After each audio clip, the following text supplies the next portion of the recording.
Chapter Roman 1-2 Childhoods.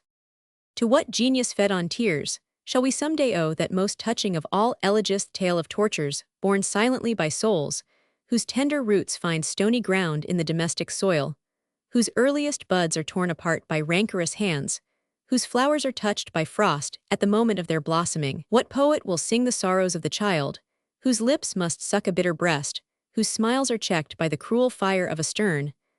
The tale that tells of such poor hearts oppressed by beings placed about them, to promote the development of their natures, would contain the true history of my childhood. What vanity could I have wounded a child newborn? What moral or physical infirmity caused by mother's coldness? Was I the child of duty whose birth is a mere chance? Or was I one whose very life was a reproach put to nurse in the country, and forgotten by my family? For over 3 years, I was treated with such indifference on my return to the parental roof, that even the servants pitied me. I do not know to what feeling or happy accident I owed my rescue from this first neglect. As a child, I was ignorant of it.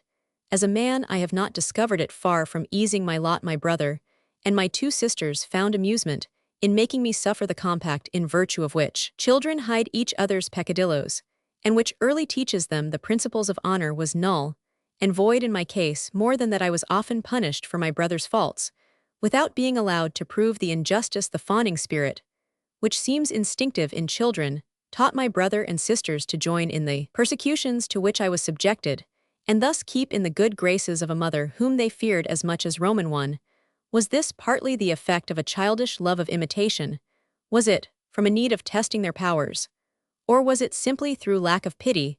Perhaps these causes united to deprive me of the sweets of fraternal intercourse. Disinherited of all affection, I could love nothing, yet nature had made me loving. Is there an angel who garners the sighs of feeling hearts rebuffed incessantly? If in many such hearts, the crushed feelings turned to hatred, in mine they condensed, and hollowed a depth from which in after years they gushed forth upon my life in many characters, the habit of trembling relaxes the fibers, and begets fear, and fear ends in submission. Hence a weakness which emasculates a man and makes him more or less a slave. But in my case, these perpetual tortures led to the development of a certain strength, which increased through exercise, and predisposed my spirit to the habit of moral resistance, always in expectation of some new griefs. The martyrs expected some fresh bloamy hole being expressed, I doubt, not a sullen resignation which smothered the grace and gaiety of childhood, and gave me an appearance of idiocy, which seemed to justify my mother's threatening prophecies. The certainty of injustice prematurely roused my pride, that fruit of resigned. Thus no doubt checked the evil tendencies which an education like mine encouraged. Though my mother neglected me, I was sometimes the object of her solicitude. She occasionally spoke of my education, and seemed desirous of attending to it herself. Cold chills ran through me at such times, when I thought of the torture a daily intercourse with her would inflict upon me. I blessed the neglect in which I lived, and rejoiced that I could stay alone in the garden and play with the pebbles, and watch the insects, and gaze into the blueness of the sky. Though my loneliness naturally led me to reverie, my liking for contemplation was first aroused by an incident which will give you an idea of my early troubles. So little notice was taken of me that the governess occasionally forgot to send me to bed one evening. I was peacefully crouching under a fig tree watching a star with that passion of curiosity which takes possession of a child's mind, and to which my precocious melancholy gave a sort of sentimental intuition. My sisters were playing about and laughing. I heard their distant chatter like an accompaniment to my thoughts. After a while the noise ceased, and darkness fell. My mother happened to notice my absence to escape blame. Our governess, a terrible Mademoiselle Caroline, worked upon my mother's fears. Told her I had a horror of my home, and would long ago have run away if she had not watched me, that I was not stupid, but sullen, and that in all her experience of children, she had never known one of so bad a disposition as mine. She pretended to search for me. I answered as soon as I was called, and she came to the fig tree, where she very well knew I was. What are you doing there? She asked. Watching a star. You were not watching a star, said my mother, who was listening on her balcony. Children of your age know nothing of astronomy. Ah, madame, cried Mademoiselle Caroline, he has opened the faucet of the reservoir, the garden is inundated.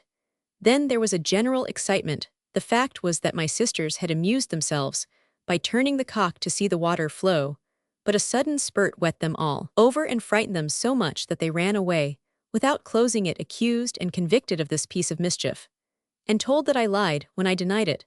I was severely punished, worse than all. I was jeered at for my pretended love of the stars, and forbidden to stay in the garden after dark. Such tyrannical restraints intensify a passion in the hearts of children even more than in those of men. Children think of nothing but the forbidden thing, which then becomes irresistibly attractive to them. I was often whipped for my star, unable to confide in my kind. I told it all my troubles in that delicious inward prattle with which we stammer our first ideas, just as once we stammered our first words at 12 years of age. Long after I was at school, I still watched that star with indescribable delights. Deep and lasting are the impressions we receive in the dawn of life. My brother Charles, 5 years older than I, and as handsome a boy as he now is a man, was the favorite of my father, the idol of my mother, and consequently the sovereign of the house. He was robust and well-made, and had a tutor, I puny, and even sickly. Was sent at 5 years of age as day pupil to a school in the town, taken in the morning, and brought back at night by my father's valet. I was sent with a scanty lunch, while my schoolfellows brought plenty of good food. This trifling contrast between my privations and their prosperity made me suffer deeply. The famous potted pork prepared at Tours, and called rillettes and rillons, was the chief feature of their midday meal between the early breakfast and the parents' dinner, which was ready when we returned from school. This preparation of meat, much prized by certain gourmands, is seldom seen at Tours on aristocratic tables. If I had ever heard of it before I went to school, I certainly had never had the happiness of seeing that brown mess spread on slices of bread and butter. Nevertheless, my desire for those rillons was so great that it grew to be a fixed idea, like the longing of an elegant Parisian duchess for the stews cooked by a porter's wife, longings which, being a woman, she found means to satisfy. Children guess each other's covetousness, just as you are able to read a man's love by the look in the eyes. Consequently, I became an admirable butt for ridicule. My comrades, nearly all belonging to the lower bourgeoisie, would show me their rillons, and ask if I knew how they were made and where they were sold, and why it was that I never had any. They licked their lips as they talked of them, scraps of pork, pressed in their own fat, and looking like cooked truffles. They inspected my lunch-basket, and finding nothing better than olivet cheese or dried fruits, they plagued me with questions. Is that all you have? Have you really nothing else? Speeches, which made me realize the difference between my brother and myself. This contrast between my own abandonment and the happiness of others nipped the roses of my childhood and blighted my budding youth. The first time that I, mistaking my comrades' actions for generosity, put forth my hand to take the dainty I had so long coveted, and which was now hypocritically held out to me, my tormentor pulled back his slice, to the great delight of his comrades, who were expecting that result. If noble and distinguished minds are, as we often find them, capable of vanity, can we blame the child who weeps when despised and jeered at under such a trial? Many boys would have turned into gluttons and cringing beggars. I fought to escape my persecutors. The courage of despair made me formidable, but I was hated, and thus had no protection against treachery. One evening, as I left school, I was struck in the back by a handful of small stones tied in a handkerchief. When the valet who punished the perpetrator told this to my mother, she exclaimed, "That dreadful child, he will always be a torment to us." Finding that I inspired in my schoolmates the same repulsion that was felt for me by my family, I sank into a horrible distrust of myself.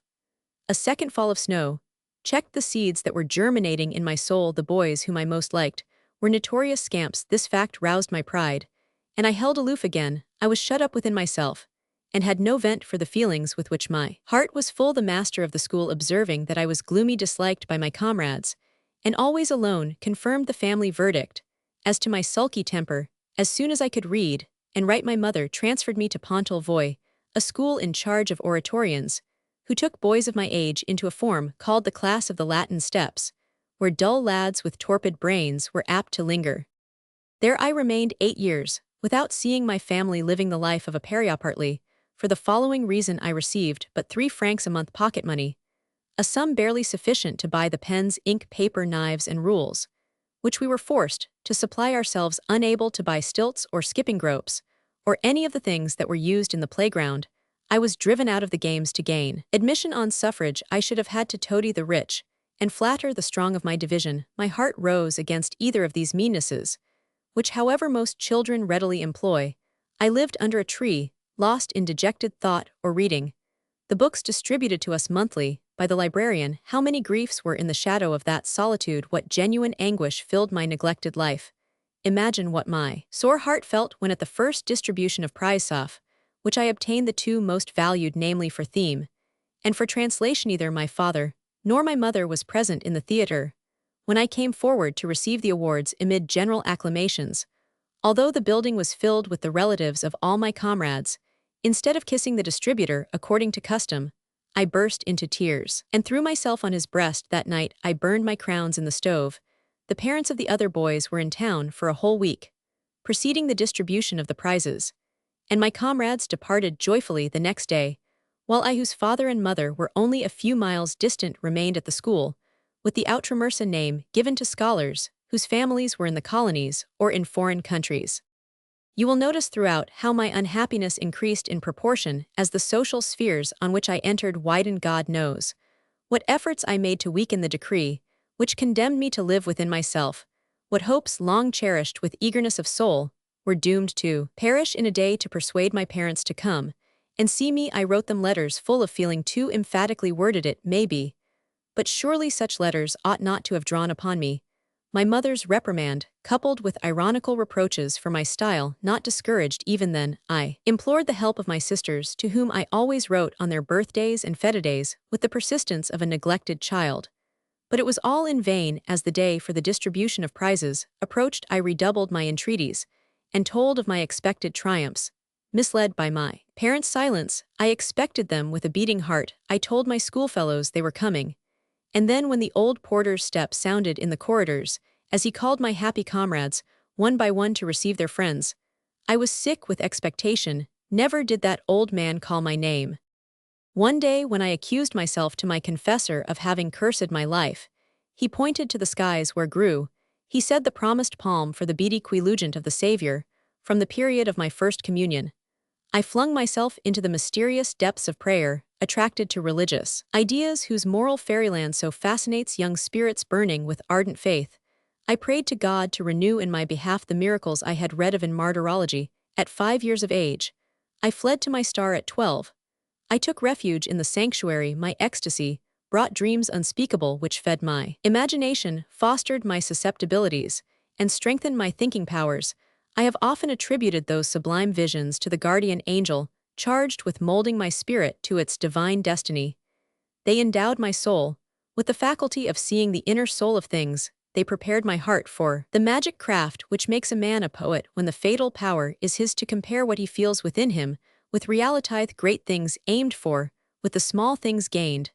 Those visions wrote upon my brain a book, in which I read that which I must voice. They laid upon my lips the coal of utterance.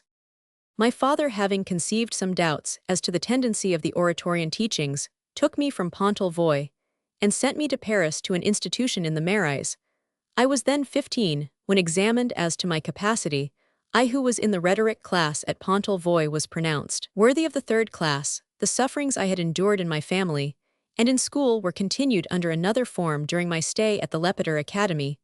My father gave me no money. I was to be fed, clothed, and stuffed with Latin and Greek, for a sum agreed on during my school life. I came in contact with over 1,000 comrades, but I never met with such an instance of neglect and indifference as mine. Monsieur Lepideur, who was fanatically attached to the Bourbons, had had relations with my father at the time when all devoted royalists were endeavoring to bring about the escape of Marie Antoinette from the Temple. They had lately renewed acquaintance, and Monsieur Lepideur thought himself obliged to repair my father's oversight and to give me a small sum monthly, but not being authorized to do so, the amount was small indeed. The Lepideur establishment was in the old Joyeuse mansion, whereas in all seigneurial houses there was a porter's lodge during a recess, which preceded the hour when the man of Falwork took us to the Charlemagne Lyceum. The well-to-do pupils used to breakfast with the porter named Doisy. Monsieur Lepideur was either ignorant of the fact, or he connived at this arrangement with Doisy, a regular smuggler, whom it was the pupils' interest to protect, being the secret guardian of their pranks, the safe confidant of their late returns, and their intermediary for obtaining forbidden books. Breakfast on a cup of caffeolate is an aristocratic habit, explained by the high prices to which colonial products rose under Napoleon. If the use of sugar and coffee was a luxury to our parents, with us it was the sign of self-conscious superiority. Doisy gave credit, for he reckoned on the sisters and aunts of the pupils, who made it a point of honor to pay their debts.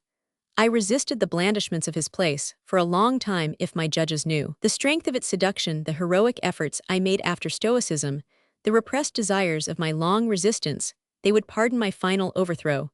But child as I was, could I have the grandeur of soul that scorns the scorn of others? Moreover, I may have felt the promptings of several social vices, whose power was increased by my longings.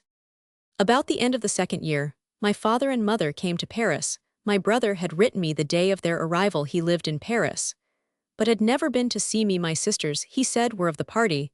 We were all to see Paris together the first day. We were to dine in the Palais Royal, so as to be near the Theatre Francais. In spite of the intoxication, such a program of unhoped-for delights excited my joy, was dampened by the wind of a coming storm, which those who are used to unhappiness apprehend instinctively. I was forced to own a debt of 100 francs to the Sieur Doisy, who threatened to ask my parents himself for the money. I bethought me of making my brother the emissary of Doisy, the mouthpiece of my repentance and the mediator of pardon. My father inclined to forgiveness, but my mother was pitiless. Her dark blue eye froze me. She fulminated cruel prophecies. What should I be later, if at 17 years of age I committed such follies? Was I really a son of hers? Did I mean to ruin my family? Did I think myself the only child of the house? My brother Charles' career, already begun, required large outlay amply deserved by his conduct, which did honor to the family, while mine would always disgrace it. Did I know nothing of the value of money, and what I cost them? Of what use were coffee and sugar to my education? Such conduct was the first step into all the vices.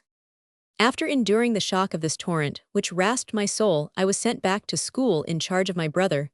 I lost the dinner at the Freres Provencox, and was deprived of seeing Talma in Britannicus. Such was my first interview with my mother, after a separation of 12 years. When I had finished school, my father left me under the guardianship of Monsieur Lepiter. I was to study the higher mathematics, follow a course of law for 1 year, and begin philosophy, allowed to study in my own room. And released from the classes, I expected a truce with trouble, but in spite of my 19 years, perhaps because of them, my father persisted in the system which had sent me to school without food, to an academy without pocket money, and had driven me into debt. To Doisy very little money was allowed to me. And what can you do in Paris without money? Moreover, my freedom was carefully chained up. Monsieur Lepiter sent me to the law school, accompanied by a man of folwork who handed me over to the professor, and fetched me home again. A young girl would have been treated with less precaution than my mother's fears insisted on for me. Paris alarmed my parents, and justly. Students are secretly engaged in the same occupation which fills the minds of young ladies in their boarding schools. Do what you will, nothing can prevent the latter from talking of lovers or the former of women. But in Paris, and especially at this particular time, such talk among young lads was influenced by the oriental and sultanic atmosphere and customs of the Palais. The Palais Royal was an Eldorado of love, where the ingots melted away in coin. Their virgin doubts were over, their curiosity was appeased. The Palais Royal and I were two asymptotes bearing one towards the other, yet unable to meet fate. Miscarried all my attempts. My father had presented me to one of my aunts who lived in the Isle St. Louis.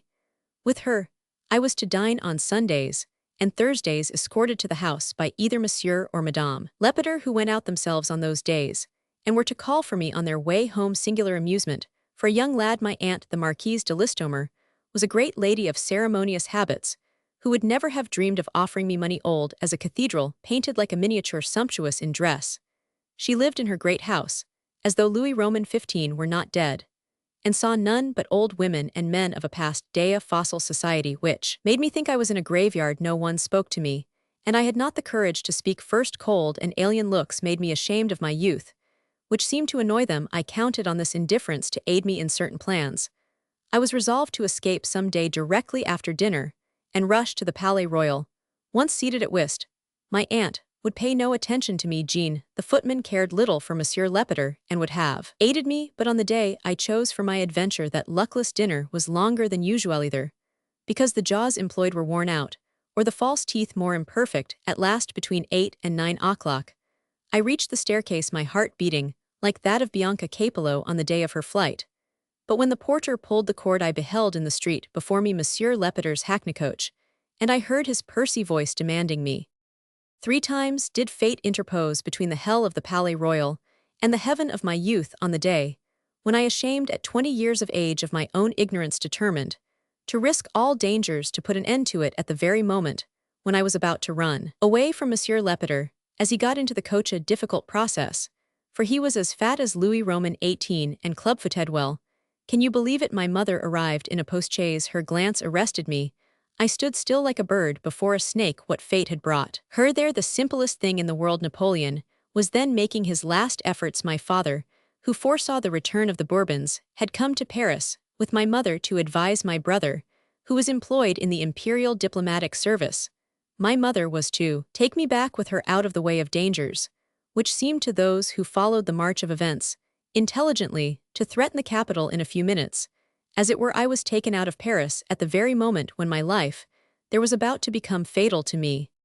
The tortures of imagination excited by repressed desires, the weariness of a life depressed by constant privations, had driven me to study just as men weary of fate confine themselves in a cloister. To me, study had become a passion, which might even be fatal to my health, by imprisoning me at a period of life when young men ought to yield to the bewitching activities of their springtide youth.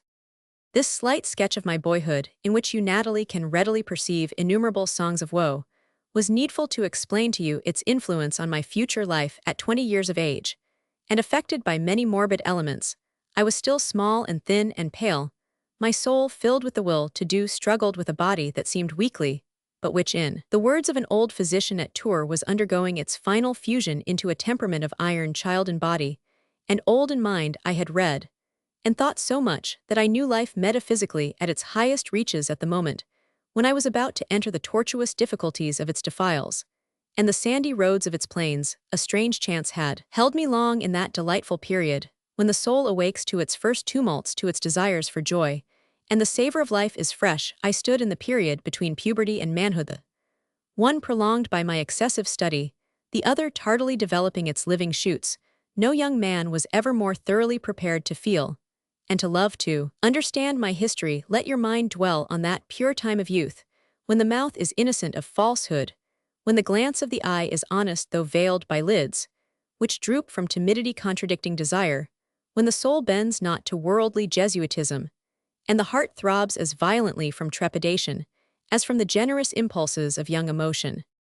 I need say nothing of the journey I made with my mother from Paris to Tours. The coldness of her behavior repressed me at each relay I tried to speak, but a word from her frightened away the speeches.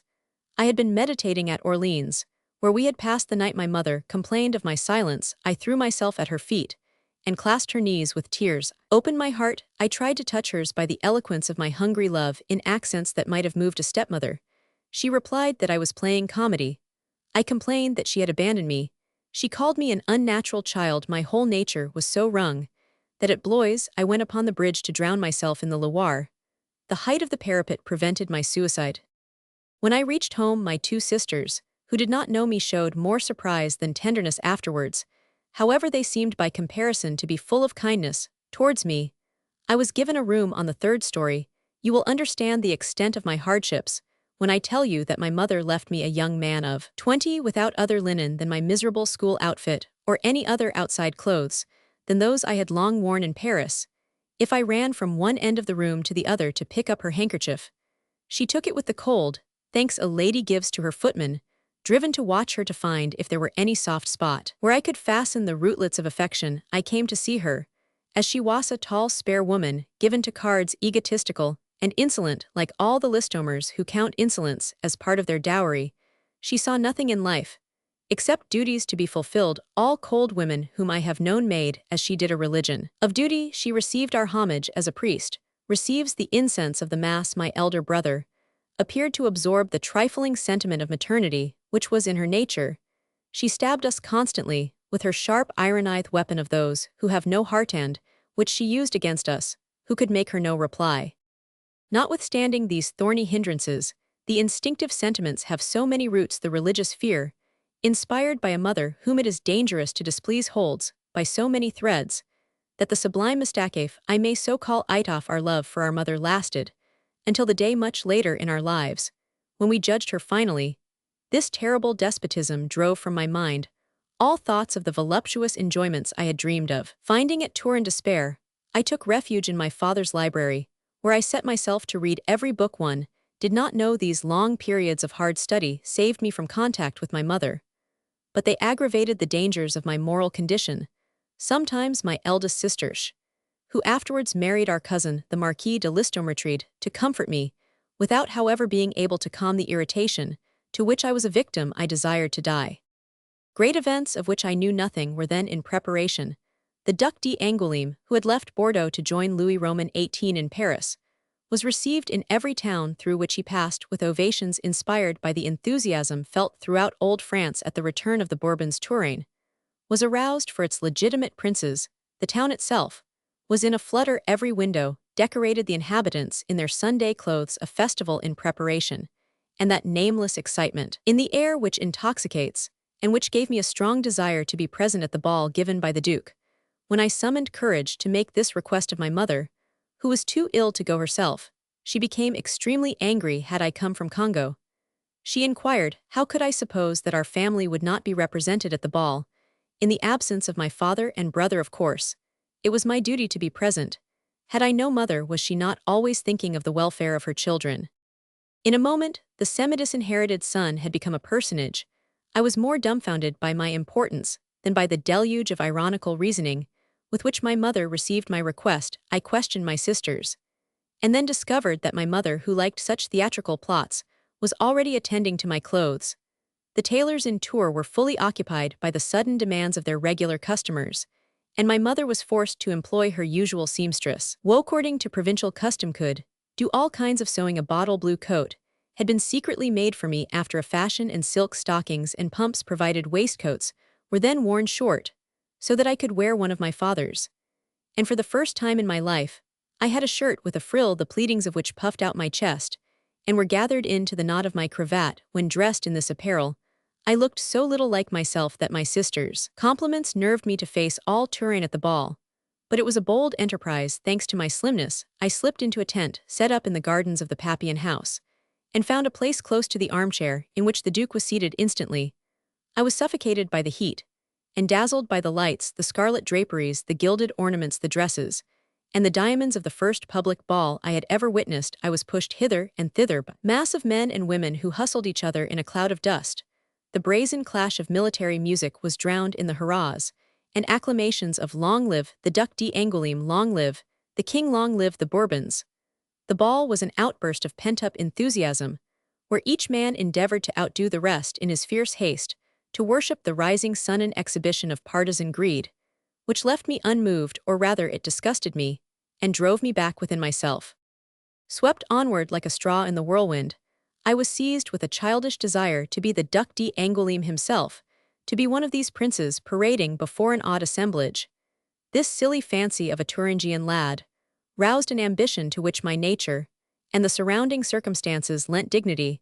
Who would not envy such worship? A magnificent repetition of which I saw a few months later when all Paris rushed to the feet of the emperor on his return from Elba. The sense of this dominion exercised over the masses, whose feelings and whose very life are thus merged into one soul, dedicated me then, and thenceforth, to glory, that priestess who slaughters the Frenchmen of today, as the Druidess once sacrificed the Gauls. Suddenly, I met the woman who was destined to spur these ambitious desires, and to crown them by sending me into the heart of royalty. Too timid to ask anyone to dance, fearing moreover to confuse the figures, I naturally became very awkward, and did not know what to do with my arms and legs, just as I was suffering severely from the pressure of the crowd. An officer stepped on my feet, swollen by the new leather of my shoes, as well as by the heat. This disgusted me with the whole affair. It was impossible to get away, but I took refuge in a corner of a room at the end of an empty bench, where I sat with fixed eyes, motionless and sullen. Misled by my puny appearance, a woman taking me for a sleepy child slid softly into the place beside me with the motion of a bird as she drops upon her nest. Instantly, I breathed the woman atmosphere which irradiated my soul, as in after days Oriental poesy has shown. There I looked at my neighbor, and was more dazzled by that vision than I had been by the scene of the fete. If you have understood this history of my early life, you will guess the feelings which now welled up within me. My eyes rested suddenly on white rounded shoulders, where I would fain have laid my head, shoulders faintly rosy, which seemed to blush as if uncovered for the first time, modest shoulders that possessed a soul, and reflected light from their satin surface, as from a silken texture. These shoulders were parted by a line along which my eyes wandered. I raised myself to see the bust, and was spellbound by the beauty of the bosom, chastely covered with gauze, where blue-veined globes of perfect outline were softly hidden in waves of lace. The slightest details of the head were each, and all enchantments which awakened infinite delights within me. The brilliancy of the hair, laid smoothly above a neck as soft and velvety as a child's, the white lines drawn by the comb where my imagination ran as along a dewy pathway. These things put me as it were beside myself, glancing round. To be sure that no one saw me, I threw myself upon those shoulders, as a child upon the breast of its mother, kissing them. As I laid my head there, the woman uttered a piercing cry, which the noise of the music drowned. She turned, saw me, and exclaimed, "Monsieur." Ah, had she said, "My little lad, what possesses you?" I might have killed her. But at the word "Monsieur," hot tears fell from my eyes. I was petrified by a glance of saintly anger, by a noble face crowned with a diadem of golden hair in harmony with the shoulders I adored. The crimson of offended modesty glowed on her cheeks, though already it was appeased by the pardoning instinct of a woman who comprehends a frenzy which she inspires and divines the infinite adoration of those repentant tears. She moved away with the step and carriage of a queen. I then felt the ridicule of my position for the first time. I realized that I was dressed like the monkey of a barrel organ. I was ashamed there.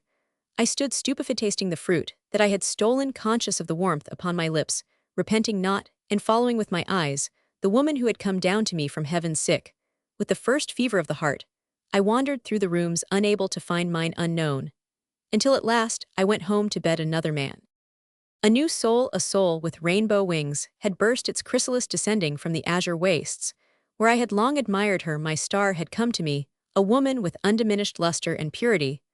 I loved, knowing not of love. How strange a thing, this first eruption of the keenest human emotion in the heart of a man. I had seen pretty women in other places, but none had made the slightest impression upon me.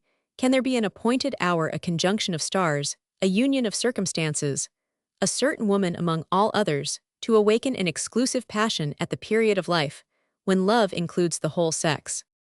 The thought that my elect lived in Touraine made the air I breathed delicious. The blue of the sky seemed bluer than I had ever yet seen it. I raved internally, but externally I was seriously ill, and my mother had fears not unmingled with remorse. Like animals who know when danger is near, I hid myself away in the garden, to think of the kiss that I had stolen a few days after this memorable ball. My mother attributed my neglect of study, my indifference to her tyrannical looks and sarcasms, and my gloomy behavior to the condition of my health. The country, that perpetual remedy for ills that doctors cannot cure, seemed to her the best means of bringing me out of my apathy.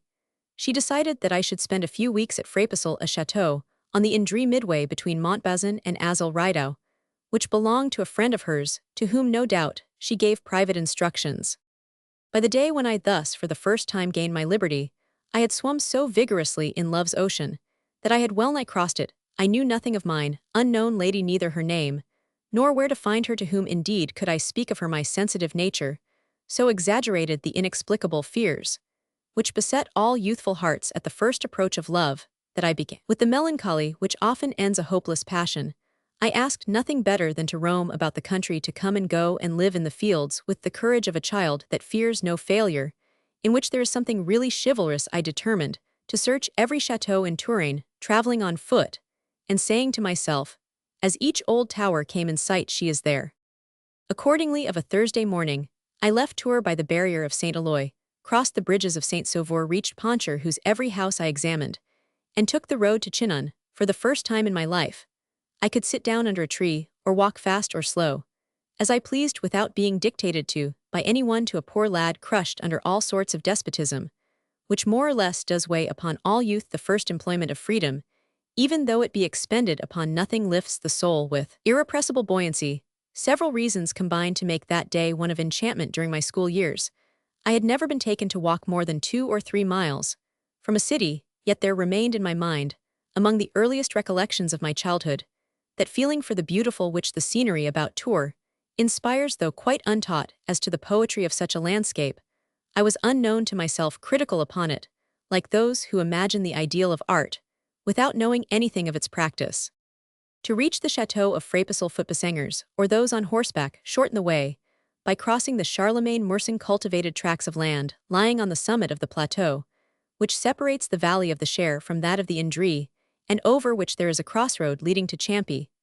These moors are flat and sandy, and for more than 3 miles are dreary enough until you reach through a clump of woods, the road to Sash, the name of the township in which Frapesal stands. This road, which joins that of Chinon beyond Ballon, skirts an undulating plain to the little hamlet of Artan.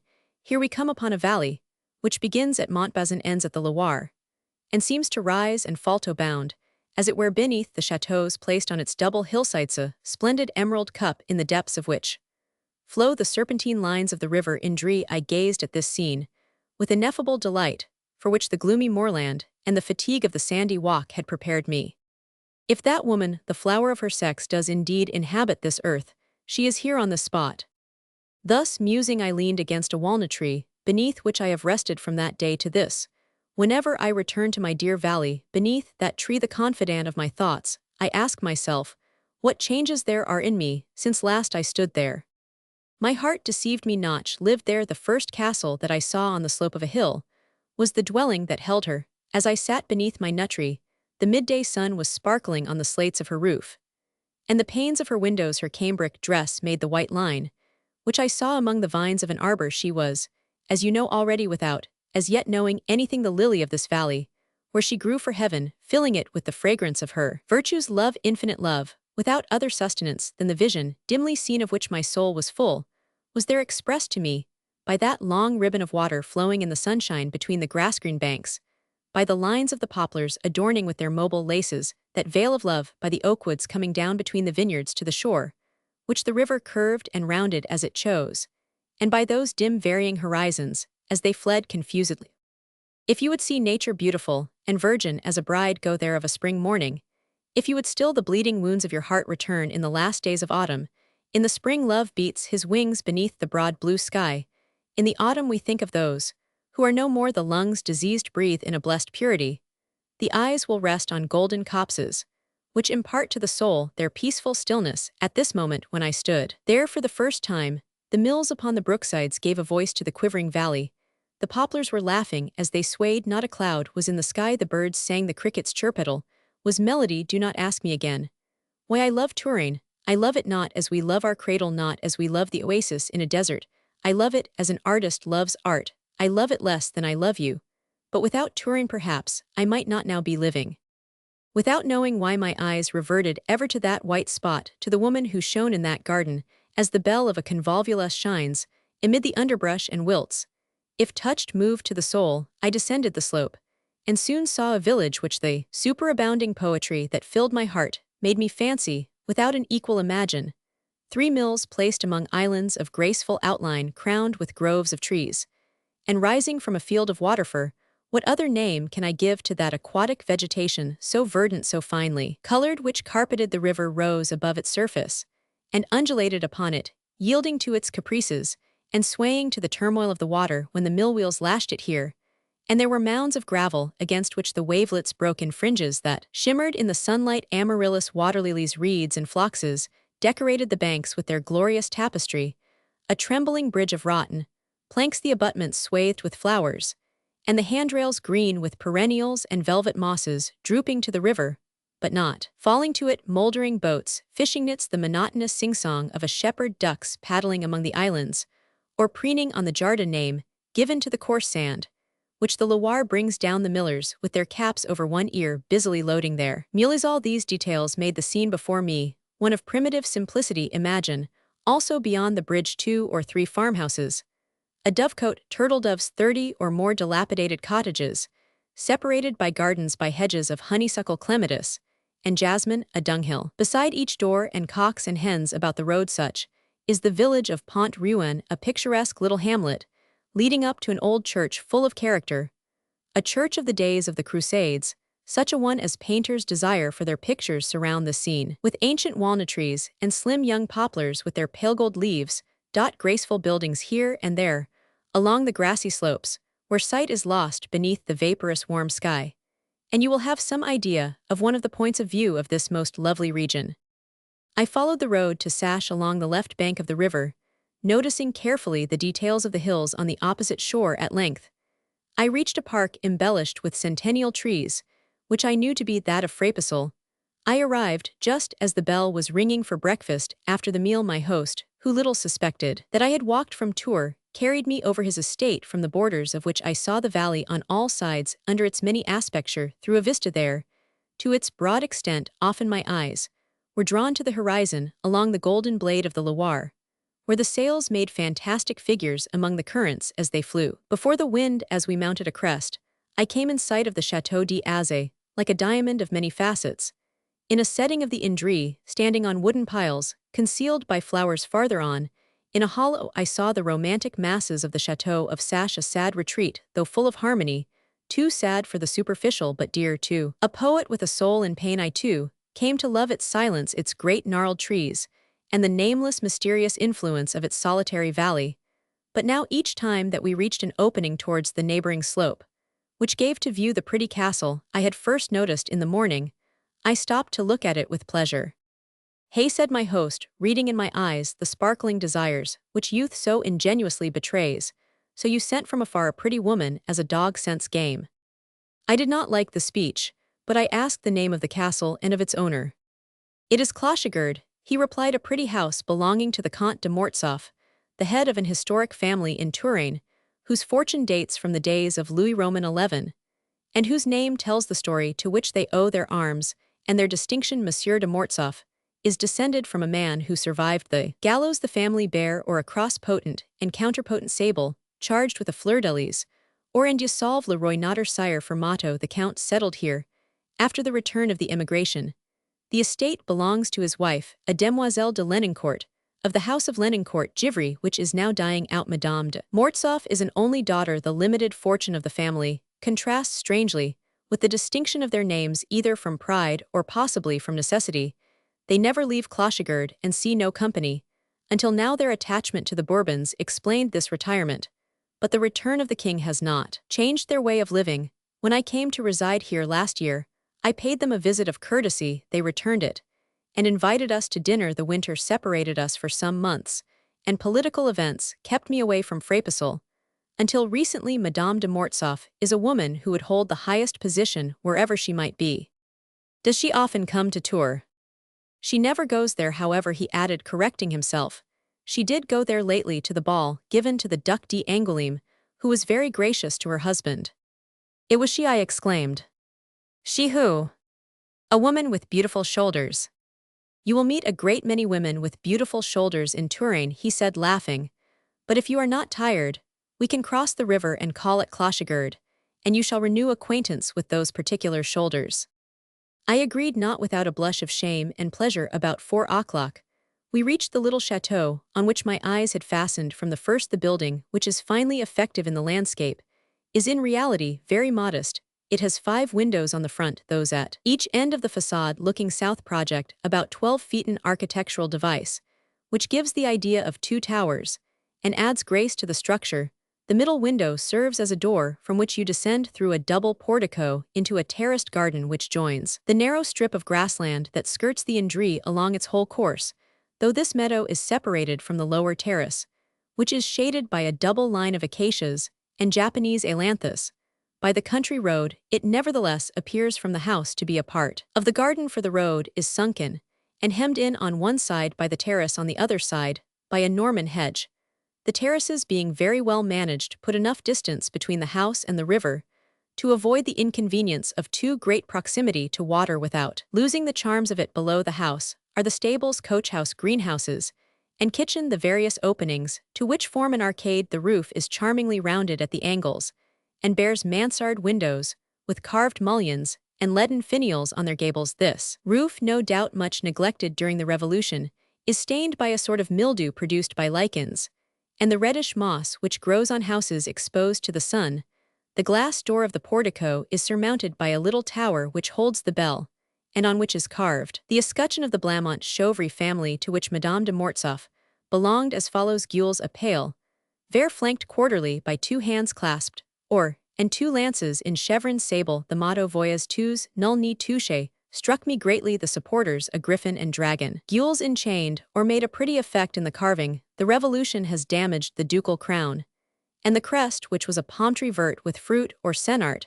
The secretary of the Committee of Public Safety was bailiff of Sache before 1781, which explains this destruction. These arrangements give an elegant air to the little castle dainty, as a flower which seems to scarcely rest upon the earth seen from the valley. The ground floor appears to be the first story, but on the other side, it is on a level with a broad gravelled path leading to a grass plot on which are several flower beds to right and left, are vineyards, orchards, and a few acres of tilled land planted with chestnut trees, which surround the house, the ground falling rapidly to the indre where other groups of trees of variegated shades of green chosen by nature herself are spread along the shore. I admired these groups, so charmingly disposed. As we mounted the hilly road which borders Clochegard, I breathed an atmosphere of happiness. Has the moral nature, like the physical nature, its own electrical communications? And its rapid changes of temperature, my heart was beating at the approach of events, then unrevealed, which were to change it forever, just as animals grow livelier when foreseeing fine weather. This day, so marked in my life, lacked no circumstance that was needed to solemnize it. Nature was adorned like a woman to meet her lover. My soul heard her voice for the first time, my eyes worshipped her, as fruitful, as varied, as my imagination had pictured her in those schooldreams, the influence of which I have tried in a few unskillful words to explain to you, for they were to me an apocalypse in which my life was figuratively foretold, each event, fortunate or unfortunate, being mated to some one of these strange visions, by ties known only to the soul. We crossed a courtyard, surrounded by buildings necessary for the farm work, a barn, a winepress, cowsheds, and stables warned by the barking of the watchdog. A servant came to meet us, saying that Monsieur le Comte had gone to Azay in the morning, but would soon return, and that Madame la Comtesse was at home. My companion looked at me. I fairly trembled, lest he should decline to see Madame de Mortsauf in her husband's absence. But he told the man to announce us. With the eagerness of a child, I rushed into the long antechamber which crosses the whole house. "Come in, gentlemen," said a golden voice. Though Madame de Mortsauf had spoken only one word at the ball, I recognized her voice, which entered my soul, and filled it as a ray of sunshine fills and gilds a prisoner's dungeon. Thinking suddenly that she might remember my face, my first impulse was to fly. But it was too late. She appeared in the doorway, and our eyes met. I know not which of us blushed deepest, too much confused for immediate speech. She returned to her seat at an embroidery frame, while the servant placed 2 chairs. Then she drew out her needle and counted some stitches as if to explain her silence, after which she raised her head gently yet proudly in the direction of Monsieur de Chessel, as she asked to what fortunate circumstance she owed his visit. Though curious to know the secret of my unexpected appearance, she looked at neither of us. Her eyes were fixed on the river, and yet you could have told by the way she listened that she was able to recognize, as the blind do the agitations of a neighboring soul, by the imperceptible inflections of the voice. Monsieur de Chessel gave my name and biography. I had lately arrived at Tours, where my parents had recalled me, when the armies threatened Paris. A son of Touraine, to whom Touraine was as yet unknown, she would find me a young man weakened by excessive study, and sent to Frapesle to amuse himself. He had already shown me his estate, which I saw for the first time. I had just told him that I had walked from Tours to Frapesle, and fearing for my health, which was really delicate, had stopped at Clochegard to ask her to allow me to rest there. Monsieur de Chessel told the truth, but the accident seemed so forced that Madame de Mortsauf distrusted us. She gave me a cold, severe glance, under which my own eyelids fell, as much from a sense of humiliation as to hide the tears that rose beneath them. She saw the moisture on my forehead, and perhaps she guessed the tears, for she offered me the restoratives I needed with a few kind and consoling words, which gave me back the power of speech. I blushed like a young girl, and in a voice as tremulous as that of an old man, I thanked her and declined. "All I ask," I said, raising my eyes to hers, which mine now met for the second time in a glance as rapid as lightning's, to rest here. I am so crippled with fatigue, I really cannot walk farther. "You must not doubt the hospitality of our beautiful Touraine," she said. Then, turning to my companion, she added, "You will give us the pleasure of your dining at Clochegard." I threw such a look of entreaty at Monsieur de Chessel that he began the preliminaries of accepting the invitation, though it was given in a manner that seemed to expect a refusal. As a man of the world, he recognized these shades of meaning. But I, a young man without experience, believed so implicitly in the sincerity between word and thought of this beautiful woman that I was wholly astonished when my host said to me, after we reached home that evening, "I stayed because I saw you were dying to do so. But if you do not succeed in making it all right, I may find myself on bad terms with my neighbors." That expression, "if you do not make it all right," made me ponder the matter deeply. In other words, if I pleased Madame de Mortsauf, she would not be displeased with the man who introduced me to her. He evidently thought I had the power to please her. This in itself gave me that power, and corroborated my inward hope at a moment when it needed some outward succor. I am afraid it will be difficult, he began. Madame de Chessel expects us. She has you every day, replied the Countess. Besides, we can send her word. Is she alone? No, the Abbe de Quelus is there. Well then, she said, rising to ring the bell, you really must dine with us. This time, Monsieur de Chessel thought her in earnest, and gave me a congratulatory look, as soon as I was sure of passing a whole evening under that roof. I seem to have eternity before me. For many miserable beings tomorrow is a word without meaning, and I was of the number who had no faith in it. When I was certain of a few hours of happiness, I made them contain a whole lifetime of delight. Madame de Mortsauf talked about local affairs, the harvest, the vintage, and other matters to which I was a total stranger. This usually argues either a want of breeding or great contempt for the stranger present, who is thus shut out from the conversation. But in this case, it was embarrassment, though at first I thought she treated me as a child, and I envied the man of 30 to whom she talked of serious matters which I could not comprehend. I came a few months later to understand how significant a woman's silence often is, and how many thoughts of voluble conversation masks. At first I attempted to be at my ease, and take part in it. Then I perceived the advantages of my situation, and gave myself up to the charm of listening to Madame de Mortsauf's voice. The breath of her soul rose, and fell among the syllables as sound is divided by the notes of a flute. It died away to the ear, as it quickened the pulsation of the blood. Her way of uttering the terminations in I was like a bird's song. The ch, as she said it was a kiss, but the ts were an echo of her heart's despotism. She thus extended without herself, knowing that she did so, the meaning of her words, leading the soul of the listener into regions above this earth. Many a time I have continued a discussion I could easily have ended. Many a time I have allowed myself to be unjustly scolded, that I might listen to those harmonies of the human voice, that I might breathe the air of her soul as it left her lips, and strain to my soul that spoken light, as I would fain have strained the speaker to my breast. A swallow's song of joy it was when she was gay, but when she spoke of her griefs, a swan's voice calling to its mates. Madame de Mortsauf's inattention to my presence enabled me to examine her. My eyes rejoiced as they glided over the sweet speaker. They kissed her feet, they clasped her waist, they played with the ringlets of her hair. And yet I was a prey to terror, as all who once in their lives have experienced the illimitable joys of a true passion will understand. I feared she would detect me if I let my eyes rest upon the shoulder I had kissed, and the fear sharpened the temptation. I yielded. I looked. My eyes tore away the covering. I saw the mole, which lay where the pretty line between the shoulders started, and which ever since the ball had sparkled in that twilight, which seems the region of the sleep of youths, whose imagination is ardent, and whose life is chaste. I can sketch for you the leading features, which all eyes saw in Madame de Mortsauf, but no drawing, however correct, no color, however warm, can represent her to you. Her face was of those that require the unattainable artist, whose hand can paint the reflection of inward fires, and render that luminous vapor which defies science, and is not revealable by language, but which a lover sees. Her soft fair hair often caused her much suffering, no doubt, through sudden rushes of blood to the head. Her brow round and prominent, like that of Gioconda, teemed with unuttered thoughts, restrained feelings, flowers drowning in bitter waters. The eyes, of a green tinge flecked with brown, were always wan.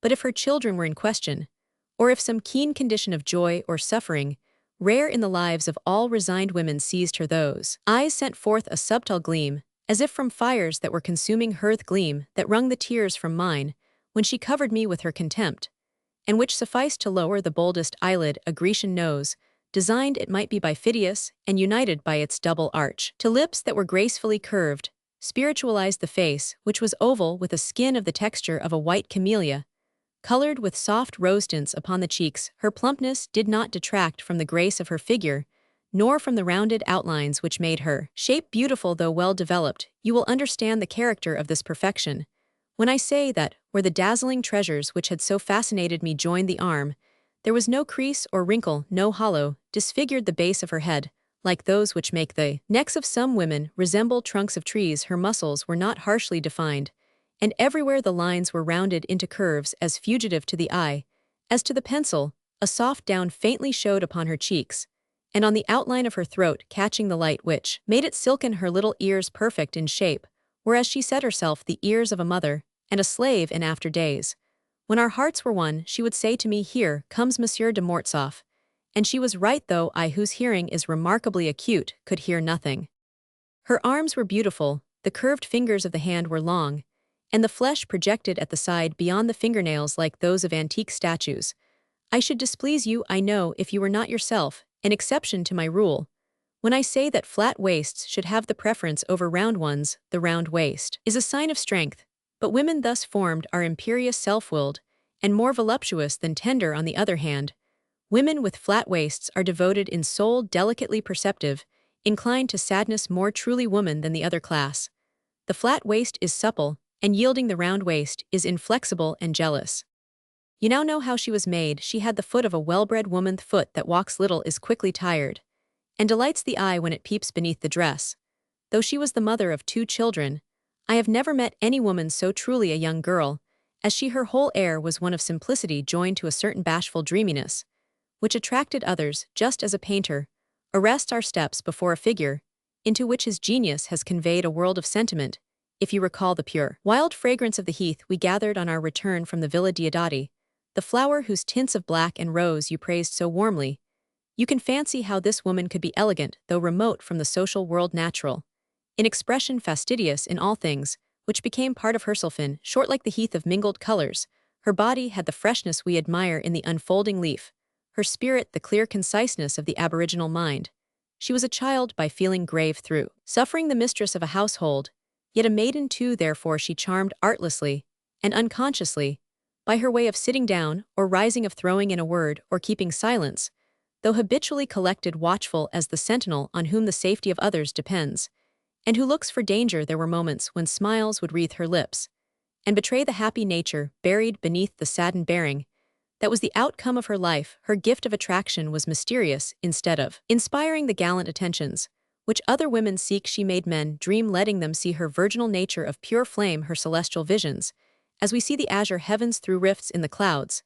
This involuntary revelation of her being made others thoughtful. The rarity of her gestures, above all the rarity of her glances, for, excepting her children, she seldom looked at any one, gave a strange solemnity to all she said and did when her words or actions seemed to her to compromise her dignity. On this particular morning, Madame de Mortsauf wore a rose-colored gown, patterned in tiny stripes, a collar with a wide hem, a black belt, and little boots of the same hue. Her hair was simply twisted round her head, and held in place by a tortoiseshell comb. Such, my dear Natalie, is the imperfect sketch I promised you, but the constant emanation of her soul upon her family, that nurturing essence, shed in floods around her, as the sun emits its light. Her inward nature, her cheerfulness on days serene, her resignation on stormy ones, all those variations of expression by which character is displayed, depend, like the effects in the sky, on unexpected and fugitive circumstances, which have no connection with each other, except the background against which they rest, though all are necessarily mingled with the events of this historically, a household epic, as great to the eyes of a wise man as a tragedy to the eyes of the crowd, an epic in which you will feel an interest not only for the part one took in it, but for the likeness that it bears to the destinies of so vast a number of women. Everything at Clochegard bore signs of a truly English cleanliness. The room in which the Countess received us was paneled throughout, and painted in 2 shades of grey. The mantelpiece was ornamented with a clock inserted in a block of mahogany, and surmounted with a tazza, and 2 large vases of white porcelain with gold lines, which held bunches of Cape heather.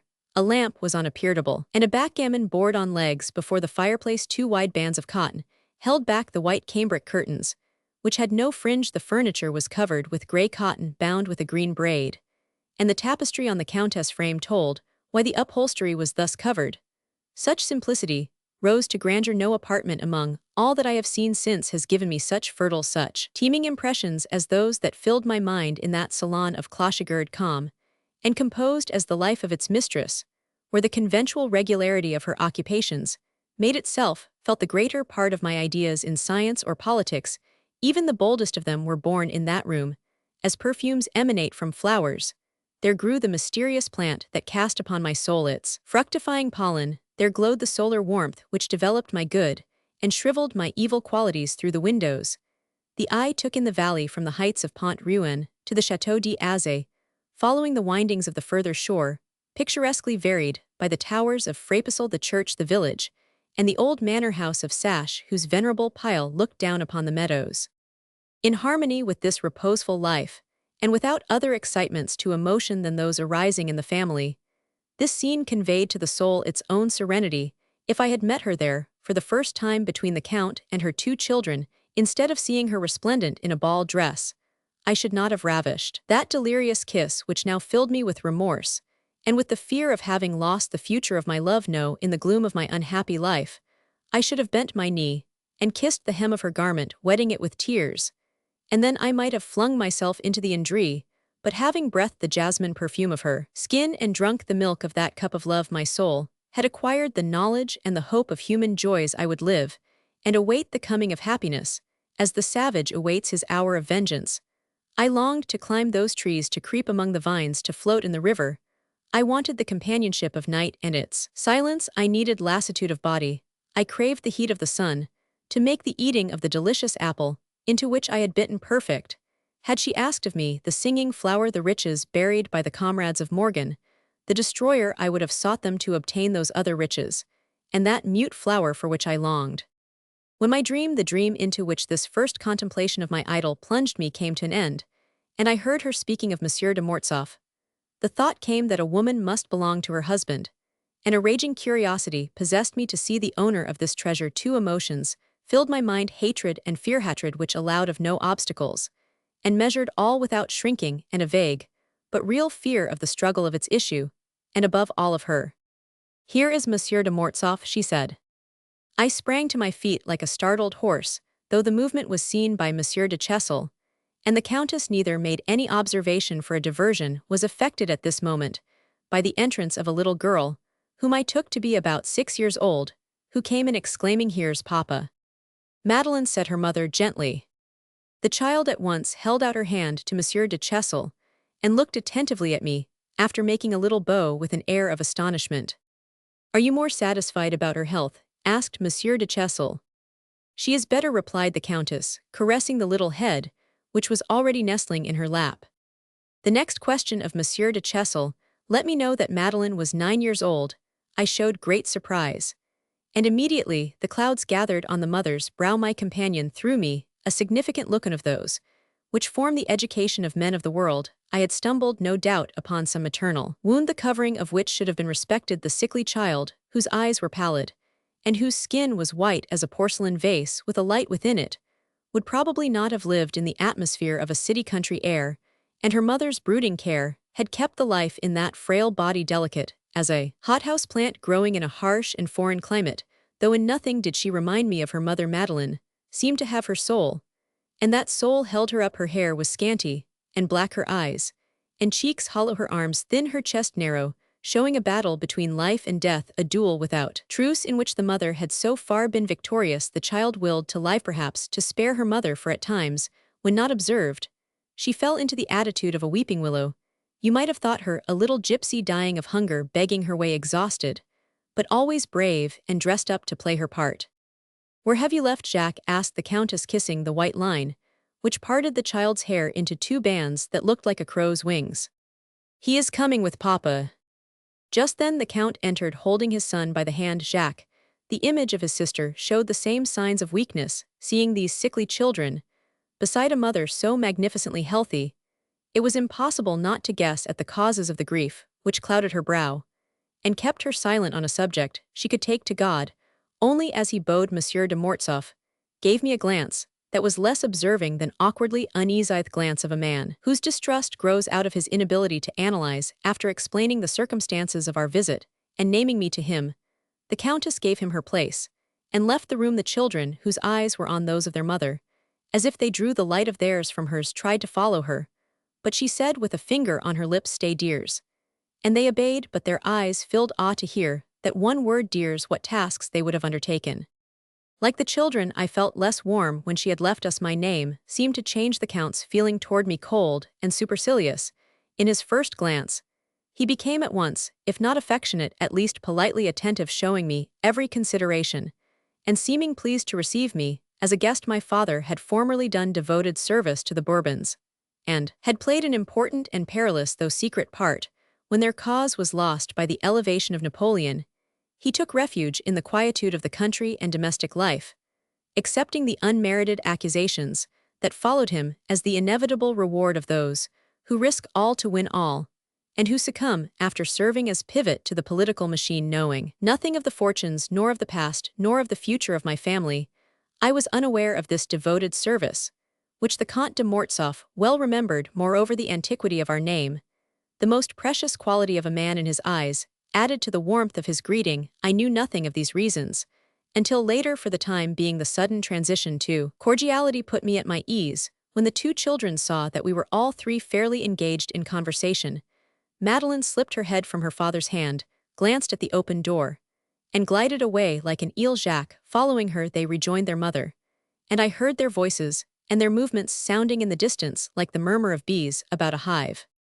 I watched the Count trying to guess his character, but I became so interested in certain leading traits that I got no further than a superficial examination of his personality. Though he was only 4 to 5 years old, he seemed nearer 60, so much had the great shipwreck at the close of the 18th century aged him. The crescent of hair, which monastically fringed the back of his head, otherwise completely bald, ended at the ears in little tufts of gray mingled with black. His face bore a vague resemblance to that of a white wolf with blood about its muzzle, for his nose was inflamed, and gave signs of a life poisoned at its springs, and vitiated by diseases of long-standing. His flat forehead, too broad for the face beneath it, which ended in a point, and transversely wrinkled in crooked lines, gave signs of a life in the open air, but not of any mental activity. It also showed the burden of constant misfortunes, but not of any efforts made to surmount them. His cheekbones, which were brown and prominent amid the general pallor of his skin, showed a physical structure which was likely to ensure him a long life. His hard light yellow eye fell upon mine like a ray of wintry sun, bright, without warmth, anxious, without thought, distrustful, without conscious cause. His mouth was violent and domineering, his chin flat and long, thin, and very tall. He had the bearing of a gentleman who relies upon the conventional value of his caste, who knows himself above others by right and beneath them. In fact, the carelessness of country life had made him neglect his external appearance. His dress was that of a countryman, whom peasants and neighbors no longer considered, except for his territorial worth. His brown and wiry hands showed that he wore no gloves, unless he mounted a horse or went to church, and his shoes were thick and common. Though 10 years of emigration, and 10 years more of farm life had changed his physical condition, he still retained certain vestiges of nobility. The bitterest liberal a term, not then in circulation, would readily have admitted his chivalric loyalty, and the imperishable convictions of one who puts his faith to the quotidian. He would have felt respect for the man religiously devoted to a cause, honest in his political antipathies, incapable of serving his party, but very capable of injuring it, and without the slightest real knowledge of the affairs of France. The Count was in fact one of those upright men who are available for nothing, but stand obstinately in the way of all, ready to die under arms at the post assigned to them, but preferring to give their life rather than to give their money. During dinner, I detected in the hanging of his flaccid cheeks, and the covert glances he cast now and then upon his children, the traces of some wearing thought, which showed for a moment upon the surface. Watching him, who could fail to understand him, who would not have seen that he had fatally transmitted to his children those weakly bodies in which the principle of life was lacking. But if he blamed himself, he denied to others the right to judge him harsh as one who knows himself in fault, yet without greatness of soul or charm to compensate for the weight of misery he had thrown into the balance. His private life was no doubt the scene of irascibilities that were plainly revealed in his angular features, and by the incessant restlessness of his eye when his wife returned, followed by the children who seemed fastened to her side. I felt the presence of unhappiness, just as in walking over the roof of a vault, the feet become in some way conscious of the depths below. Seeing these 4 human beings together, holding them all as it were in one glance, letting my eye pass from one to the other, studying their countenances and their respective attitudes, thoughts steeped in sadness fell upon my heart, as a fine gray rain dims a charming landscape after the sun has risen clear. When the immediate subject of conversation was exhausted, the Count told his wife who I was, and related certain circumstances connected with my family that were wholly unknown to me. He asked me my age. When I told it, the Countess echoed my own exclamation of surprise at her daughter's age. Perhaps She had thought me 15 later on. I discovered that this was still another tie which bound her strongly to me even then. I read her soul. Her motherhood quivered with a tardy ray of hope, seeing me at over 20 years of age, so slight and delicate, and yet so nervously strong. A voice cried to her, "They too will live." She looked at me searchingly, and in that moment, I felt the barriers of ice melting between us.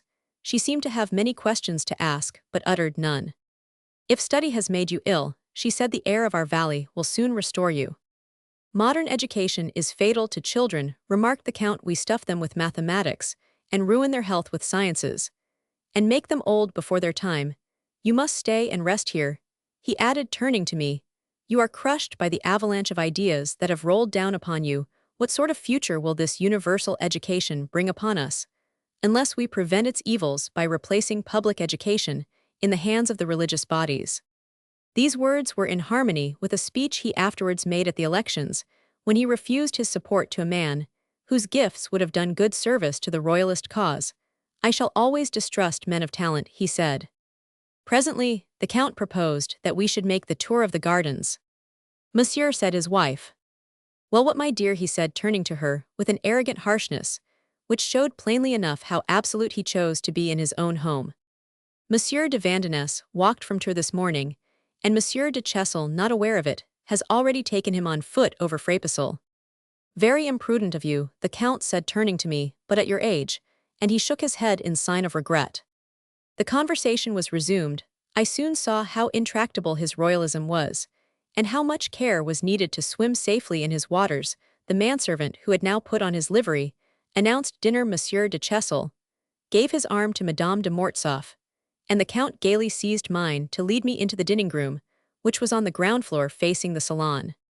This room, floored with white tiles made in Touraine, and wainscoted to the height of 3 feet, was hung with a varnished paper divided into wide panels by wreaths of flowers and fruit. The windows had cambric curtains, trimmed with red. The buffets were old pieces by Boule himself, and the woodwork of the chairs, which were covered by handmade tapestry, was carved oak. The dinner, plentifully supplied, was not luxurious family silver without uniformity, Dresden china, which was not then in fashion, octagonal decanters, knives with agate handles, and lacquered trays beneath the wine bottles, were the chief features of the table, but flowers adorned the porcelain vases, and overhung the gilding of their fluted edges. I delighted in these quaint old things. I thought the Revelin paper with its flowery garlands beautiful. The sweet content that filled my sails hindered me from perceiving the obstacles which a life so uniform, so unvarying in solitude of the country, placed between her and me. I was near her, sitting at her right hand, serving her with wine. Yes, unhoped for joy, I touched her dress, I ate her bread. At the end of 3 hours, my life had mingled with her life. That terrible kiss had bound us to each other in a secret, which inspired us with mutual shame. A glorious self-abasement took possession of me. I studied to please the Count. I fondled the dogs. I would gladly have gratified every desire of the children. I would have brought them hoops and marbles, and played horse with them. I was even provoked that they did not already fasten upon me, as a thing of their own. Love has intuitions like those of genius, and I dimly perceived that gloom, discontent, hostility would destroy my footing in that household. The dinner passed with inward happiness on my part, feeling that I was there under her roof.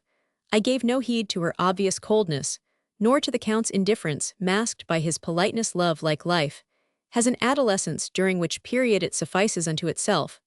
I made several stupid replies, induced by the tumults of passion, but no one perceived their cause, not even she who knew nothing of love. The rest of my visit was a dream which did not cease, until by moonlight on that warm and balmy night, I recrossed the Indre, watching the white visions that embellished meadows, shores, and hills, and listening to the clear song, the matchless note, full of deep melancholy, and uttered only in still weather, of a tree frog, whose scientific name is unknown to me. Since that solemn evening, I have never heard it without infinite delight. A sense came to me then of the marble wall against which my feelings had hitherto dashed themselves. Would it be always so? I fancied myself under some fatal spell. The unhappy events of my past life rose up and struggled with the purely personal pleasure I had just enjoyed. Before reaching Frapesle, I turned to look at Clochegourde, and saw beneath its windows a little boat called in Touraine a punt, fastened to an ash tree and swaying on the water. This punt belonged to Monsieur de Mortsauf, who used it for fishing. "Well," said Monsieur de Chessel, when we were out of earshot, "I needn't ask if you found those shoulders. I must, however, congratulate you on the reception. Monsieur de Mortsauf gave you the devil, you stepped into his heart at once. These words, followed by those I have already quoted to you, raised my spirits. I had not as yet said a word, and Monsieur de Chessel may have attributed my silence to happiness. How do you mean? I asked. He never, to my knowledge, received anyone so well. I will admit that I am rather surprised myself, I said, conscious of a certain bitterness underlying my companion's speech.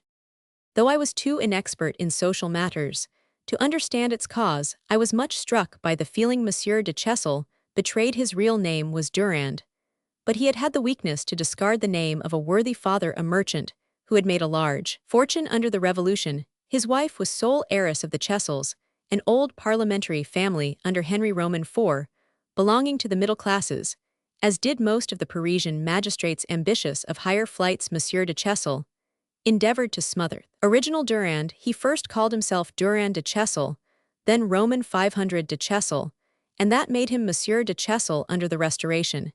He entailed an estate with the title of Count in virtue of letters patent from Louis Roman 18. His children reaped the fruits of his audacity without knowing what it cost him. In sarcastic comments, parvenus are like monkeys whose cleverness they possess. We watch them climbing, we admire their agility, but once at the summit, we see only their absurd and contemptible parts. The reverse side of my host's character was made up of pettiness with the addition of envy. The peerage and he were on diverging lines. To have an ambition and gratify it shows merely the insolence of strength, but to live below one's avowed ambition is a constant source of ridicule. To petty minds, Monsieur de Chessel did not advance with the straightforward step of a strong man. Twice elected deputy, twice defeated, yesterday director general, today nothing at all, not even prefect. His successes and his defeats had injured his nature and given him the sourness of invalided ambition. Though a brave man and a witty one, and capable of great things, envy, which is the root of existence in Touraine, the inhabitants of which employ their native genius in jealousy of all things, injured him in upper social circles, where a dissatisfied man, frowning at the success of others, slow at compliments, and ready at epigrams, seldom succeeds. Had he sought less, he might perhaps have obtained more, but unhappily, he had enough genuine superiority to make him wish to advance in his own way. At this particular time, Monsieur de Chessel's ambition had a second dawn. Royalty smiled upon him, and he was now affecting the grand manner still. He was, I must say, most kind to me, and he pleased me for the very simple reason that with him I had found peace and rest for the first time. The interest, possibly very slight, which he showed in my affairs seemed to me lonely and rejected, as I was an image of paternal love. His hospitable care contrasted so strongly with the neglect to which I was accustomed that I felt a childlike gratitude to the home where no fetters bound me and where I was welcomed and even courted. The owners of Frapesle are so associated with the dawn of my life's happiness that I mingle them in all those memories I love to revive later, and more especially in connection with his letters patent. I had the pleasure of doing my host some service. Monsieur de Chessel enjoyed his wealth with an ostentation that gave umbrage to certain of his neighbors. He was able to vary and renew his fine horses and elegant equipages. His wife dressed exquisitely. He received on a grand scale. His servants were more numerous than his neighbors approved, for all of which he was said to be aping princes. The Frapesle estate is immense before such luxury as this. The Comte de Mortsauf, with one family carriole, which in Touraine is something between a coach without springs and a post-chaise forced by limited means to let or farm clochegard, was Thuringian up to the time when royal favor restored the family to a distinction, possibly unlooked for. His greeting to me, the younger son of a ruined family, whose escutcheon dated back to the Crusades, was intended to show contempt for the large fortune, and to belittle the possessions, the woods, the arable lands, the meadows of a neighbor who was not of noble birth. Monsieur de Chessel fully understood this. They always met politely, but there was none of that daily intercourse, or that agreeable intimacy, which ought to have existed between Clochegard and Frapesle, two estates separated only by the Indre, and whose mistresses could have beckoned to each other from their windows. Jealousy, however, was not the sole reason for the solitude in which the Count de Mortsauf lived. His early education was that of the children of great families, an incomplete and superficial instruction as to knowledge, but supplemented by the training of society, the habits of a court life, and the exercise of important duties under the crown, or in eminent offices. Monsieur de Mortsauf had emigrated at the very moment when the second stage of his education was about to begin, and accordingly that training was lacking to him. He was one of those who believed in the immediate restoration of the monarchy.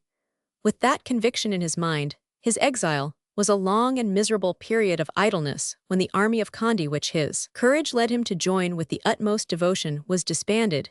He expected to find some other post under the white flag, and never sought like other emigrants to take up an industry perhaps. He had not the sort of courage that could lay aside his name and earn his living in the sweat of a toil. He despised his hopes daily postponed to the morrow, and possibly scruple of honor kept him from offering his services to foreign powers. Trials undermined his courage, long tramps afoot on insufficient nourishment, and above all on hopes betrayed injured his health, and discouraged his mind by degrees. He became utterly destitute. If to some men misery is a tonic, on others it acts as a dissolvent, and the Count was of the latter. Reflecting on the life of this poor Touraine gentleman, tramping and sleeping along the highroads of Hungary, sharing the mutton of Prince Esterhazy's shepherds, from whom the foot-worn traveller begged the food he would not as a gentleman have accepted at the table of the master, and refusing again and again to do service to the enemies of France, I never found it in my heart to feel bitterness against him, even when I saw him at his worst in after days. The natural gaiety of a Frenchman and a Thuringian soon deserted him. He became morose, fell ill, and was charitably cared for in some German hospital. His disease was an inflammation of the mesenteric membrane, which is often fatal, and is liable, even if cured, to change the constitution and produce hypochondria. His love affairs carefully buried out of sight, and which I alone discovered, were low-lived, and not only destroyed his health, but ruined his future. After 12 years of great misery, he made his way to France under the decree of the emperor, which permitted the return of the emigrants. As the wretched wayfarer crossed the Rhine, and saw the tower of Strasbourg against the evening sky, his strength gave way. France, France, I cried, I see France, he said to me, as a child cries mother when it is hurt born to wealth. He was now poor, made to command a regiment or govern a province. He was now without authority, and without a future, constitutionally healthy and robust. He returned infirm and utterly worn out, without enough education to take part among men and affairs now broadened and enlarged by the march of events, necessarily without influence of any kind. He lived despoiled of everything of his moral strength, as well as his physical want of money, made his name a burden, his unalterable opinions, his antecedents with the army of Condé, his trials, his recollections, his wasted health gave him susceptibilities which are but little spared in France, that land of jest and sarcasm. Half dead, he reached Maine, where by some accident of the Civil War, the revolutionary government had forgotten to sell one of his farms of considerable extent, which his farmer had held for him, by giving out that he himself was the owner of it. When the Lenoncourt family living at Givry, an estate not far from this farm, heard of the arrival of the Comte de Mortsauf, the Duc de Lenoncourt invited him to stay at Givry. While a house was being prepared for him, the Lenoncourt family were nobly generous to him, and with them he remained some months, struggling to hide his sufferings. During that first period of rest, the Lenoncourts had themselves lost an immense property. By birth, Monsieur de Mortsauf was a suitable husband for their daughter Mademoiselle de Lenoncourt. Instead of rejecting a marriage with a feeble and worn-out man of 35, seemed satisfied to accept it. It gave her the opportunity of living with her aunt, the Duchesse de Verneuil, sister of the Prince de Blamont-Chauvry, who was like a mother to her. Madame de Verneuil, the intimate friend of the Duchesse de Bourbon, was a member of the devout society of which Monsieur Saint-Martin, born in Touraine, and called the philosopher of mystery, was the soul. The disciples of this philosopher practiced the virtues taught them by the lofty doctrines of mystical illumination. These doctrines hold the key to worlds divine. They explain existence by reincarnations through which the human spirit rises to its sublime destiny. They liberate duty from its legal degradation, enable the soul to meet the trials of life with the unalterable serenity of the Quaker, ordain contempt for the sufferings of this life, and inspire a fostering care of that angel within us who allies us to the divine. It is Stoicism, with an immortal future, active prayer, and pure love, are the elements of this faith, which is born of the Roman Church, but returns to the Christianity of the primitive faith. Mademoiselle de Lenoncourt remained, however, in the Catholic communion to which her aunt was equally bound. Cruelly tried by revolutionary horrors, the Duchesse de Verneuil acquired in the last years of her life a halo of passionate piety, which, to use the phraseology of Saint Martin, shed the light of celestial love, and the chrism of inward joy upon the soul of her cherished niece. After the death of her aunt Madame de Mortsauf, received several visits at Clochegird from Saint Martin, a man of peace, and of virtuous wisdom. It was at Clochegird that he corrected his last books printed at Tours by lettermy Madame de Verneuil, wise with the wisdom of an old woman, who has known the stormy straits of life, gave Clochegird to the young wife for her married home, and with the grace of old age so perfect where it exists, the Duchess yielded everything to her niece, reserving for herself only one room above the one she had always occupied, and which she now fitted up for the Countess. Her sudden death threw a gloom over the early days of the marriage, and connected Clochegird with ideas of sadness in the sensitive mind of the bride. The first period of her settlement in Touraine was to Madame de Mortsauf, I cannot say the happiest, but the least troubled of her life. After the many trials of his exile, Monsieur de Mortsauf, taking comfort in the thought of a secure future, had a certain recovery of mind. He breathed anew in this sweet valley the intoxicating essence of revived hope. Compelled to husband his means, he threw himself into agricultural pursuits and began to find some happiness in life. But the birth of his first child Jacques was a thunderbolt which ruined both the past and the future. The doctor declared the child had not vitality enough to live. The Count concealed this sentence from the mother, but he sought other advice, and received the same fatal answer, the truth of which was confirmed at the subsequent birth of Madeleine. These events, and a certain inward consciousness of the cause of this disaster, increased the diseased tendencies of the man himself. His name, doomed to extinction, a pure and irreproachable young woman made miserable beside him, and doomed to the anguish of maternity, without its joyous uprising of his former into his present life, with its growth of new sufferings, crushed his spirit, and completed its destruction. The Countess guessed the past from the present, and read the future. Though nothing is so difficult as to make a man happy when he knows himself to blame, she set herself to that task, which is worthy of an angel. She became stoical, descending into an abyss, whence she still could see the sky. She devoted herself to the care of one man, as the sister of charity devotes herself to many to reconcile him with himself. She forgave him that for which he had no forgiveness. The Count grew miserly. She accepted the privations he imposed, like all who have known the world, only to acquire its suspiciousness. He feared betrayal. She lived in solitude, and yielded without a murmur to his mistrust. With a woman's tact she made him will to do that which was right, till he fancied the ideas were his own, and thus enjoyed in his own person the honors of a superiority that was never his. After due experience of married life, she came to the resolution of never leaving Clochegird, for she saw the hysterical tendencies of the Count's nature, and feared the outbreaks which might be talked of in that gossiping and jealous neighborhood to the injury of her children.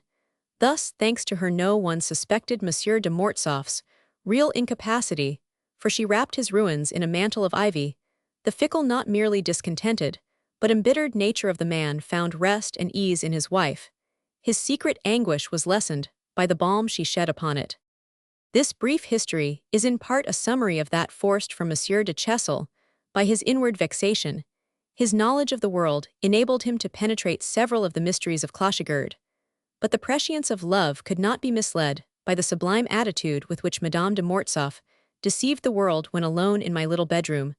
A sense of the full truth made me spring from my bed. I could not bear to stay at Frapesle. When I saw the lighted windows of Clochegird, I dressed, went softly down, and left the chateau by the door of a tower at the foot of a winding stairway. The coolness of the night calmed me. I crossed the Indre by the bridge at the Red Mill, took the Everblist punt, and rode in front of Clochegird, where a brilliant light was streaming from a window looking towards Az. Again I plunged into my old meditations, but they were now peaceful, intermingled with the love note of the nightingale, and the solitary cry of the sedge warbler. Ideas glided like fairies through my mind, lifting the black veil which had hidden. Till then the glorious future soul and senses were alike charmed with what passion my thoughts rose to her again, and again I cried with the repetition of a madman, will she be mine? During the preceding days, the universe had enlarged to me, but now in a single night, I found it center on her. My will and my ambition henceforth fastened. I desired to be all in all to her, that I might heal and fill her lacerated heart. Beautiful was that night beneath her windows, amid the murmur of waters, rippling through the sluices, broken only by a voice that told the hours from the clock tower of Sash. During those hours of darkness, bathed in light, When this sidereal flower illumined my existence, I betrothed to her my soul, with the faith of the poor Castilian knight, whom we laugh at in the pages of Cervantesa faith, nevertheless with which all love begins. At the first gleam of day, the first note of the waking birds, I fled back among the trees of Frapesal, and reached the house. No one had seen me, no one suspected by absence, and I slept soundly, until the bell rang for breakfast. When the meal was over, I went down in spite of the heat to the meadowlands for another sight of the Indre, and its isles, the valley and its slopes of which I seemed so passionate an admirer. But once there, thanks to a swiftness of foot like that of a loose horse, I returned to my punt. The willows and clochegird, all was silent and palpitating, as a landscape is at midday in summer. The still foliage lay sharply defined on the blue of the sky. The insects that live by light, the dragonflies, the cantharides, were flying among the reeds, and the Astries cattle chewed the cud in the shade. The ruddy earth of the vineyards glowed. The adders glided up and down the banks. What a change in the sparkling and coquettish landscape! While I slept, I sprang suddenly from the boat, and ran up the road, which went round Clochegird, for I fancied that I saw the Count coming out. I was not mistaken. He was walking beside the hedge, evidently making for a gate on the road to Azay, which followed the bank of the river. "How are you this morning, Monsieur le Comte?" He looked at me, pleasantly, not being used to hear himself thus addressed. "Quite well," he answered. "You must love the country to be rambling about in this heat." "I was sent here to live in the open air." "Then what do you say to coming with me, to see them cut my rye?" "Gladly," I replied. "Ill own to you that my ignorance is past belief. I don't know rye from wheat, nor a poplar from an aspen. I know nothing of farming, nor of the various methods of cultivating the soil." "Well, come and learn," he cried gaily, returning upon his steps. "Come in, by the little gate above." The Count walked back along the hedge, he being within it, and I without. "You will learn nothing from Monsieur de Chessel," he remarked. "He is altogether too fine a gentleman to do more than receive the reports of his bailiff." The Count then showed me his yards, and the farm buildings, the pleasure grounds, orchards, vineyards, and kitchen garden, until we finally came to the long alley of acacias and ailanthus beside the river, at the end of which I saw Madame de Mortsauf, sitting on a bench with her children. A woman is very lovely under the light and quivering shade of such foliage. Surprised perhaps at my prompt visit, she did not move, knowing very well that we should go to her. The Count made me admire the view of the valley, which at this point is totally different from that seen from the heights above. Here I might have thought myself in a corner of Switzerland. The meadows, furrowed with little brooks which flow into the Indre, can be seen to their full extent, till lost in the misty distance towards Montbazon, the eye ranges over a vast green plain in all other directions. It is stopped by hills, by masses of trees and rocks. We quickened our steps as we approached Madame de Mortsauf, who suddenly dropped the book in which Madeleine was reading to her, and took Jacques upon her knees in the paroxysms of a violent cough. "What's the matter?" cried the Count, turning. Roman 553, "A sore throat," answered the mother, who seemed not to see me, "but it is nothing serious." She was holding the child by the head and body, and her eyes seemed to shed 2 rays of life into the poor frail creature. "You are so extraordinarily imprudent," said the Count sharply. "You expose him to the river damps, and let him sit on a stone bench." "Why, papa, the stone is burning hot," cried Madeleine. "They were suffocating higher up," said the Countess. "Women always want to prove they are right," said the Count, turning to me. To avoid agreeing or disagreeing with him by word or look, I watched Jacques, who complained of his throat. His mother carried him away, but as she did so, she heard her husband say, "When they have brought such sickly children into the world, they ought to learn how to take care of them." Words that were cruelly unjust, but his self-love drove him to defend himself at the expense of his wife. The Countess hurried up the steps and across the portico, and I saw her disappear through the glass door. Monsieur de Mortsauf seated himself on the bench, his head bowed in gloomy silence. My position became annoying. He neither spoke nor looked at me. Farewell to the walk he had proposed, in the course of which I had hoped to fathom him. I hardly remember a more unpleasant moment. Ought I to go away, or should I not go? How many painful thoughts must have arisen in his mind to make him forget to follow Jacques, and learn how he was at last. However, he rose abruptly and came towards me. We both turned and looked at the smiling valley. "We will put off our walk to another day, Monsieur le Comte," I said gently. "No, let us go," he replied. "Unfortunately, I am accustomed to such scenes. I, who would give my life, without the slightest regret, to save that of the child." Jacques is better, my dear, he has gone to sleep, said a golden voice. Madame de Mortsauf suddenly appeared at the end of the path. She came forward without bitterness or ill will, and bowed to me. I am glad to see that you like clochegird, she said. My dear, should you like me to ride over and fetch Monsieur Deslins, said the Count, as if wishing her to forgive his injustice. Don't be worried, she said. Jacques did not sleep last night. That's all. The child is very nervous. He had a bad dream. And I told him stories all night to keep him quiet. His cough is purely nervous. I have stilled it with a lozenge, and he has gone to sleep. Poor woman, said her husband, taking her hand in his, and giving her a tearful look. I knew nothing of it. Why should you be troubled, when there is no occasion, she replied. Now go and attend to the rye. You know, if you are not there, the men will let the gleaners of the other villages get into the field before the sheaves are carried away. I am going to take a first lesson in agriculture, Madame, I said to her. You have a very good master, she replied, motioning towards the Count, whose mouth screwed itself into that smile of satisfaction, which is vulgarly termed a bouche en coeur. 2 months later, I learned, she had passed that night in great anxiety, fearing that her son had the croup, while I was in the boat rocked by thoughts of love, imagined that she might see me from her window, adoring the gleam of the candle, which was then lighting a forehead, furrowed by fears. The croup prevailed at Tours, and was often fatal when we were outside the gate. The Count said, in a voice of emotion, Madame de Mortsauf is an angel. The words staggered me. As yet I knew but little of the family, and the natural conscience of a young soul made me exclaim inwardly, what right have I to trouble this perfect peace? Glad to find a listener in a young man, over whom he could lord it so easily, the Count talked to me of the future, which the return of the Bourbons would secure to France. We had a desultory conversation, in which I listened to much childish nonsense, which positively amazed me. He was ignorant of facts, susceptible of proof that might be called geometric. He feared persons of education. He rejected superiority and scoffed, perhaps with some reason, at progress.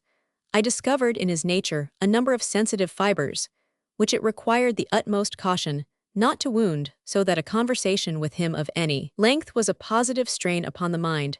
When I had, as it were, felt of his defects, I conformed to them, with the same suppleness that his wife showed in soothing him later in life. I should certainly have made him angry, but now humble as a child, supposing that I knew nothing, and believing that men in their prime knew all. I was genuinely amazed at the results obtained at Clochegird by this patient agriculturist. I listened admiringly to his plans, and with an involuntary flattery, which won his goodwill, I envied him the estate, and its outlook, a terrestrial paradise. I called it far superior to Frapesle. Frapesle, I said, is a massive piece of plate, but Clochegird is a jewel case of Jemsa's speech, which he often quoted, giving credit to its author. Before we came here, he said it was desolation itself. I was all ears when he told of his seed fields and nurseries new to country life. I besieged him with questions about prices, means of preparing and working the soil, etc., and he seemed glad to answer all in detail. What in the world do they teach you in your colleges? He exclaimed at last in astonishment. On this first day, the Count said to his wife, when he reached home, Monsieur Félix is a charming young man. That evening, I wrote to my mother, and asked her to send my clothes and linen, saying that I should remain at Frapesle, ignorant of the great revolution which was just taking place, and not perceiving the influence it was to have upon my fate. I expected to return to Paris to resume my legal studies. The law school did not open till the first week in November. Meantime, I had 2 months and a half before me. The first part of my stay, while I studied to understand the Count, was a period of painful impressions to me. I found him a man of extreme irascibility, without adequate cause, hasty in action in hazardous cases, to a degree that alarmed me sometimes. He showed glimpses of the brave gentleman of Caen's army, parabolic flashes of will such as may in times of emergency tear through politics like bombshells, and may also, by virtue of honesty and courage, make a man condemned to live buried on his property, an Elbe a Bonchamp, or a Charette, in presence of certain ideas. His nostril contracted, his forehead cleared, and his eyes shot lightnings, which were soon quenched. Sometimes I feared he might detect the language of my eyes, and kill me. I was young then, and merely tender, while that force that alters men so strangely had scarcely dawned within me. My passionate desires shook me with an emotion that was like the throes of fear. Death I feared not, but I would not die until I knew the happiness of mutual love. But how tell of what I felt? I was a prey to perplexity. I hoped for some fortunate chance. I watched I made the children love me. I tried to identify myself with the family. Little by little, the Count restrained himself less in my presence. I came to know his sudden outbreaks of temper, his deep and ceaseless melancholy, his flashes of brutality, his bitter cutting, complaints, his cold hatreds, his impulses of latent madness, his childish moans, his cries of a man's despair, his unexpected fury. The moral nature differs from the physical nature inasmuch as nothing is absolute in it. The force of effects is in direct proportion to the characters, or the ideas, which are grouped around some fact. My position at Clochigerd, my future life, depended on this one eccentric will. I cannot describe to you the distress that filled my soul as quick in those days, to expand as to contract whenever I entered Clochigerd, and asked myself, how will he receive me, with what anxiety of heart? I saw the clouds collecting on that stormy brow. I lived in a perpetual quivive. I fell under the dominion of that man, and the sufferings I endured taught me to understand those of Madame de Mortsauf. We began by exchanging looks of comprehension. Tried by the same fire, how many discoveries I made during those first 40 days of actual bitterness, of tacit joys, of hopes alternately submerged and buoyant. One evening, I found her pensively watching a sunset, which reddened the summits with so ravishing a glow, that it was impossible not to listen to that voice of the eternal song of songs by which nature herself bids all her creatures love. Did the lost illusions of her girlhood return to her? Did the woman suffer from an inward comparison? I fancied I perceived a desolation in her attitude that was favorable to my first appeal, and I said, some days are hard to bear. You read my soul, she answered, but how have you done so? We touch at many points. I replied, surely we belong to the small number of human beings born to the highest joys and the deepest sorrows, whose feeling qualities vibrate in unison and echo each other inwardly, whose sensitive natures are in harmony with the principle of things. Put such beings among surroundings where all is discord, and they suffer horribly, just as their happiness mounts to exaltation when they meet ideas or feelings or other beings who are congenial to them. But there is still a third condition, where sorrows are known only to souls affected by the same distress. In this alone is the highest fraternal comprehension. It may happen that such souls find no outlet either for good or evil. Then the organ within us, endowed with expression and motion, is exercised in a void, expends its passion without an object, utters sounds without melody, and cries that are lost in solitude. A terrible defeat of a soul, which revolts against the inutility of nothingness. These are struggles in which our strength oozes away without restraint as blood from an inward wound. The sensibilities flow to waste, and the result is a horrible weakening of the soul, an indescribable melancholy, for which the confessional itself has no ears. Have I not expressed our mutual sufferings? She shuddered, and then, without removing her eyes from the setting sun, she said, how is it that, young as you are, you know these things? Were you once a woman? Ah, I replied, my childhood was like a long illness. I hear Madeline coughing, she cried, leaving me abruptly. The Countess showed no displeasure at my constant visits, and for two reasons. In the first place, she was pure as a child, and her thoughts wandered into no forbidden regions. In the next, I amused the Count, and made a sop for that lion without claws or mane. I found an excuse for my visits which seemed plausible to every one. Monsieur de Mortsauf proposed to teach me backgammon, and I accepted. As I did so, the Countess was betrayed into a look of compassion, which seemed to say, you are flinging yourself into the jaws of the lion. If I did not understand this at the time, 3 days had not passed before I knew what I had undertaken. My patience, which nothing exhausts, the fruit of my miserable childhood, ripened under this last trial. The Count was delighted when he could jeer at me for not putting in practice the principles or the rules he had explained. If I reflected before I played, he complained of my slowness. If I played fast, he was angry because I hurried him. If I forgot to mark my points, he declared, making his profit out of the mistake, that I was always too rapid. It was like the tyranny of a schoolmaster, the despotism of the rod, of which I can really give you no idea, unless I compare myself to Epictetus under the yoke of a malicious child. When we played for money, his winnings gave him the meanest and most abject delight. A word from his wife was enough to console me, and it frequently recalled him to a sense of politeness and good breeding. But before long, I fell into the furnace of an unexpected misery. My money was disappearing under these losses, though the Count was always present during my visits, until I left the house, which was sometimes very late. I cherished the hope of finding some moment when I might say a word that would reach my idol's heart, But to obtain that moment for which I watched and waited with a hunter's painful patience, I was forced to continue these weary games during which my feelings were lacerated, and my money lost. Still there were moments when we were silent, she and I looking at the sunlight on the meadows, the clouds in a gray sky, the misty hills, or the quivering of the moon on the sandbanks of the river, saying only night is beautiful. Night is woman, madame. What tranquility! Yes, no one can be absolutely wretched here. Then she would return to her embroidery frame. I came at last to hear the inward beatings of an affection which sought its object, but the fact remained. Without money, farewell to these evenings. I wrote to my mother to send me some. She scolded me, and sent only enough to last a week. Where could I get more? My life depended on it. Thus it happened that in the dawn of my first great happiness, I found the same sufferings that assailed me elsewhere. But in Paris, at college, at school, I evaded them by abstinence. There my privations were negative. At Frapesle, they were active, so active that I was possessed by the impulse to theft, by visions of crime, furious desperations which rend the soul, and must be subdued under pain of losing our self-respect. The memory of what I suffered through my mother's parsimony taught me that indulgence for young men, which one who has stood upon the brink of the abyss, and measured its depths without falling into them, must inevitably feel. Though my own rectitude was strengthened by those moments when life opened, and let me see the rocks and quicksands beneath the surface, I have never known that terrible thing called human justice draw its blade through the throat of a criminal, without saying to myself, penal laws are made by men who have never known misery. At this crisis, I happened to find a treatise on backgammon in Monsieur de Chessel's library, and I studied it.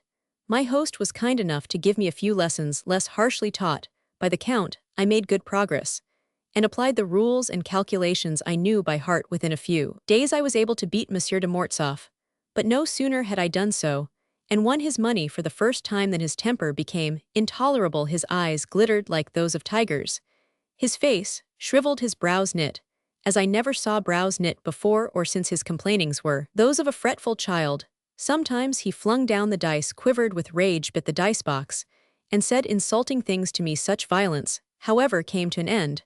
When I had acquired enough mastery of the game, I played it to suit me. I so managed that we were nearly equal. Up to the last moment, I allowed him to win the first half, and made matters even during the last half. The end of the world would have surprised him less than the rapid superiority of his pupil, but he never admitted it. The unvarying result of our games was a topic of discourse on which he fastened. My poor head, he would say, is fatigued. You managed to win the last of the game, because by that time I lose my skill. The Countess, who knew backgammon, understood my maneuvers from the first, and gave me those mute thanks which swell the heart of a young man. She granted me the same look she gave to her children. From that ever-blessed evening, she always looked at me when she spoke. I cannot explain to you the condition I was in when I left her. My soul had annihilated my body. It weighed nothing. I did not walk, I flew. That look I carried within me. It bathed me with light, just as her last words, adieu, monsieur, still sounded in my soul with the harmonies of O Filio in the Paschal choir. I was born into a new life. I was something to her. I slept on purple, and fine linen. Flames darted before my closed eyelids, chasing each other in the darkness like threads of fire, in the ashes of burned paper. In my dreams her voice became, though I cannot describe it, palpable, an atmosphere of light and fragrance, wrapping me a melody, enfolding my spirit. On the morrow, her greeting expressed the fullness of feelings that remained unuttered, and from that moment I was initiated into the secrets of her voice. That day was to be one of the most decisive of my life. After dinner, we walked on the heights across a barren plain where no herbage grew. The ground was stony, arid, and without vegetable soil of any kind. Nevertheless, a few scrub oaks and thorny bushes straggled there, and in place of grass, a carpet of crimped mosses illuminated by the setting sun, and so dry that our feet slipped upon it. I held Madeleine by the hand to keep her up. Madame de Mortsauf was leading Jacques. The Count, who was in front, suddenly turned round, and striking the earth with his cane, said to me in a dreadful tone, "Such is my life, but before I knew you," he added with a look of penitence at his wife. The reparation was tardy, for the Countess had turned pale. What woman would not have staggered, as she did, under the blow? "But what delightful scenes are wafted here, and what a view of the sunset!" I cried. For my part, one should like to own this barren moor. I fancy there may be treasures if we dig for them. But its greatest wealth is that of being near you, who would not pay a great cost for such a viol harmony to the eye with that winding river, where the soul may bathe among the ash trees, and the alders see the difference of taste to you. This spot of earth is a barren waste to me, it is paradise." She thanked me with a look. "Bucolics," exclaimed the Count with a bitter look, "this is no life for a man who bears your name." Then he suddenly changed his tone. "The bells," he cried, "don't you hear the bells of Az? I hear them ringing." Madame de Mortsauf gave me a frightened look. Madeleine clung to my hand. "Suppose we play a game of backgammon," I said. "Let us go back. The rattle of the dice will drown the sound of the bells." We returned to clochegard, conversing by fits, and starts. Once in the salon, an indefinable uncertainty and dread took possession of us.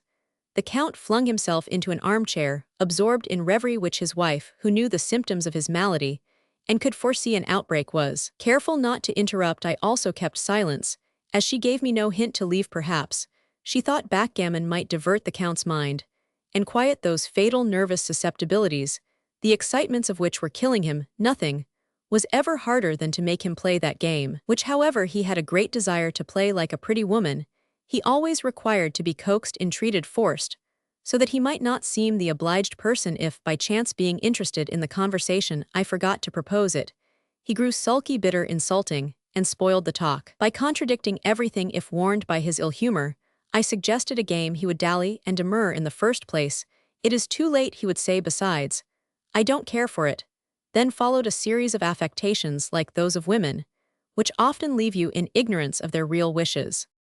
On this occasion, I pretended a wild gaiety to induce him to play. He complained of giddiness, which hindered him from calculating. His brain, he said, was squeezed into a vice. He heard noises. He was choking, and thereupon he sighed heavily. At last, however, he consented to the game. Madame de Mortsauf left us to put the children to bed and lead the household in family prayers. All went well during her absence.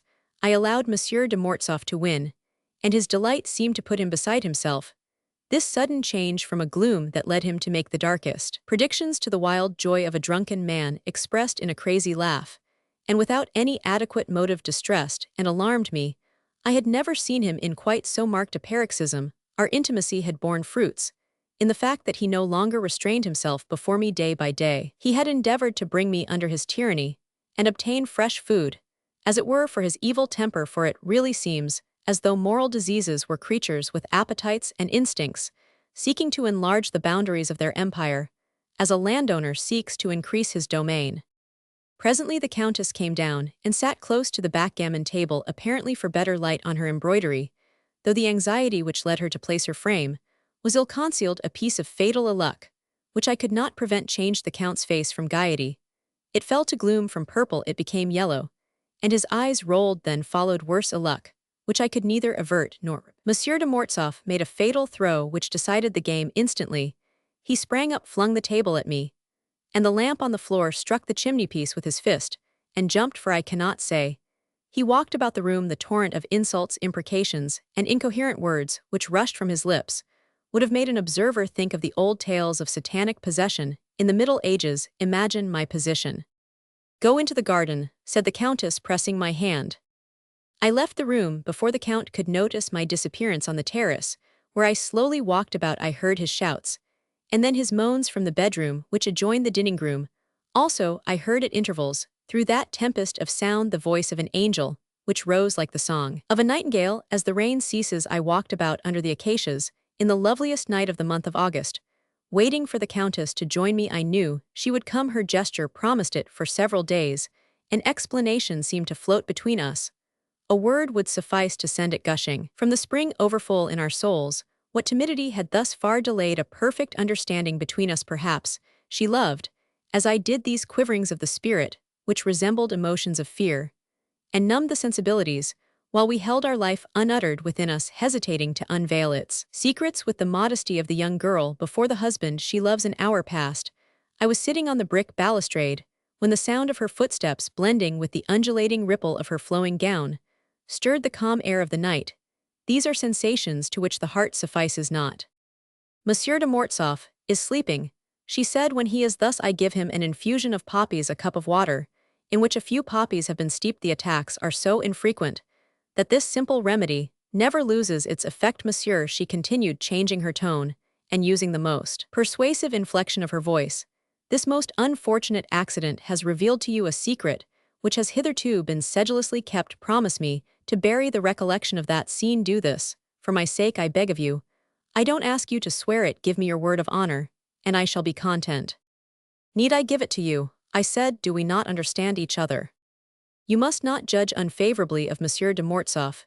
You see the effects of his many sufferings under the emigration. She went on tomorrow. He will entirely forget all that he has said, and done. You will find him kind and excellent as ever. Do not seek to excuse him, madame. I replied. I will do all you wish. I would fling myself into the Indre at this moment, if I could restore Monsieur de Mortsauf's health, and ensure you a happy life. The only thing I cannot change is my opinion. I can give you my life, but not my convictions. I can pay no heed to what he says. But can I hinder him from saying it? No, in my opinion, Monsieur de Mortsauf is. I understand you, she said, hastily interrupting me. You are right, the Count is as nervous as a fashionable woman, she added, as if to conceal the idea of madness by softening the word. But he is only so at intervals, once a year, when the weather is very hot. Ah, what evils have resulted from the emigration, how many fine lives ruined. He would have been, I am sure of it, a great soldier and honor to his country. I know, I said, interrupting in my turn, to let her see that it was useless to attempt to deceive me. She stopped, laid one hand lightly on my brow, and looked at me. Who has sent you here, she said, into this home? Has God sent me help, a true friendship to support me? She paused, then added, as she laid her hand firmly upon mine, for you are good and generous. She raised her eyes to heaven, as if to invoke some invisible testimony to confirm her thought, and then let them rest upon me, electrified by the look which cast a soul into my soul. I was guilty, judging by social laws, of a want of tact, though in certain natures such indelicacy really means a brave desire to meet danger, to avert a blow, to arrest an evil before it happens. Oftener, still an abrupt call upon a heart. A blow given to learn, if it resounds in unison with ours. Many thoughts rose like gleams within my mind, and bade me wash out the stain that blotted my conscience at this moment, when I was seeking a complete understanding. Before we say more, I said in a voice shaken by the throbbings of my heart, which could be heard in the deep silence that surrounded us, suffer me to purify one memory of the past. Hush, she said, quickly touching my lips with a finger which she instantly removed. She looked at me haughtily, with the glance of a woman who knows herself too exalted for insult to reach her. Be silent. I know of what you are about to speak, the first, the last, the only outrage ever offered to me. Never speak to me of that ball. If as a Christian I have forgiven you, as a woman, I still suffer from your act. You are more pitiless than God himself, I said, forcing back the tears that came into my eyes. I ought to be, so I am more feeble, she replied. But I continued with the persistence of a child. Listen to me now, if only for the first, the last, the only time in your life. Speak then, she said, speak, or you will think I dare not hear you. Feeling that this was the turning moment of our lives, I spoke to her in the tone that commands attention. I told her that all women whom I had ever seen were nothing to me.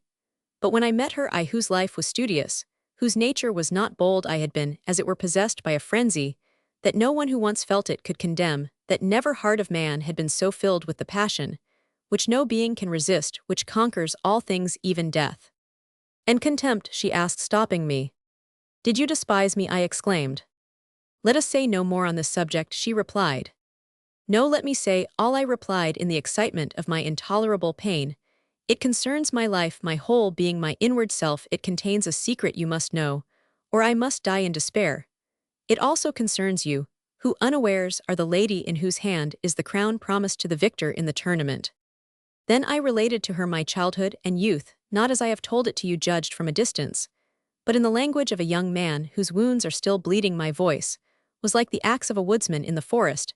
At every word the dead years fell with echoing sound, bristling with their anguish like branches robbed of their foliage. I described to her, in feverish language, many cruel details, which I have here spared you. I spread before her the treasure of my radiant hopes, the virgin gold of my desires, the whole of a burning heart, kept alive beneath the snow of these Alps, piled higher and higher by perpetual winter.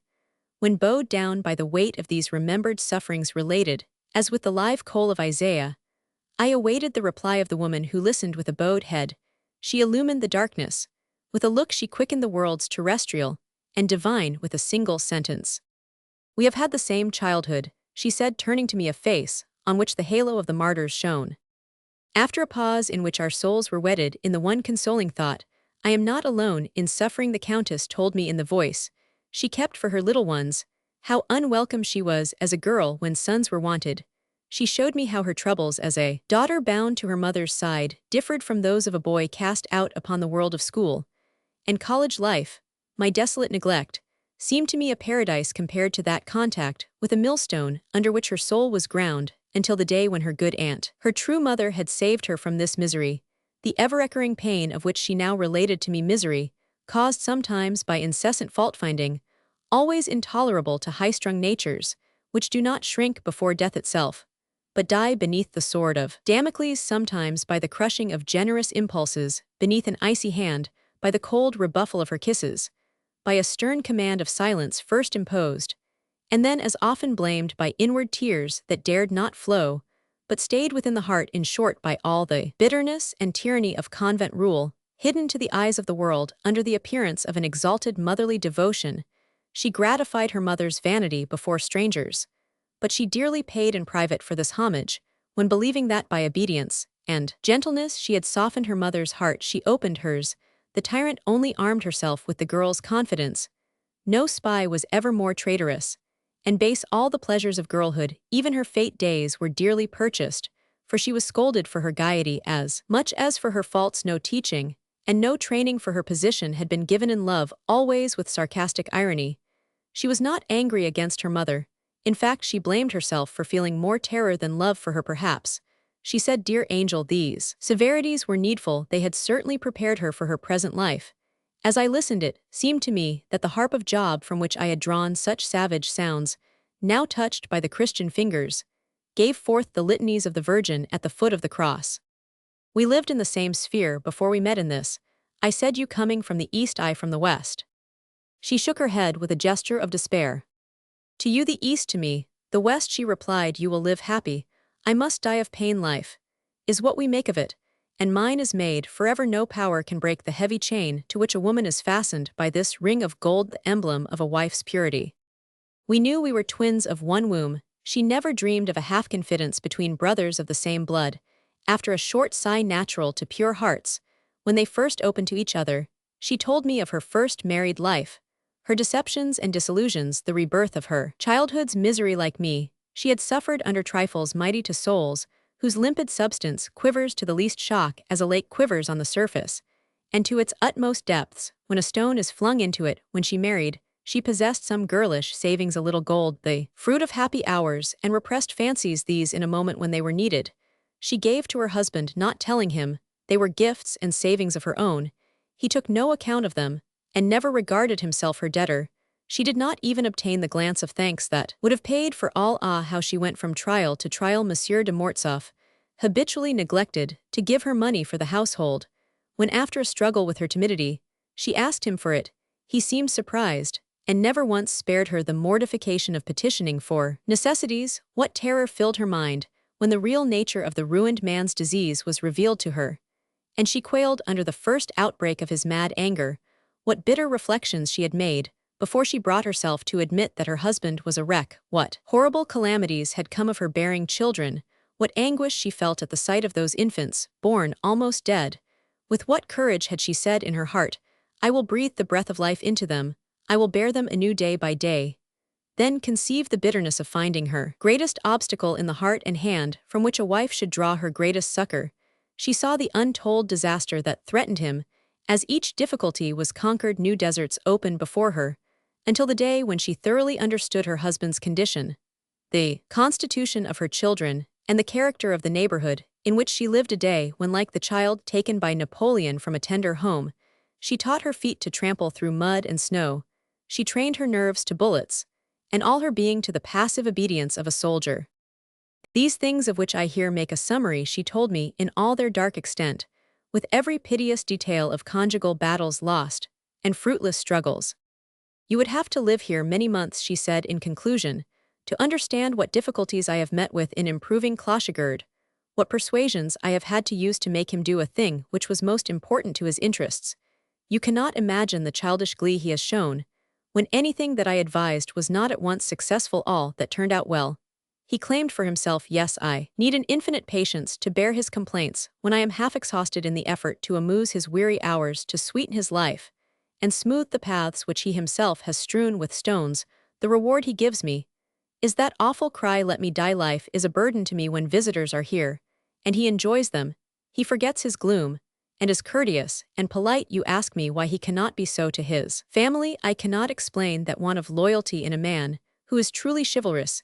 He is quite capable of riding at full speed to Paris to buy me a set of ornaments, as he did the other day before the ball. Miserly in his household, he would be lavish upon me. If I wished it, I would. It were reversed. I need nothing for myself, but the wants of the household are many, in my strong desire to make him happy. And not reflecting that I might be a mother, I began my married life by letting him treat me as a victim. I who at that time, by using a few caresses, could have led him like a child, but I was unable to play a part one should have thought disgraceful. Now, however, the welfare of my family requires me to be as calm and stern as the figure of justice, and yet I too have a heart that overflows with tenderness. But why, I said, do you not use this great influence to master him and govern him? If it concerned myself only, I should not attempt either to overcome the dogged silence with which for days together he meets my arguments, nor to answer his irrational remarks, his childish reasons. I have no courage against weakness, any more than I have against childhood. They may strike me as they will. I cannot resist. Perhaps I might meet strength with strength, but I am powerless against those I pity. If I were required to coerce Madeline in some matter that would save her life, I should die with her. Pity relaxes all my fibers and unstrings my nerves. So it is that the violent shocks of the last 10 years have broken me down. My feelings, so often battered, are numb at times. Nothing can revive them. Even the courage with which I once faced my troubles begins to fail me. Yes, sometimes I am beaten for want of rest. I mean repose and sea baths, by which to recover my nervous strength. I shall perish. Monsieur de Mortsauf will have killed me, and he will die of my death. Why not leave Clochegard for a few months? Surely you could take your children and go to the seashore. In the first place, Monsieur de Mortsauf would think you were lost if I left him, though he will not admit his condition. He is well aware of it. He is both sane and mad, two natures in one man, a contradiction which explains many an irrational action. Besides this, he would have good reason for objecting. Nothing would go right here if I were absent. You may have seen in me the mother of a family, watchful to protect her young from the hawk that is hovering over them. A weighty task indeed, but harder still are the cares imposed upon me by Monsieur de Mortsauf, whose constant cry as he follows me about is, "Where is Madame?" I am Jacques, tutor and Madeline's governess. But that is not all. I am bailiff and steward too. You will understand what that means when you come to see, as you will, that the working of an estate in these parts is the most fatiguing of all employments. We get small returns in money. The farms are cultivated on shares, a system which needs the closest supervision. We are obliged ourselves to sell our own produce. Our cattle and harvests of all kinds. Our competitors in the markets are our own farmers, who meet consumers in the wine shops and determine prices by selling first. I should weary you if I explained the many difficulties of agriculture in this region. No matter what care I give to it, I cannot always prevent our tenants from putting our manure upon their ground. I cannot be ever on the watch, lest they take advantage of us in the division of the crops. Neither can I always know the exact moment when sales should be made. So, if you think of Monsieur de Mortsauf's defective memory, and the difficulty you have seen me have in persuading him to attend to business, you can understand the burden that is on my shoulders, and the impossibility of my laying it down for a single day. If I were absent, we should be ruined. No one would obey Monsieur de Mortsauf. In the first place, his orders are conflicting, then no one likes him, he finds incessant fault, and he is very domineering. Moreover, like all men of feeble mind, he listens too readily to his inferiors. If I left the house, not a servant would be in it in a week's time. So you see, I am attached to Clochegard, as those leaden finals are to our roof. I have no reserves with you. The whole countryside is still ignorant of the secrets of this house, but you know them, you have seen them. Say nothing but what is kind and friendly, and you shall have my esteemy gratitude," she added, in a softer voice. On those terms, you are welcome at Clochegard, where you will find friends. I exclaimed, "I see that I have never really suffered while you—" "No, no," she exclaimed with a smile, that smile of all resigned women, which might melt a granite rock. "Do not be astonished at my frank confidence. It shows you life as it is, not as your imagination pictures it.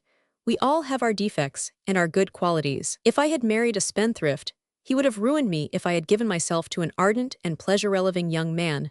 Perhaps I could not have retained him, he might have left me, and I should have died of jealousy.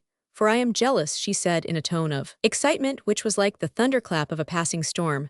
But Monsieur de Mortsauf loves me as much as he is capable of loving all that his heart contains of affection. He pours at my feet like the Magdalen's cup of ointment. Believe me, a life of love is an exception to the laws of this earth. All flowers fade, great joys and emotions have a morrow of evelif. A morrow at all real life is a life of anguish. Its image is in that nettle growing there at the foot of the wall. No sun can reach it, and it keeps green. Yet here, as in parts of the north, there are smiles in the sky, few to be sure, but they compensate for many a grief. Moreover, women, who are naturally mothers, live and love far more through sacrifices than through pleasures. Here, I draw upon myself. The storms I fear may break upon my children or my people, and in doing so I feel a something I cannot explain which gives me secret courage. The resignation of the night carries me through the day that follows. God does not leave me comfortless. Time was when the condition of my children filled me with despair. Today, as they advance in life, they grow healthier and stronger. And then after all, our home is improved and beautified. Our means are improving also, who knows?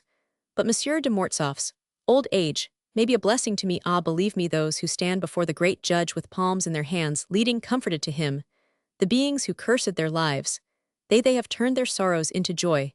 If my sufferings bring about the happiness of my family, are they sufferings at all? Yes, I said they are, but they were necessary as mine have been to make us understand the true flavor of the fruit that has ripened on our rocks. Now, surely, we shall taste it together. Surely, we may admire its wonders, the sweetness of affection it has poured into our souls, that inward sap which revives the searing leaves. Good God, do you not understand me? I cried, falling into the mystical language to which our religious training had accustomed us. See the paths by which we have approached each other. What magnet led us through that ocean of bitterness to these springs of running water flowing at the foot of those hills above the shining sands and between their green and flowery meadows? Have we not followed the same star? We stand before the cradle of a divine child, whose joyous carol will renew the world for us. Teach us, through happiness, a love of life. Give to our nights their long lost sleep, and to the days their gladness. What hand is this that year by year has tied new cords between us? Are we not more than brother and sister? That which heaven has joined, we must not keep asunder. The sufferings you reveal are the seeds scattered by the sower for the harvest already ripening in the sunshine. Shall we not gather it sheaf by sheaf? What strength is in me that I dare address you thus? Answer, or I will never again recross that river. You have spared me the word love, she said in a stern voice, but you have spoken of a sentiment of which I know nothing, and which is not permitted to me. You are a child, and again, I pardon you, but for the last time endeavor to understand, monsieur, that my heart is as it were intoxicated with motherhood. I love Monsieur de Mortsauf, neither from social duty, nor from a calculated desire to win eternal blessings, but from an irresistible feeling, which fastens all the fibers of my heart upon him. Was my marriage a mistake? My sympathy for misfortune led to it. It is the part of women to heal the woes caused by the march of events, to comfort those who rush into the breach and return wounded. How shall I make you understand me? I have felt a selfish pleasure in seeing that you amused him. Is not that pure motherhood? Did I not make you see by what I own just now the 3 children to whom I am bound, to whom I shall never fail, on whom I strive to shed a healing dew, and the light of my own soul, without withdrawing or adulterating a single particle? Do not embitter the mother's milk, though as a wife I am invulnerable. You must never again speak thus to me. If you do not respect this command, simple as it is, the door of this house will be closed to you. I believed in pure friendship, in a voluntary brotherhood, more real, I thought, than the brotherhood of blood. I was mistaken. I wanted a friend who was not a judge, a friend who would listen to me in those moments of weakness, when reproof is killing, a sacred friend from whom I should have nothing to fear. Youth is noble, truthful, capable of sacrifice, disinterested. Seeing your persistency in coming to us, I believed, yes, I will admit that I believed in some divine purpose. I thought I should find a soul that would be mine, as the priest is the soul of all, a heart in which to pour my troubles when they deluged mine, a friend to hear my cries, when if I continued to smother them, they would strangle me. Could I but have this friend, my life, so precious to these children, might be prolonged until Jacques had grown to manhood. But that is selfish. The lore of Petrarch cannot be lived again. I must die at my post like a soldier friendless. My confessor is harsh, austere, and me aunt is dead. 2 large tears filled her eyes, gleamed in the moonlight, and rolled down her cheeks, but I stretched my hand in time to catch them, and I drank them with an avidity excited by her words, by the thought of those 10 years of secret woe, of wasted feelings, of constant care, of ceaseless dread years, of the lofty heroism of her sex. She looked at me with gentle stupefaction. "It is the first communion of love," I said. "Yes, I am now a sharer of your sorrows, I am united to your soul, as our souls are united to Christ in the sacrament. To love, even without hope, is happiness. Ah, what woman on earth could give me a joy equal to that of receiving your tears? I accept the contract, which must end in suffering to myself. I give myself to you, with no ulterior thought. I will be to you that which you will me to be." She stopped me with a motion of her hand, and said in her deep voice, "I consent to this agreement, if you will promise never to tighten the bonds which bind us together." "Yes," I said, "but the less you grant, the more evidence of possession I ought to have." "You begin by distrusting me," she replied with an expression of melancholy doubt. "No, I speak from pure happiness. Listen, give me a name by which no one calls you, a name to be ours, only like the feeling which unites us." "That is much to ask," she said, "but I will show you that I am not petty. Monsieur de Mortsauf calls me Blanche. One only person, the one I have most loved, my dear aunt, called me Henriette. I will be Henriette once more to you." I took her hand and kissed it. She left it in mine with the trustfulness that makes a woman so far superior to men, a trustfulness that shames us. She was leaning on the brick balustrade and gazing at the river. "Are you not unwise, my friend, to rush at a bound to the extremes of friendship? You have drained the cup offered in all sincerity at a draught. It is true that a real feeling is never piecemeal, it must be whole, or it does not exist. Monsieur de Mortsauf," she added, after a short silence, "is above all things loyal and brave. Perhaps for my sake you will forget what he said to you today. If he has forgotten it tomorrow, I will myself tell him what occurred. Do not come to Clochegard for a few days. He will respect you more if you do not on Sunday after church. He will go to you, I know him, he will wish to undo the wrong he did, and he will like you all the better for treating him as a man who is responsible for his words and actions. 5 days without seeing you, without hearing your voice. Do not put such warmth into your manner of speaking to me," she said. We walked twice round the terrace in silence. Then she said in a tone of command, which proved to me that she had taken possession of my soul, "It is late, we will part." I wished to kiss her hand. She hesitated, then gave it to me, and said in a voice of entreaty, "Never take it. Unless I give it to you, leave me my freedom. If not, I shall be simply a thing of yours, and that ought not to be." "Adieu," I said. I went out by the little gate of the lower terrace, which she opened for me just as she was about to close it. She opened it again, and offered me her hand, saying, "You have been truly good to me this evening. You have comforted my whole future. Take it, my friend, take it." I kissed her hand again and again, and when I raised my eyes I saw the tears in hers. She returned to the upper terrace, and I watched her for a moment from the meadow. When I was on the road to Frapesal I again saw her white robe shimmering in a moonbeam. Then a few moments later a light was in her bedroom. "Oh, my Henriette," I cried, "to you I pledge the purest love that ever shone upon this earth." I turned at every step as I regained Frapesal. Ineffable contentment filled my mind. A way was open for the devotion that swells in all youthful hearts, and which in mine had been so long inert, like the priest, who by one solemn step enters a new life. My vows were taken. I was consecrated. A simple yes had bound me to keep my love within my soul, and never to abuse our friendship by leading this woman step by step to love all. Noble feelings were awakened within me, and I heard the murmur of their voices. Before confining myself within the narrow walls of a room, I stopped beneath the azure heavens sown with stars. I listened to the ringed plaints of my own heart. I heard again the simple tones of that ingenuous confidence I gathered in the air, the emanations of that soul which henceforth must ever seek me. How grand that woman seemed to me, with her absolute forgetfulness of self, her religion of mercy to wounded hearts feeble or suffering, her declared allegiance to her legal yoke. She was there serene upon her pyre of saint and martyr. I adored her face as it shone to me in the darkness. Suddenly, I fancied I perceived a meaning in her words, a mysterious significance, which made her to my eyes sublime. Perhaps she longed that I should be to her what she was to the little world around her. Perhaps she sought to draw from me her strength and consolation, putting me thus within her sphere, her equal, or perhaps above her. The stars, say some bold builders of the universe, communicate to each other light and motion. This thought lifted me to ethereal regions. I entered once more the heaven of my former visions. I found a meaning for the miseries of my childhood in the illimitable happiness to which they had led me. Spirits quenched by tears, hearts misunderstood saintly Clarissa Harlowe's forgot, or ignored children, neglected exiles innocent of wrong, all ye who enter life through barren ways, on whom men's faces everywhere look coldly, to whom ears close and hearts are shut, cease your complaints, you alone can know the infinitude of joy held in that moment, when one heart opens to you, one ear listens, one look answers yours, a single day effaces all past evil, sorrow, despondency, despair, and melancholy. Past but not forgotten are links by which the soul then fastens to its mate. Woman falls heir to all our past, our sighs, our lost illusions, and gives them back to us, ennobled. She explains those former griefs as payment claimed by destiny for joys eternal, which she brings to us on the day our souls are wedded. The angels alone can utter the new name by which that sacred love is called, and none but women, dear martyrs, truly know what Madame de Mortsauf now became to me poor and desolate. Chapter Roman 2, First Love. This scene took place on a Tuesday. I waited until Sunday and did not cross the river. During those 5 days great events were happening at Clochegard.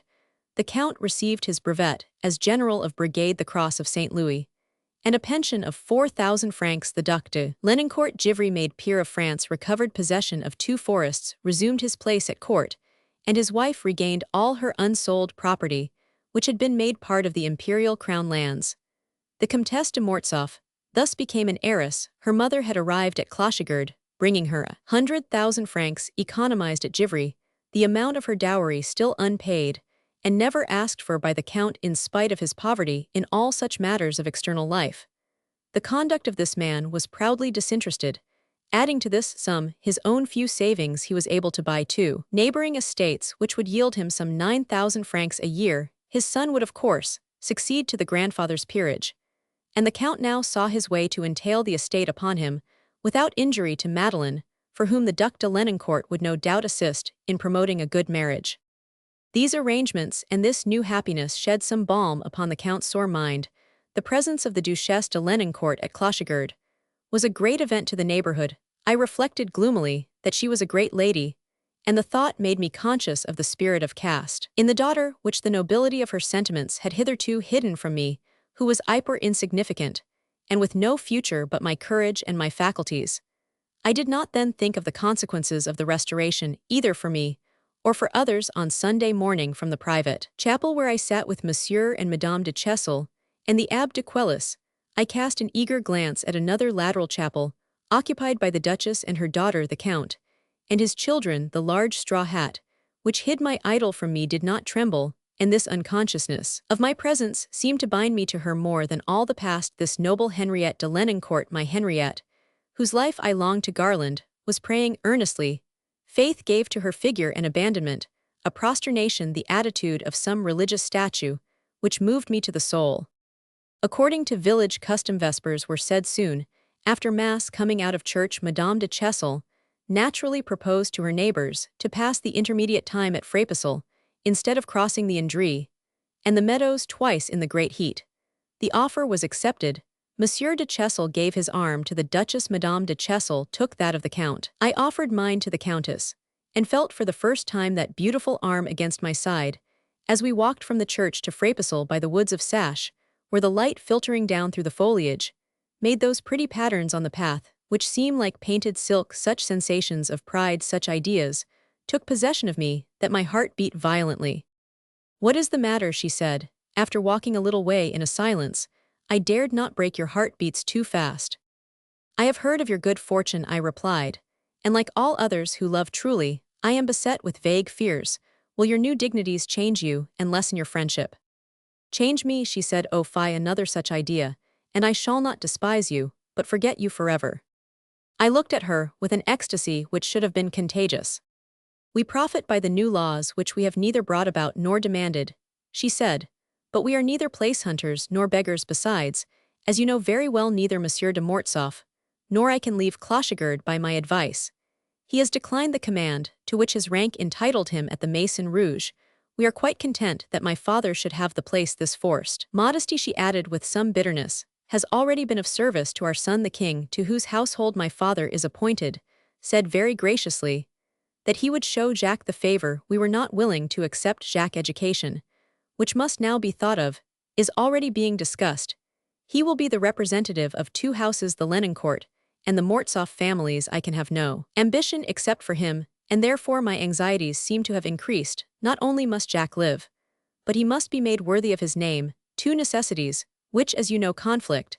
And then later, what friend will keep him safe for me in Paris, where all things are pitfalls for the soul and dangers for the body? My friend, she said, in a broken voice, who could not see upon your brow and in your eyes that you are one who will inhabit heights, be some day the guardian and sponsor of our boy, go to Paris. If your father and brother will not second you, our family, above all my mother, who has a genius for the management of life, will help you profit by our influence, you will never be without support in whatever career you choose. Put the strength of your desires into a noble ambition. I understand you, I said, interrupting her. Ambition is to be my mistress. I have no need of that to be wholly yours. No, I will not be rewarded for my obedience here by receiving favors. There I will go, I will make my own way, I will rise alone from you, I would accept everything from others, nothing. Child, she murmured, ill-concealing a smile of pleasure. Besides, I have taken my vows, I went on, thinking over our situation. I am resolved to bind myself to you by ties that never can be broken. She trembled slightly and stopped short to look at me. What do you mean? She asked, letting the couples who preceded us walk on and keeping the children at her side. This I said, but first tell me frankly how you wish me to love you. Love me as my aunt loved me. I gave you her rights when I permitted you to call me by the name which she chose for her own among my others. Then I am to love without hope, and with an absolute devotion. Well, yes, I will do for you what some men do for God. I shall feel that you have asked it. I will enter a seminary and make myself a priest, and then I will educate your son. Jacques shall be myself in his own form. Political conceptions, thoughts, energy, patience, I will give him all in. That way I shall live near to you, and my love, enclosed in religion as a silver image in a crystal shrine, can never be suspected of evil. You will not have to fear the undisciplined passions which grasp a man, and by which already I have allowed myself to be vanquished. I will consume my own being in the flame, and I will love you with a purified love. She turned pale and said, hurrying her words, Felix, do not put yourself in bonds that might prove an obstacle to our happiness. I should die of grief for having caused a suicide like that. Child, do you think despairing love a life's vocation? Wait for life's trials before you judge of life. I command it, marry neither the church nor a woman, marry not at all. I forbid it, remain free. You are 21 years old. My God, can I have mistaken him? I thought 2 months sufficed to know some souls. What hope have you? I cried with fire in my eyes. My friend, accept our help, rise in life, make your way and your fortune, and you shall know my hope. And she added, as if she were whispering a secret, never release the hand you are holding at this moment. She bent to my ear as she said these words, which proved her deep solicitude for my future. Madeleine, I exclaimed, never. We were close to a wooden gate which opened into the park of Frapesle. I still seemed to see its ruined posts overgrown with climbing plants and briars and mosses. Suddenly an idea, that of the Count's death, flashed through my brain, and I said, I understand you. I am glad of it, she answered in a tone which made me know I had supposed her capable of a thought that could never be hers. Her purity drew tears of admiration from my eyes, which the selfishness of passion made bitter. Indeed, my mind reacted, and I felt that she did not love me enough even to wish for liberty. So long as love recoils from a crime, it seems to have its limits, and love should be infinite. A spasm shook my heart. She does not love me, I thought. To hide what was in my soul, I stooped over Madeleine and kissed her hair. I am afraid of your mother, I said to the Countess, presently, to renew the conversation. So am I, she answered with a gesture full of childlike gaiety. Don't forget to call her Madame la Duchesse, and to speak to her in the third person. The young people of the present day have lost these polite manners. You must learn them. Do that for my sake. Besides, it is such good taste to respect women no matter what their age may be, and to recognize social distinctions without disputing them. The respect shown to established superiority is guarantee for that which is due to you. Solidarity is the basis of society. Cardinal Della Rover and Raphael were two powers equally revered. You have sucked the milk of the revolution in your academy, and your political ideas may be influenced by it. But as you advance in life, you will find that crude and ill-defined principles of liberty are powerless to create the happiness of the people. before considering. As a Lenoncourt, what an aristocracy ought to be my common sense as a woman of the people, tells me that societies can exist only through a hierarchy. You are now at a turning point in your life, when you must choose wisely. Be on our city specially now, she added, laughing when it triumphs. I was keenly touched by these words, in which the depth of her political feeling mingled with the warmth of affection, a combination which gives to women so great a power of persuasion. They know how to give to the keenest arguments a tone of feeling in her desire to justify all her husband's actions. Henriette had foreseen the criticisms that would rise in my mind as soon as I saw the servile effects of a courtier's life upon him, Monsieur de Mortsauf, king in his own castle, and surrounded by an historic halo, had to my eyes a certain grandiose dignity. I was therefore greatly astonished at the distance he placed between the Duchess and himself by manners that were nothing less than obsequious. A slave has his pride, and will only serve the greatest despots. I confess, I was humiliated at the degradation of one, before whom I trembled as the power that ruled my love. This inward repulsion made me understand the martyrdom of women, of generous souls yoked to men whose meannesses they bury daily. Respect is a safeguard which protects both great and small alike. Each side can hold its own. I was respectful to the Duchess because of my youth, but where others saw only a Duchess, I saw the mother of my Henriette, and that gave sanctity to my homage. We reached the great courtyard of Frapesle, where we found the others. The Comte de Mortsauf presented me very gracefully to the Duchess, who examined me with a cold and reserved air. Madame de Lenoncourt was then a woman 56 years of age, wonderfully well preserved, and with grand manners. When I saw the hard blue eyes, the hollow temples, the thin emaciated face, the erect imposing figure slow of movement, and the yellow whiteness of the skin reproduced with such brilliancy in the daughter, I recognized the cold type, to which my own mother belonged as quickly as a mineralogist recognizes Swedish iron. Her language was that of the old court. She pronounced the oit like 8, and said freight for Freud, portu for porteurs. I was not a courtier, neither was I stiff-backed in my manner to her. In fact, I behaved so well that as I passed the Countess, she said, in a low voice, "You are perfect." The Count came to me, and took my hand, saying, "You are not angry with me, Felix, are you? If I was hasty, you will pardon an old soldier. We shall probably stay here to dinner, and I invite you to dine with us on Thursday, the evening before the Duchess leaves. I must go to Tours tomorrow to settle some business. Don't neglect Clochigard. My mother-in-law is an acquaintance. I advise you to cultivate her. Salon will set the tone for the Faubourg Saint-Germain. She has all the traditions of the great world, and possesses an immense amount of social knowledge. She knows the blazon of the oldest as well as the newest family in Europe."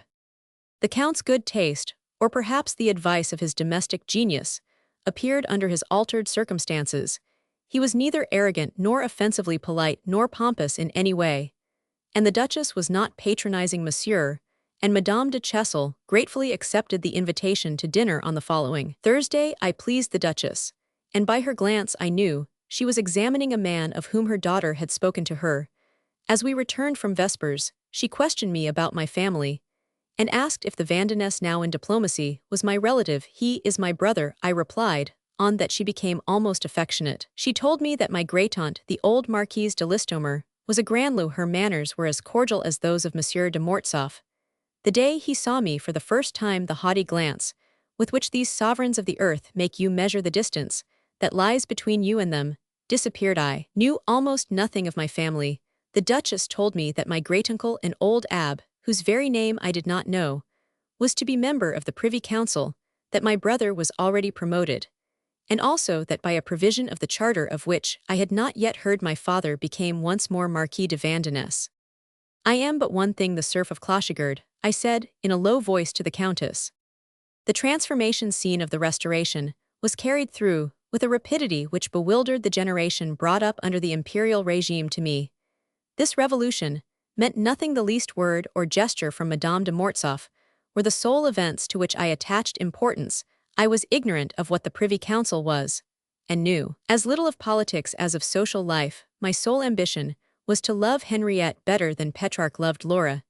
This indifference made the Duchess take me for a child. A large company assembled at Frapesle, and we were 30 at table. What intoxication it is, for a young man unused to the world, to see the woman he loves more beautiful than all others around her, the center of admiring looks, to know that for him alone is reserved the chaste fire of those eyes, that none but he can discern in the tones of that voice in the words it utters, however gay or jesting they may be, the proofs of unremitting thought. The Count, delighted with the attentions paid to him, seemed almost young. His wife looked hopeful of a change. I amused myself with Madeline, who, like all children with bodies weaker than their minds, made others laugh with her clever observations full of sarcasm, though never malicious, and which spared no one. It was a happy day. A word, a hope, awakened in the morning illumined nature. Seeing me so joyous, Henriette was joyful too. This happiness, smiling on my gray and cloudy life, seems good, she said to me the next day. That day I naturally spent at Clochegard. I had been banished for 5 days. I was athirst for life. The Count left at 6 in the morning. For Tours, a serious disagreement had arisen between mother and daughter. The Duchess wanted the Countess to move to Paris, where she promised her a place at court, and where the Count, reconsidering his refusal, might obtain some high position. Henriette, who was thought happy in her married life, would not reveal even to her mother her tragic sufferings, and the fatal incapacity of her husband. It was to hide his condition from the Duchess that she persuaded him to go to Tours and transact business with his notaries. I alone, as she had truly said, knew the dark secret of Clochegard, having learned by experience how the pure air and the blue sky of the lovely valley calmed the excitements and soothed the morbid griefs of the diseased mind, and what beneficial effect the life at Clochegard had upon the health of her children. She opposed her mother's desire that she should leave it with reasons which the overbearing woman, who was less grieved than mortified by her daughter's bad marriage, vigorously combated. Henriette saw that the Duchess cared little for Jacques and Madeleine, a terrible discovery, like all domineering mothers, who expect to continue the same authority over their married daughters that they maintained when they were girls. The Duchess brooked no opposition. Sometimes she affected a crafty sweetness to force her daughter to compliance. At other times, a cold severity, intending to obtain by fear what gentleness had failed to win. Then, when all means failed, she displayed the same native sarcasm which I had often observed in my own mother. In those 10 days Henriette passed through all the contentions a young woman must endure to establish her independence. You who for your happiness have the best of mothers can scarcely comprehend such trials, to gain a true idea of the struggle between that cold, calculating, ambitious woman and a daughter abounding in the tender natural kindness that never faileth. You must imagine a lily, to which my heart has always compared her, bruised beneath the polished wheels of a steel car. That mother had nothing in common with her daughter. She was unable even to imagine the real difficulties which hindered her from taking advantage of the Restoration, and forced her to continue a life of solitude.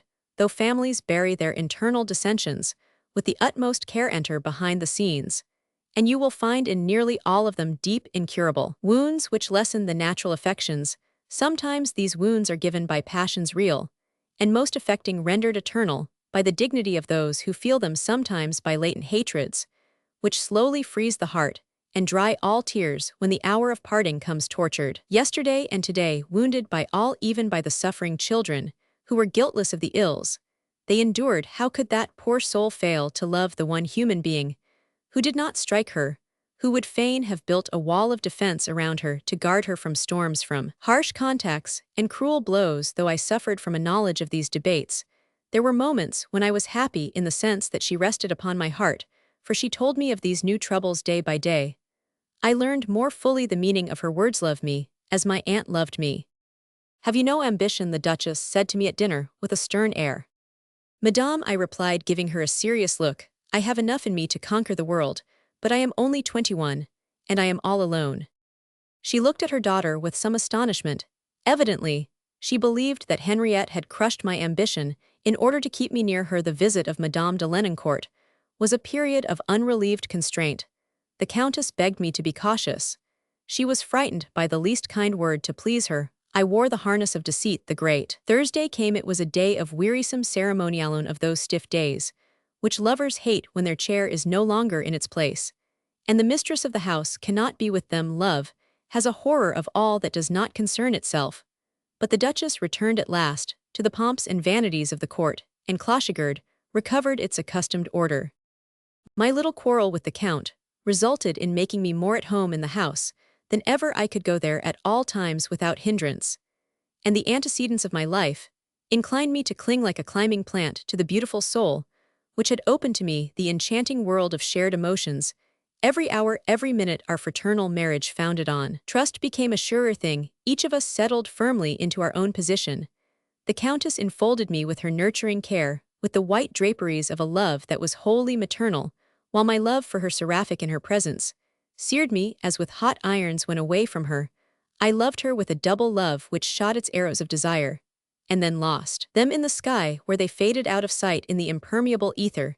If you ask me why young and ardent, I continued in the deluding dreams of platonic love, I must own to you that I was not yet man enough to torture that woman, who was always in dread of some catastrophe to her children, always fearing some outburst of her husband's stormy temper, martyrized by him when not afflicted by the illness of Jacques or Madeleine, and sitting beside one or the other of them, when her husband allowed her a little rest. The mere sound of too warm a word shook her whole being, a desire shocked her. What she needed was a veiled love support, mingled with tenderness that, in short, which she gave to others. Then need I tell you, who are so truly feminine, this situation brought with it hours of delightful languor, moments of divine sweetness and content, which followed by secret immolation. Her conscience was, if I may call it so, contagious. Her self-devotion, without earthly recompense, awed me by its persistence.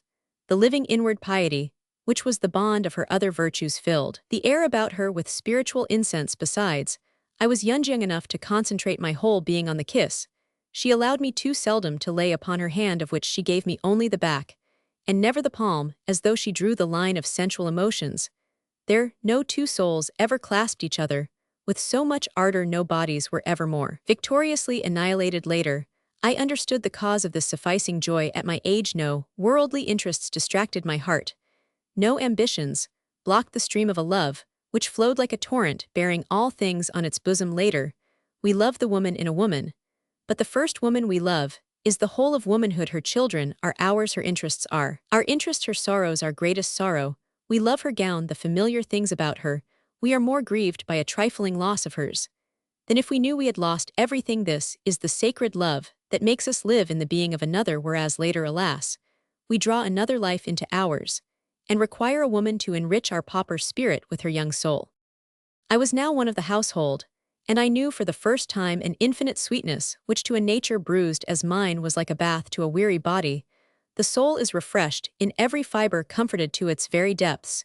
You will hardly understand me, for you are a woman, and I am speaking now of a happiness women give, but do not receive. A man alone knows the choice happiness of being in the midst of a strange household, the privileged friend of its mistress, the secret center of her affections.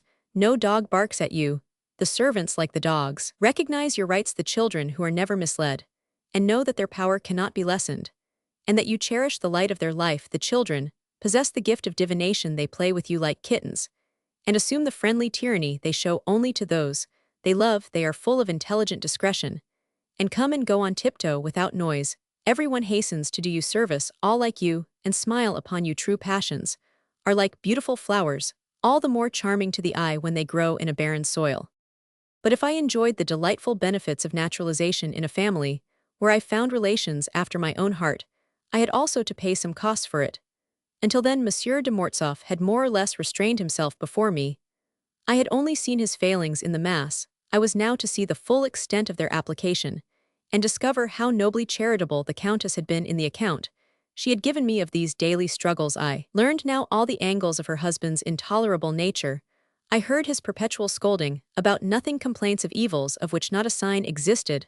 I saw the inward dissatisfaction which poisoned his life, and the incessant need of his tyrannical spirit for new victims. When we went to walk in the evenings, he selected the way, but whichever direction we took, he was always bored when we reached home. He blamed others. His wife had insisted on going where she wanted. Why was he governed by her in all the trifling things of life? Was he to have no thought of his own? Must he consent to be a cipher in his own house? If his harshness was to be received in patient silence, he was angry, because he felt a limit to his power. He asked sharply if religion did not require a wife to please her husband, and whether it was proper to despise the father of her children. He always ended by touching some sensitive chord in his wife's mind, and he seemed to find a domineering pleasure in making it sound. Sometimes, he tried gloomy silence and a morbid depression, which always alarmed his wife, and made her pay him the most tender attentions, like petted children, who exercised their power, without thinking of the distress of their mother. he would let her wait upon him as upon Jacques and Madeleine, of whom he was jealous. I discovered at last that in small things as well as in great ones, the Count acted towards his servants, his children, his wife precisely, as he had acted to me about the backgammon the day, when I understood root and branch these difficulties, which like a rampant overgrowth repressed the actions, and stifled the breathing of the whole family, hindered the management of the household, and retarded the improvement of the estate, by complicating the most necessary acts. I felt an admiring awe which rose higher than my love, and drove it back into my heart. Good God, what was I? Those tears that I had taken on my lips solemnized my spirit. I found happiness in wedding the sufferings of that woman. Hitherto I had yielded to the Count's despotism. As the smuggler pays his fine, henceforth I was a voluntary victim, that I might come the nearer to her. The Countess understood me, allowed me a place beside her, and gave me permission to share her sorrows. Like the repentant apostate, eager to rise to heaven with his brethren, I obtained the favor of dying in the arena. Were it not for you, I must have succumbed under this life, Henriette said to me one evening, when the Count had been like the flies on a hot day, more stinging, venomous, and persistent than usual. He had gone to bed, Henriette, and I remained under the acacias. The children were playing about us, bathed in the setting sun. Our few exclamatory words revealed the mutuality of the thoughts in which we rested from our common sufferings. When language failed, silence as faithfully served our souls, which seemed to enter one another without hindrance. Together they luxuriated in the charms of pensive languor, they met in the undulations of the same dream, they plunged as one into the river, and came out refreshed like two nymphs, as closely united as their souls could wish. But with no earthly tie to bind them, we entered the unfathomable gulf. We returned to the surface, with empty hands, asking each other by a look, among all our days on earth, will there be one for us? In spite of the tranquil poetry of evening, which gave to the bricks of the balustrade their orange tones, so soothing and so pure, in spite of the religious atmosphere of the hour, which softened the voices of the children and wafted them towards us, desire crept through my veins like the match to the bonfire. After 3 months of repression, I was unable to content myself with the fate assigned me. I took Henriette's hand and softly caressed it, trying to convey to her the ardor that invaded me. She became at once Madame de Mortsauf, and withdrew her hand. Tears rolled from my eyes. She saw them, and gave me a chilling look as she offered her hand to my lips. You must know, she said, that this will cause me grief. A friendship that asks so great a favor is dangerous. Then I lost my self-control. I reproached her. I spoke of my sufferings, and the slight alleviation that I asked for them. I dared to tell her that at my age, if the senses were all soul still, the soul had a sex that I could meet death, but not with closed lips. She forced me to silence with her proud glance, in which I seemed to read the cry of the Mexican.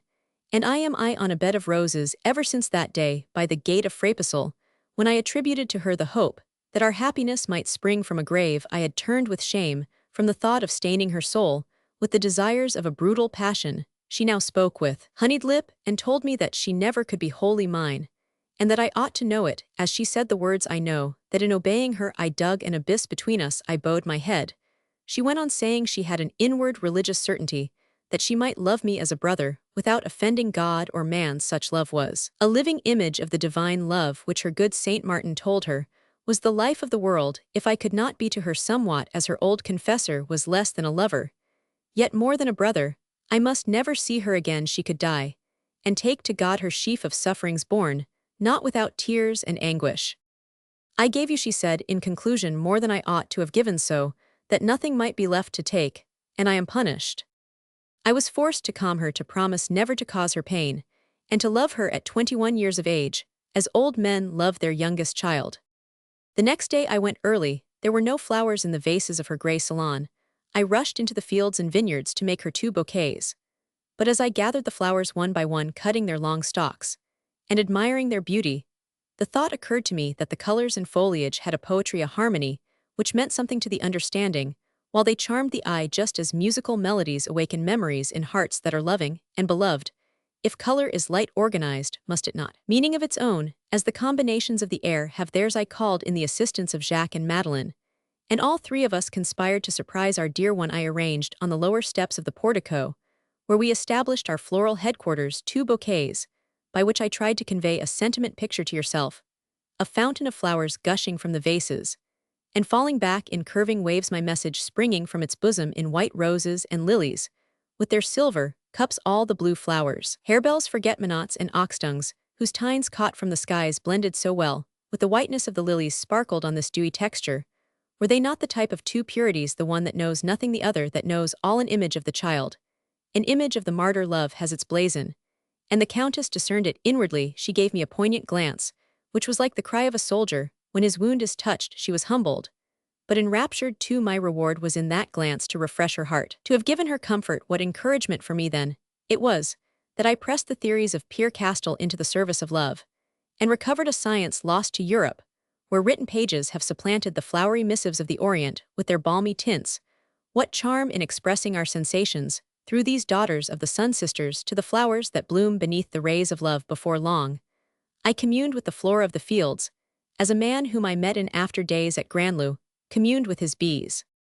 Twice a week during the remainder of my stay at Frapesle, I continued the slow labor of this poetic enterprise, for the ultimate accomplishment of which I needed all varieties of herbaceous plants. Into these I made a deep research, less as a botanist than as a poet, studying their spirit rather than their form, to find a flower in its native haunts. I walked enormous distances beside the brooklets, through the valleys, to the summit of the cliffs, across the moorland, garnering thoughts even from the heather. During these rambles, I initiated myself into pleasures unthought of by the man of science who lives in meditation, unknown to the horticulturist busy with specialities, to the artisan fettered to a city, to the merchant fastened to his desk, but known to a few foresters, to a few woodsmen, and to some dreamers. Nature can show effects the significations of which are limitless. They rise to the grandeur of the highest moral conceptions.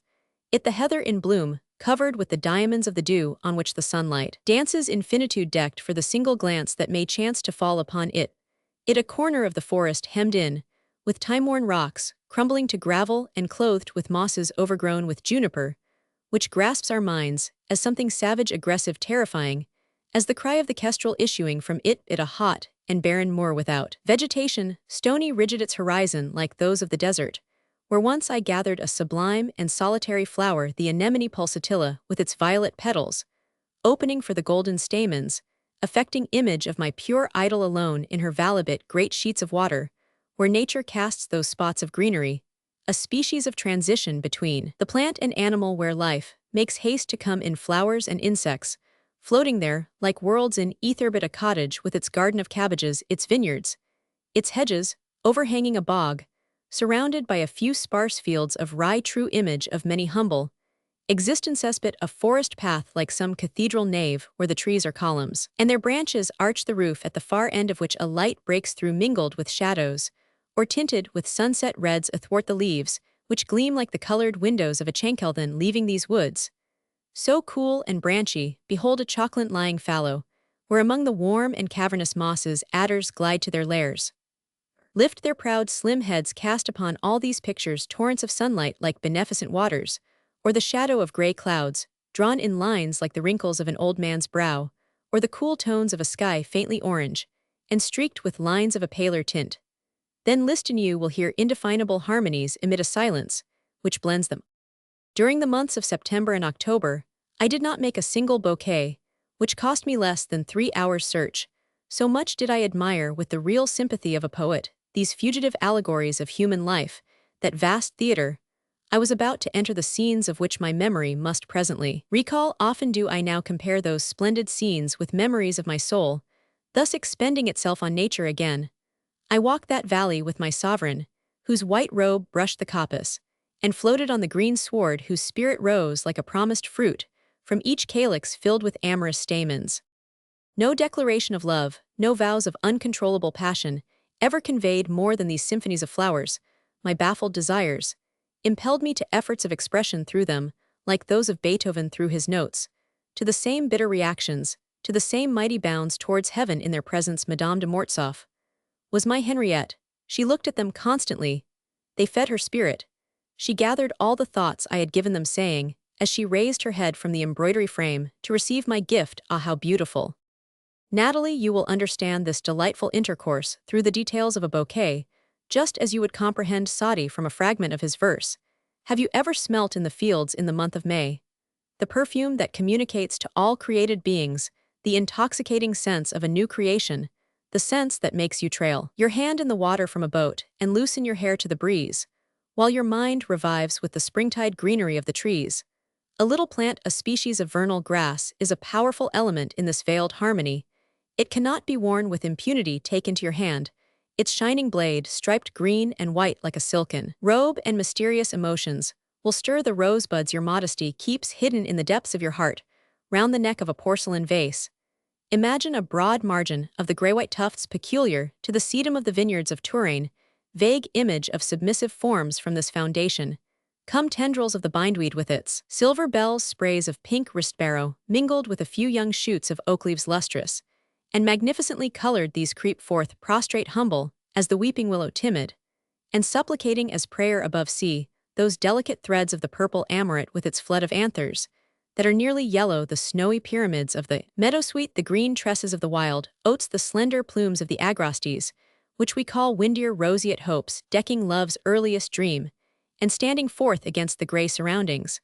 But higher still remark the Bengal roses sparsely scattered among the laces of the daucus, the plumes of the linaria, the marabouts of the meadowqueen, see the umbels of the myrrh, the spun glass of the clematis, in seed the dainty petals of the crosswort white as milk, the corums of the yarrow, the spreading stems of the fumitory, with their black and rosy blossoms, the tendrils of the grape, the twisted shoots of the honeysuckle, in short, all the innocent creatures have, that is most tangled wayward wild flames, and triple darts, leaves lanceolated or jagged stalks, convoluted like passionate desires, writhing in the soul from the bosom of this torrent of love. Rises the scarlet poppy, its tassels about to open, spreading its flaming flakes above the starry jessamine, dominating the rain of pollen, that soft mist fluttering in the air, and reflecting the light in its myriad particles. What woman intoxicated with the odor of the vernal grasses would fail to understand this wealth of offered thoughts, these ardent desires of a love demanding the happiness, refused in 100 struggles, which passion still renews, continuous, unwearying, eternal. Put this speech of the flowers in the light of a window to show its crisp details, its delicate contrasts, its arabesques of color, and allow the sovereign lady to see a tear upon some petal more expanded than the rest. What do we give to God? Perfumes, light, and song, the purest expression of our nature. Well, these offerings to God, are they not likewise offered to love in this poem of luminous flowers, murmuring their sadness to the heart, cherishing its hidden transports, its unuttered hopes, its illusions, which gleam and fall to fragments like the gossamer of a summer's night? Such neutral pleasures help to soothe a nature irritated by long contemplation of the person.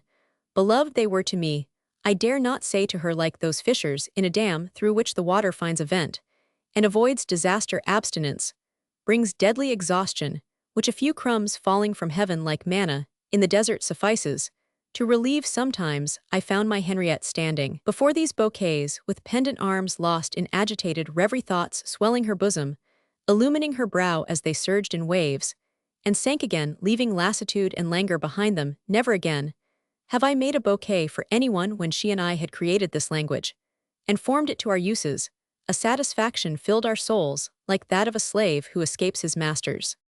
During the rest of this month, as I came from the meadows through the gardens, I often saw her face at the window, and when I reached the salon, she was ready at her embroidery frame. If I did not arrive at the hour expected, though never appointed, I saw a white form wandering on the terrace, and when I joined her, she would say, "I came to meet you. I must show a few attentions to my youngest child." The miserable games of backgammon had come to end. The Count's late purchases took all his time in going hither and thither about the property, surveying, examining, and marking the boundaries of his new possessions. He had orders to give rural works to overlook, which needed a master's eye, all of them planned and decided on by his wife and himself. We often went to meet him, the Countess and I, with the children, who amused themselves on the way by running after insects, stag beetles, darning needles, they too making their bouquets, or to speak more truly, their bundles of flowers, to walk beside the woman. We loved to take her on our arm, to guide her steps. These are illimitable joys that suffice. A lifetime confidence is then complete. We went alone. We returned with the general, a title given to the Count when he was good-humored.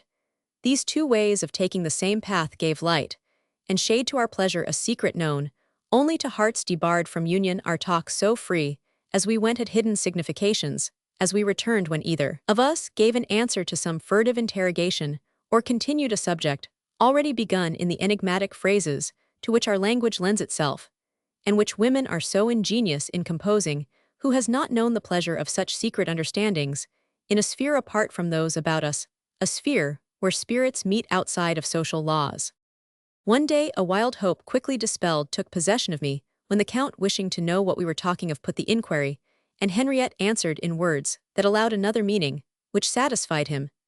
This amused Madeleine, who laughed. After a moment her mother blushed, and gave me a forbidding look, as if to say she might still withdraw from me her soul, as she had once withdrawn her hand. But our purely spiritual union had far too many charms, and on the morrow it continued as before.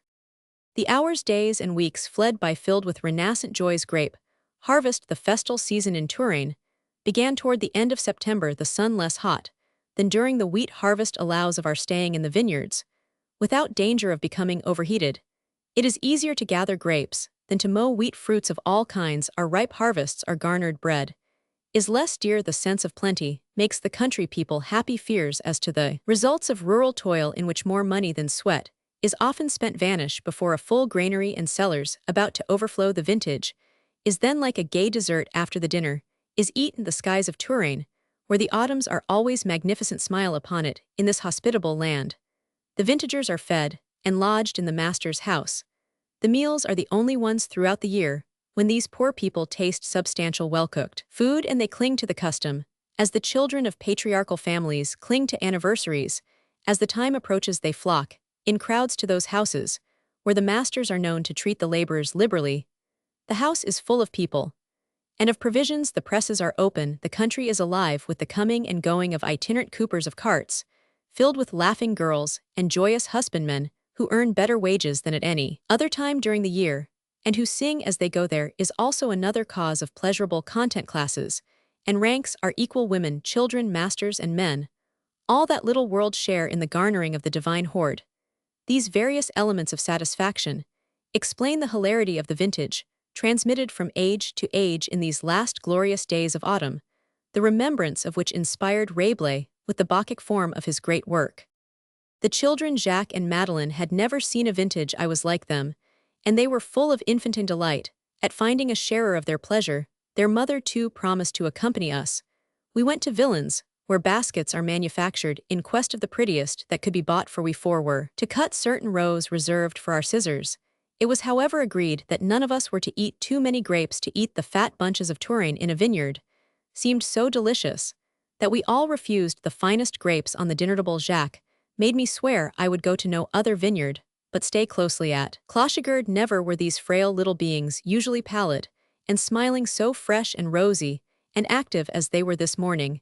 They chattered for chatter's sake, and trotted about without apparent object. They suddenly seemed, like other children, to have more life than they needed. Neither Monsieur nor Madame de Mortsauf had ever seen them so before. I became a child again with them, more of a child than either of them. Perhaps I too was hoping for my harvest. It was glorious weather when we went to the vineyard, and we stayed there half the day. How we disputed as to who had the finest grapes, and who could fill his basket quickest. The little human shoots ran to and fro from the vines to their mother. Not a bunch could be cut without showing it to her. She laughed with the good gay laugh of her girlhood, when I, running up with my basket, after Madeleine cried out, "Mine too, see mine, mamma," to which she answered, "Don't get overheated, dear child." Then, passing her hand round my neck and through my hair, she added, giving me a little tap on the cheek, "You are melting away." It was the only caress she ever gave me. I looked at the pretty line of purple clusters, the hedges full of haws and blackberries. I heard the voices of the children. I watched the trooping girls, the cart loaded with barrels, the men with the panniers. Ah, it is all engraved on my memory, even to the almond tree, beside which she stood, girlish, rosy, smiling beneath the sunshade held open in her hand. Then I busied myself in cutting the bunches and filling my basket, going forward to empty it in the vat silently, with measured bodily movement and slow steps that left my spirit free. I discovered then the ineffable pleasure of an external labor which carries life along, and thus regulates the rush of passion often so near. But for this mechanical motion to kindle into flame, I learned how much wisdom is contained in uniform labor. I understood monastic discipline. For the first time in many days, the Count was neither surly nor cruel. His son was so well, the future Duc de Lenoncourt Mortsauf, fair and rosy, and stained with grape juice, rejoiced his heart This day being the last of the vintage, he had promised a dance in front of Clochigard, in honor of the return of the Bourbons, so that our festival gratified everybody. As we returned to the house, the Countess took my arm and leaned upon it, as if to let my heart feel the weight of her instinctive movement of a mother who seeks to convey her joy. Then she whispered in my ear, "You bring us happiness." Ah, to me, who knew her sleepless nights, her cares, her fears, her former existence, in which although the hand of God sustained her all was barren, and wearisome, those words uttered by that rich voice brought pleasures no other woman in the world could give me. "The terrible monotony of my life is broken, all things are radiant with hope," she said, after a pause. "Oh, never leave me, do not despise my harmless superstitions, be the elder son, the protector of the younger." In this, Natalie, there is nothing romantic to know the infinite of our deepest feelings. We must in youth cast our lead into those great lakes upon whose shores we live, though to many souls' passions are lava torrents flowing among arid rocks. Other souls there be, in whom passion, restrained by insurmountable obstacles, fills with purest water the crater of the volcano. We had still another fate. Madame de Mortsauf, wishing to accustom her children to the practical things of life, and to give them some experience of the toil by which men earn their living, had provided each of them with a source of income, depending on the chances of agriculture. To Jacques, she gave the produce of the walnut trees, to Madeleine that of the chestnuts. The gathering of the nuts began soon after the vintage, first the chestnuts, then the walnuts, to beat Madeleine's trees with a long pole, and hear the nuts fall and rebound on the dry matted earth of a chestnut grove, to see the serious gravity of the little girl, as she examined the heaps, and estimated their probable value, which to her represented many pleasures, on which she counted the congratulations of Manette, the trusted servant, who alone supplied Madame de Mortsauf's place with the children, the explanations of the mother showing the necessity of labor to obtain all crops, so often imperiled by the uncertainties of clientele. These things made up a charming scene of innocent childlike happiness amid the fading colors of the late autumn.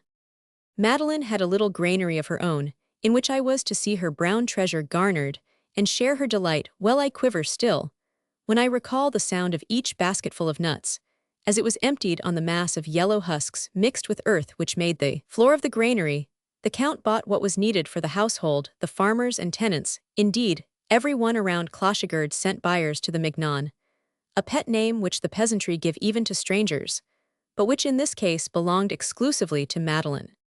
Jacques was less fortunate in gathering his walnuts. It rained for several days, but I consoled him with the advice to hold back his nuts and sell them. A little later, Monsieur de Chessel had told me that the walnut trees in the Brehimont, also those about Amboise and Vouvray, were not bearing. Walnut oil is in great demand in Touraine. Jacques might get at least 40 sous for the product of each tree, and as he had 200, the amount was considerable. He intended to spend it on the equipment of a pony. This wish led to a discussion with his father, who bade him think of the uncertainty of such returns, and the wisdom of creating a reserve fund for the years when the trees might not bear, and so equalizing his resources. I felt what was passing through the mother's mind.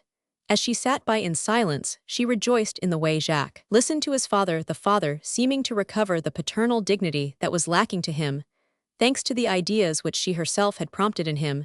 Did I not tell you truly that in picturing this woman earthly language was insufficient to render either her character or her spirit? When such scenes occurred, my soul drank in their delights, without analyzing them. But now with what vigor they detach themselves on the dark background of my troubled life.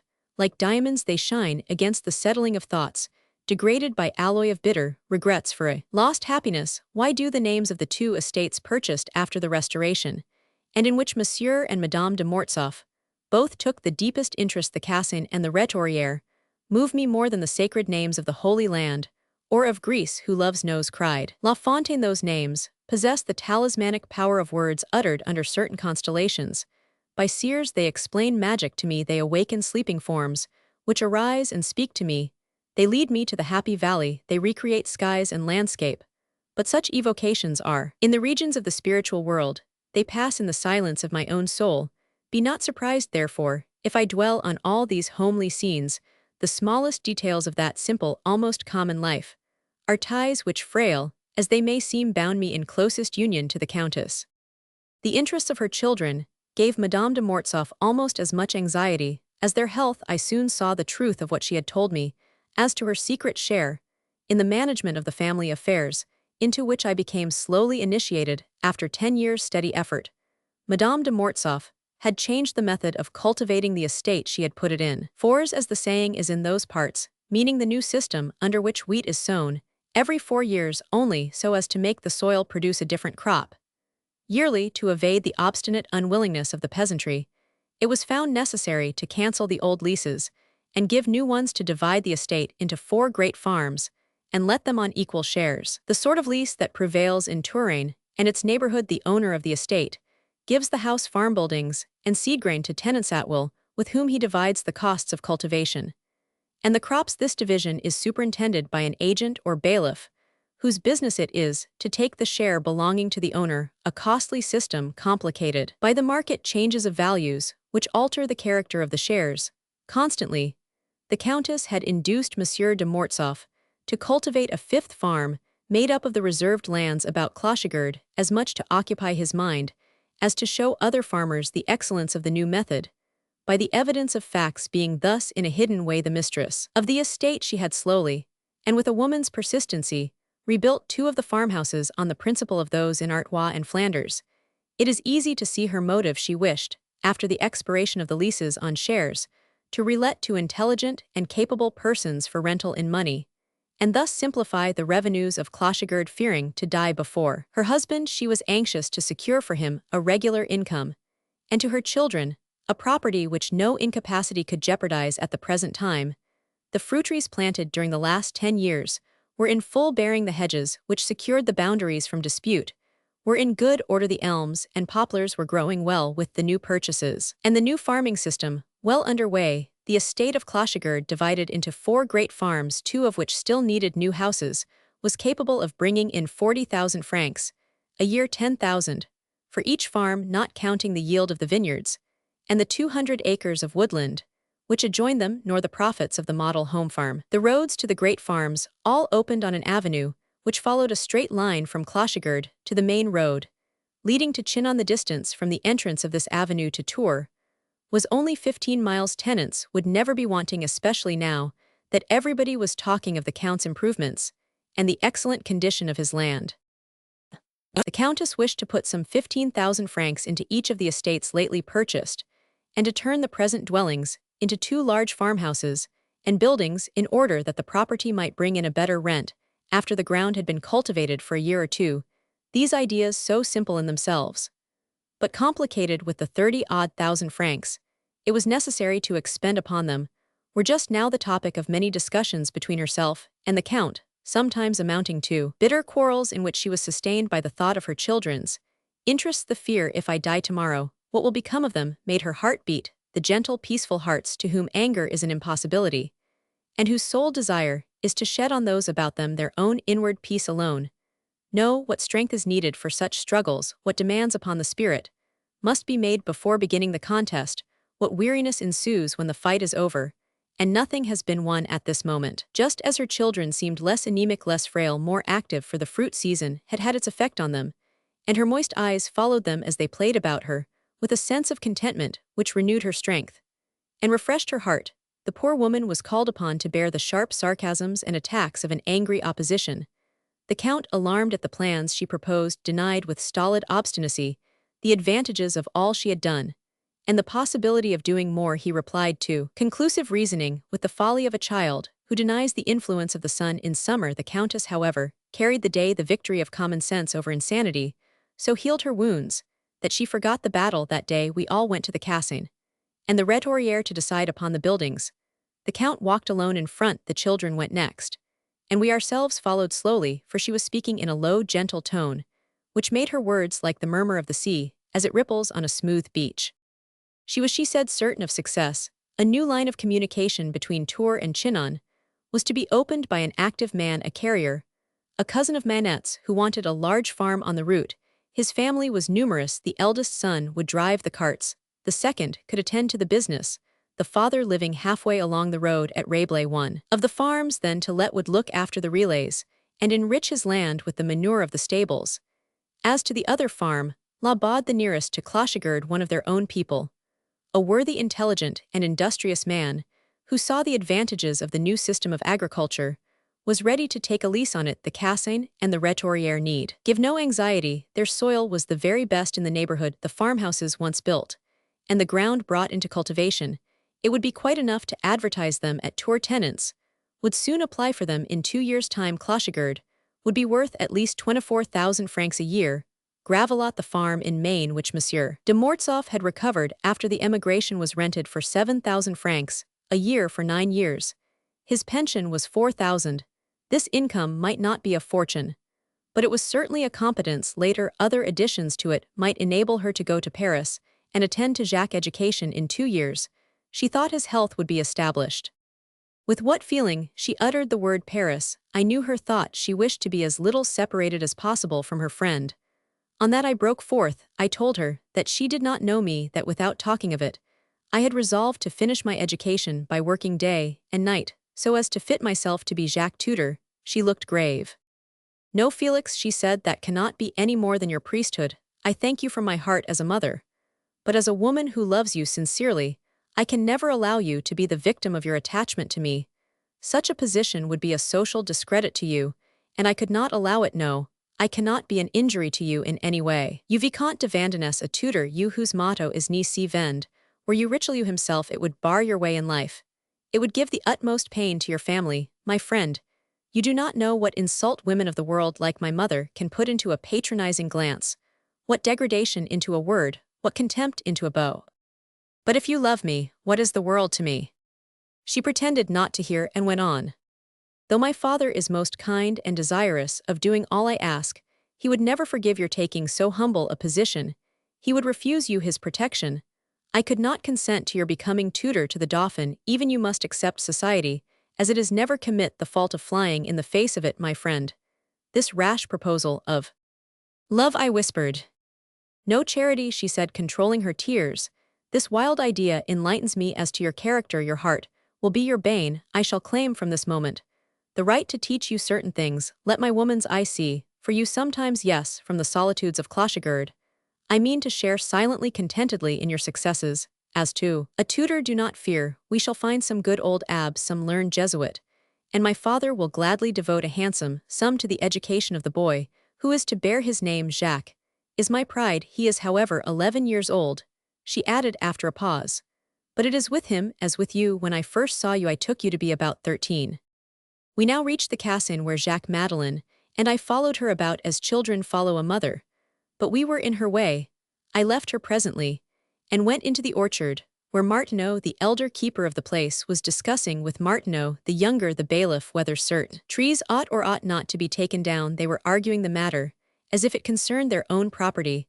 I then saw how much the Countess was beloved. I spoke of it to a poor laborer, who with one foot on his spade, and an elbow on its handle, stood listening to the 2 doctors of pomology. Ah yes, monsieur, he answered, she is a good woman, and not haughty like those hussies at Azay, who would see us die like dogs sooner than yield us 1 penny of the price of a grave. The day when that woman leaves these parts the blessed Virgin will weep. And we too, she knows what is due to her, but she knows our hardships too, and she puts them into the account. With what pleasure I gave that man all the money I had. A few days later, a pony arrived for Jacques, his father, an excellent horseman, wishing to accustom the child by degrees to the fatigues of such exercise. The boy had a pretty riding dress, bought with the product of the nuts the morning, when he took his first lesson, accompanied by his father, and by Madeleine, who jumped and shouted about the lawn round, which Jacques was riding. Was a great maternal festival for the Countess. The boy wore a blue collar embroidered by her, a little sky-blue overcoat, fastened by a polished leather belt, a pair of white trousers pleated at the waist, and a Scotch cap from which his fair hair flowed in heavy locks.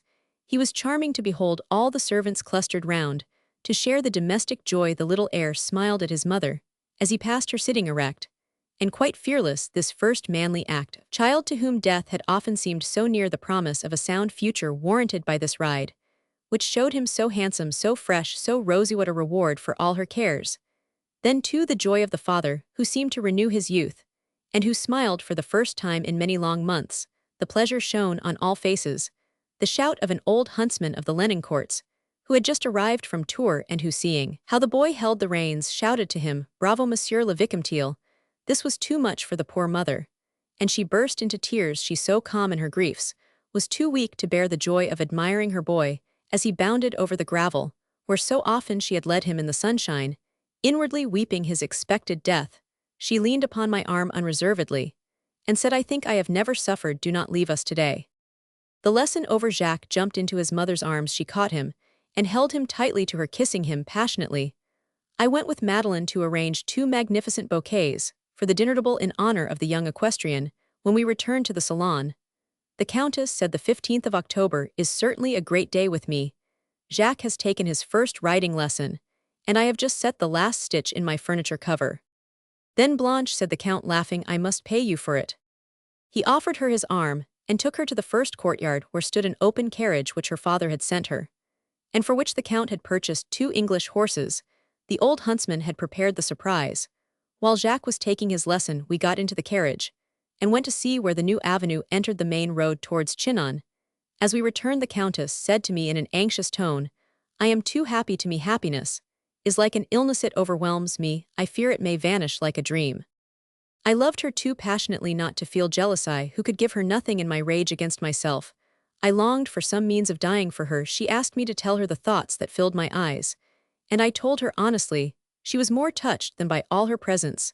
Then, taking me to the portico, she poured comfort into my heart. "Love me, as my aunt loved me," she said, "and that will be giving me your life. And if I take it, must I not ever be grateful to you?" It was time I finished my tapestry, she added as we re-entered the salon, where I kissed her hand, as if to renew my vows. "Perhaps you do not know, Félix, why I began so formidable a piece of work. Men find the occupations of life a great resource against troubles. The management of affairs distracts their mind, but we poor women have no support within ourselves against our sorrows.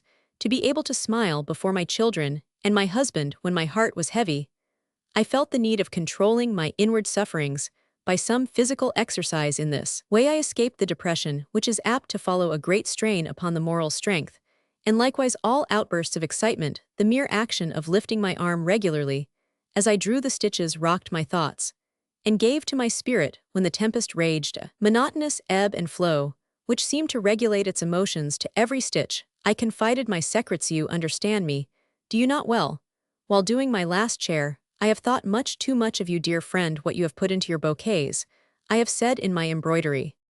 The dinner was lovely. Jacques, like all children, when you take notice of them, jumped into my arms. When he saw the flowers I had arranged for him as a garland, his mother pretended to be jealous. "Ah, Natalie, you should have seen the charming grace with which the dear child offered them to her in the afternoon. We played a game of backgammon, I alone against Monsieur and Madame de Mortsauf, and the Count was charming. They accompanied me along the road to Frépissel in the twilight of a tranquil evening, one of those harmonious evenings when our feelings gain in depth what they lose in vivacity. It was a day of days in this poor woman's life, a spot of brightness, which often comforted her thoughts in painful hours. Soon, however, the riding lessons became a subject of contention. The Countess justly feared the Count's harsh reprimands to his son. Jacques grew thin. Dark circles surrounded his sweet blue eyes. Rather than trouble his mother, he suffered in silence.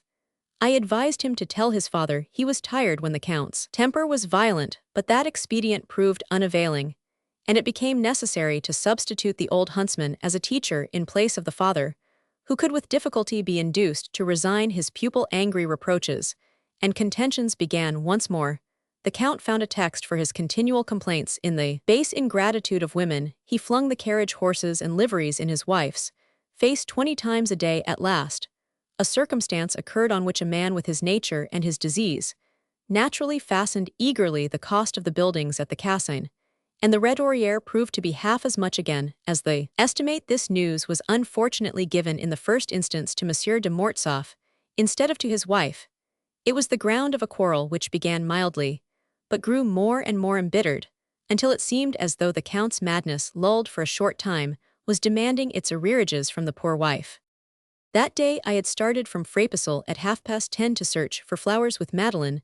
The child had brought the 2 vases to the portico, and I was wandering about the gardens and adjoining meadows, gathering the autumn flowers, so beautiful but too rare. Returning from my final quest, I could not find my little lieutenant with her white cape and broad pink sash, but I heard cries within the house, and Madeleine presently came running out. The general, she said, crying the term with her, was an expression of dislike. The general is scolding Mama, go and defend her. I sprang up the steps of the portico and reached the salon without being seen by either the count or his wife. Hearing the madman's sharp cries, I first shut all the doors. Then I returned and found Henriette as white as her dress. "Never marry Felix," said the count as soon as he saw me. "A woman is led by the devil. The most virtuous of them would invent evil. If it did not exist, they are all vile." Then followed arguments without beginning or end, harking back to the old troubles. Monsieur de Mortsauf repeated the nonsense of the peasantry against the new system of farming.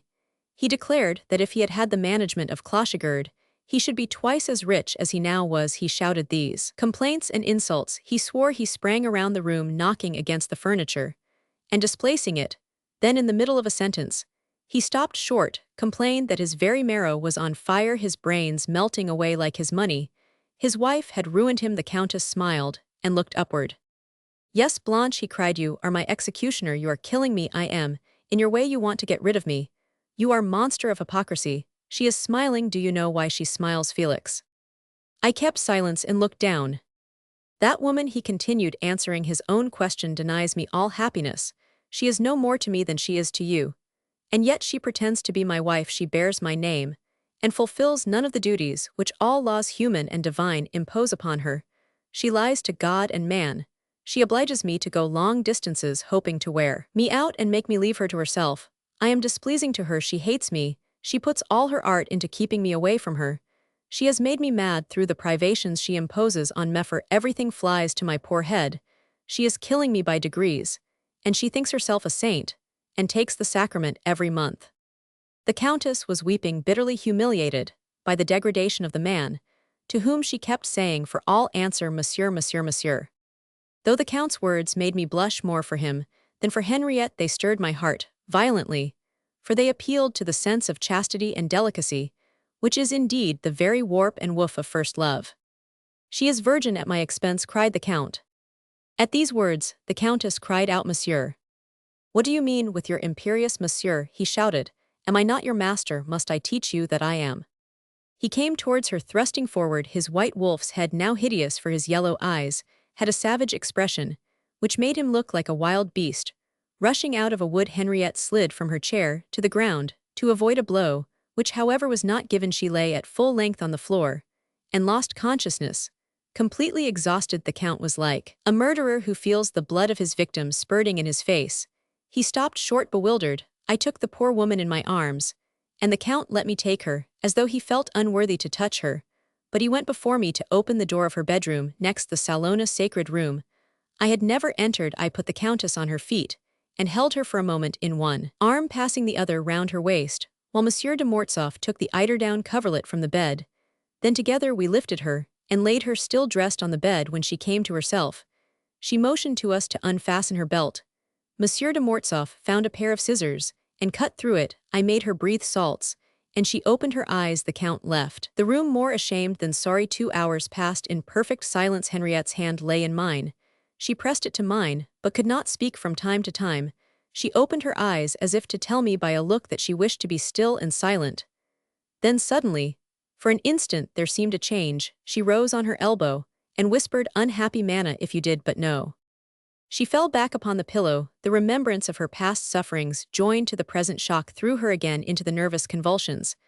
I had just calmed by the magnetism of love, a power then unknown to me, but which I used instinctively. I held her with gentle force, and she gave me a look which made me weep. When the nervous motions ceased, I smoothed her disordered hair, the first and only time that I ever touched it. Then I again took her hand, and sat looking at the room, all brown and gray, at the bed, with its simple chintz curtains, at the toilet table, draped in a fashion now discarded, at the commonplace sofa, with its quilted mattress. What poetry I could read in that room, what renunciations of luxury for herself, the only luxury being its spotless cleanliness, sacred cell of a married nun filled with holy resignation. Its sole adornments were the crucifix of her bed, and above it the portrait of her aunt. Then on each side of the holy water basin, 2 drawings of the children made by herself with locks of their hair when they were little. What a retreat for a woman whose appearance in the great world of fashion would have made the handsomest of her sex jealous! Such was the chamber where the daughter of an illustrious family wept out her days, sunken at this moment in anguish and denying herself the love that might have comforted her hidden irreparable woe, tears of the victim for her slayer, tears of the slayer for his victim. When the children and waiting woman came at length into the room, I left it. The Count was waiting for me. He seemed to seek me as a mediating power between himself and his wife. He caught my hands, exclaiming, "Stay, stay with us, Félix." "Unfortunately," I said, "Monsieur de Chessel has a party, and my absence would cause remark. But after dinner I will return."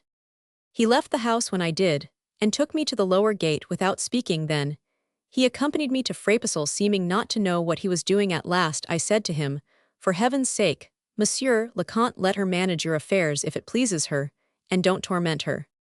"I have not long to live," he said gravely. "She will not suffer long through me. My head is giving way."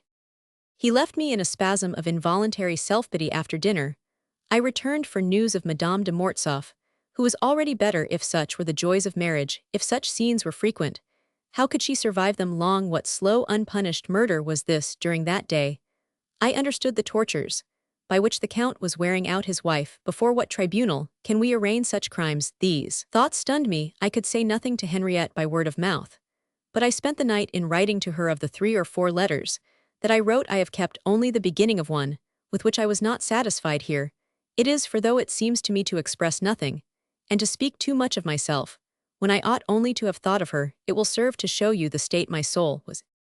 To Madame de Mortsauf. How many things I had to say to you. When I reached the house I thought of them on the way, but I forgot them in your presence. Yes, when I see you, dear Henriette, I find my thoughts no longer in keeping with the light from your soul, which heightens your beauty. Then too, the happiness of being near you is so ineffable as to efface all other feelings. Each time we meet I am born into a broader life. I am like the traveler who climbs a rock and sees before him a new horizon. Each time you talk with me I add new treasures to my treasury. There lies, I think, the secret of long and inexhaustible affections. I can only speak to you of yourself. When away from you in your presence, I am too dazzled to see, too happy to question my happiness, too full of you to be myself, too eloquent through you to speak, too eager in seizing the present moment to remember the past. You must think of this state of intoxication, and forgive me its consequent mistakes.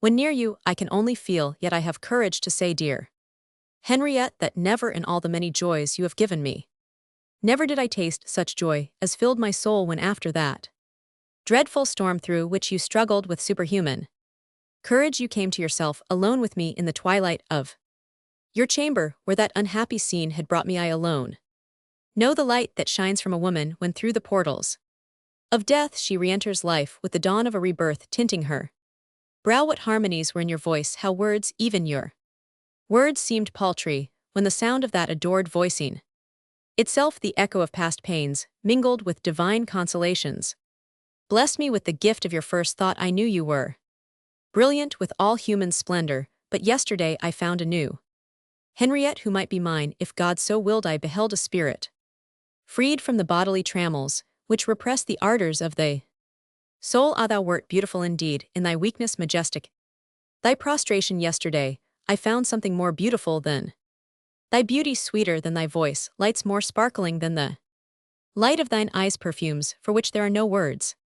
Yesterday thy soul was visible and palpable. Would I could have opened my heart and made thee live there. Yesterday I lost the respectful timidity with which thy presence inspires me. Thy weakness brought us nearer together. Then, when the crisis passed, and thou couldst bear our atmosphere once more, I knew what it was to breathe in unison with thy breath. How many prayers rose up to heaven in that moment, since I did not die as I rushed through space to ask of God that he would leave thee with me. No human creature can die of joy, nor yet of sorrow. That moment has left memories buried in my soul, which never again will reappear upon its surface and leave me tearless. Yes, the fears with which my soul was tortured yesterday are incomparably greater than all sorrows that the future can bring upon me, just as the joys which thou hast given me, dear eternal thought of my life, will be forever greater than any future joy God may be pleased to grant me. Thou hast made me comprehend the love divine, that sure love, sure in strength and in duration, that knows no doubt or jealousy. Deepest melancholy gnawed my soul. The glimpse into that hidden life was agonizing to a young heart, new to social emotions. It was an awful thing to find this abyss at the opening of life, a bottomless abyss, a dead sea. This dreadful aggregation of misfortunes suggested many thoughts at my first step into social life. I found a standard of comparison, by which all other events and circumstances must seem petty. The next day when I entered the salon, she was there alone. She looked at me for a moment, held out her hand, and said, "My friend is always too tender." Her eyes grew moist. She rose, and then she added in a tone of desperate entreaty, "Never write thus to me again." Monsieur de Mortsauf was very kind. The Countess had recovered her courage and serenity, but her pallor betrayed the sufferings of the previous night, which were calmed but not extinguished that evening. She said to me, as she paced among the autumn leaves which rustled beneath our footsteps, "Sorrow is infinite, joys are limite." Words which betrayed her sufferings by the comparison she made with the fleeting delights of the previous week. "Do not slander life," I said to her. "You are ignorant of love. Love gives happiness which shines in heaven." "Hush," she said, "I wish to know nothing of it. The Icelander would die in Italy. I am calm and happy beside you. I can tell you all my thoughts. Do not destroy my confidence. Why will you not combine the virtue of the priest with the charm of a free man?" "You make me drink the hemlock," I cried, taking her hand and laying it on my heart, which was beating fast. Again she said, withdrawing her hand, as if it pained her, "Are you determined to deny me the sad comfort of letting my wounds be staunched by a friendly hand? Do not add to my sufferings. You do not know them. All those that are hidden are the worst to bear. If you were a woman, you would know the melancholy disgust that fills her soul when she sees herself the object of attentions which atone for nothing, but are thought to atone for all. For the next few days I shall be courted and caressed, that I may pardon the wrong that has been done. I could then obtain consent to any wish of mine, however unreasonable. I am humiliated by his humility, by caresses, which will cease as soon as he imagines that I have forgotten that scene to owe our master's good graces to his faults. His crimes," I interrupted quickly. "Is not that a frightful condition of existence?" she continued with a sad smile. "I cannot use this transient power at such times. I am like the knights who could not strike a fallen adversary, to see in the dust a man whom we ought to honor, to raise him only to enable him to do other blows, to suffer from his degradation more than he suffers himself, to feel ourselves degraded, if we profit by such influence for even a useful end, to spend our strength, to waste the vigor of our souls in struggles that have no grandeur, to have no power, except for a moment, when a fatal crisis commence a better death. If I had no children, I would let myself drift on the wretched current of this life. But if I lose my courage, what will become of them? I must live for them, however cruel this life. Maybe you talk to me of love. Ah, my dear friend, think of the hell into which I should fling myself if I gave that pitiless being, pitiless like all weak creatures, the right to despise me. The purity of my conduct is my strength. Virtue, dear friend, is holy water, in which we gain fresh strength, from which we issue renewed in the love of God. Listen to me, dear Henriette. I have only another week to stay here, and I wish—" "Ah, you mean to leave us?" she exclaimed. "You must know what my father intends to do with me," I replied. "It is now 3 months. I have not counted the days," she said with momentary self-abandonment. Then she checked herself and cried, "Come, let us go to Frapesle." She called the Count, and the children sent for a shawl, and when all were ready, she, usually so calm and slow in all her movements, became as active as a Parisian, and we started in a body to pay a visit at Frapesle, which the Countess did not owe. She forced herself to talk to Madame de Chessel, who was fortunately discursive in her answers. The Count and Monsieur de Chessel conversed on business. I was afraid the former might boast of his carriage and horses, but he committed no such solecisms. His neighbor questioned him about his projected improvements at the Cassagne and the Retourière. I looked at the Count, wondering if he would avoid a subject of conversation so full of painful memories, to all so cruelly mortifying to him. On the contrary, he explained how urgent a duty it was to better the agricultural condition of the canton, to build good houses, and make the premises salubrious. In short, he glorified himself with his wife's ideas. I blushed as I looked at her. Such want of scruple in a man who on certain occasions could be scrupulous enough, this oblivion of the dreadful scene, this adoption of ideas against which he had fought so violently, this confident belief in himself, petrified me. When Monsieur de Chessel said to him, "Do you expect to recover your outlay?" "More than recover it," he exclaimed with a confident gesture. Such contradictions can be explained only by the word insanity. Henriette, celestial creature, was radiant. The Count was appearing to be a man of intelligence, a good administrator, an excellent agriculturist. She played with her boy's curly head, joyous for him, happy for herself. What a comedy of pain, what mockery in this drama! I was horrified by it later in life. When the curtain of the world's stage was lifted before me, how many other Mortsaufs I saw without the loyalty and the religious faith of this man! What strange, relentless power is it that perpetually awards an angel to a madman, to a man of heart, of true poetic passion, a base woman to the petty grandeur, to this demented brain, a beautiful sublime being, to Juana Captain Diade, whose history at Bordeaux I have told you, to Madame de Beauseant Adjuda, to Madame d'Aiglemont her husband, to the Marquis d'Espard his wife. Long have I sought the meaning of this enigma, I have ransacked many mysteries, I have discovered the reason of many natural laws, the purport of some divine hieroglyphics of the meaning of this dark secret.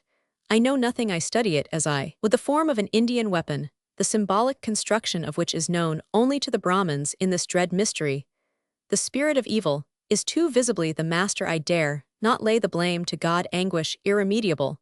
What power finds amusement in weaving? You can Henriette and her mysterious philosopher be right? Does their mysticism contain the explanation of humanity? The autumn leaves were falling during the last few days, which I passed in the valley, days of lowering clouds, which do sometimes obscure the heaven of Touraine, so pure, so warm at that fine season. The evening before my departure, Madame de Mortsauf took me to the terrace before dinner. "My dear Felix," she said, after we had taken a turn in silence under the leafless trees, "you are about to enter the world, and I wish to go with you in thought. Those who have suffered much have lived, and known much. Do not think that solitary souls know nothing of the world. On the contrary, they are able to judge it. Hear me, if I am to live in and for my friend, I must do what I can for his heart and for his conscience. When the conflict rages, it is hard to remember rules. Therefore, let me give you a few instructions, the warnings of a mother to her son. The day you leave us, I shall give you a letter, a long letter, in which you will find my woman's thoughts on the world, on society, on men, on the right methods of meeting difficulty in this great clash of human interests. Promise me not to read this letter till you reach Paris. I ask it from a fanciful sentiment, one of those secrets of womanhood not impossible to understand, but which we grieve to find deciphered. Leave me this covert way where as a woman I wish to walk alone." "Yes, I promise it," I said, kissing her hand. "Ah," she added, "I have one more promise to ask of you, but grant it first." "Yes, yes," I cried, thinking it was surely a promise of fidelity. "It does not concern myself," she said, smiling with some bitterness. "Felix, do not gamble in any house, no matter whose it be. I accept none." "I will never play at all," I replied. "Good," she said, "I have found a better use for your time than to waste it on cards. The end will be that, where others must sooner or later be losers, you will invariably win." "How so?" "The letter will tell you," she said, with a playful smile, which took from her advice the serious tone, which might certainly have been that of a grandfather. The Countess talked to me for an hour, and proved the depth of her affection by the study she had made of my nature during the last 3 months. She penetrated the recesses of my heart, entering it with her own. The tones of her voice were changeful, and convincing. The words fell from maternal lips, showing by their tone, as well as by their meaning, how many ties already bound us to each other. "If you knew," she said in conclusion, "with what anxiety I shall follow your course, what joy I shall feel if you walk straight, what tears I must shed if you strike against the angles. Believe that my affection has no equal. It is involuntary, and yet deliberate. Ah, I would that I might see you happy, powerful, respected, you, who are to me a living dream." She made me weep. So tender and so terrible was she. Her feelings came boldly to the surface, yet they were too pure to give the slightest hope, even to a young man thirsting for pleasure. Ignoring my tortured flesh, she shed the rays, undeviating, incorruptible, of the divine love, which satisfies the soul. Only she rose to heights whither the prismatic pinions of a love like mine were powerless to bear me. To reach her, a man must needs have won the white wings of the seraphim. "In all that happens to me, I will ask myself," I said, "what would my Henriette say?" "Yes, I will be the star and the sanctuary both," she said, alluding to the dreams of my childhood. "You are my light, and my religion," I cried. "You shall be my all." "No," she answered, "I can never be the source of your pleasures." She sighed. The smile of secret pain was on her lips, the smile of the slave who momentarily revolts from that day forth. She was to me not merely my beloved, but my only love. She was not in my heart as a woman who takes a place, who makes it hers by devotion or by excessive pleasure given, but she was my heart itself. It was all hers as something necessary to the play of my muscles.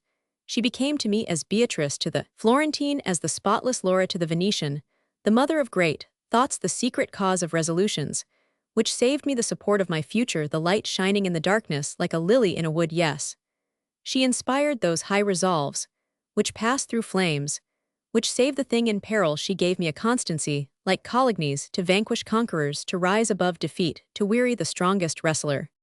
The next day, having breakfasted at Frapesle and bade adieu to my kind hosts, I went to Clochegourde. Monsieur and Madame de Mortsauf had arranged to drive with me to Tours, whence I was to start the same night for Paris. During the drive, the Countess was silent. She pretended at first to have a headache, then she blushed at the falsehood, and expiated it by saying that she could not see me go without regret. The Count invited me to stay with them, whenever, in the absence of the Chessels, I might long to see the valley of the Indre once more. We parted heroically without apparent tears, but Jacques, who like other delicate children was quickly touched, began to cry, while Madeleine, already a woman, pressed her mother's hand. "Dear little one," said the Countess, kissing Jacques passionately. When I was alone at Tours after dinner, a wild, inexplicable desire known only to young blood possessed me. I hired a horse and rode from Tours to Pont-Rouen in an hour, and a quarter there. Ashamed of my folly, I dismounted and went on foot along the road, stepping cautiously like a spy till I reached the terrace. The Countess was not there, and I imagined her ill. I had kept the key of the little gate by which I now entered. She was coming down the steps of the portico, with the two children, to breathe in sadly and slowly the tender melancholy of the landscape bathed at that moment in the setting sun.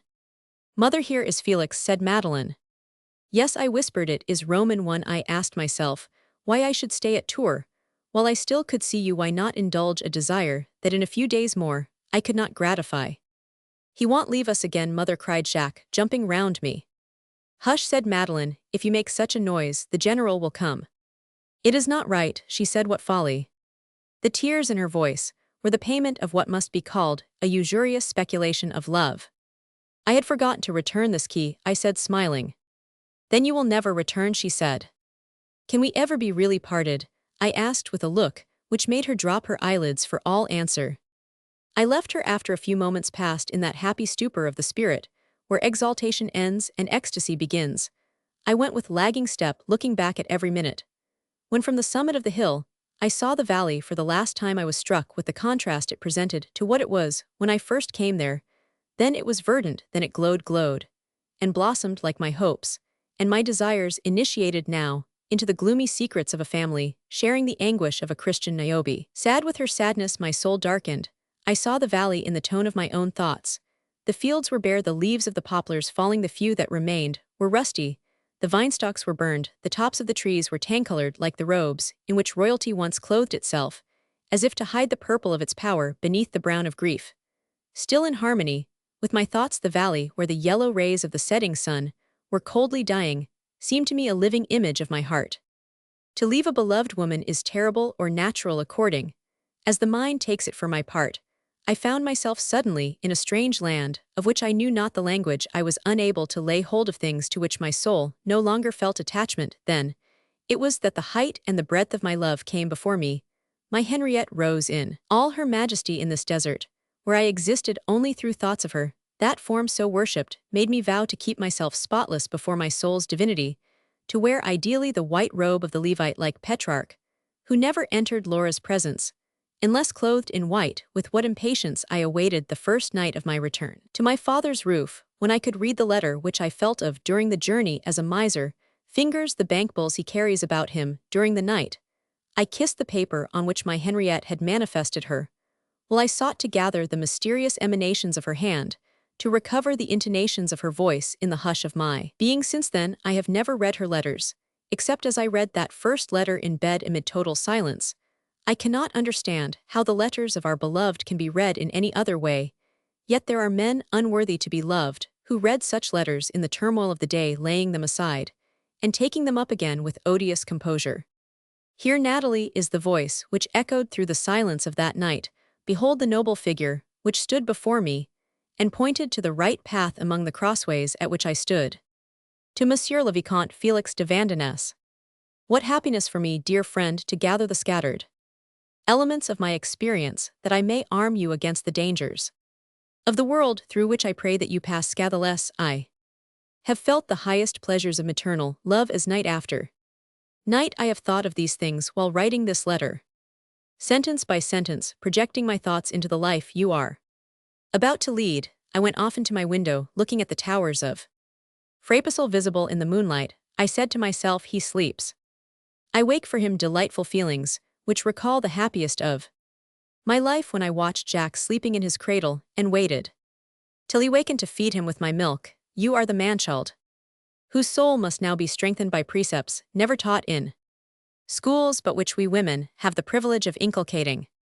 These precepts will influence your success, they prepare the way for it, they will secure it. Am I not exercising a spiritual motherhood in giving you a standard by which to judge the actions of your life, a motherhood comprehended, is it not, by the child? Dear Felix, let me, even though I may make a few mistakes, let me give to our friendship a proof of the disinterestedness which sanctifies it. In yielding you to the world, I am renouncing you, but I love you too well not to sacrifice my happiness to your welfare. For the last 4 months you have made me reflect deeply on the laws and customs which regulate our epoch, the conversations I have had with my aunt, well known to you who have replaced her, the events of Monsieur de Mortsauf's life, which he has told me, the tales related by my father, to whom society and the court are familiar in their greatest as well as in their smallest aspects. All these have risen in my memory for the benefit of my adopted child at the moment when he is about to be launched, well-nigh alone. Men about to act without adviser in a world where many are wrecked by their own best qualities thoughtlessly displayed, while others succeed through a judicious use of their worst. I ask you to ponder this statement of my opinion of society as a whole. It is concise, for to you a few words are sufficient. I do not know whether societies are of divine origin or whether they were invented by man. I am equally ignorant of the direction in which they tend. What I do know certainly is the fact of their existence. No sooner, therefore, do you enter society instead of living a life apart than you are bound to consider its conditions. Binding a contract is signed between you. Does society in these days gain more from a man than it returns to him? I think so, but as to whether the individual man finds more cost than profit, or buys too dear the advantages he obtains, concerns the legislator only. I have nothing to say to that. In my judgment, you are bound to obey in all things the general law without discussion, whether it injures or benefits your personal interests. This principle may seem to you a very simple one, but it is difficult of application. It is like sap, which must infiltrate the smallest of the capillary tubes to stir the tree, renew its verdure, develop its flowers, and ripen fruit. Dear, the laws of society are not all written in a book. Manners and customs create laws, the more important of which are often the least known. Believe me, there are neither teachers, nor schools, nor textbooks for the laws that are now to regulate your actions, your language, your visible life, the manner of your presentation to the world, and your quest of fortune. Neglect those secret laws, or fail to understand them, and you stay at the foot of the social system, instead of looking down upon it. Even though this letter may seem to you diffuse, telling you much that you have already thought, let me confide to you a woman's ethics to explain society on the theory of individual happiness adroitly. One at the cost of the greater number is a monstrous doctrine, which in its strict application leads men to believe that all they can secretly lay hold of before the law or society or other individuals condemn it as a wrong as honestly and fairly theirs. Once admit that claim, and the clever thief goes free. The woman who violates her marriage vow without the knowledge of the world is virtuous and happy. Kill a man leaving no proof for justice, and if, like Macbeth, you win a crown, you have done wisely. Your selfish interests become the higher law. The only question then is how to evade without witnesses or proof the obstacles which law and morality place between you and your self-indulgence. To those who hold this view of society, the problem of making their fortune, my dear friend, resolves itself into playing a game where the stakes are millions, or the galleys political triumphs, or Dishonor still, the green cloth is not long enough for all the players, and a certain kind of genius is required to play the game. I say nothing of religious beliefs, nor yet of feelings. What concerns us now is the running gear of the great machine of gold and iron, and its practical results with which men's lives are occupied. Dear child of my heart, if you share my horror at this criminal theory of the world's society, will present to your mind, as it does to all sane minds, the opposite theory of duty. Yes, you will see that man owes himself to man in 1,000 differing ways. To my mind, the duke and peer owe far more to the workman and the pauper than the pauper and the workman owe to the duke. The obligations of duty enlarge in proportion to the benefits which society bestows on men, in accordance with the maxim as true in social politics as in business, that the burden of care and vigilance is everywhere in proportion to profits. Each man pays his debt in his own way. When our poor toiler at the retourier comes home weary with his day's work, has he not done his duty? Assuredly, he has done it better than many in the ranks above him. If you take this view of society, in which you are about to seek a place in keeping with your intellect and your faculties, you must set before you as a generating principle and mainspring this maxim: never permit yourself to act against either your own conscience or the public conscience. Though my entreaty may seem to you superfluous, yet I entreat, yes, your Henriette implores you to ponder the meaning of that rule. It seems simple but dear. It means that integrity, loyalty, honor, and courtesy are the safest and surest instruments for your success in this selfish world. You will find many to tell you that a man cannot make his way by sentiments, that too much respect for moral considerations will hinder his advance. It is not so. You will see men ill-trained, ill-taught, incapable of measuring the future, who are rough to a child, rude to an old woman, unwilling to be irked by some worthy old man, on the ground that they can do nothing for him. Later you will find the same men caught by the thorns which they might have rendered pointless, and missing their triumph for some trivial reason, whereas the man who is early trained to a sense of duty does not meet the same obstacles. He may attain success less rapidly, but when attained it is solid and does not crumble like that of others. When I show you that the application of this doctrine demands in the first place a mastery of the science of manners, you may think my jurisprudence has a flavor of the court and of the training I received as a Lenoncourt. My dear friend, I do attach great importance to that training, trifling as it seems. You will find that the habits of the great world are as important to you as the wide and varied knowledge that you possess. Often they take the place of such knowledge, for some really ignorant men born with natural gifts and accustomed to give connection to their ideas have been known to attain a grandeur never reached by others far more worthy of it. I have studied you thoroughly, Felix, wishing to know if your education, derived wholly from schools, has injured your nature. God knows the joy with which I find you fit for that further education of which I speak. The manners of many who are brought up in the traditions of the great world are purely external. True politeness, perfect manners, come from the heart and from a deep sense of personal dignity. This is why some men of noble birth are, in spite of their training, ill-mannered, while others among the middle classes have instinctive good taste and only need a few lessons to give them excellent manners, without any signs of awkward imitation.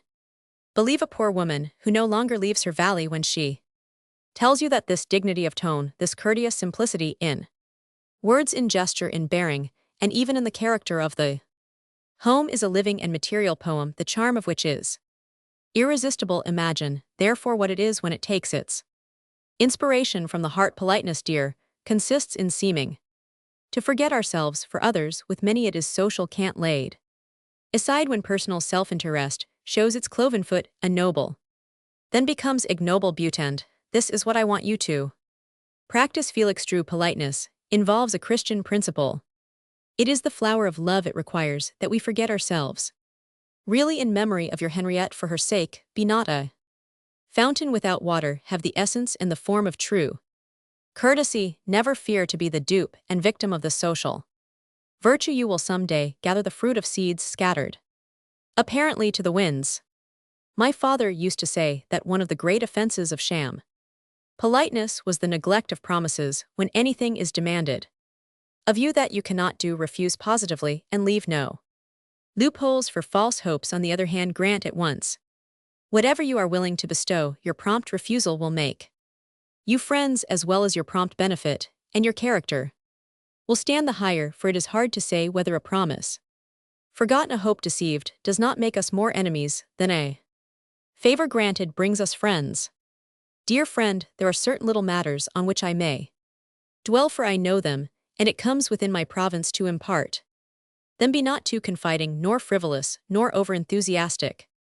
3 rocks on which youth often strikes. 2. Confiding a nature loses respect. Frivolity brings contempt, and others take advantage of excessive enthusiasm. In the first place, Felix, you will never have more than 2 or 3 friends in the course of your life. Your entire confidence is their right to give it to many is to betray your real friends. If you are more intimate with some men than with others, keep guard over yourself. Be as cautious as though you knew they would one day be your rivals or your enemies. The chances and changes of life require this. Maintain an attitude which is neither cold nor hot. Find the medium point at which a man can safely hold intercourse with others without compromising himself. Yes, believe me, the honest man is as far from the base cowardice of Philint as he is from the harsh virtue of Alceste. The genius of the poet is displayed in the mind of this true medium. Certainly all minds do enjoy more the ridicule of virtue than the sovereign contempt of easy-going selfishness, which underlies that picture of it, but all nevertheless are prompted to keep themselves from either extreme. As to frivolity, if it causes fools to proclaim you a charming man, others who are accustomed to judge of men's capacities and fathom character will winnow out your tear and bring you to disrepute. For frivolity is the resource of weak natures, and weakness is soon appraised in a society which regards its members as nothing more than organ sand. Perhaps justly, for nature herself puts to death imperfect beings. A woman's protecting instincts may be roused by the pleasure she feels in supporting the weak against the strong, and in leading the intelligence of the heart to victory over the brutality of matter. But society, less a mother than a stepmother, adores only the children who flatter her vanity. As to ardent enthusiasm, that first sublime mistake of youth, which finds true happiness in using its powers, and begins by being its own dupe, before it is the dupe of others, keep it within the region of the heart's communion. Keep it for woman and for God. Do not hawk its treasures in the bazaars of society, or of politics, where trumpery will be offered in exchange for them. Believe the voice which commands you to be noble in all things, when it also prays you not to expend your forces uselessly. Unhappily, men will rate you according to your usefulness, and not according to your worth. To use an image which I think will strike your poetic mind, let a cipher be what it may immeasurable in size, written in gold or written in pencil, it is only a cipher. After all, a man of our times has said, "No zeal above all no zeal." The lesson may be sad, but it is true, and it saves the soul from wasting its bloom. Hide your pure sentiments, or put them in regions inaccessible, where their blossoms may be passionately admired, where the artist may dream amorously of his masterpiece. But duties, my friend, are not sentiments. To do what we ought is, by no means, to do what we like. A man who would give his life enthusiastically for a woman must be ready to die coldly for his country. One of the most important rules in the science of manners is that of almost absolute silence about ourselves. Play a little comedy. For your own instruction, talk of yourself to acquaintances, them about your sufferings, your pleasures, your business, and you will see how indifference succeeds pretended interest. Then annoyance follows, and if the mistress of the house does not find some civil way of stopping you, the company will disappear under various pretexts adroitly seized. Would you, on the other hand, gather sympathies about you, and be spoken of as amiable and witty, and a true friend talk to others of themselves, find a way to bring them forward, and brows will clear, lips will smile, and after you leave the room all present will praise you. Your conscience and the voice of your own heart will show you the line where the cowardice of flattery begins, and the courtesy of intercourse ceases. One word more about a young man's demeanor in public. My Friend youth is always inclined to a rapidity of judgment which does it honor but also injury. This was why the old system of education obliged young people to keep silence and study life in a probationary period beside their elders. Formerly, as you know, nobility, like art, had its apprentices, its pages devoted bought and soul to the masters who maintained them. Today youth is forced in a hothouse. It is trained to judge of thoughts, actions, and writings with biting severity. It slashes with a blade that has not been fleshed. Do not make this mistake. Such judgments will seem like censures to many about you who would sooner pardon an open rebuke than a secret wound. Young people are pitiless because they know nothing of life and its difficulties. The old critic is kind and considerate. The young critic is implacable. The one knows nothing, the other knows all. Moreover, at the bottom of all human actions, there is a labyrinth of determining reasons on which God reserves for himself the final judgment. Be severe, therefore, to none but yourself. Your future is before you, but no one in the world can make his way unaided. Therefore, make use of my Father's house. Its doors are open to you. The connections that you will create for yourself under his roof will serve you in 100 ways, but do not yield an inch of ground to my mother. She will crush anyone who gives up to her, but she will admire the courage of whoever resists her. She is like iron, which if beaten can be fused with iron, but when cold will break everything less hard than itself. Cultivate my mother, for if she thinks well of you, she will introduce you into certain houses where you can acquire the fatal science of the world, the art of listening, speaking, answering, presenting yourself to the company, and taking leave of it, the precise use of language, the something. How shall I explain it? Which is no more superiority than the coat is the man, but without which the highest talent in the world will never be admitted within those portals. I know you well enough to be quite sure I indulge no illusion. I imagine that I see you as I wish you to be, simple in manners, gentle in tone, proud without conceit, respectful to the old, courteous without servility, above all discreet. Use your wit, but never display it for the amusement of others, for be sure that if your brilliancy annoys an inferior man, he will retire from the field and say of you, in a tone of contempt, he is very amusing. Let your superiority be leonine. Moreover, do not be always seeking to please others. I advise a certain coldness in your relations with men, which may even amount to indifference. This will not anger others, for all persons esteem those who slight them, and it will win you the favor of women, who will respect you for the little consequence that you attach to men. Never remain in company with those who have lost their reputation, even though they may not have deserved to do so, for society holds us responsible for our friendships as well as for our enmities. In this matter, let your judgments be slowly and maturely weighed, but see that they are irrevocable. When the men whom you have repulsed justify the repulsion, your esteem and regard will be all the more sought after. You have inspired the tacit respect which raises a man among his peers. I behold you now armed with a youth that pleases, grace which attracts, and wisdom with which to preserve your conquests. All that I have now told you can be summed up in 2 words, 2 old-fashioned words: noblesse oblige.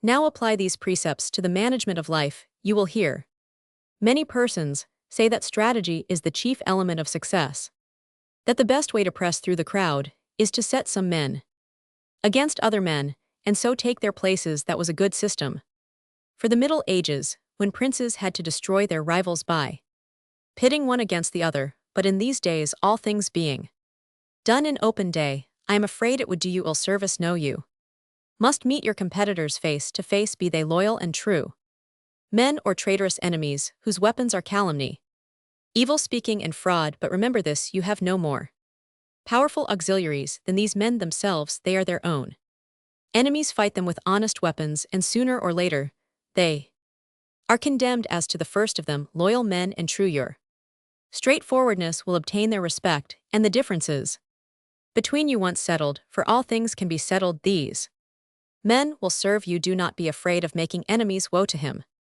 who has none in the world you are about to enter, but try to give no handle for ridicule or disparagement. I say try, for in Paris man cannot always belong solely to himself. He is sometimes at the mercy of circumstances.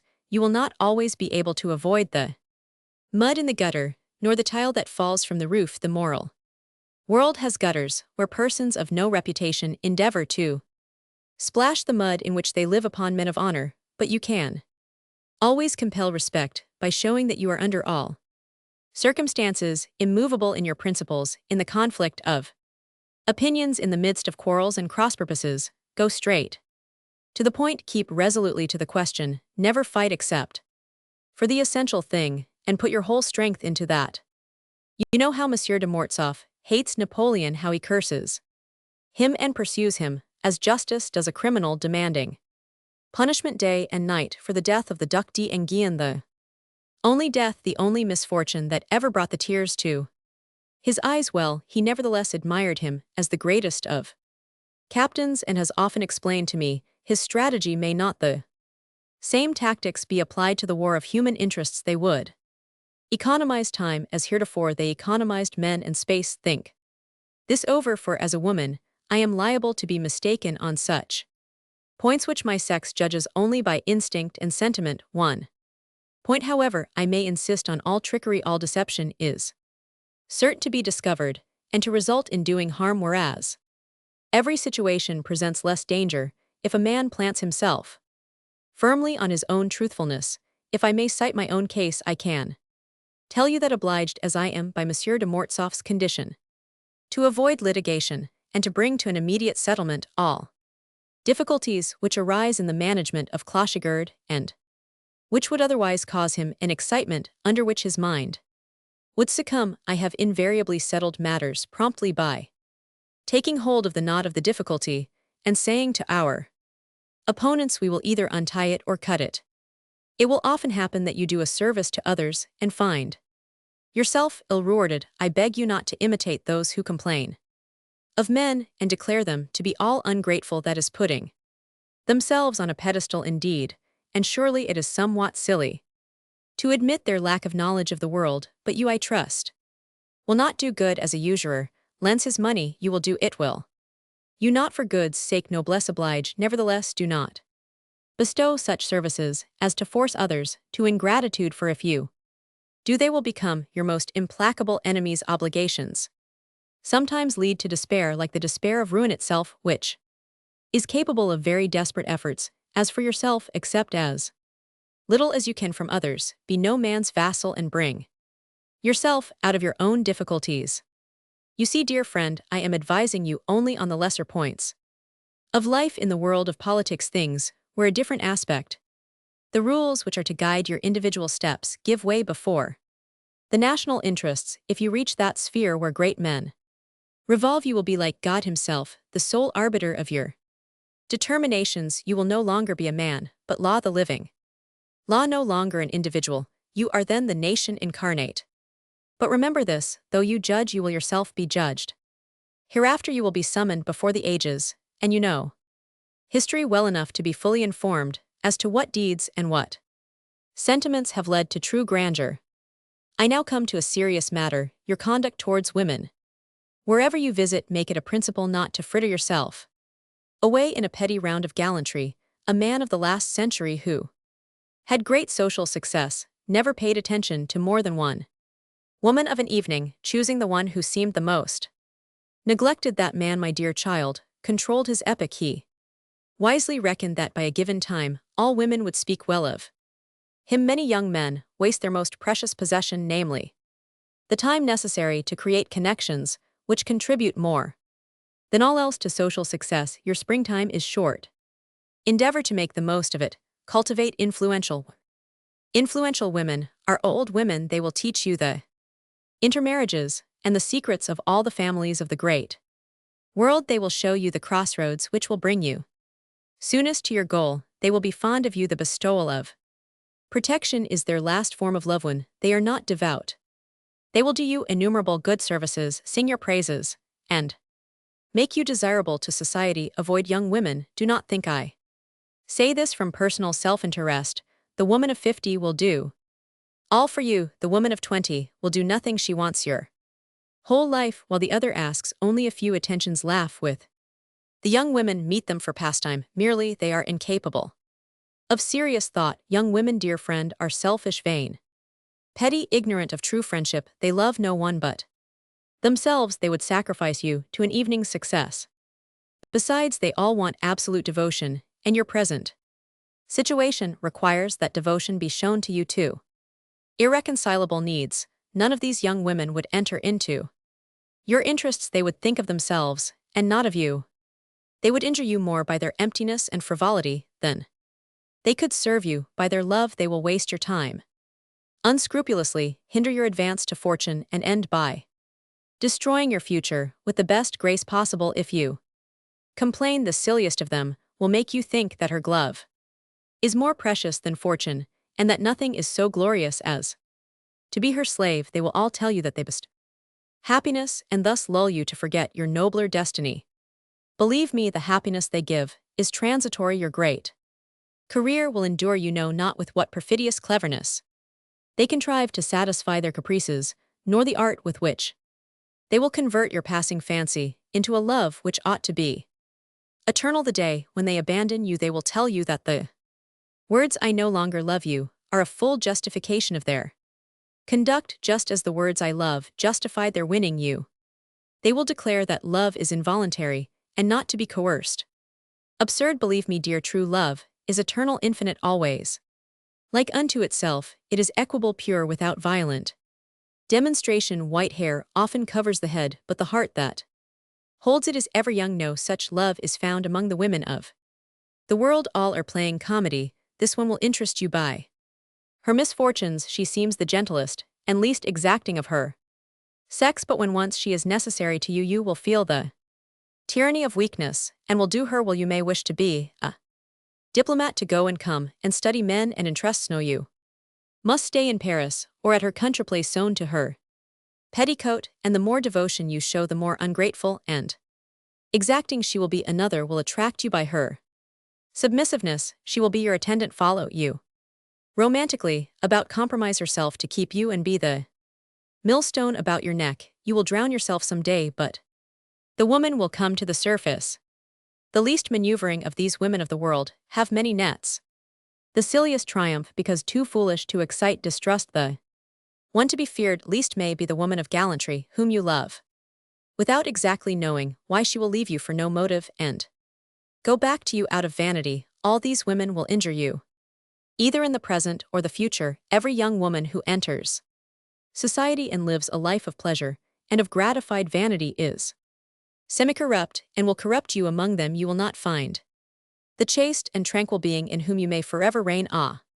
She who loves you will love solitude. The festivals of her heart will be your glances. She will live upon your words. May she be all the world to you, for you will be all in all to her. Love her well, give her neither griefs nor rivals. Do not rouse her jealousy. To be loved, dear, to be comprehended, is the greatest of all joys. I pray that you may taste it, but run no risk of injuring the flower of your soul. Be sure, be very sure of the heart in which you place your affections. That woman will never be her own self. She will never think of herself, but of you. She will never oppose you. She will have no interests of her own for you. She will see a danger where you can see none, and where she would be oblivious of her own. If she suffers, it will be silence. She will have no personal vanity, but deep reverence for whatever in her has won your love. Respond to such a love by surpassing it, if you are fortunate enough to find that which I, your poor friend, must ever be without. I mean a love mutually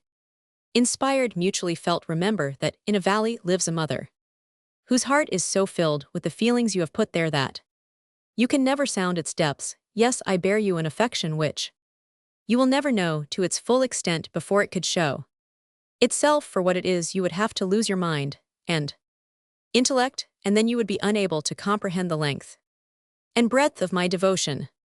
Shall I be misunderstood in bidding you avoid young women, all more or less artful, satirical, vain, frivolous, and extravagant, and attach yourself to influential women, to those imposing dowagers full of excellent good sense like my aunt, who will your career defend you from attacks, and say for you the things that you cannot say for yourself? Am I not, on the contrary, generous in bidding you reserve your love for the coming angel with the guileless heart? If the motto noblesse oblige sums up the Advice I gave you just now, my further advice on your relations to women is based upon that other motto of chivalry, serve all love. 1. Your educational knowledge is immense, your heart saved by early suffering is without a stain, all is noble, all is well with you. Now, Felix, will your future lies in that one word, that word of great men, my child, you will obey your Henriette, will you not? You will permit her to tell you from time to time the thoughts that are in her mind of you, and of your relations to the world. I have an eye in my soul which sees the future for you as for my children. Suffer me to use that faculty for your benefit. It is a faculty, a mysterious gift, bestowed by my lonely life far from its growing weaker. I find it strengthened and exalted by solitude and silence.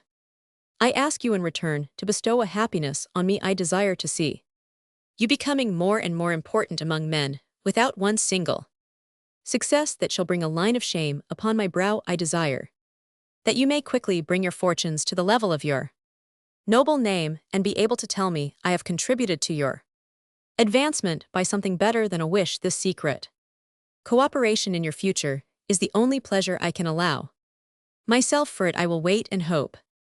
I do not say farewell, we are separated. You cannot put my hand to your lips, but you must surely know the place you hold in the heart of yours, Henriette.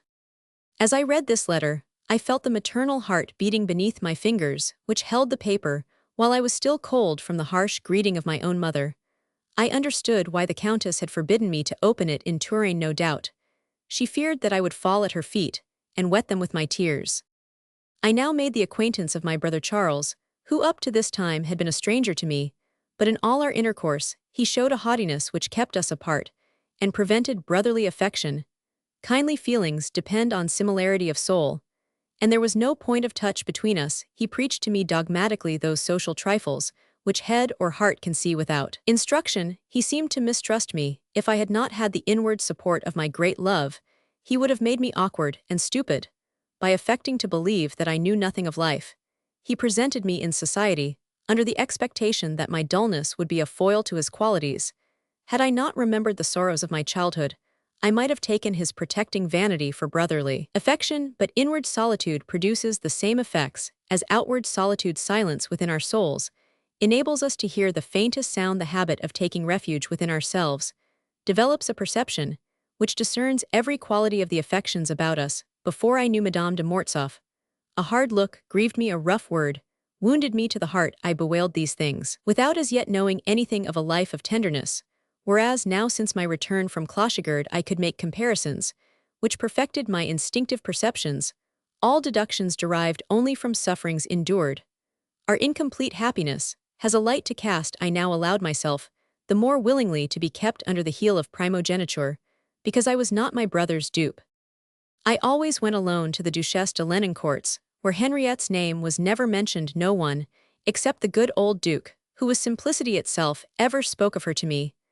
But by the way he welcomed me, I guessed that his daughter had privately commended me to his care at the moment when I was beginning to overcome the foolish wonder and shyness which besets a young man at his first entrance into the great world, and to realize the pleasures it could give through the resources it offers to ambition. Just too, as I was beginning to make use of Henriette's maxims, admiring their wisdom, the events of the 20th of March took place. My brother followed the court to Ghent, I by Henriette's advice, for I kept up a correspondence with her active on my side, only went there also with the Duc de Lenoncourt. The natural kindness of the old Duke turned to a hearty and sincere protection as soon as he saw me. Attached body and soul to the Bourbons, he himself presented me to His Majesty. Courtiers are not numerous when misfortunes are rife, but youth is gifted with ingenuous admiration and uncalculating fidelity. The king had the faculty of judging men, a devotion which might have passed unobserved in Paris counted for much at Ghent, and I had the happiness of pleasing Louis Roman 18. A letter from Madame de Mortsauf to her father, brought with dispatches by an emissary of the Vendines, enclosed a note to me, by which I learned that Jacques was Roman 99. Monsieur de Mortsauf, in despair at his son's ill health, and also at the news of a second emigration, added a few words, which enabled me to guess the situation of my dear one, worried by him, no doubt.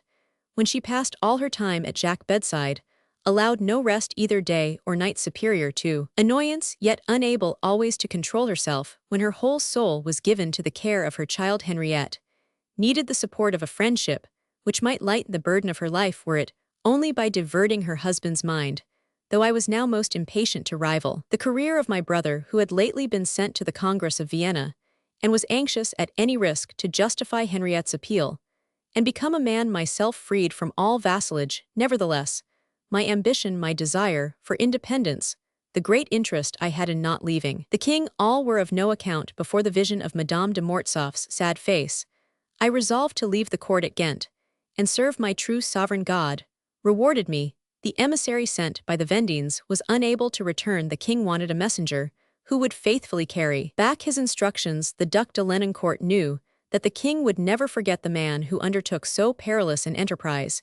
He asked for the mission without consulting me, and I gladly accepted it, happy indeed to be able to return to Clochegourde, employed in the good cause. After an audience with the king, I returned to France, where both in Paris and in Vendée, I was fortunate enough to carry out His Majesty's instructions. Towards the end of May, being tracked by the Bonapartist authorities to whom I was denounced, I was obliged to fly from place to place in the character of a man endeavoring to get back to his estate. I went on foot from park to park, from wood to wood across the whole of Upper Vendée, the Bocage, and Poitou, changing my direction as danger threatened. I reached Saumur. From Saumur I went to Chinon, and from Chinon I reached in a single night the woods of Neuilly, where I met the Count on horseback. He took me up behind him, and we reached Clochegourde without passing anyone who recognized me. "Jacques is better," were the first words he said to me. I explained to him my position of diplomatic postman hunted like a wild beast, and the brave gentleman, in his quality of royalist, claimed the danger over Chessel of receiving me. As we came in sight of Clochegourde, the past 8 months rolled away like a dream. When we entered the salon, the Count said, "Guess whom I bring you, Félix." "Is it possible?" she said, with pendant arms and a bewildered face. I showed myself, and we both remained motionless, she in her armchair, I on the threshold of the door, looking at each other with that hunger of the soul which endeavors to make up in a single glance for the lost months. Then, recovering from a surprise which left her heart unveiled, she rose, and I went up to her. "I have prayed for your safety," she said, giving me her hand to kiss. She asked news of her father, then she guessed my weariness, and went to prepare my room, while the Count gave me something to eat, for I was dying of hunger. My room was the one above hers, her aunt's room. She requested the Count to take me there. After setting her foot on the first step of the staircase, deliberating no doubt whether to accompany me, I turned my head. She blushed, bade me sleep well, and went away. When I came down to dinner, I heard for the first time of the disasters at Waterloo, the flight of Napoleon, the march of the Allies to Paris, and the probable return of the Bourbons. These events were all in all to the Count, to us. They were nothing. What think you was the great event I was to learn after kissing the children? For I will not dwell on the alarm I felt at seeing the Countess pale and shrunken. I knew the injury I might do by showing it, and was careful to express only joy at seeing her. But the great event for us was told in the words, "You shall have ice today." She had often fretted the year before that the water was not cold enough for me, who, never drinking anything else, liked it iced. God knows how many entreaties it had cost her to get an ice house built. You know better than anyone that a word, a look, an inflection of the voice, a trifling attention suffices for love. Love's noblest privilege is to prove itself by love. Well, her words, her look, her pleasure showed me her feelings, as I had formerly shown her mine by that first game of backgammon. These ingenuous proofs of her affection were many. On the 7th day after my arrival, she recovered her freshness, she sparkled with health and youth and happiness. My lily expanded in beauty, just as the treasures of my heart increased. Only in petty minds, or in common hearts, can absence lessen love, or efface the features, or diminish the beauty of our dear one. To ardent imaginations, to all beings through whose veins enthusiasm passes like a crimson tide, and in whom passion takes the form of constancy, absence has the same effect as the sufferings of the early Christians, which strengthened their faith and made God visible to them. In hearts that abound in love, are there not incessant longings for a desired object, to which the glowing fire of our dreams gives higher value and a deeper tint? Are we not conscious of instigations which give to the beloved features the beauty of the ideal? By inspiring them with thought, the past, dwelt on in all its details, becomes magnified, the future teems with hope. When two hearts filled with these electric clouds meet each other, their interview is like the welcome storm, which revives the earth and stimulates it with the swift lightnings of the thunderbolt. How many tender pleasures came to me when I found these thoughts, and these sensations reciprocal with what glad eyes I followed the development of happiness in Henriette. A woman who renews her life from that of her beloved gives perhaps a greater proof of feeling than she who dies killed by a doubt withered on her stalk for want of sap. I know not which of the two is the more touching. The revival of Madame de Mortsauf was wholly natural, like the effects of the month of May upon the meadows or those of the sun, and of the brook upon the drooping flowers. Henriette, like our dear valley of love, had had her winter. She revived like the valley in the springtime before dinner. We went down to the beloved terrace there, with one hand stroking the head of her son, who walked feebly beside her silent, as though he were breeding an illness. She told me of her nights beside his pillow. For 3 months, she said, she had lived wholly within herself, inhabiting as it were a dark palace, afraid to enter sumptuous rooms, where the light shone, where festivals were given to her, denied at the door of which she stood, one glance turned upon her child, another to a dim and distant figure, one ear listening for moans, another for a voice. She told me poems born of solitude, such as no poet ever sang, but all ingenuously, without one vestige of love, one trace of voluptuous thought, one echo of a poesy, orientally soothing as the rose of Frangistan. When the Count joined us, she continued in the same tone, like a woman secure within herself, able to look proudly at her husband, and kiss the forehead of her son, without a blush. She had prayed much, she had clasped her hands for nights together, over her child, refusing to let him die. I went, she said, to the gate of the sanctuary, and asked his life of God. She had visions, and she told them to me, but when she said, in that angelic voice of hers, these exquisite words, while I slept my heart watched, the Count harshly interrupted her. That is to say, you were half crazy, he cried. She was silent, as deeply hurt as though it were a first wound, forgetting that for 13 years this man had lost no chance to shoot his arrows into her heart. Like a soaring bird struck on the wing by vulgar shot, she sank into a dull depression. Then she roused herself. How is it, monsieur, she said, that no word of mine ever finds favor in your sight? Have you no indulgence for my weakness, no comprehension of me as a woman? She stopped short already. She regretted the murmur, and measured the future by the past. How could she expect comprehension, had she not drawn upon herself some virulent attack? The blue veins of her temples throbbed. She shed no tears, but the color of her eyes faded. Then she looked down, that she might not see her pain reflected on my face. Her feelings guessed, her soul wooed by my soul, above all not see. The sympathy of young love, ready like a faithful dog to spring at the throat of whoever threatened his mistress, without regard to the assailant's strength or quality. At such cruel moments, the Count's air of superiority was supreme. He thought he had triumphed over his wife, and he pursued her with a hail of phrases which repeated the one idea, and were like the blows of an axe which fell with unvarying sound. Always the same, I said, when the Count left us to follow the huntsman who came to speak to him. Always, answered Jacques. Always excellent, my son, she said, endeavoring to withdraw Monsieur de Mortsauf from the judgment of his children. You see only the present, you know nothing of the past, therefore you cannot criticize your father without doing him injustice. But even if you had the pain of seeing that your father was to blame, family honor requires you to bury such secrets in silence. How have the changes at the Cassin and the Redoriere answered? I asked, to divert her mind from bitter thoughts.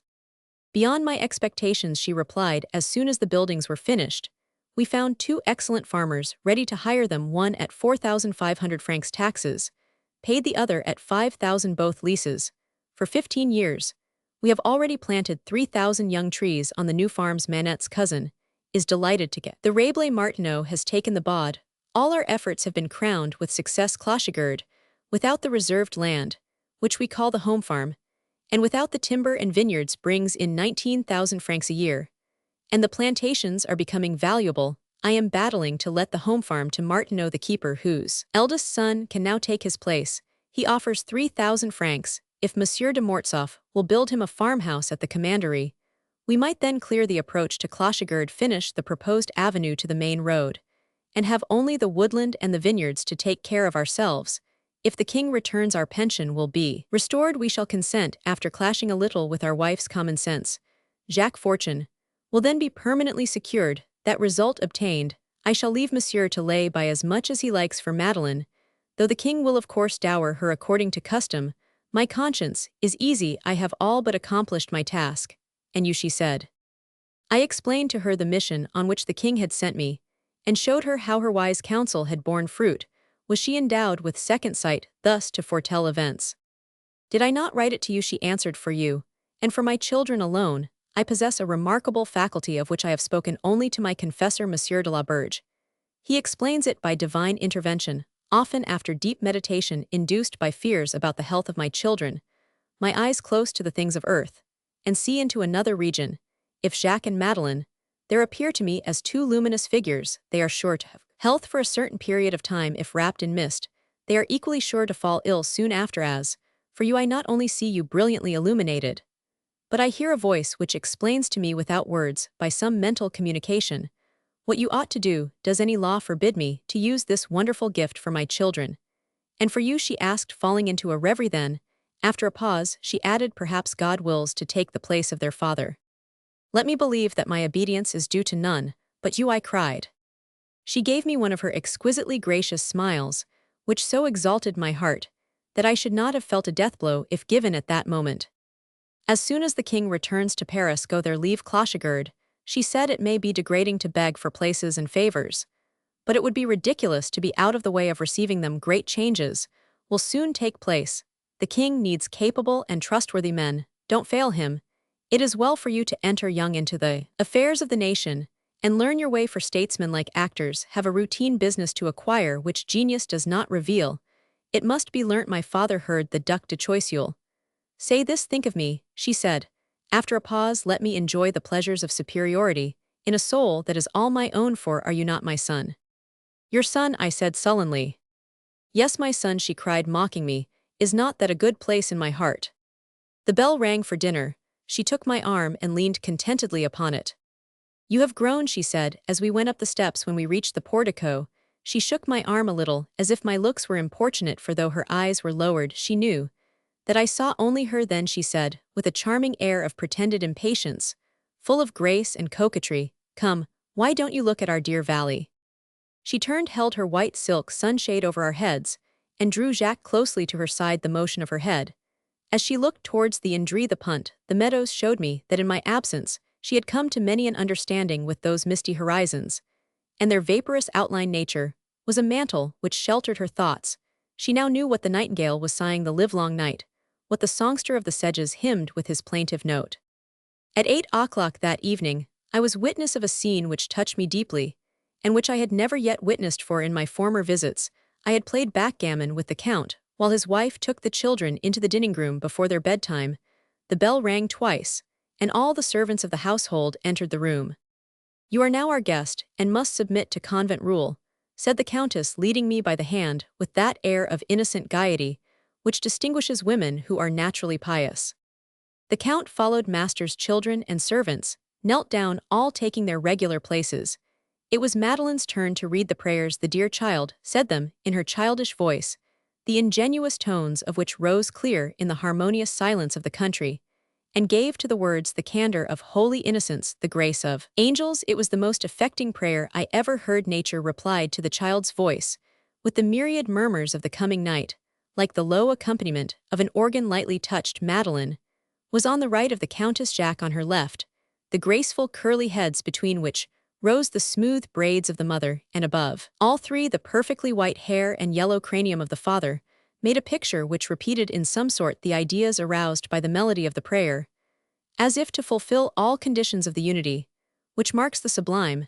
This calm and collected group were bathed in the fading light of the setting sun, its red tints coloring the room, impelling the soul. But poetic or superstitious Stowe believed that the fires of heaven were visiting these faithful servants of God, as they knelt there, without distinction of rank, in the equality which heaven demands. Thinking back to the days of the patriarchs, my mind still further magnified this scene, so grand in its simplicity. The children said good night, the servants bowed. The Countess went away holding a child by each hand, and I returned to the salon with the Count. We provide you with salvation there, and hell here, he said, pointing to the backgammon board. The Countess returned in half an hour, and brought her frame near the table. This is for you, she said, unrolling the canvas, but for the last 3 months, it has languished between that rose And this heartsease, my poor child, was Roman 99. Come, come, said Monsieur de Mortsauf, don't talk of that any more, 6th emissary of the king. When alone in my room, I hushed my breathing that I might hear her passing to and fro in hers. She was calm and pure. But I was lashed with maddening ideas. Why should she not be mine? I thought, perhaps she is like me in this whirlwind of agitation. At 1 o'clock, I went down walking noiselessly, and lay before her door with my ear pressed to a chink. I could hear her equable, gentle breathing, like that of a child when chilled to the bone. I went back to bed and slept tranquilly, till morning. I know not what prenatal influence, what nature within me causes the delight I take in going to the brink of precipices, sounding the gulf of evil, seeking to know its depths, feeling its icy chill, and retreating in deep emotion. That hour of night passed on the threshold of her door, where I wept with Ragatho. She never knew that on the morrow her foot had trod upon my tears and kisses on her virtue, first destroyed, and then respected, cursed, and adored. That hour, foolish in the eyes of many, was nevertheless an inspiration of the same mysterious impulse which impels the soldier. Many have told me they have played their lives upon it, flinging themselves before a battery to know if they could escape the shot, happy in thus galloping into the abyss of probabilities, and smoking, like Jean Bart upon the gunpowder. The next day I went to gather flowers, and made 2 bouquets. The Count admired them, though generally nothing of the kind appealed to him. The clever saying of Champsonet's, he builds dungeons in Spain, seemed to have been made for him. I spent several days at Clochegard, going but seldom to Frapesle, where however I dined 3 times. The French army now occupied Tours, though my presence was health and strength to Madame de Mortsauf. She implored me to make my way to Châteauroux, and so round by Issoudun and Orleans to Paris. With what haste I tried to resist, but she commanded me, saying that my guardian angel spoke. I obeyed. Our farewell was this time dim with tears. She feared the allurements of the life I was about to live. Is it not a serious thing to enter the maelstrom of interests, passions, and pleasures, which make Paris a dangerous ocean for chaste love and purity of conscience? I promised to write to her every night, relating the events and thoughts of the day, even the most trivial. When I gave the promise, she laid her head on my shoulder and said, leave nothing out, everything will interest me. She gave me letters for the Duke and Duchess, which I delivered the 2nd day after my return. You are in luck, said the Duke. Dine here today, and go with me this evening to the chateau. Your fortune is made. The king spoke of you this morning, and said he is young, capable, and trustworthy. His Majesty added that he wished he knew whether you were living or dead, and in what part of France events had thrown you, after you had executed your mission so ably.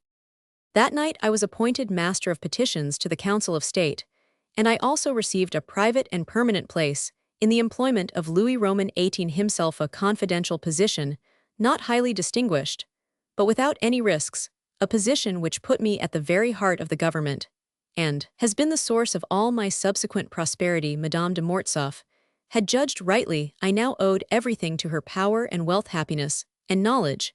She guided and encouraged me, purified my heart, and gave to my will that unity of purpose without which the powers of youth are wasted later. I had a colleague. We each served 6 months. We were allowed to supply each other's place if necessary. We had rooms at the chateau, a carriage, and large allowances for traveling when absent on missions. Strange position. We were the secret disciples of a monarch, in a policy to which even his enemies have since done signal justice. Alone with us, he gave judgment on all things foreign and domestic, yet we had no legitimate influence. Often we were consulted like Lefort by Molière, and made to feel that the hesitations of long experience were confirmed or removed by the vigorous perceptions of youth. In other respects, my future was secured in a manner to satisfy ambition. Beside my salary, as Master of Petitions, paid by the budget of the Council of State, the king gave me 1,000 francs a month from his privy purse, and often himself added more to it, though the king knew well that no young man of 23 could long bear up under the labors with which he loaded me. My colleague, now a peer of France, was not appointed till August 1817.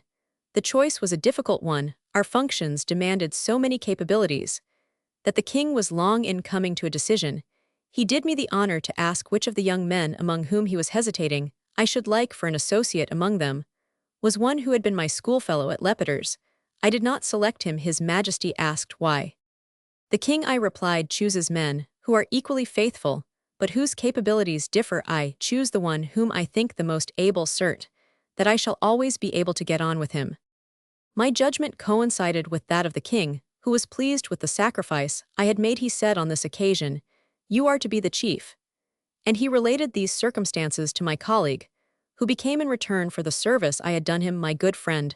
The consideration shown to me by the Duc de Lenoncourt set the tone of that which I met with in society. To have it said the king takes an interest in the young man, that young man has a future, the king likes him, would have served me in place of talents, and it now gave to the kindly welcome accorded to youth a certain respect that is only given to power in the salon of the Duchesse de Lenoncourt, and also at the house of my sister, who had just married the Marquis de Listomere, son of the old lady in the Isle St. Louis. I gradually came to know the influential personages of the Faubourg Saint-Germain. Henriette herself put me at the heart of the circle, then called Le Petit Chateau, by the help of her great-aunt, the Princess de Blamont-Chauvry, to whom she wrote so warmly in my behalf that the princess immediately sent for me. I cultivated her, and contrived to please her, and she became not my protectress, but a friend in whose kindness there was something maternal. The old lady took pains to make me intimate with her daughter Madame d'Espard, with the Duchesse de Langeais, the Vicomtesse de Beausint, and the Duchesse de Maufrigneuse, women who held the scepter of fashion, and who were all the more gracious to me, because I made no pretensions, and was always ready to be useful and agreeable to them. My brother Charles, far from avoiding me, now began to lean upon me, but my rapid success roused a secret jealousy in his mind, which in after years caused me great vexation. My father and mother, surprised by a triumph so unexpected, felt their vanity flattered, and received me at last as a son, but their feeling was too artificial, I might say false, to let their present treatment have much influence upon a sore heart. Affectations, stained with selfishness, win little sympathy. The heart abhors calculations and profits of all kinds. I wrote regularly to Henriette, who answered by 2 letters a month. Her spirit hovered over me, her thoughts traversed space, and made the atmosphere around me pure. No woman could captivate me. The king noticed my reserve, and as in this respect he belonged to the school of Louis Roman 15, he called me in jest Mademoiselle de Vandenesse, but my conduct pleased him. I am convinced that the habit of patience I acquired in my childhood and practiced at Clochegard had much to do in my winning the favor of the king, who was always most kind to me. He no doubt took a fancy to read my letters, for he soon gave up his notion of my life as that of a young girl. One day, when the Duke was on duty, and I was writing at the king's dictation, the latter suddenly remarked in that fine silvery voice of his, to which he could give, when he chose, the biting tone of epigram, "So that poor devil of a Mortsauf persists in living?" "Yes," replied the Duke. "Madame de Mortsauf is an angel whom I should like to see at my court," continued the king.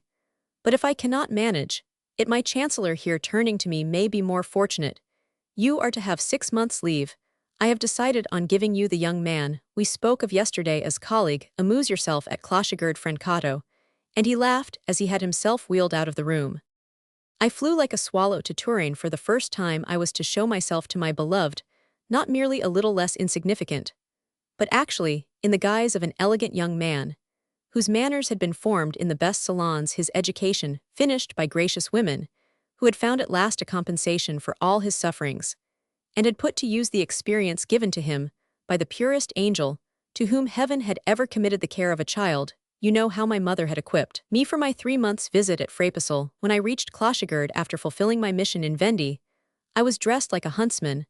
I wore a jacket with white and red buttons, striped trousers, leathern gaiters, and shoes. Tramping through underbrush had so injured my clothes that the Count was obliged to lend me linen. On the present occasion, 2 years' residence in Paris, constant intercourse with the king, the habits of a life at ease, my completed growth, a youthful countenance, which derived a luster from the placidity of the soul, within magnetically united with the pure soul that beamed on me from Clochegardil. These things combined had transformed me.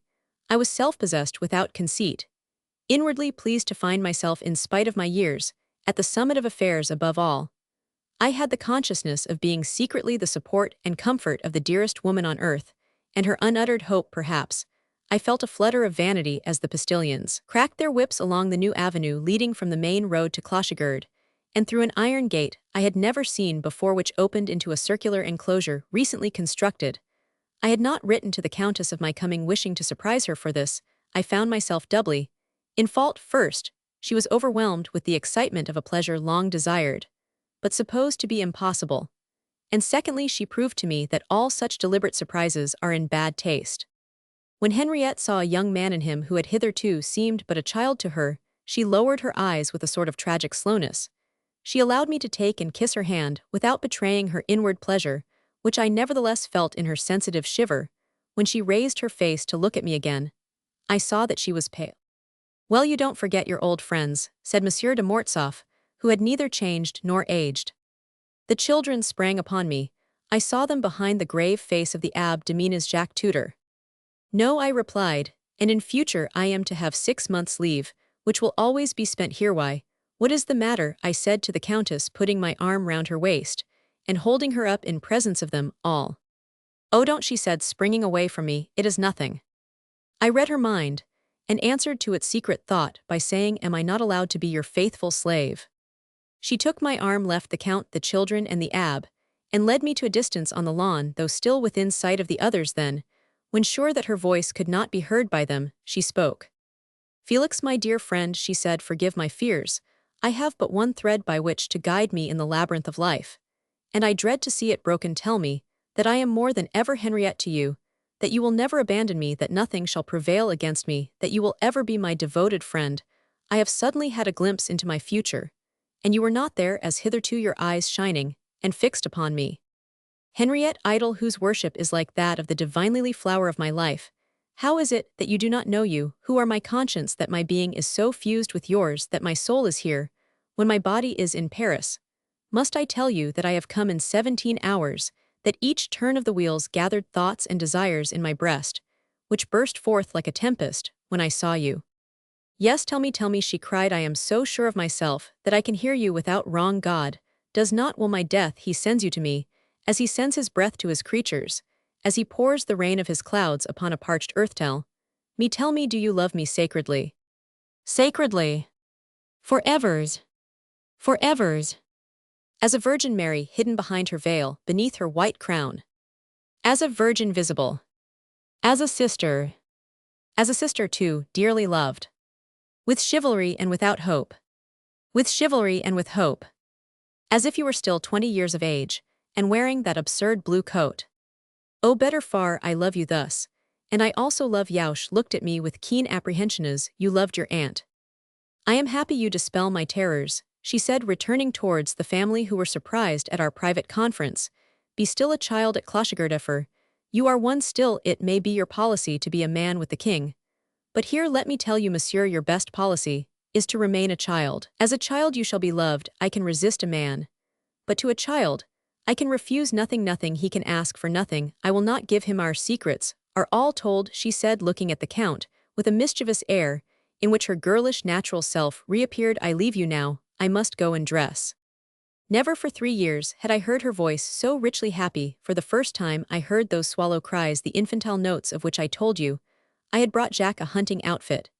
And for Madeleine, a workbox, her mother afterwards used. The joy of the 2 children, delighted to show their presents to each other, seemed to annoy the Count, always dissatisfied, when attention was withdrawn from himself. I made a sign to Madeleine, and followed her father, who wanted to talk to me of his ailments. My poor Felix, he said, you see how happy and well they all are. I am the shadow on the picture, all their ills are transferred to me, and I bless God that it is so. Formerly, I did not know what was the matter with me. Now I know the orifice of my stomach is affected, I can digest nothing. How do you come to be as wise as the professor of a medical school? I asked, laughing. Is your doctor indiscreet enough to tell you such things? God forbid I should consult a doctor, he cried, showing the aversion most imaginary invalids feel for the medical profession. I now listened to much crazy talk, in the course of which he made the most absurd confidentious complaint of his wife, of the servants, of the children of life, evidently pleased to repeat his daily speeches to a friend, who not having heard them daily might be alarmed, and who at any rate was forced to listen out of politeness. He must have been satisfied, for I paid him the utmost attention, trying to penetrate his inconceivable nature, and to guess what new tortures he had been inflicting on his wife, of which she had not written to me. Henriette presently put an end to the monologue by appearing in the portico. The Count saw her, shook his head, and said to me, you listen to me, Felix, but here no one pities me. He went away, as if aware of the constraint he imposed on my intercourse with Henriette, or perhaps from a really chivalrous consideration. for her knowing he could give her pleasure. By leaving us alone, his character exhibited contradictions that were often inexplicable. He was jealous like all weak beings, but his confidence in his wife's sanctity was boundless. It may have been the sufferings of his own self-esteem, wounded by the superiority of that lofty virtue, which made him so eager to oppose every wish of the poor woman, whom he braved as children brave their masters or their mothers. Jacques was taking his lessons, and Madeleine was being dressed. I had therefore a whole hour to walk with the Countess alone on the terrace. "Dear angel," I said, "the chains are heavier, the sands hotter, the thorns grow apace."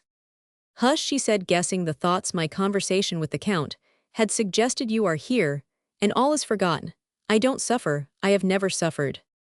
She made a few light steps as if to shake her dress and give to the breeze its ruches of snowy tulle, its floating sleeves, and fresh ribbons, the laces of her pelerine, and the flowing curls of her coiffure à la Savine. I saw her, for the first time, a young girl, gay with her natural gaiety, ready to frolic, like a child. I knew then the meaning of tears of happiness. I knew the joy a man feels in bringing happiness to another. "Sweet human flower, wooed by my thought, kissed by my soul, oh my lily," I cried, "untouched, untouchable, upon thy stem white, proud, fragrant, and solitary." "Enough, enough," she said, smiling, "speak to me of yourself, tell me everything." Then, beneath the swaying arch of quivering leaves, we had a long conversation filled with interminable parentheses, subjects taken, dropped, and retaken, in which I told her my life and my occupations. I even described my apartment in Paris, for she wished to know everything, and happiness then unappreciated. I had nothing to conceal, knowing thus my soul, and all details of a daily life full of incessant toil, learning the full extent of my functions, which to anyone not sternly upright offered opportunities for deception and dishonest gains, but which I had exercised with such rigid honor that the king, I told her, called me Mademoiselle de Vandenesse. She seized my hand and kissed it, and dropped a tear of joy upon it. This sudden transposition of our roles, this homage coupled with the thought swiftly expressed, but as swiftly comprehended here, is the master I have sought. Here is my dream embodied, all that there was of avowal in the action, grand in its humility, where love betrayed itself, in a region forbidden to the senses. This whirlwind of celestial things fell on my heart, and crushed it.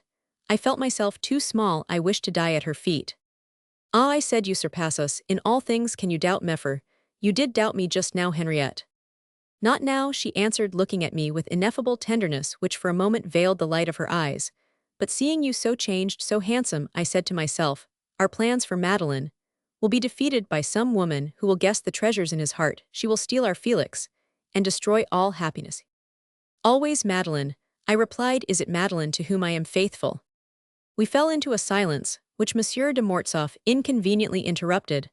I was forced to keep up a conversation bristling with difficulties, in which my honest replies as to the king's policy jarred with the count's ideas, and he forced me to explain again and again the king's intentions, in spite of all my questions, as to his horses, his agricultural affairs, whether he was satisfied with his 5 farms, whether he meant to cut the timber of the old avenue. He returned to the subject of politics with the pestering faculty of an old maid, and the persistency of a child. Minds like his prefer to dash themselves against the light. They return again and again, and hum about it, without ever getting into it, like those big flies, which weary our ears as they buzz upon the glass. Henriette was silent to stop the conversation, in which I feared my young blood might take fire. I answered in monosyllables, mostly acquiescent, avoiding discussion. But Monsieur de Mortsauf had too much sense not to perceive the meaning of my politeness. Presently, he was angry at being always in the right. He grew refractory, his eyebrows and the wrinkles of his forehead worked, his yellow eyes blazed, his rufous nose grew redder as it did on the day I first witnessed an attack of madness. Henriette gave me a supplicating look, making me understand that she could not employ on my behalf an authority to which she had recourse to protect her children. I at once answered the Count, seriously taking up the political question, and managing his peevish spirit with the utmost care. Poor dear," she murmured 2 or 3 times, the words reaching my ear like a gentle breeze. When she could intervene with success, she said, interrupting us, "Let me tell you, gentlemen, that you are very dull company." Recalled by this conversation to his chivalrous sense of what was due to a woman, the Count ceased to talk politics, and as we bored him in our turn by commonplace matters, he presently left us to continue our walk, declaring that it made his head spin to go round, and round on the same path. My sad conjectures were true. The soft landscape, the warm atmosphere, the cloudless skies, the soothing poetry of this valley, which for 15 years had calmed the stinging fancies of that diseased mind, were now impotent at a period of life when the asperities of other men are softened, and their angles smoothed. The disposition of this man became more and more aggressive for the last few months. He had taken a habit of contradicting for the sake of contradiction, without reason. Without even trying to justify his opinions, he insisted on knowing the why and the wherefore of everything, grew restless under a delay or an omission, meddled with every item of the household affairs, and compelled his wife and the servants to render him the most minute and fatiguing account of all that was done, never allowing them the slightest freedom of action. Formerly, he did not lose his temper except for some special reason. Now his irritation was constant. Perhaps the care of his farms, the interests of agriculture and active outdoor life, had formerly soothed his atrabilious temper by giving it a field for its uneasiness, and by furnishing employment for his activity. Possibly the loss of such occupation had allowed his malady to prey upon itself, no longer exercised on matters. Without it was showing itself in more fixed ideas. The moral being was laying hold of the physical being. He had lately become his own doctor. He studied medical books, fancied he had the diseases he read of, and took the most extraordinary and unheard of precautions about his health. Precautions, never the same, impossible to foresee, and consequently impossible to satisfy. Sometimes he wanted no noise. Then, when the Countess had succeeded in establishing absolute silence, he would declare he was in a tomb, and blame her for not finding some medium between incessant noise and the stillness of La Trappe. Sometimes he affected a perfect indifference for all earthly things. Then the whole household breathed freely. The children played, family affairs went on without criticism. Suddenly he would cry out lamentably, "They want to kill me, my dear," he would say to his wife, increasing the injustice of his words by the aggravating tones of his sharp voice. "If it concerned your children, you would know very well what was the matter with them." He dressed and redressed himself incessantly, watching every change of temperature, and doing nothing without consulting the barometer. Notwithstanding his wife's attentions, he found no food to suit him, his stomach being, he said, impaired, and digestion so painful as to keep him awake all night. In spite of this, he ate, drank, digested, and slept in a manner to satisfy any doctor. His capricious will exhausted the patience of the servants, accustomed to the beaten track of domestic service, and unable to conform to the requirements of his conflicting orders. Sometimes he bade them keep all the windows open, declaring that his health required a current of fresh air. A few days later, the fresh air being too hot or too damp, as the case might be, became intolerable. Then he scolded, quarreled with the servants, and in order to justify himself denied his former orders. This defect of memory, or this bad faith, call it which you will, always carried the day against his wife in the arguments by which she tried to pit him against himself. Life at Clochigard had become so intolerable that the Abbé de Menez, a man of great learning, took refuge in the study of scientific problems, and withdrew into the shelter of pretended abstraction. The Countess had no longer any hope of hiding the secret of these insane furies within the circle of her own home. The servants had witnessed scenes of exasperation, without exciting cause, in which the premature old man passed the bounds of reason. They were, however, so devoted to the Countess that nothing so far had transpired outside. But she dreaded daily some public outburst of a frenzy no longer controlled by respect for opinion. Later I learned the dreadful details of the Count's treatment of his wife. Instead of supporting her, when the children were ill, he assailed her with dark predictions, and made her responsible for all future illnesses, because she refused to let the children take the crazy doses which he prescribed. When she went to walk with them, the Count would predict a storm in the face of a clear sky if by chance the prediction proved true. The satisfaction he felt made him quite indifferent to any harm to the children. If one of them was ailing, the Count gave his whole mind to fastening the cause of the illness upon the system of nursing adopted by his wife, whom he carped at for every trifling detail, always ending with the cruel words, "If your children fall ill again, you have only yourself to thank for it." He behaved in the same way in the management of the household, seeing the worst side of everything, and making himself, as his old coachman said, the devil's own advocate. The Countess arranged that Jacques and Madeleine should take their meals alone at different hours from the family, so as to save them from the Count's outbursts, and draw all the storms upon herself. In this way the children now saw but little of their father, by one of the hallucinations peculiar to selfish persons. The Count had not the slightest idea of the misery he caused in the confidential communication he made to me on my arrival. He particularly dwelt on his goodness to his family. He wielded the flail beat bruised and broke everything about him, as a monkey might have done. Then having half destroyed his prey he denied having touched it. I now understood the lines on Henriette's forehead, fine lines traced as it were with the edge of a razor, which I had noticed the moment I saw her. There is a pudicity in noble minds, which withholds them from speaking of their personal sufferings. Proudly, they hide the extent of their woes from hearts that love them, feeling a merciful joy in doing so. Therefore, in spite of my urgency, I did not immediately obtain the truth from Henriette. She feared to grieve me. She made brief admissions, and then blushed for them. But I soon perceived myself the increase of trouble, which the Count's present want of regular occupation had brought upon the household.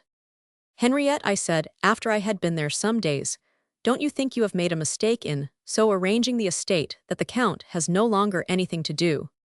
"Dear," she said, smiling, "my situation is critical enough to take all my attention. Believe me, I have considered all my resources, and they are now exhausted. It is true that the bickerings are getting worse and worse, as Monsieur de Mortsauf and I are always together. I cannot lessen them by diverting his attention in other directions. In fact, the pain would be the same to me in any case. I did think of advising him to start a nursery for silkworms at Clochegird, where we have many mulberry trees, remains of the old industry of Touraine. But I reflected that he would still be the same tyrant at home, and I should have many more annoyances. Through the enterprise, you will learn, my dear observer, that in youth a man's ill qualities are restrained by society, checked in their swing, by the play of passions, subdued under the fear of public opinion. Later, a middle-aged man living in solitude shows his native defects, which are all the more terrible because so long repressed human weaknesses are essentially base. They allow of neither peace nor truce. What you yield to them today, they exact tomorrow, and always they fasten on concessions and compel more of them. Power, on the other hand, is merciful. It conforms to evidence, it is just, and it is peaceable. But the passions born of weakness are implacable. Monsieur de Mortsauf takes an absolute pleasure in getting the better of me, and he who would deceive no one else deceives me with delight. One morning, as we left the breakfast table about a month after my arrival, the Countess took me by the arm, darted through an iron gate, which led into the vineyard, and dragged me hastily among the vines. "He will kill me," she cried, "and I want to lie for my children's sake. But oh, not a day's respite, always to walk among thorns, to come near falling every instant, to have to summon all my strength to keep my balance. No human being can long endure such strain upon the system. If I were certain of the ground I ought to take, if my resistance could be a settled thing, then my mind might concentrate upon it. But no, every day the attacks change character and leave me without defense. My sorrows are not one, they are manifold. Ah, my friend," she cried, leaning her head upon my shoulder, and not continuing her confidence, "what will become of me? Oh, what shall I do?" she said, presently struggling with thoughts. She did not express, "How can I resist? He will kill me." "No, I will kill myself, but that would be a crime." "Escape, yes. But my children separate from him. How, after 15 years of marriage, how could I ever tell my parents that I will not live with him? For if my father and mother came here, he would be calm, polite, intelligent, judicious. Besides, can married women look to fathers or mothers? Do they not belong body and soul to their husbands? I could live tranquil, if not happy. I have found strength in my chaste solitude, I admit it. But if I am deprived of this negative happiness, I too shall become insane. My resistance is based on powerful reasons, which are not personal to myself. It is a crime to give birth to poor creatures condemned to endless suffering. Yet my position raises serious questions, so serious that I dare not decide them alone. I cannot be judge and party both. Tomorrow I will go to Tours and consult my new confessor, the Abbé Birot. For my dear and virtuous Abbé de la Berge is dead," she said, interrupting herself. "Though he was severe, I miss, and shall always miss, his apostolic power. His successor is an angel of goodness who pities, but does not reprimand. Still, all courage draws fresh life from the heart of religion. What soul is not strengthened by the voice of the Holy Spirit? My God," she said, drying her tears, and raising her eyes to heaven, "for what sin am I thus punished? I believe, yes, Félix, I believe it. We must pass through a fiery furnace before we reach the saints, the just made perfect of the upper spheres. Must I keep silence? Am I forbidden, oh my God, to cry to the heart of a friend? Do I love him too well?" She pressed me to her heart, as though she feared to lose me. "Who will solve my doubts? My conscience does not reproach me. the stars shine from above on men, may not the soul, the human star, shed its light upon a friend, if we go to him with pure thoughts? I listened to this dreadful cry, in silence, holding her moist hand in mine, that was still more moist. I pressed it, with a force to which Henriette replied with an equal pressure. "Where are you?" cried the Count, who came towards us bareheaded. Ever since my return he had insisted on sharing our interviews with her, because he wanted amusement or feared the Countess would tell me her sorrows, and complain to me, or because he was jealous of a pleasure he did not share. "How he follows me," she cried in a tone of despair. "Let us go into the orchard, we shall escape him, we can stoop as we run by the hedge, and he will not see us." We made the hedge a rampart, and reached the enclosure where we were soon at a good distance from the Count, in an alley of almond trees. "Dear Henriette," I then said to her, pressing her arm against my heart, and stopping to contemplate her in her sorrow, "you have guided me with true knowledge along the perilous ways of the great world. Let me in return give you some advice, which may help you to end this duel without witnesses, in which you must inevitably be worsted, for you are fighting with unequal weapons. You must not struggle any longer with a madman." "Hush," she said, dashing aside the tears that rolled from her eyes. "Listen to me, dear," I continued after a single hour's talk with the Count, which I force myself to endure for love of you. My thoughts are bewildered, my head heavy. He makes me doubtful of my own intellect. The same ideas, repeated over and over again, seem to burn themselves on my brain. Well-defined monomanias are not communicated, but when the madness consists in a distorted way of looking at everything, and when it lurks under all discussions, then it can and does injure the minds of those who live with it. Your patience is sublime, but will it not end in disordering you for your sake, for that of your children? Change your system. With the Count, your adorable kindness has made him selfish. You have treated him as a mother treats the child she spoils. But now if you want to liven, you do want it," I said, looking at her. "Use the control you have over him. You know what it is. He loves you, and he fears you. Make him fear you more. Oppose his erratic will. With your firm will extend your power over him. Confine his madness to a moral sphere, just as we lock maniacs in a cell." "Dear child," she said, smiling bitterly, "a woman without a heart might do it. But I am a mother. I should make a poor jailer. Yes, I can suffer, but I cannot make others suffer. Never," she said, "never, not even to obtain some great and honorable result. Besides, I should have to lie in my heart, disguise my voice, lower my head, degrade my gesture. Rito, not ask of me such falsehoods. I can stand between Monsieur de Mortsauf and his children. I willingly receive his blows that they may not fall on others. I can do all that, and will do it to conciliate conflicting interests. But I can do no more. Let me worship thee, O Saint thrice holy," I exclaimed, kneeling at her feet and kissing her robe with which I wiped my tears. "But if he kills you," I cried. She turned pale and said, lifting her eyes to heaven, "God's will be done. Do you know that the king said to your father, 'So that devil of a Mortsauf is still living?'" A jest on the lips of the king, she said, is a crime when repeated here. In spite of our precautions, the Count had tracked us. He now arrived bathed in perspiration, and sat down under a walnut tree where the Countess had stopped to give me that rebuke. I began to talk about the vintage. The Count was silent, taking no notice of the dampness under the tree. After a few insignificant remarks, interspersed with pauses that were very significant, he complained of nausea and headache, but he spoke gently and did not appeal to our pity or describe his sufferings in his usual exaggerated way. We paid no attention to him. When we reached the house, he said he felt worse and should go to bed, which he did quite naturally. And with much less complaint than usual, we took advantage of the respite and went down to our dear terrace, accompanied by Madeleine. "Let us get that boat and go upon the river," said the Countess. After we had made a few turns, "we might go and look at the fishing, which is going on today." We went out by the little gate, found the punt, jumped into it, and were presently paddling up the Loire like three children, amused with trifles. We looked at the sedges along the banks, and the blue and green dragonflies. The Countess wondered perhaps that she was able to enjoy such peaceful pleasures in the midst of her poignant griefs. But nature's calm, indifferent to our struggles, has a magic gift of consolation. The tumults of a love full of restrained desires harmonize with the wash of the water. The flowers that the hand of man has never wilted are the voice of his secret dreams. The voluptuous swaying of the boat vaguely responds to the thoughts that are floating in his soul.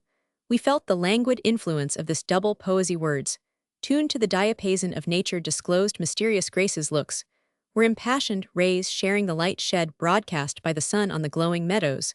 The river was a path along which we flew our spirit, no longer kept down. Measured tread of our footsteps took possession of the universe, the abounding joy of a child at liberty, graceful in its motions, enticing in its play, is the living expression of two freed souls delighting themselves, by becoming ideally the wondrous being dreamed of by Plato, and known to all whose youth has been filled with a blessed love to describe to you that hour, not in its indescribable details, but in its essence.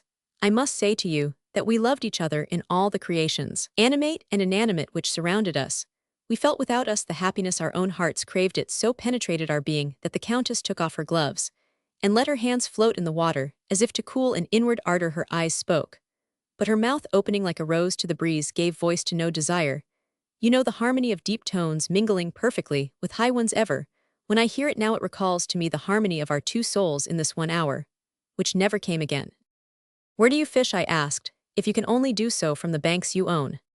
Near Pont Rouen, she replied. Ah, we now own the river from Pont Rouen to Clochegard. Monsieur de Mortsauf has lately bought 40 acres of the meadow lands with the savings of 2 years, and the arrearage of his pension. Does that surprise you?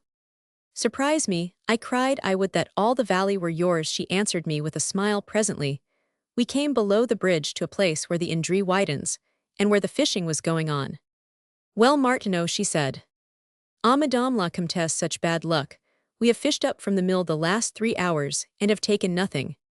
We landed near them to watch the drawing in of the last net, and all 3 of us sat down in the shade of a bouillat, a sort of poplar with a white bark, which grows on the banks of the Danube, and the Loire, probably on those of other large rivers, and sheds in the spring of the year a white and silky fluff, the covering of its flower. The Countess had recovered her august serenity. She half regretted the unveiling of her griefs, and mourned that she had cried aloud like Job instead of weeping like the Magdalena Magdalene, without loves or galas or prodigalities, but not without beauty and fragrance. The net came in at her feet, full of fish, tench barbels, pike, perch, and an enormous carp which floundered about on the grass.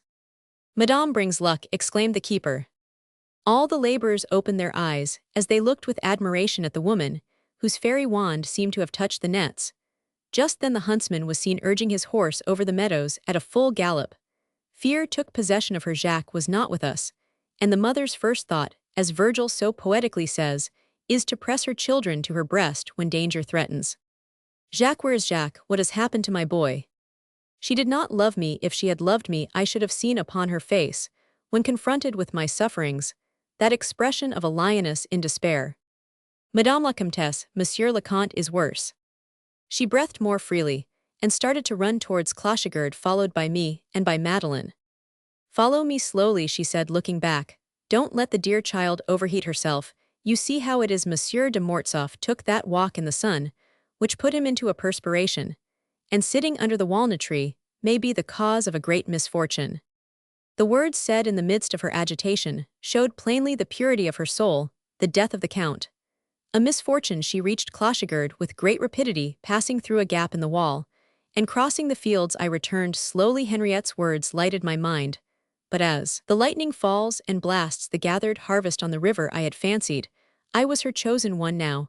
I felt bitterly the sincerity of her words. The lover who is not everything is nothing. I loved with the desire of a love that knows what it seeks, which feeds in advance on coming transports, and is content with the pleasures of the soul, because it mingles with them others which the future keeps in store. If Henriette loved, it was certain that she knew neither the pleasures of love nor its tumults. She lived by feelings only, like a saint with God.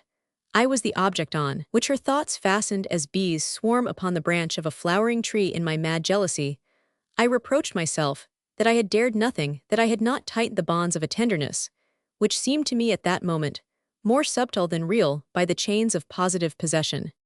The Count's illness, caused perhaps by a chill under the walnut tree, became alarming in a few hours. I went to Tours for a famous doctor named Origet, but was unable to find him until evening. He spent that night and the next day at Clochegard. We had sent the huntsman in quest of leeches, but the doctor, thinking the case urgent, wished to bleed the Count immediately, but had brought no lancet with him. I at once started for Azay in the midst of a storm, roused a surgeon, Monsieur Deslins, and compelled him to come with the utmost celerity to Clochegard. 10 minutes later, and the Count would have died. The bleeding saved him, but in spite of this preliminary success, the doctor predicted an inflammatory fever of the worst kind. The Countess was overcome by the fear that she was the secret cause of this crisis, too weak to thank me for my exertions. She merely gave me a few smiles, the equivalent of the kiss she had once laid upon my hand. Fain would I have seen in those haggard smiles the remorse of illicit love. But no, they were only the active contrition of an innocent repentance, painful to see in one so pure, the expression of admiring tenderness for me, whom she regarded as noble, while reproaching herself for an imaginary wrong. Surely she loved as Laura loved Petrarch, and not as Francesca de Rimini loved Paolo. A terrible discovery for him who had dreamed the union of the two loves. The Countess half lay, her body bent forwards, her arms hanging in a soiled armchair, in a room that was like the lair of a wild boar. The next evening, before the doctor departed, he said to the Countess, who had sat up the night before, that she must get a nurse, as the illness would be a long one. A nurse, she said. No, no, we will take care of him, she added, looking at me. We owe it to ourselves to save him. The doctor gave us both an observing look full of astonishment. The words were of a nature to make him suspect an atonement. He promised to come twice a week, left directions for the treatment with Monsieur Deslandes, and pointed out the threatening symptoms that might oblige us to send for him. I asked the Countess to let me sit up the alternate nights, and then, not without difficulty, I persuaded her to go to bed on the third night when the house was still, and the Count sleeping. I heard a groan from Henriette's room. My anxiety was so keen that I went to her. She was kneeling before the crucifix, bathed in tears. My God, she cried, if this be the cost of a murmur, I will never complain again. You have left him, she said on seeing me. I heard you moaning, and I was frightened. Oh, she said, I am well. Wishing to be certain that Monsieur de Mortsauf was asleep, she came down with me by the light of the lamp. We looked at him. The Count was weakened by the loss of blood, and was more drowsy than asleep. His hands picked the counterpane and tried to draw it over him. They say the dying do that, she whispered. Ah, if he were to die of this illness that I have caused, never will I marry again, I swear it, she said, stretching her hand over his head with a solemn gesture. I have done all I could to save him, I said. Oh, you, she said, you are good at as I who am guilty. She stooped to that discolored brow, wiped the perspiration from it, and laid a kiss there solemnly, but I saw not without joy that she did it as an expiation. Blanche, I am thirsty, said the Count in a feeble voice. You see, he knows me, she said, giving him to drink. Her accent, her affectionate manner to him, seemed to me to take the feelings that bound us together and immolate them to the sick man. Henriette, I said, go and rest, I entreat you. No more, Henriette, she said, interrupting me with imperious haste. Go to bed, if you would not be Roman 99, your children, he himself would order you to be careful. It is a case where selfishness becomes a virtue. Yes, she said. She went away, recommending her husband to my care by a gesture which would have seemed like approaching delirium if childlike grace had not been mingled with the supplicating forces of repentance. But the scene was terrible, judged by the habitual state of that pure soul. It alarmed me. I feared the exaltation of her conscience when the doctor came again. I revealed to him the nature of my pure Henriette's self-reproach. This confidence made discreetly removed Monsieur Origet's suspicions, and enabled him to quiet the distress of that noble soul by telling her that in any case, the Count had to pass through this crisis, and that as for the nutry, his remaining there had done more good than harm by developing the disease. For 52 days, the Count hovered between life and death. Henriette and I each watched 26 nights. Undoubtedly Monsieur de Mortsauf owed his life to our nursing, and to the careful exactitude with which we carried out the orders of Monsieur Origet, like all philosophical physicians whose sagacious observation of what passes before them justifies many a doubt of noble actions when they are only the accomplishment of a duty. This man, while assisting the Countess and me in our rivalry of devotion, could not help watching us with scrutinizing glances. So afraid was he of being deceived in his admiration. In diseases of this nature, he said to me at his third visit, death has a powerful auxiliary in the moral nature when that is seriously disturbed, as it is in this case. The doctor, the family, the nurses hold the patient's life in their hands. Sometimes a single word of fear, expressed by a gesture, has the effect of poison. As he spoke, Origet studied my face and expression, but he saw in my eyes the clear look of an honest soul. In fact, during the whole course of this distressing illness, there never passed through my mind a single one of the involuntary evil thoughts, which do sometimes sear the consciences of the innocent to those who study nature in its grandeur as a whole. All tends to unity through assimilation. The moral world must undoubtedly be ruled by an analogous principle, in an pure sphere. All is pure, the atmosphere of heaven was around my Henriette. It seemed as though an evil desire must forever part me from her thus. She not only stood for happiness, but for virtue. She was virtue, finding us always equally careful and attentive. The doctor's words and manners took a tone of respect, and even pity. He seemed to say to himself, here are the real sufferers, they hide their ills, and forget them by a fortunate change, which according to our excellent doctor is common enough in men who are completely shattered. Monsieur de Mortsauf was patient, obedient, complained little, and showed surprising docility, who when well never did the simplest thing without discussion. The secret of this submission to medical care, which he formerly so derided, was an innate dread of death, another contradiction, in a man of tried courage.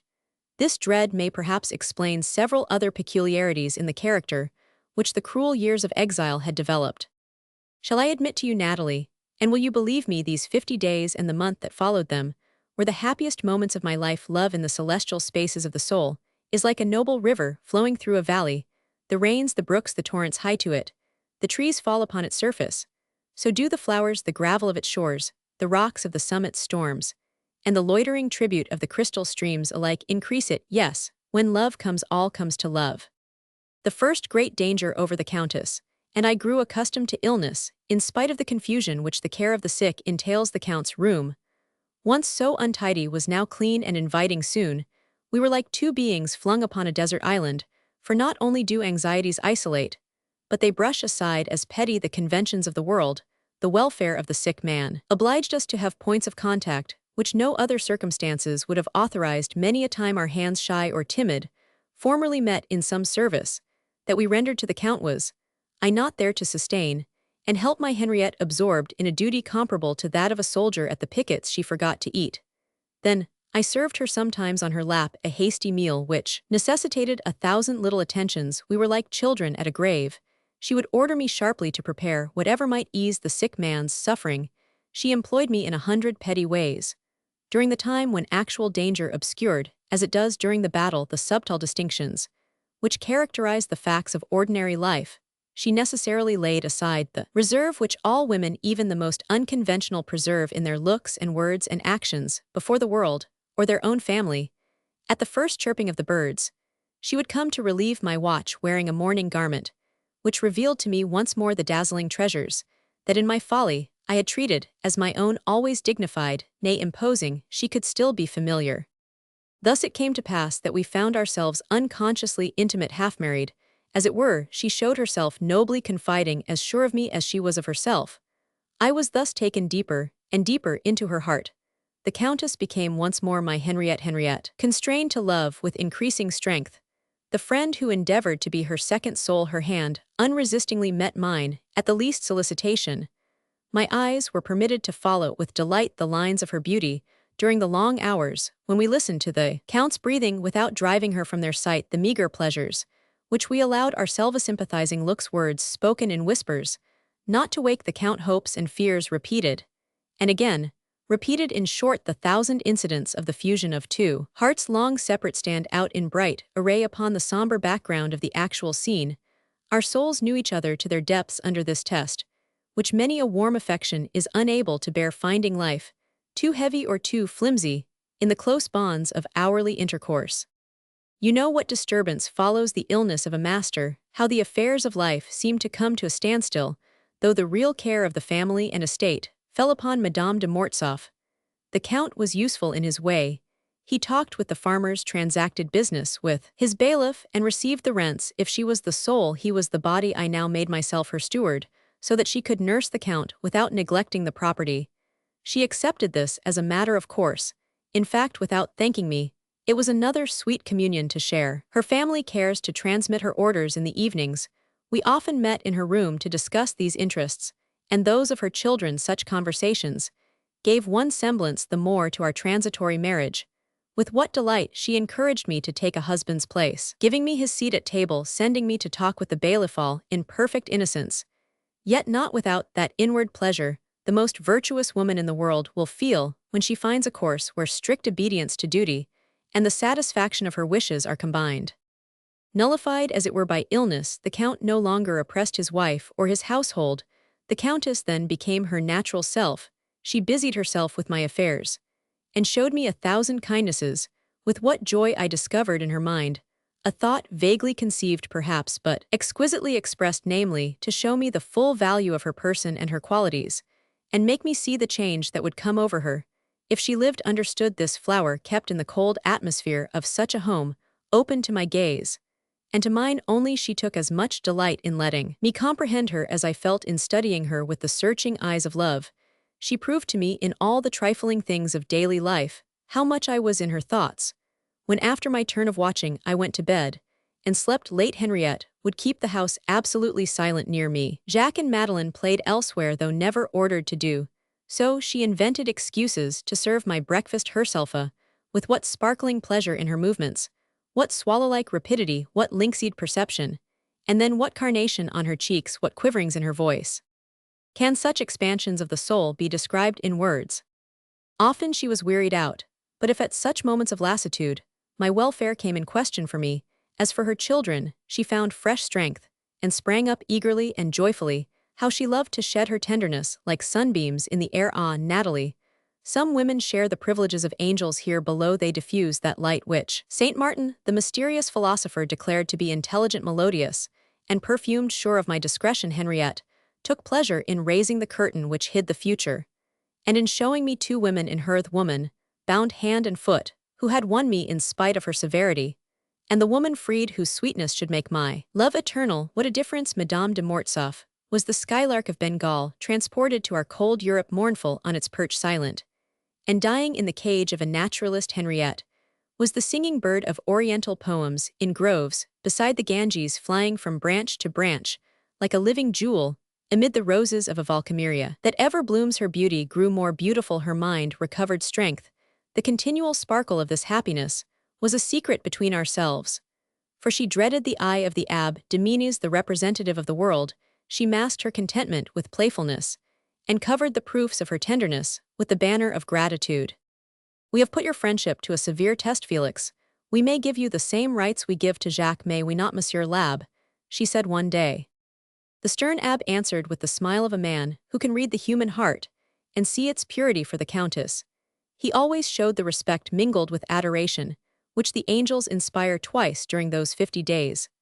The Countess passed beyond the limits in which we held our affection, but even these infringements were shrouded in a veil never lifted, until the final hour, when avowal came one morning during the first days of the Count's illness, when she repented her harsh treatment in withdrawing the innocent privileges she had formerly granted me. I was expecting her to relieve my watch. Much fatigued, I fell asleep, my head against the wall.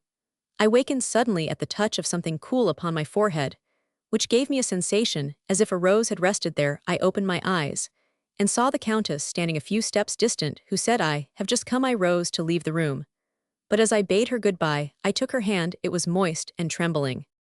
"Are you ill?" I said. "Why do you ask that question?" she replied.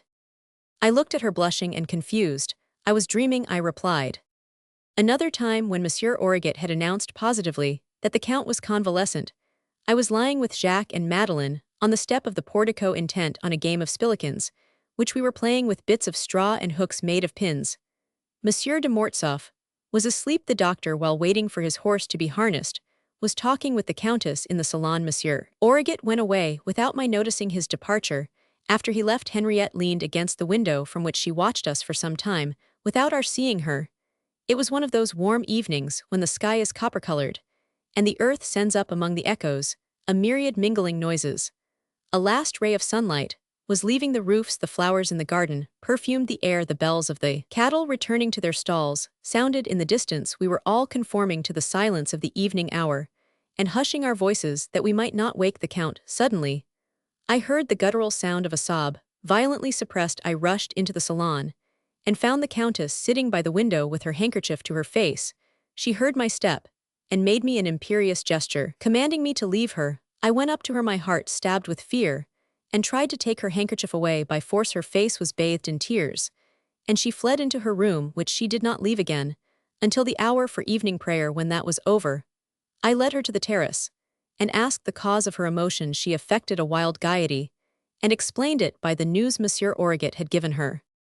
Henriette, you knew that news. when I saw you weeping between you and me, a lie is monstrous. Why did you forbid me to dry your tears were they mine? I was thinking, she said, that for me this illness has been a halt in pain now, that I no longer fear for Monsieur de Mortsauf, I fear for myself. She was right. The Count's recovery was soon attested by the return of his fantastic humor. He began by saying that neither the Countess, nor I nor the doctor had known how to take care of him. We were ignorant of his constitution, and also of his disease. We misunderstood his sufferings, and the necessary remedies Origet, infatuated with his own doctrines, had mistaken the case. He ought to have attended only to the pylorus one day. He looked at us maliciously with an air of having guessed our thoughts, and said to his wife with a smile, "Now, my dear, if I had died you would have regretted me no doubt, but pray admit you would have been quite resigned." "Yes, I should have mourned you in pink and black court mourning," she answered, laughing to change the tone of his remarks. But it was chiefly about his food, which the doctor insisted on regulating, that scenes of violence and wrangling now took place, unlike any that had hitherto occurred, for the character of the Count was all the more violent for having slumbered the Countess, fortified by the doctor's orders, and the obedience of her servants, stimulated too by me, who thought this struggle a good means to teach her to exercise authority over the Count, held out against his violence. She showed a calm front to his demented cries, and even grew accustomed to his insulting epithets, taking him for what he was, a child. I had the happiness of at last seeing her take the reins in hand and govern that unsound mind. The Count cried out, but he obeyed, and he obeyed all the better when he had made an outcry. But in spite of the evidence of good results, Henriette often wept at the spectacle of this emaciated, feeble old man, with a forehead yellower than the falling leaves, his eyes wan, his hands trembling. She blamed herself for too much severity, and could not resist the joy she saw in his eyes when, in measuring out his food, she gave him more than the doctor allowed. She was even more gentle and gracious to him than she had been to me. But there were differences here which filled my heart with joy. She was not unwearying, and she sometimes called her servants to wait upon the Count when his caprices changed too rapidly, and he complained of not being understood. The Countess wished to return thanks to God for the Count's recovery. She directed a mass to be said, and asked if I would take her to church. I did so, but I left her at the door and went to see Monsieur and Madame Chessel. On my return, she reproached me. "Henriette," I said, "I cannot be false. I will throw myself into the water to save my enemy from drowning, and give him my coat to keep him warm. I will forgive him, but I cannot forget the wrong." She was silent, but she pressed my arm. "You are an angel, and you were sincere in your thanksgiving," I said, continuing. "The mother of the Prince of the Peace was saved from the hands of an angry populace who sought to kill her. And when the Queen asked, 'What did you do?' she answered, 'I prayed for them.' Women are ever thus. I am a man, and necessarily imperfect." "Don't calumniate yourself," she said, shaking my arm. "Perhaps you are more worthy than Roman one." "Yes," I replied, "for I would give eternity for a day of happiness. And you?" She said haughtily. I was silent, and lowered my eyes to escape the lightning of hers. "There is many an eye in me," she said. "Of which do you speak?" "Those children," pointing to Jacques and Madeleine, "are one." "Felix," she cried in a heartrending voice, "do you think me selfish? Ought I to sacrifice eternity to reward him who devotes to me his life? The thought is dreadful, it wounds every sentiment of religion. Could a woman so fallen rise again? Would her happiness absolve her? These are questions you force me to consider. Yes, I betray at last the secret of my conscience. The thought has traversed my heart. Often do I expiate it by penance. It caused the tears you asked me to account for yesterday. Do you not give too great importance to certain things, which common women hold at a high price, and—" "Oh," she said, interrupting me, "do you hold them at a lower?" This logic stopped all argument. "Know this," she continued, "I might have the baseness to abandon that poor old man whose life I am. But my friend, those other feeble creatures there before us, Madeleine and Jacques, would remain with their father. Do you think, I ask you, do you think they would be alive in 3 months, under the insane dominion of that man, if my failure of duty concerned only myself?" A noble smile crossed her face. "But shall I kill my children, my God?" she exclaimed. "Why speak of these things, Mary, and let me die?" She said the words in a tone so bitter, so hollow, that they stifled the remonstrances of my passion. "You uttered cries that day beneath the walnut tree. I have uttered my cries here beneath these alders. That is all I said. I will be silent henceforth." "Your generosity shames me," she said, raising her eyes to heaven. We reached the terrace, and found the Count sitting in a chair in the sun. the sight of that sunken face scarcely brightened by a feeble smile, extinguished the last flames that came from the ashes. I leaned against the balustrade and considered the picture of that poor wreck, between his sickly children and his wife pale, with her vigils worn out by extreme fatigue, by the fears, perhaps also by the joys of these terrible months, but whose cheeks now glowed from the emotions she had just passed through at the sight of that suffering family, beneath the trembling leafage, through which the gray light of a cloudy autumn sky came dimly. I felt within me a rupture of the bonds which hold the body to the spirit. There came upon me then that moral spleen which they say the strongest wrestlers know in the crisis of their combats, a species of cold madness, which makes a coward of the bravest man, a bigot of an unbeliever, and renders those it grasps indifferent to all things, even to vital sentiments, to honor, to love. For the doubt it brings takes from us the knowledge of ourselves, and disgusts us with life itself, poor nervous creatures, whom the very richness of your organization delivers over to this mysterious fatal power. Who are your peers, and who your judges? Horrified by the thoughts that rose within me, and demanding like the wicked man, "Where is now thy God?" I could not restrain the tears that rolled down my cheeks. "What is it, dear Felix?" said Madeline in her childish voice. Then Henriette put to flight these dark horrors of the mind, by a look of tender solicitude which shone into my soul like a sunbeam. Just then the old huntsman brought me a letter from Tours, at sight of which I made a sudden cry of surprise, which made Madame de Mortsauf tremble. I saw the king's signet, and knew it contained my recall. I gave her the letter, and she read it at a glance.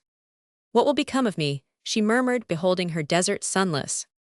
We fell into a stupor of thought, which oppressed us equally. Never had we felt more strongly how necessary we were to one another. The Countess, even when she spoke indifferently of other things, seemed to have a new voice, as if the instrument had lost some chords, and others were out of tune. Her movements were apathetic, her eyes without light. I begged her to tell me her thoughts. "Have I any?" she replied in a dazed way. She drew me into her chamber, made me sit upon the sofa, took a package from the drawer of her dressing table, and knelt before me, saying, "This hair has fallen from my head during the last year. Take it, it is yours. You will some day know how and why." Slowly I bent to meet her brow, and she did not avoid my lips. I kissed her sacredly, without unworthy passion, without one impure impulse, but solemnly, with tenderness. Was she willing to make the sacrifice, or did she merely come, as I did once, to the verge of the precipice?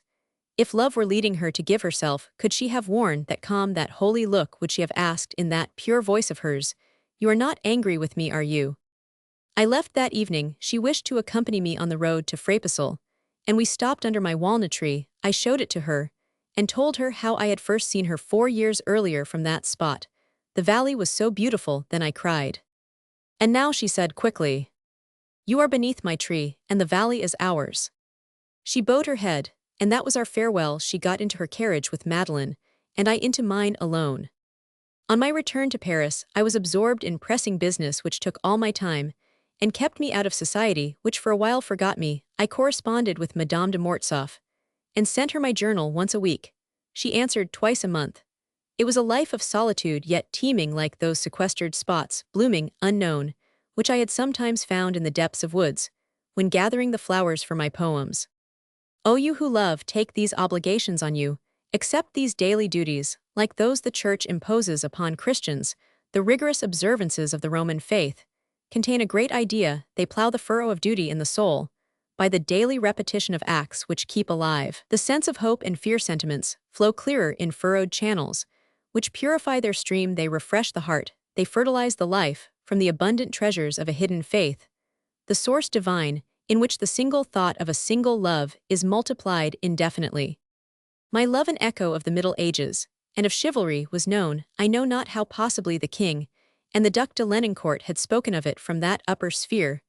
The romantic yet simple story of a young man, piously adoring a beautiful woman, remote from the world, noble, in her solitude, faithful, without support to duty, spread no doubt quickly through the Faubourg Saint-Germain. In the salons I was the object of embarrassing notice, for retired life has advantages which, if once experienced, make the burden of a constant social intercourse insupportable. Certain minds are painfully affected by violent contrasts, just as eyes accustomed to soft colors are hurt by glaring light.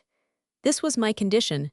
Then you may be surprised at it now, but have patience. The inconsistencies of the Vandenesse of today will be explained to you.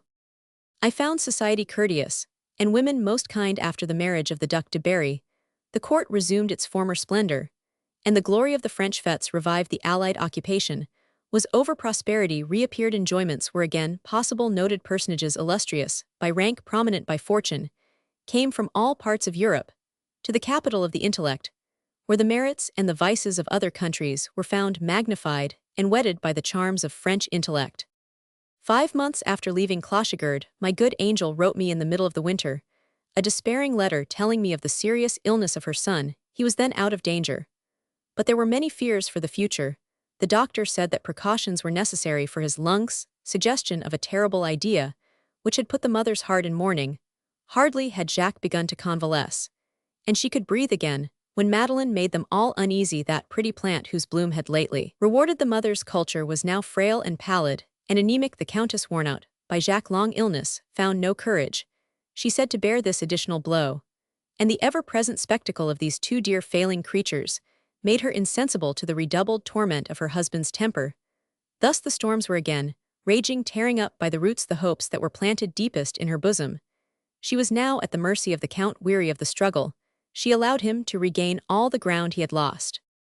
When all my strength is employed in caring for my children, she wrote, how is it possible to employ it against Monsieur de Mortsauf?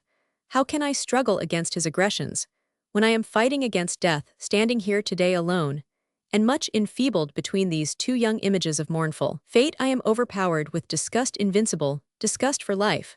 What blow can I feel, to what affection can I answer, when I see Jacques motionless on the terrace, scarcely a sign of life about him, except in those dear eyes, large by emaciation, hollow as those of an old man, and oh fatal sign, full of precocious intelligence, contrasting with his physical debility. When I look at my pretty Madeleine, once so gay, so caressing, so blooming, now white as death, her very hair and eyes seem to me to have paled.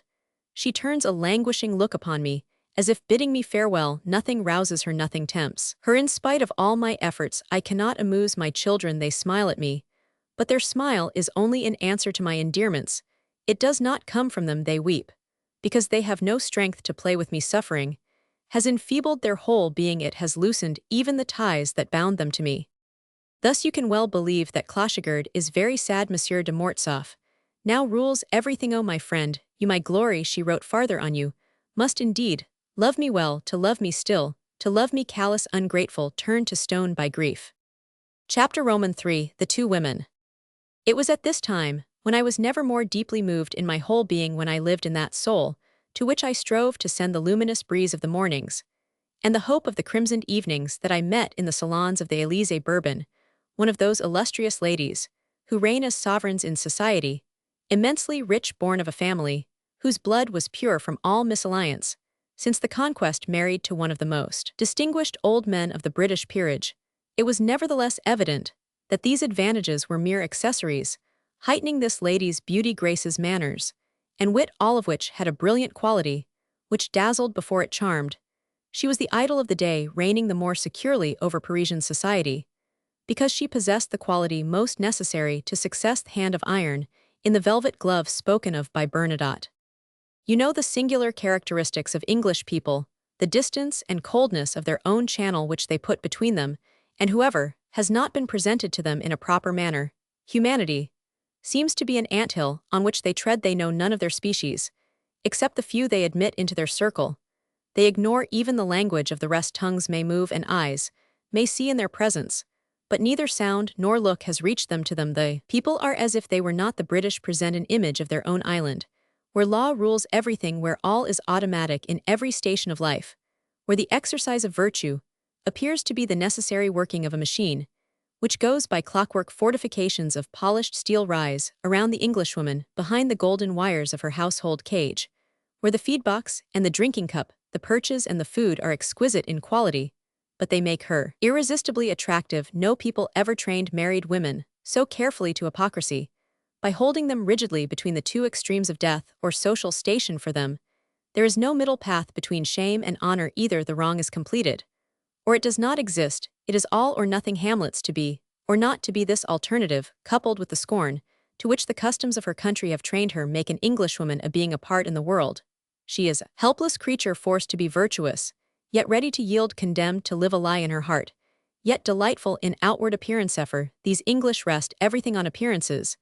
Hence the special charms of their women, the enthusiasm for a love which is all their life, the minuteness of their care for their persons, the delicacy of their passion, so charmingly rendered in the famous scene of Romeo and Juliet, in which with one stroke Shakespeare's genius depicted his countrywomen. You who envy them so many things, what can I tell you that you do not know of these white sirens, impenetrable apparently, but easily fathomed, who believe that love suffices love and turn enjoyments to satiety by never varying them, whose soul has one note, only, their voice one syllable in ocean of love in themselves, it is true, and he who has never swum there misses part of the poetry of the senses, as he who has never seen the sea has lost some strings of his lyre. You know the why and wherefore of these words. My relations with the Marchioness of Dudley had a disastrous celebrity at an age when the senses have dominion over our conduct, and when in my case they had been violently repressed by circumstances. The image of the saint bearing her slow martyrdom at Clochigerd shone so vividly before my mind that I was able to resist all seductions. It was the luster of this fidelity which attracted Lady Dudley's attention. My resistance stimulated her passion. What she chiefly desired, like many Englishwomen, was the spice of singularity. She wanted pepper capsicum with her heart's food, just as Englishmen need condiments to excite their appetite. The dull languor forced into the lives of these women by the constant perfection of everything about them, the methodical regularity of their habits, leads them to adore the romantic and to welcome difficulty. I was wholly unable to judge of such a character. The more I retreated to a cold distance, the more impassioned Lady Dudley became. The struggle in which she gloried excited the curiosity of several persons, and this in itself was a form of happiness which to her mind made ultimate triumph obligatory. Ah, I might have been saved if some good friend had then repeated to me her cruel comment on my relations with Madame de Mortsauf. I am wearied to death, she said of these turtle-dove sighings.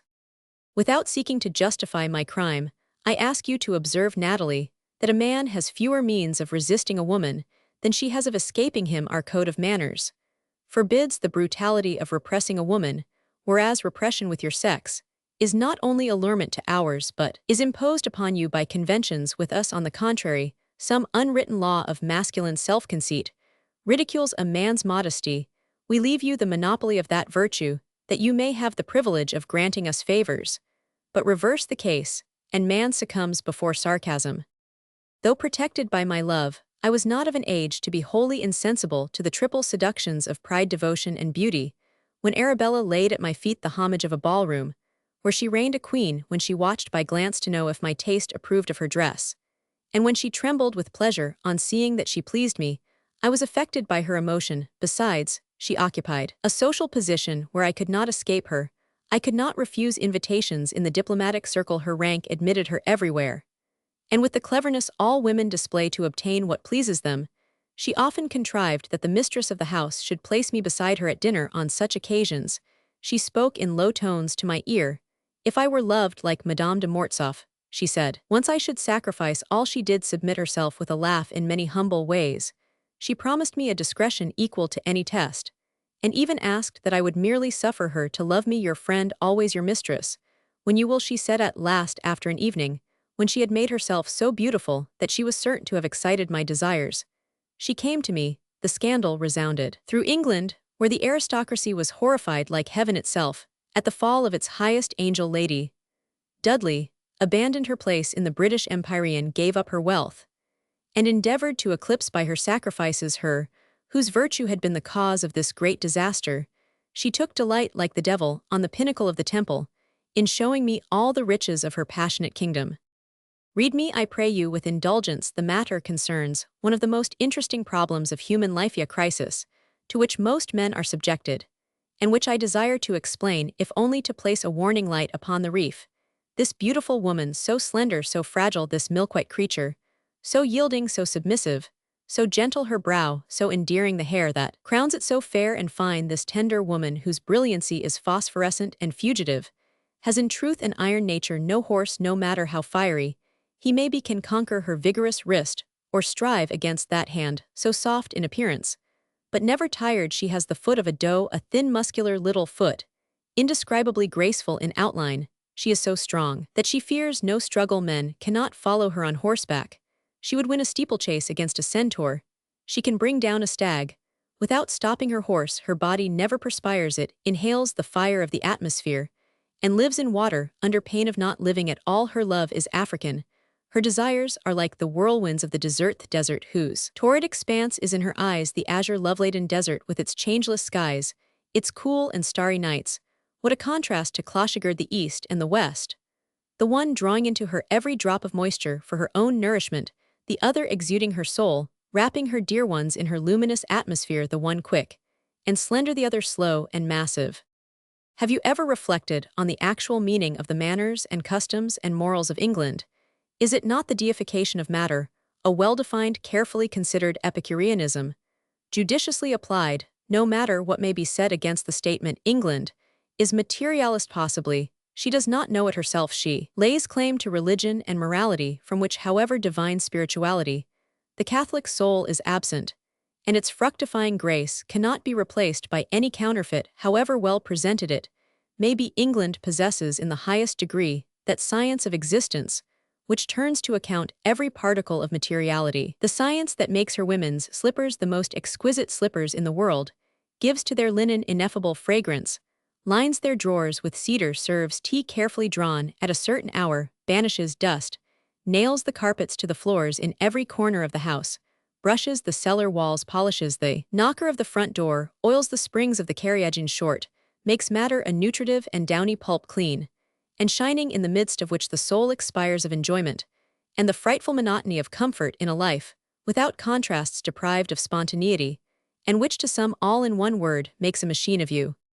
Thus I suddenly came to know in the bosom of this British luxury a woman who is perhaps unique among her sex, who caught me in the nets of a love excited by my indifference, and to the warmth of which I opposed a stern continuation of those loves, possessed of overwhelming charm and electricity of their own, which lead us to the skies through the ivory gates of slumber, or bear us thither on their powerful pinions. A love monstrously ungrateful, which laughs at the bodies of those it kills, love without memory, a cruel love resembling the policy of the English nation, a love to which, alas, most men yield. You understand the problem. Man is composed of matter and spirit. Animality comes to its end in him, and the angel begins in him. There lies the struggle we all pass through between the future destiny of which we are conscious, and the influence of anterior instincts from which we are not wholly detached. Carnal love and divine love, one man combines them, another abstains altogether. Some there are who seek the satisfaction of their anterior appetites from the whole sex. Others idealize their love in one woman who is to them the universe. Some float irresolutely between the delights of matter and the joys of soul. Others spiritualize the body, requiring of it that which it cannot. If, thinking over these leading characteristics of love, you take into account the dislikes and the affinities which result from the diversity of organisms, and which sooner or later break all ties between those who have not fully tried each other, if you add to this the mistakes arising from the hopes of those who live more particularly, either by their minds or by their hearts, or by action, who either think or feel or act, and whose tendency is misunderstood in the close association in which two persons equal counterparts find themselves, you will have great indulgence for sorrows to which the world is pitiless. Well, Lady Dudley gratified the instincts, organs, appetites, the vices and virtues of the subtle matter of which we are made. She was the mistress of the body. Madame de Mortsauf was the wife of the soul. The love which the mistress satisfies has its limits. Matter is finite. Its inherent qualities have an ascertained force. It is capable of saturation. Often I felt a void, even in Paris, near Lady Dudley. Infinitude is the region of the heart. Love had no limits at Clochigerd. I loved Lady Dudley passionately, and certainly, though the animal in her was magnificent, she was also superior in mind. Her sparkling and satirical conversation had a wide range, but I adored Henriette. At night I wept with happiness, in the morning with remorse. Some women have the art to hide their jealousy under a tone of angelic kindness. They are like Lady Dudley, over 30 years of age. Such women know how to feel and how to calculate. They press out the juices of today and think of the future. Also, they can stifle a moan, often a natural one, with the will of a huntsman who pays no heed to a wound in the ardor of the chase. Without ever speaking of Madame de Mortsauf, Arabella endeavored to kill her in my soul, where she ever found her own passion, increasing with the consciousness of that invincible love, intending to triumph by comparisons which would turn to her advantage. She was never suspicious or complaining or inquisitive as are most young women, but like a lioness who has seized her prey and carries it to her lair to devour, she watched that nothing should disturb her feast, and guarded me like a rebellious captive. I wrote to Henriette under her very eyes, but she never read a line of my letters. She never sought in any way to know to whom they were addressed. I had my liberty. She seemed to say to herself, if I lose him, it shall be my own fault. And she proudly relied on a love that would have given me her life, had I asked for it. In fact, she often told me that if I left her, she would kill herself. I have heard her praise the custom of Indian widows, who burn themselves upon their husband's grave in India. That is a distinction reserved for the higher classes, she said, and is very little understood by Europeans, who are incapable of understanding the grandeur of the privilege. You must admit, however, that on the dead level of our modern customs, aristocracy can rise to greatness only through unparalleled devotions. How can I prove to the middle classes that the blood in my veins is not the same as theirs, unless I show them that I can die as they cannot? Women of no birth can have diamonds and satins and horse 7 coats of arms which ought to be sacred to us, for anyone can buy a name. But to love with our heads up in defiance of law, to die for the idol we have chosen with the sheets of our bed, for a shroud to lay earth and heaven at his feet, robbing the Almighty of his right to make a god, and never to betray that man, never, never even for virtue's sake. For to refuse him anything in the name of duty is to devote ourselves to something that is not he, and let that something be a man or an idea, it is betrayal. All the Samathes are heights to which common women cannot attain. They know but too matter-of-fact ways the great highroad of virtue, or the muddy path of the courtesan. Pride, you see, was her instrument. She flattered all vanities by deifying them. She put me so high that she might live at my feet. In fact, the seductions of her spirit were literally expressed by an attitude of subserviency, and her complete submission. In what words shall I describe those first 6 months, when I was lost in enervating enjoyments, in the meshes of a love fertile in pleasures, and knowing how to vary them with a cleverness learned by long experience, yet hiding that knowledge beneath the transports of passion? These pleasures, the sudden revelation of the poetry of the senses, constitute the powerful tie which binds young men to women older than they. It is the chain of the galley slave. It leaves an ineffaceable brand upon the soul, filling it with disgust for pure and innocent love, decked with flowers, only which serves no alcohol, in curiously chased cups, inlaid with jewels, and sparkling with unquenchable fires.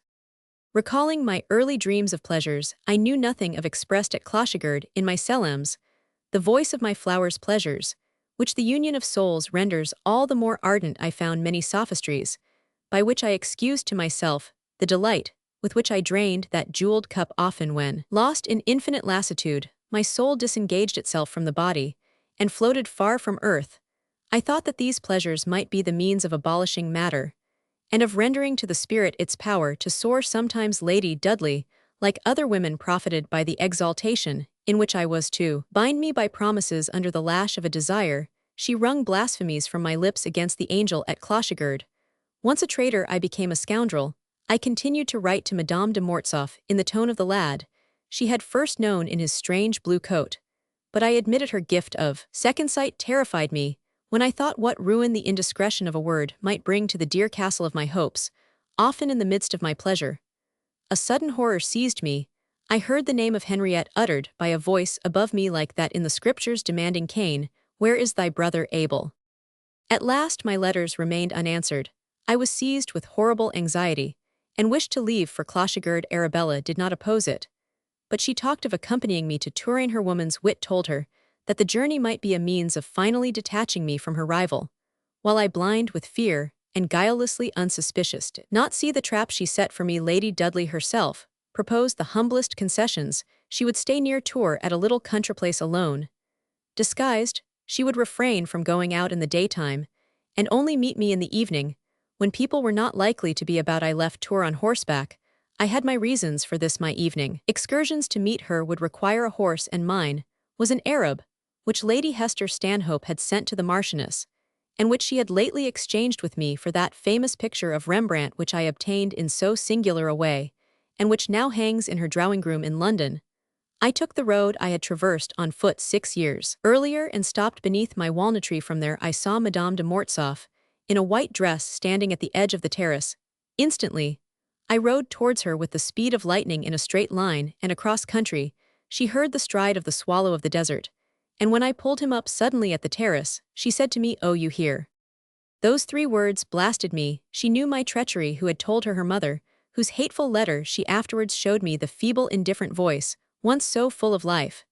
The dull pallor of its tones revealed a settled grief, exhaling the breath of flowers cut and left to wither the tempest of infidelity, like those freshets of the Loire which bury the meadows for all time in sand, had torn its way through her soul, leaving a desert.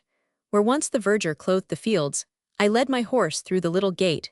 He lay down on the grass at my command. And the countess, who came forward slowly, exclaimed, "What a fine animal!" She stood with folded arms, lest I should try to take her hand. I guessed her meaning.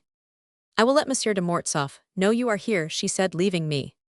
I stood still, confounded, letting her go, watching her, always noble, slow, and proudwooder than I had ever seen her, on her brow the yellow imprint of bitterest melancholy, her head bent like a lily heavy with rain. "Henriette," I cried in the agony of a man about to die. She did not turn or pause. She disdained to say that she withdrew from me that name, but she did not answer to it, and continued on. "I may feel paltry and small in this dreadful vale of life, where myriads of human beings now dost make the surface of the globe small indeed, among that crowd hurrying beneath the luminous spaces which light them. But what sense of humiliation could equal that with which I watched her calm white figure inflexibly mounting with even steps the terraces of her chateau of Clochegard, the pride and the torture of that Christian Dido?" I cursed Arabella in a single imprecation, which might have killed her had she heard it, she who had left all for me as some leave all for God. I remained lost in a world of thought, conscious of utter misery on all sides. Presently, I saw the family coming down, Jacques running with the eagerness of his age, Madeleine, a gazelle with mournful eyes, walked with her mother. Monsieur de Mortsauf came to me with open arms, pressed me to him, and kissed me on both cheeks, crying out, "Félix, I know now that I owed you my life." Madame de Mortsauf stood with her back towards me during this little scene, under pretext of showing the horse to Madeleine. "Ha, the devil, that's what women are," cried the Count, admiring your horse. Madeleine turned, came up to me, and I kissed her hand, looking at the Countess, who colored.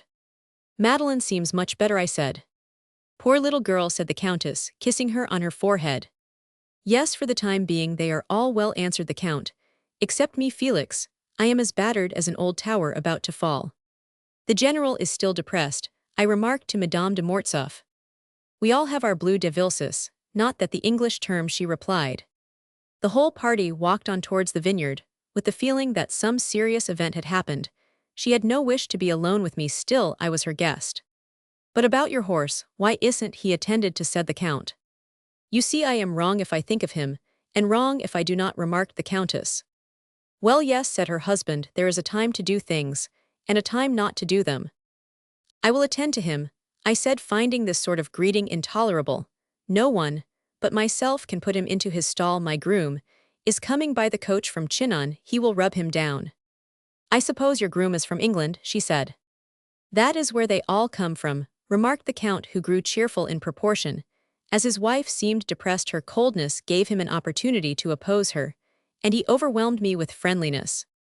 "My dear Félix," he said, taking my hand and pressing it affectionately, "pray forgive Madame de Mortsauf. Women are so whimsical, but it is owing to their weakness. They cannot have the evenness of temper we owe to our strength of character. She really loves you, I know it only." While the Count was speaking, Madame de Mortsauf gradually moved away from us, so as to leave us alone. "Félix," said the Count in a low voice, looking at his wife, who was now going up to the house with her 2 children, "I don't know what is going on in Madame de Mortsauf's mind, but for the last 6 weeks, her disposition has completely changed. She, so gentle, so devoted hitherto, is now extraordinarily peevish." Manette told me later that the Countess had fallen into a state of depression, which made her indifferent to the Count's provocations, no longer finding a soft substance in which he could plant his arrows. The man became as uneasy as a child. When the poor insect it is tormenting ceases to move, he now needed a confidant, as the hangman needs a helper. "Try to question Madame de Mortsauf," he said after a pause, "and find out what is the matter. A woman always has secrets from her husband. But perhaps she will tell you what troubles her. I would sacrifice everything to make her happy, even to half my remaining days or half my fortune. She is necessary to my very life, if I have not that angel at my side, as I grow old, I shall be the most wretched of men. I do desire to die easy, tell her, I shall not be here long to trouble her. Yes, Felix, my poor friend, I am going fast, I know. I hide the fatal truth from everyone. Why should I worry them beforehand? The trouble is in the orifice of the stomach, my friend. I have at last discovered the true cause of this disease. It is my sensibility that is killing me. Indeed, all our feelings affect the gastric center. Then do you mean, I said, smiling, that the best-hearted people die of their stomachs? Don't laugh, Felix, nothing is more absolutely true. Too keen a sensibility increases the play of the sympathetic nerve. These excitements of feeling keep the mucous membrane of the stomach in a state of constant irritation. If this state continues, it deranges at first insensibly.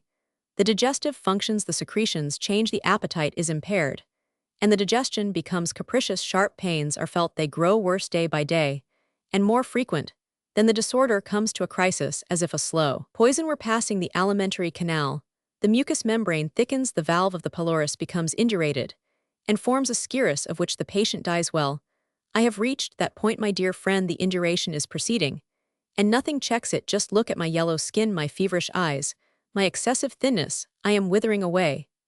But what is to be done? I brought the seeds of the disease home with me from the emigration. Heaven knows what I suffered. Then my marriage, which might have repaired the wrong, far from soothing my ulcerated mind, increased the wound. What did I find? Ceaseless fears for the children, domestic jars, a fortune to remake, economies, which required great privations, which I was obliged to impose upon my wife, but which I was the one to suffer from.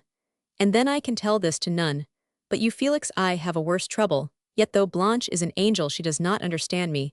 She knows nothing of my sufferings, and she aggravates them, but I forgive her. It is a dreadful thing to say, my friend, but a less virtuous woman might have made me more happy by lending herself to consolations, which Blanche never thinks of, for she is as silly as a child. Moreover, my servants torment me, blockheads, who take my French for Greek. When our fortune was finally remade inch by inch, and I had some relief from care, it was too late. The harm was done. I had reached the period when the appetite is vitiated.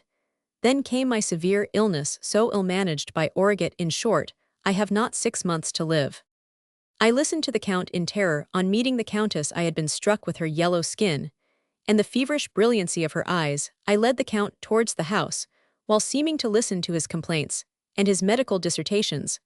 But my thoughts were all with Henriette, and I wanted to observe her.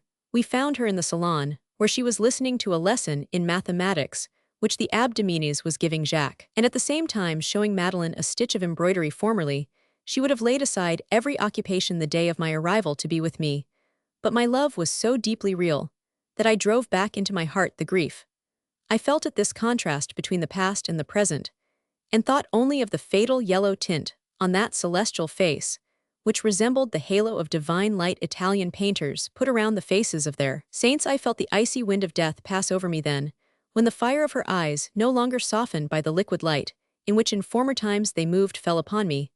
I shuddered. I noticed several changes caused by grief, which I had not seen in the open air. The slender lines which at my last visit were so lightly marked upon her forehead had deepened. Her temples, with their violet veins, seemed burning, and concave. Her eyes were sunk beneath the brows, their circles brown adalas. She was discolored like a fruit when decay is beginning to show upon the surface, or a worm is at the core. I, whose whole ambition had been to pour happiness into her soul, I it was who embittered the spring from which she had hoped to refresh her life and renew her courage. I took a seat beside her, and said in a voice filled with tears of repentance, "Are you satisfied with your own health?" "Yes," she answered, plunging her eyes into mine. "My health is there," she added, motioning to Jacques and Madeleine. The latter, just 15, had come victoriously out of her struggle with anemia, and was now a woman. She had grown tall, the Bengal roses were blooming in her once sallow cheeks. She had lost the unconcern of a child who looks everyone in the face, and now dropped her eyes. Her movements were slow and infrequent like those of her mother. Her figure was slim, but the gracefulness of the bust was already developing. Already an instinct of coquetry had smoothed the magnificent black hair which lay in bands upon her Spanish brow. She was like those pretty statuettes of the Middle Ages, so delicate in outline, so slender in form, that the eye as it seizes their charm fears to break them. Health, the fruit of untold efforts, had made her cheeks as velvety as a peach, and given to her throat the silken down, which like her mother's caught the light she was to live. God had written it, dear bud of the loveliest of human flowers, on the long lashes of her eyelids, on the curve of those shoulders, which gave promise of a development as superb as her mother's. This brown young girl erect as a poplar contrasted with Jacques, a fragile youth of 17, whose head had grown immensely, causing anxiety by the rapid expansion of the forehead, while his feverish, weary eyes were in keeping with a voice that was deep and sonorous. The voice gave forth too strong a volume of tone, the eye too many thoughts. It was Henriette's intellect and soul and heart that were here devouring with swift flames. A body without stamina for Jacques had the milk-white skin and high color, which characterize young English women doomed sooner or later to the consumptive Circean appearance of health, that deceives the eye, following a sign by which Henriette, after showing me Madeleine, made me look at Jacques, drawing geometrical figures and algebraic calculations on a board before the Abbe de Menez. I shivered at the sight of death hidden beneath the roses, and was thankful for the self-deception of his mother. When I see my children thus, happiness stills my griefs, just as those griefs are dumb, and even disappear, when I see them failing my friend. She said, her eyes shining with maternal pleasure. If other affections fail us, the feelings rewarded here, the duties done and crowned with success, are compensation enough for defeat elsewhere. Jacques will be like you, a man of the highest education, possessed of the worthiest knowledge. He will be like you, an honor to his country, which he may assist in governing, helped by you, whose standing will be so high. But I will strive to make him faithful to his first affections. Madeleine, dear creature, has a noble heart. She is pure as the snows on the highest Alps. She will have a woman's devotion and a woman's graceful intellect. She is proud, she is worthy of being a Lenoncourt. My motherhood, once so tried, so tortured, is happy now, happy with an infinite happiness, unmixed with pain. Yes, my life is full, my life is rich. You see, God makes my joy to blossom in the heart of these sanctified affections, and turns to bitterness those that might have led me astray. Good, cried the Abbe joyfully. Monsieur le Vicomte begins to know as much as I. Just then Jacques coughed. Enough for today, my dear Abbe, said the Countess. Above all, no chemistry. Go for a ride on horseback, Jacques, she added, letting her son kiss her with the tender and yet dignified pleasure of a mother. Go, dear, but take care of yourself. But I said, as her eyes followed Jacques with a lingering look, you have not answered me. Do you feel ill? Oh, sometimes in my stomach. If I were in Paris, I should have the honors of gastritis, the fashionable disease. My mother suffers very much, and very often, said Madeleine. Ah, she said, does my health interest you? Madeleine, astonished at the irony of these words, looked from one to the other. My eyes counted the roses on the cushion of the gray and green sofa, which was in the salon. This situation is intolerable, I whispered in her ear. Did I create it? She asked. Dear child, she said aloud with one of those cruel levities by which women point their vengeance, don't you read history? France and England are enemies, and ever have been. Madeleine knows that a broad sea and a cold and stormy one separates them. The vases on the mantelshelf had given place to candelabra, no doubt to deprive me of the pleasure of filling them with flowers. I found them later in my own room when my servant arrived. I went out to give him some orders. He had brought me certain things I wished to place in my room.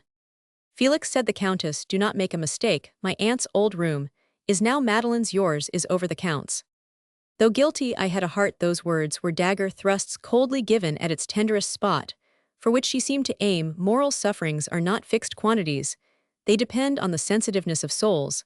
The Countess had trod each round of the ladder of pain, but for that very reason the kindest of women was now as cruel as she was once beneficent. I looked at Henriette, but she averted her head. I went to my new room, which was pretty white and green. Once there, I burst into tears. Henriette heard me as she entered with a bunch of flowers in her hand. Henriette, I said, will you never forgive a wrong that is indeed excusable? Do not call me Henriette, she said. She no longer exists, poor soul, but you may feel sure of Madame de Mortsauf, a devoted friend who will listen to you, and who will love you. Felix, we will talk of these things later. If you have still any tenderness for me, let me grow accustomed to seeing you whenever. Words will not rend my heart. If the day should ever come when I recover courage, I will speak to you. But not till then. Look at the valley, she said, pointing to the Indre. It hurts me, I love it still. Ah, perish England, and all her women. I will send my resignation to the king. I will live and die here pardoned. No, love her, love that woman. Henriette, is not this is no play, and you should know it. She left the room, betraying by the tone of her last words the extent of her wounds. I ran after her and held her back, saying, do you no longer love me?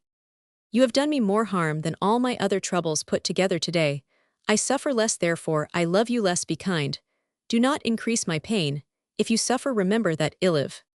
She withdrew her hand, which I held cold, motionless, but moist in mine, and darted like an arrow through the corridor in which this scene of actual tragedy took place. At dinner the Count subjected me to a torture I had little expected. So the Marchioness of Dudley is not in Paris, he said. I blushed excessively, but answered no. She is not in Tours, continued the Count. She is not divorced, and she can go back to England.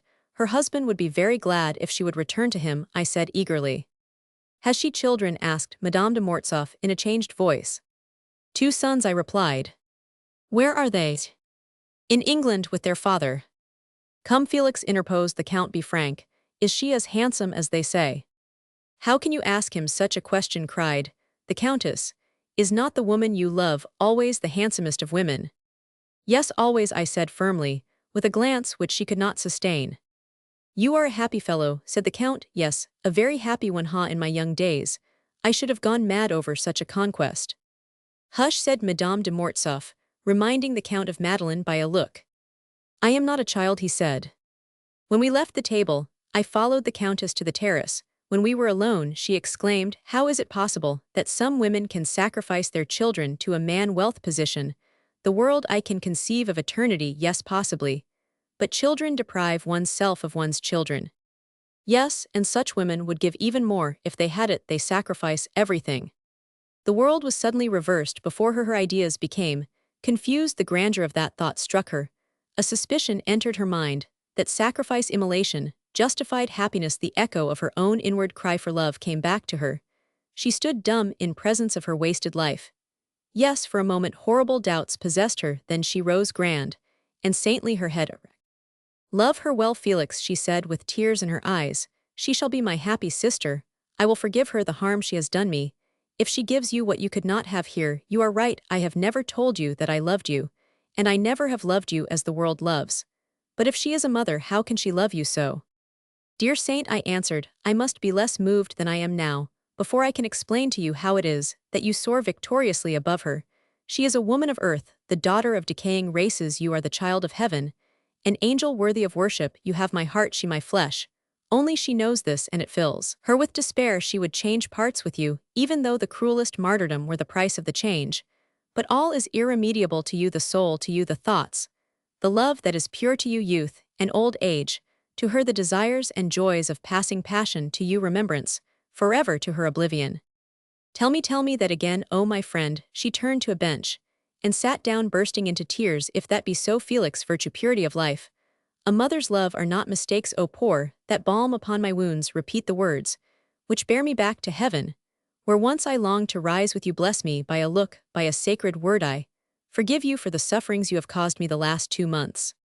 Henriette, there are mysteries in the life of men of which you know nothing. I met you at an age when the feelings of the heart stifle the desires implanted in our nature, but many scenes, the memory of which will kindle my soul to the hour of death, must have told you that this age was drawing to a close, and it was your constant triumph still to prolong its mute delights. A love without possession is maintained by the exasperation of desire. But there comes a moment when all is suffering within us, for in this we have no resemblance to you.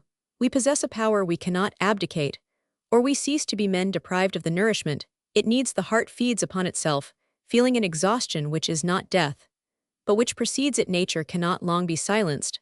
Some trifling accident awakens it to a violence that seems like madness. No, I have not loved, but I have thirsted in the desert. The desert, she said bitterly, pointing to the valley. Ah, she exclaimed, how he reasons, what subtle distinctions! Faithful hearts are not so learned. Henriette, I said, do not quarrel with me for a chance expression. No, my soul has not vacillated, but I have not been master of my senses. That woman is not ignorant that you are the only one I ever loved. She plays a secondary part in my life. She knows it, and is resigned. I have the right to leave her as men leave courtesans. And then she tells me that she will kill herself. I answered, thinking that this resolve would startle Henriette. But when she heard it, a disdainful smile, more expressive than the thoughts it conveyed, flickered on her lips. My dear conscience, I continued, if you would take into account my resistance and the seductions that led to my fall, you would understand the fatal Yes, fatal, she cried, I believed in you too much, I believed you capable of the virtue. A priest practices, all is over, she continued. After a pause, I owe you much, my friend, you have extinguished in me the fires of earthly life. The worst of the way is over, age is coming on, I am ailing now soon, I may be ill, I can never be the brilliant fairy who showers you with favors, be faithful to Lady Dudley Madeline, whom I was training to be yours, ah, who will have her now, poor Madeline, poor Madeline. She repeated like the mournful burden of a song, I would you had heard her say to me, when you came, mother, you are not kind to Felix, dear creature. She looked at me in the warm rays of the setting sun, as they glided through the foliage, seized with compassion for the shipwreck of our lives. She turned back to memories of our pure past, yielding to meditations, which were mutual, we were silent, recalling past scenes. Our eyes went from the valley to the fields, from the windows of Clochigerd to those of Frapesle, peopling the dream with my bouquets, the fragrant language of our desires. It was her last hour of pleasure, enjoyed with the purity of her Catholic soul. This scene, so grand to each of us, cast its melancholy on both. She believed my words, and saw where I placed hair in the skies. My friend, she said, I obey God, for his hand is in all this. I did not know until much later the deep meaning of her words. We slowly returned up the terraces. She took my arm and leaned upon it, resignedly, bleeding still, but with a bandage on her wound. Human life is thus, she said, what had Monsieur de Mortsauf done to deserve his fate? It proves the existence of a better world, alas, for those who walk in happier ways. She went on, estimating life, so truly, considering its diverse aspects so profoundly, that these cold judgments revealed to me the disgust that had come upon her for all things here below. When we reached the portico, she dropped my arm and said these last words, if God has given us the sentiment and the desire for happiness, ought he not to take charge himself of innocent souls who have found sorrow only in this low world? Either that must be so, or God is not, and our life is no more than a cruel jest. She entered and turned the house quickly. I found her on the sofa, crouching, as though blasted by the voice which flung Saul to the ground. What is the matter? I asked.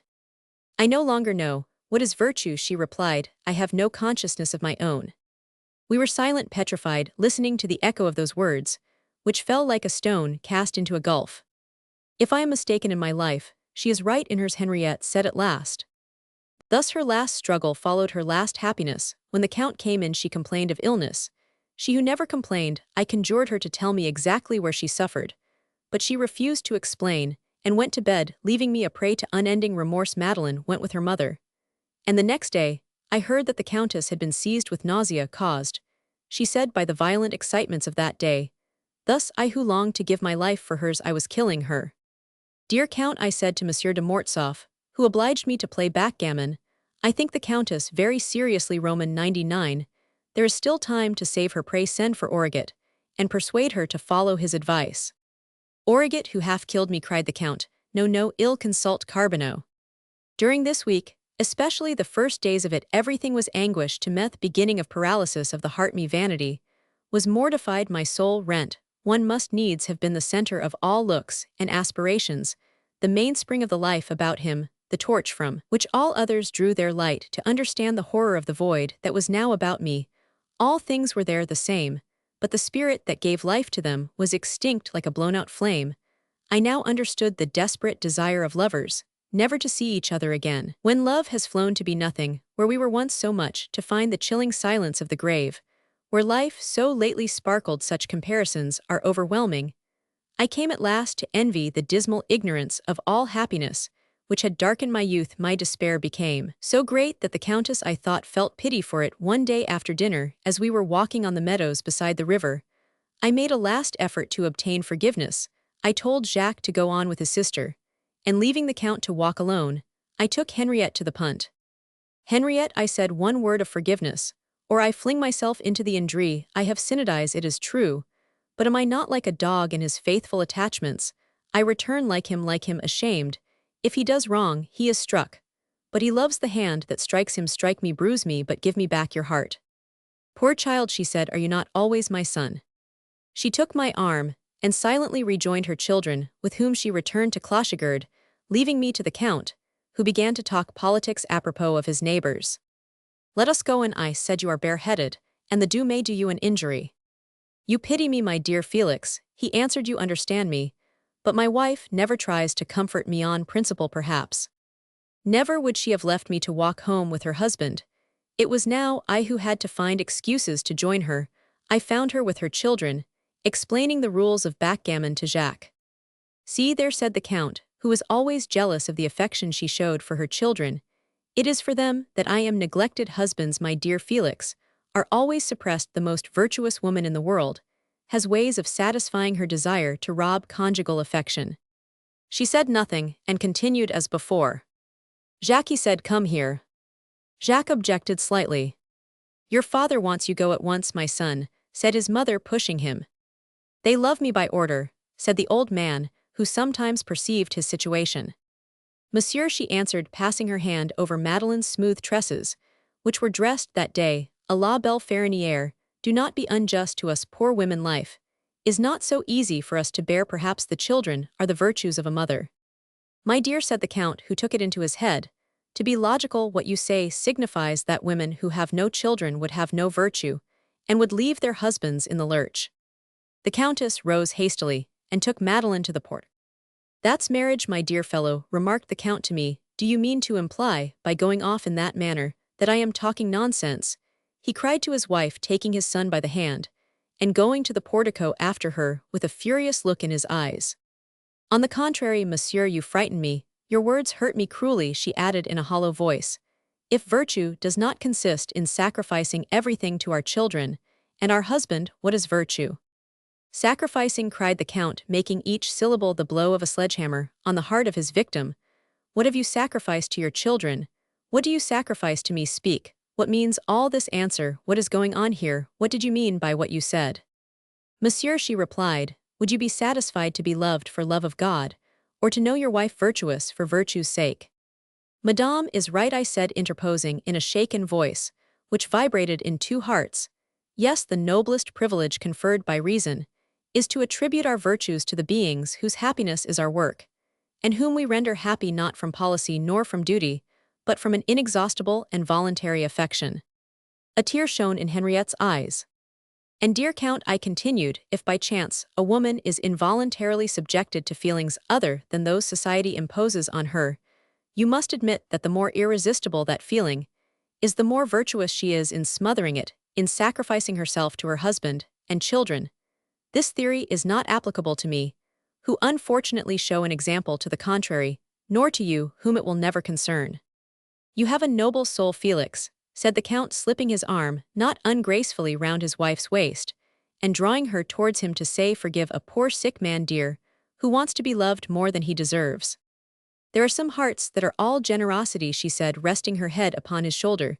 The scene made her tremble to such a degree that her comb fell, her hair rolled down, and she turned pale. The Count, holding her up, gave a sort of groan as he felt her. Fainting, he caught her in his arms as he might a child, and carried her to the sofa in the salon, where we all surrounded her. Henriette held my hand in hers, as if to tell me that we two alone knew the secret of that scene, so simple in itself, so heartrending to her. "I do wrong," she said to me in a low voice, when the Count left the room to fetch a glass of orangefleur water. "I have many wrongs to repent of towards you. I wish to fill you with despair when I ought to have received you mercifully, dear. You are kindness itself, and I alone can appreciate it. Yes, I know there is a kindness prompted by passion. Men have various ways of being kind, some from contempt, others from impulse, from calculation, through indolence of nature. But you, my friend, you have been absolutely kind." "If that be so," I replied, "remember that all that is good or great in me comes through you. You know well that I am of your making." "That word is enough for any woman's happiness," she said, as the Count re-entered the room. "I feel better," she said, rising. "I want air." We went down to the terrace. Fragrant with the acacias which were still in bloom, she had taken my right arm and pressed it against her heart, thus expressing her sad thoughts. But they were, she said, of a sadness dear to her. No doubt she would gladly have been alone with me, but her imagination, inexpert in women's wiles, did not suggest to her any way of sending her children and the Count back to the house. We therefore talked on indifferent subjects, while she pondered a means of pouring a few last thoughts from her heart to mine. "It is a long time since I have driven out," she said, looking at the beauty of the evening. "Monsieur, will you please order the carriage that I may take a turn?" She knew that after evening prayer she could not speak with me, for the Count was sure to want his backgammon. She might have returned to the warm and fragrant terrace after her husband had gone to bed. but she feared perhaps to trust herself beneath those shadows, or to walk by the balustrade, where our eyes could see the course of the Indre through the Deer Valley, as the silent and somber vaults of a cathedral lift, the soul to prayer so leafy ways, lighted by the moon perfumed with penetrating odors, alive with the murmuring noises of the springtide stir the fibers, and weaken the resolves of those who love the country calms the old, but excites the young we knew it well. 2 strokes of the bell announced the hour of prayer. The Countess shivered. "Dear Henriette, are you ill?" "There is no Henriette," she said. "Do not bring her back. She was capricious and exacting. Now you have a friend whose courage has been strengthened by the words which heaven itself dictated to you. We will talk of this later. We must be punctual at prayers, for it is my day to lead them." As Madame de Mortsauf said the words in which she begged the help of God through all the adversities of life, a tone came into her voice, which struck all present.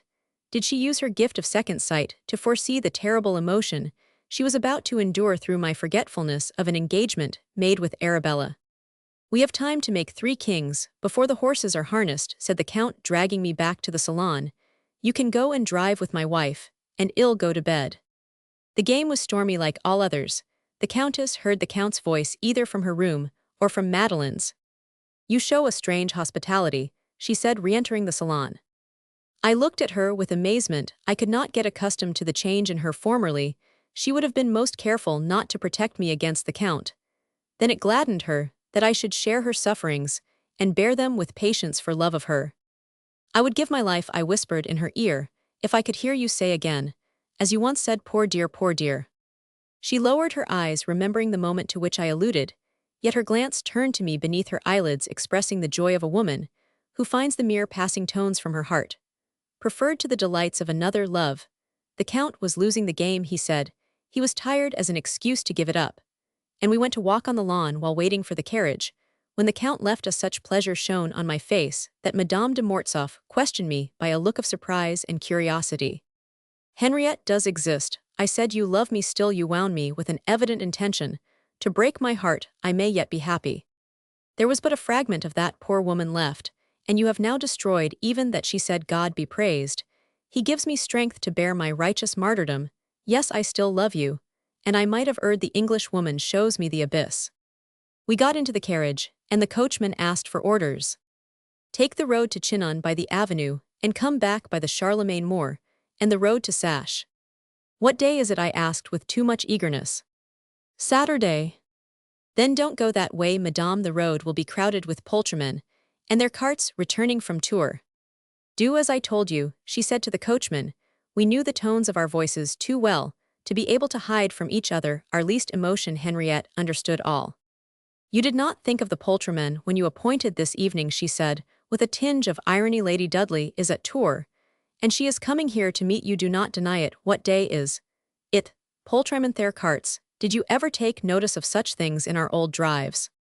"It only shows that at Clochigard I forget everything," I answered simply. "She is coming to meet you." "Yes." "At what hours?" 11:30. "Where?" "On the moor." "Do not deceive me. Is it not at the walnut tree?" "On the moor." "We will go there," she said, "and I shall see her." When I heard these words, I regarded my future life as settled. I at once resolved to marry Lady Dudley, and put an end to the miserable struggle, which threatened to exhaust my sensibilities and destroy, by these repeated shocks, the delicate delights, which had hitherto resembled the flower of fruits.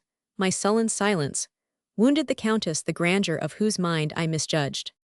"Do not be angry with me," she said in her golden voice. "This, dear, is my punishment. You can never be loved as you are here," she continued, laying my hand upon her heart. "I now confess it. But Lady Dudley has saved me to her. The stains, I do not envy them. To me, the glorious love of angels. I have traversed vast tracts of thought. Since you returned here, I have judged life lift up the soul. And you rend it. The higher we go, the less sympathy we meet. Instead of suffering in the valley, we suffer in the skies, as the soaring eagle bears in his heart the arrow of some common herdsman. I comprehend at last that earth and heaven are incompatible. Yes, to those who would live in the celestial sphere, God must be all in all. We must love our friends as we love our children, for them, not for ourselves. Self is the cause of misery and grief. My soul is capable of soaring higher than the eagle. There is a love which cannot fail me, but to live for this earthly life is. To debasing her, the selfishness of the senses reigns supreme over the spirituality of the angel that is within us. The pleasures of passion are stormy, followed by enervating anxieties, which impair the vigor of the soul. I came to the shores of the sea, where such tempests rage. I have seen them too near, they have wrapped me in their clouds. The billows did not break at my feet. They caught me in a rough embrace, which chilled my heart. No, I must escape to higher regions. I should perish on the shores of this vast sea. I see in you, as in all others who have grieved me, the guardian of my virtue. My life has been mingled with anguish, fortunately proportioned to my strength.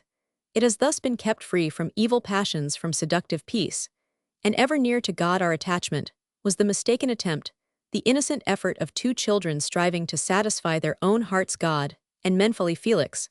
Ah, she said quickly, what does that woman call you? Amd, I answered. Felix is a being apart who belongs to none but you. Henriette is slow to die, she said with a gentle smile.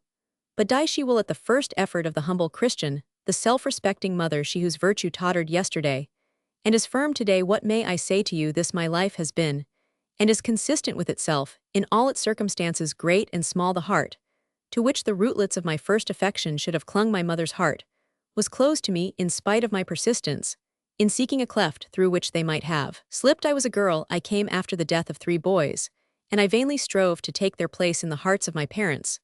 The wound I gave to the family pride was never healed when my gloomy childhood was over, and I knew my aunt Death took her from me all too soon. Monsieur de Mortsauf, to whom I vowed myself, has repeatedly, nay, without respite, smitten me, not being himself aware of it. Poor man, his love has the simple-minded egotism our children show to us. He has no conception of the harm he does me, and he is heartily forgiven for it. My children, those dear children, who are bound to my flesh through their sufferings to my soul, by their characters to my nature, by their innocent happiness, those children were surely given to show me how much strength and patience a mother's breast contains. Yes, my children are my virtues. You know how my heart has been harrowed for them, by them, in spite of them. To be a mother was for me to buy the right to suffer. When Hagar cried in the desert, an angel came and opened a spring of living water for that poor slave. But I, when the limpid stream to which, do you remember, you tried to guide me, flowed past Clochegird, its waters changed to bitterness for me. Yes, the sufferings you have inflicted on my soul are terrible. God, no doubt, will pardon those who know affection only through its pains. But if the keenest of these pains has come to me through you, perhaps I deserve them. God is not unjust. Ah, yes, Felix, a kiss furtively taken may be a crime. Perhaps it is just that a woman should harshly expiate the few steps taken apart from husband and children, that she might walk alone with thoughts and memories that were not of them, and so walking marry her soul to another. Perhaps it is the worst of crimes when the inward being lowers itself to the region of human kisses, when a woman bends to receive her husband's kiss with a mask upon her face.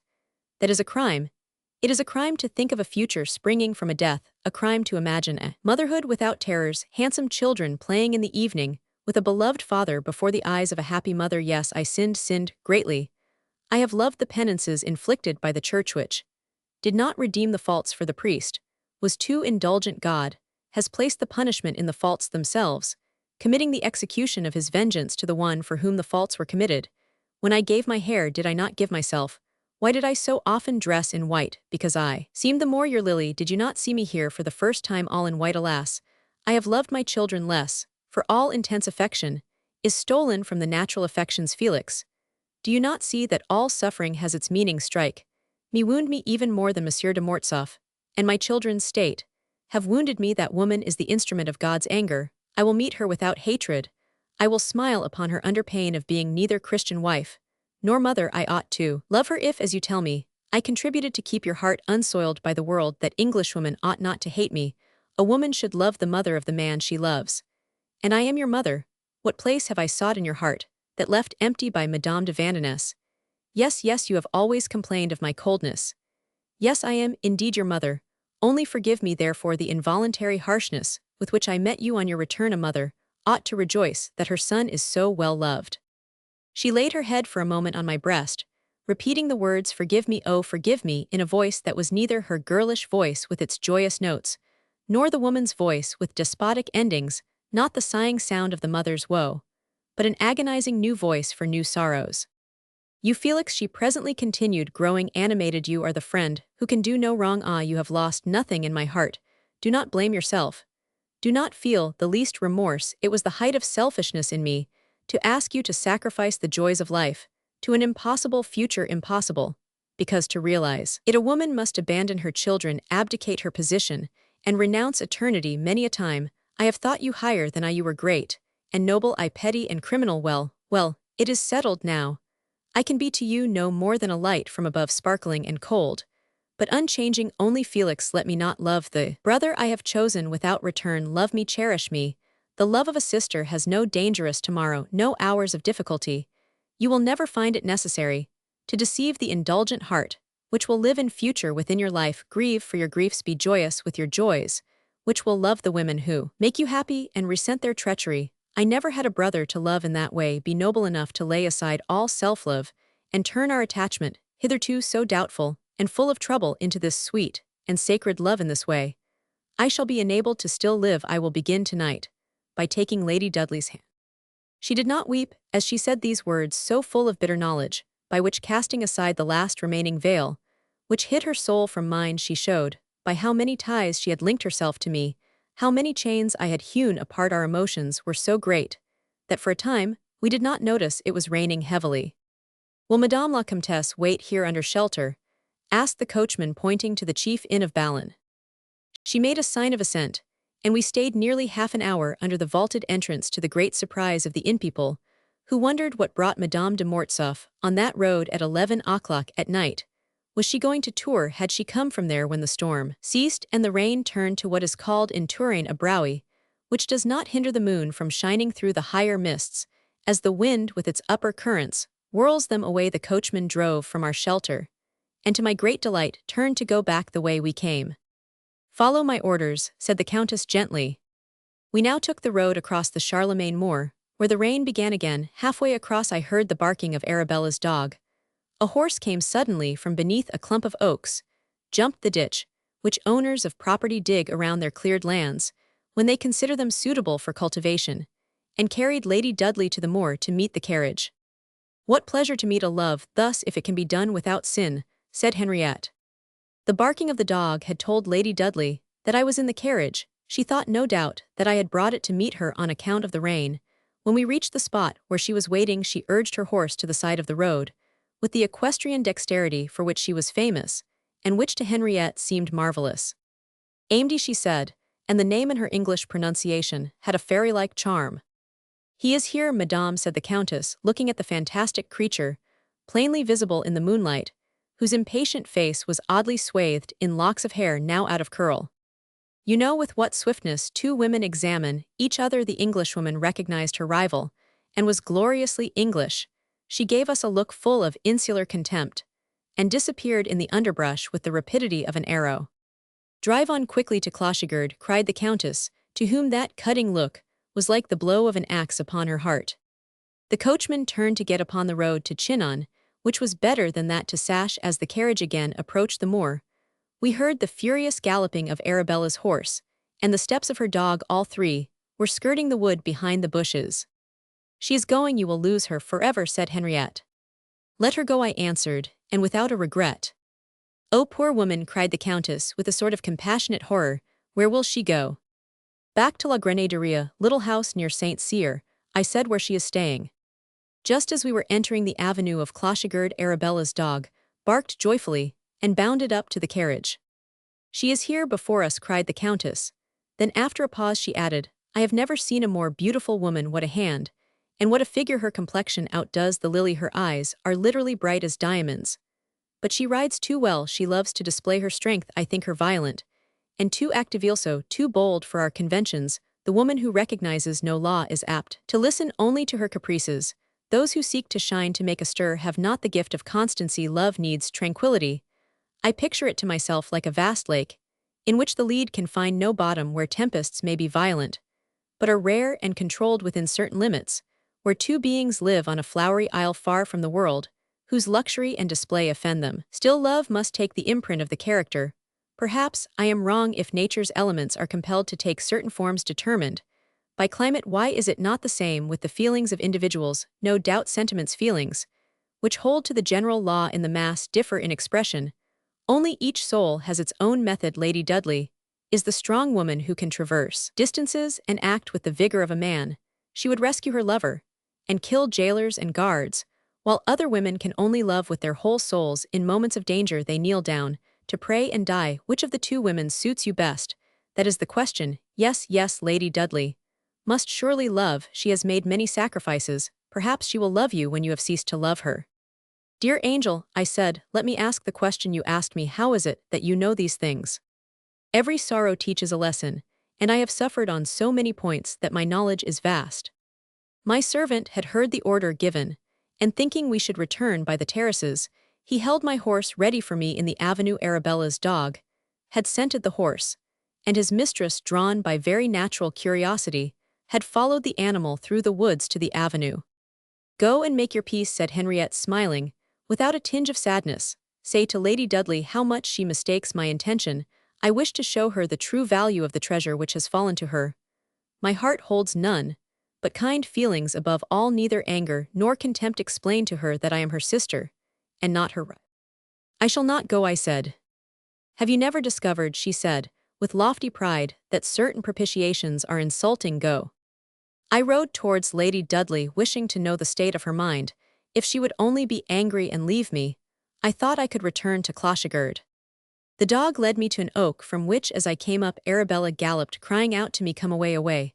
All that I could do was to follow her to St. Cyr, which we reached about midnight. That lady is in perfect health, said Arabella, as she dismounted. Those who know her can alone imagine the satire contained in that remark, dryly said in a tone which meant I should have died. I forbid you to utter any of your sarcasms about Madame de Mortsauf, I said. Do I displease your grace in remarking upon the perfect health of one so dear to your precious heart? Frenchmen hate, so I am told, even their lover's dog in England. We love all that our masters love, we hate all they hate. Because we are flesh of their flesh, permit me therefore to love this lady as much as you yourself love her. Only, my dear child, she added, clasping me in her arms, which were damp with rain, if you betray me I shall not be found either lying down or standing up, not in a carriage with liveried lackeys, nor on horseback on the moors of Charlemagne, nor on any other moor beneath the skies, nor in my own bed, nor beneath a roof of my forefathers.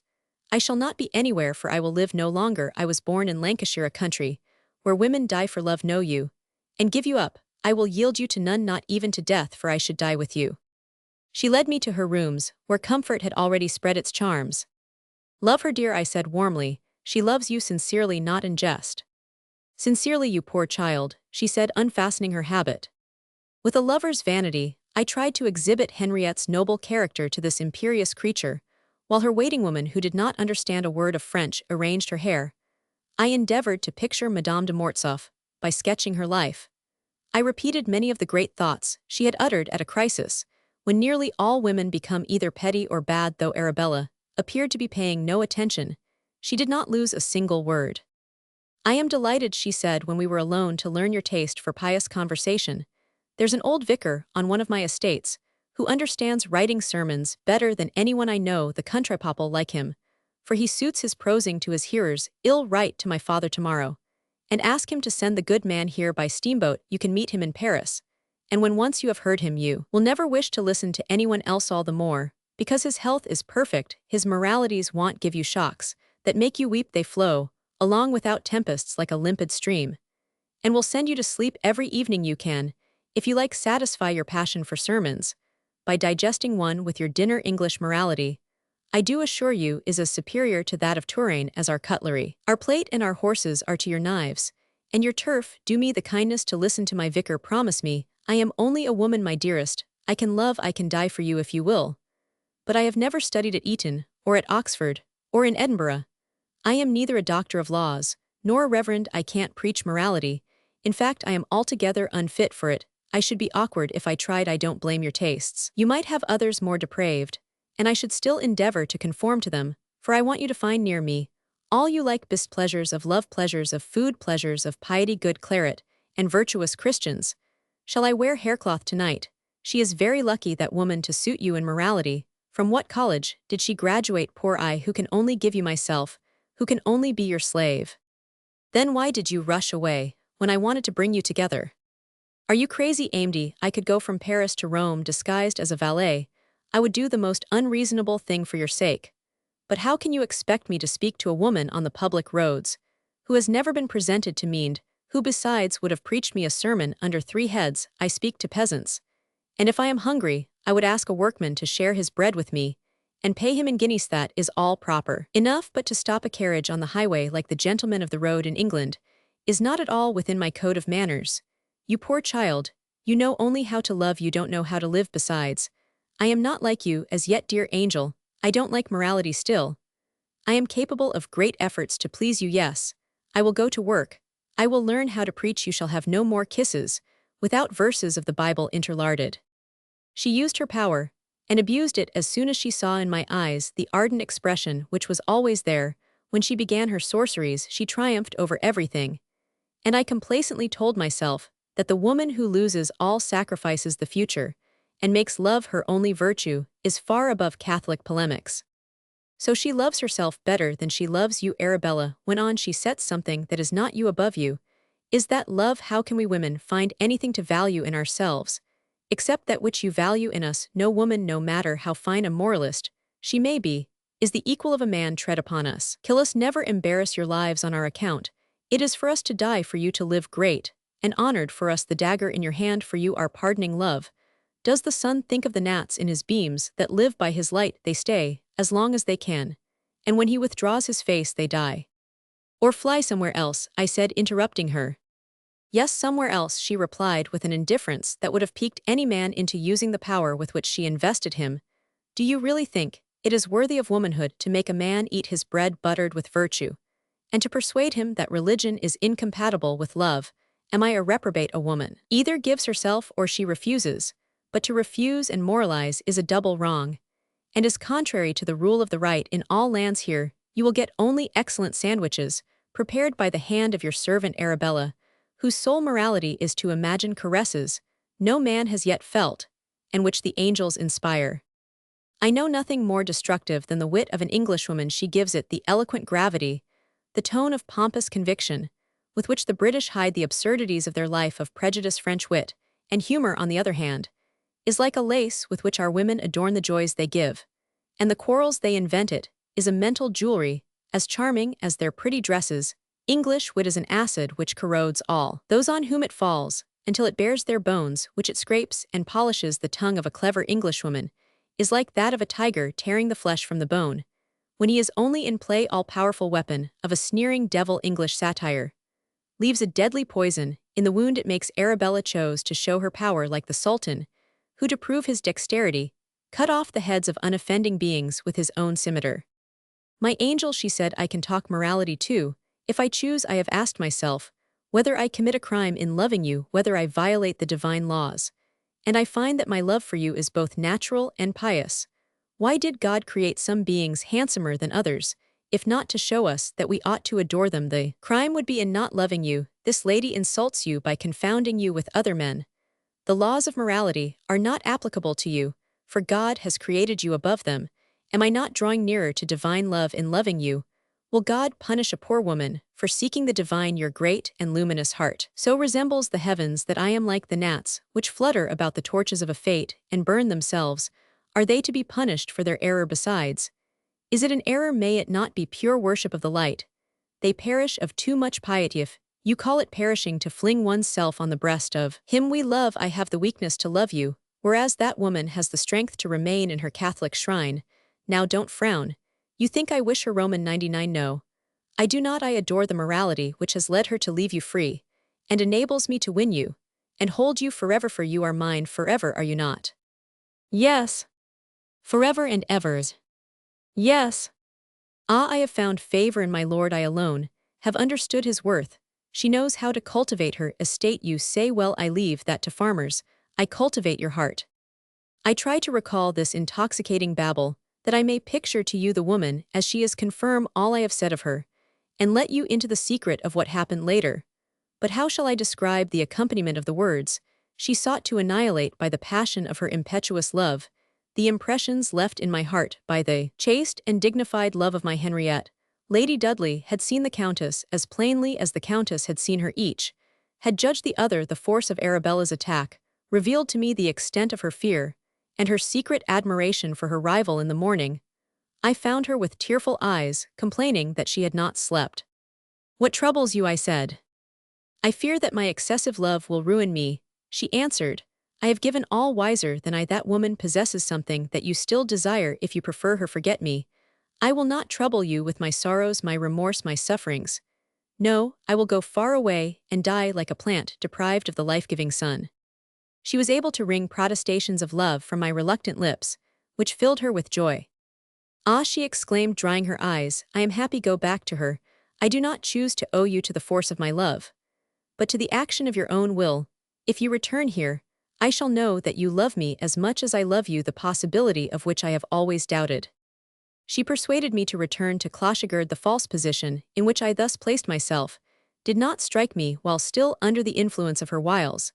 Yet had I refused to return, I should have given Lady Dudley a triumph over Henriette. Arabella would then have taken me to Paris. To go now to Clochegard was an open insult to Madame de Mortsauf.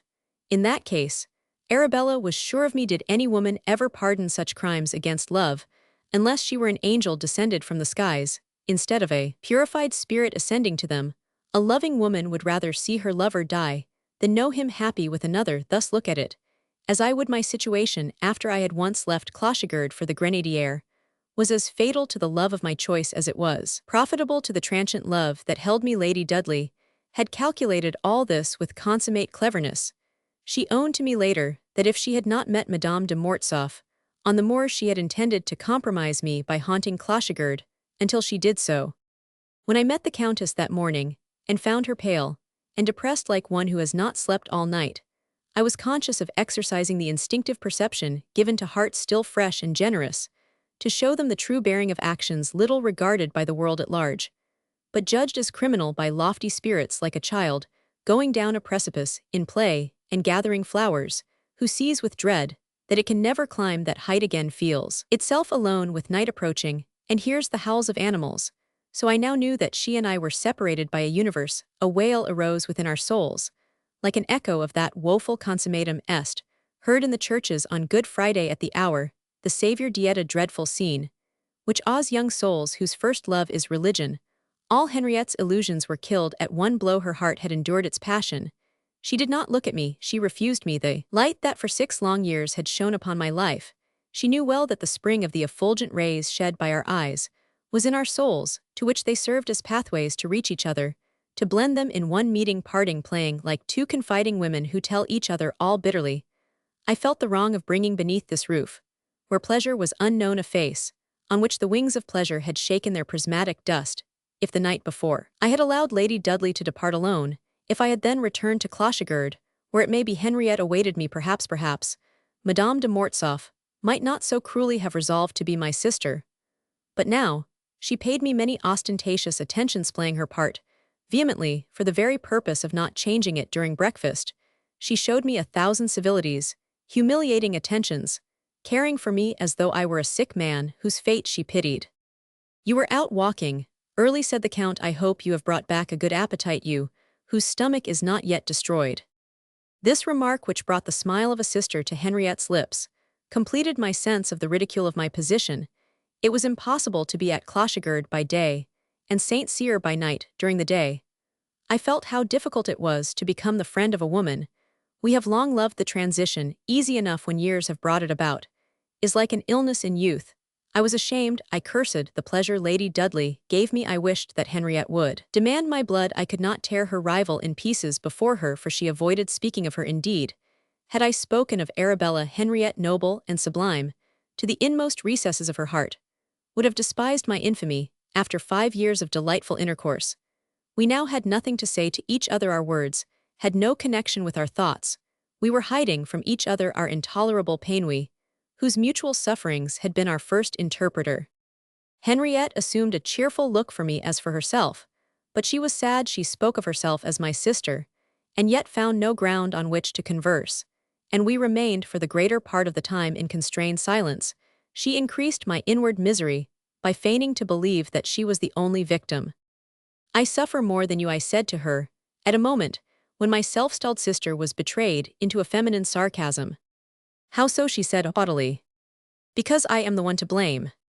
At last her manner became so cold and indifferent that I resolved to leave Clochegard that evening on the terrace.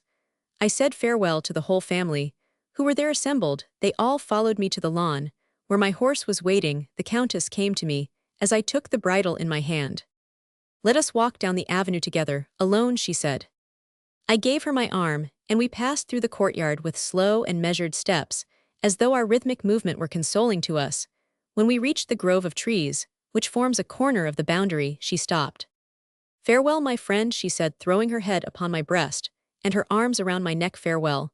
We shall never meet again. God has given me the sad power to look into the future. Do you remember the terror that seized me the day you first came back, so young, so handsome, and I saw you turn your back on me, as you do this day when you are leaving Clochegird and going to St. Cyr? Well, once again during the past night, I have seen into the future, friend. We are speaking together for the last time. I can hardly now say a few words to you, for it is but a part of me that speaks at all. Death has already seized on something in me. You have taken the mother from her children. I now ask you to take her place to them. You can Jacques and Madeleine love you as if you had always made them suffer." "Death," I cried, frightened as I looked at her, and beheld the fire of her shining eyes, of which I can give no idea to those who have never known their dear ones struck down by her fatal malady, unless I compare those eyes to balls of burnished silver dye. I said, "Henriette, I command you to live. You used to ask an oath of me. I now ask one of you. Swear to me that you will send for Origet and obey him in everything." "Would you oppose the mercy of God?" she said, interrupting me with a cry of despair at being thus misunderstood. "You do not love me enough to obey me blindly, as that miserable Lady Dudley does." "Yes, yes, I will do all you ask," she cried, goaded by jealousy.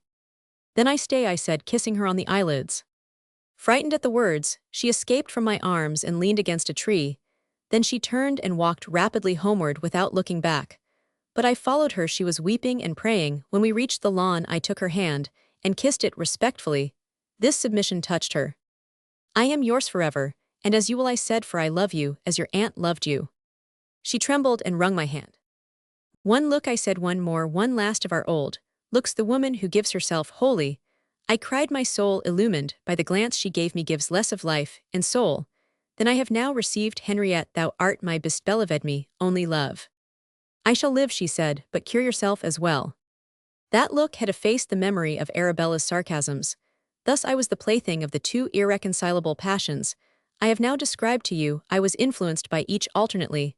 I loved an angel and a demon, two women equally beautiful, adorned with all the virtues which we decry through hatred of our own imperfections, the other with all the vices which we deify through selfishness, returning along that avenue, looking back again and again at Madame de Mortsauf, as she leaned against a tree surrounded by her children, who waved their handkerchiefs. I detected in my soul an emotion of pride in finding myself the arbiter of two such destinies, the glory in ways so different of women, so distinguished, proud of inspiring such great passions, that death must come to whichever I abandoned. Ah, believe me that passing conceit has been doubly punished. I know not what demon prompted me to remain with Arabella, and await the moment when the death of the Count might give me Henriette, for she would ever love me. Her harshness, her tears, her remorse, her Christian resignation, were so many eloquent signs of a sentiment that could no more be effaced from her heart than from mine. Walking slowly down that pretty avenue, and making these reflections, I was no longer 25, I was 50 years old. A man passes in a moment even more quickly than a woman from youth to middle age.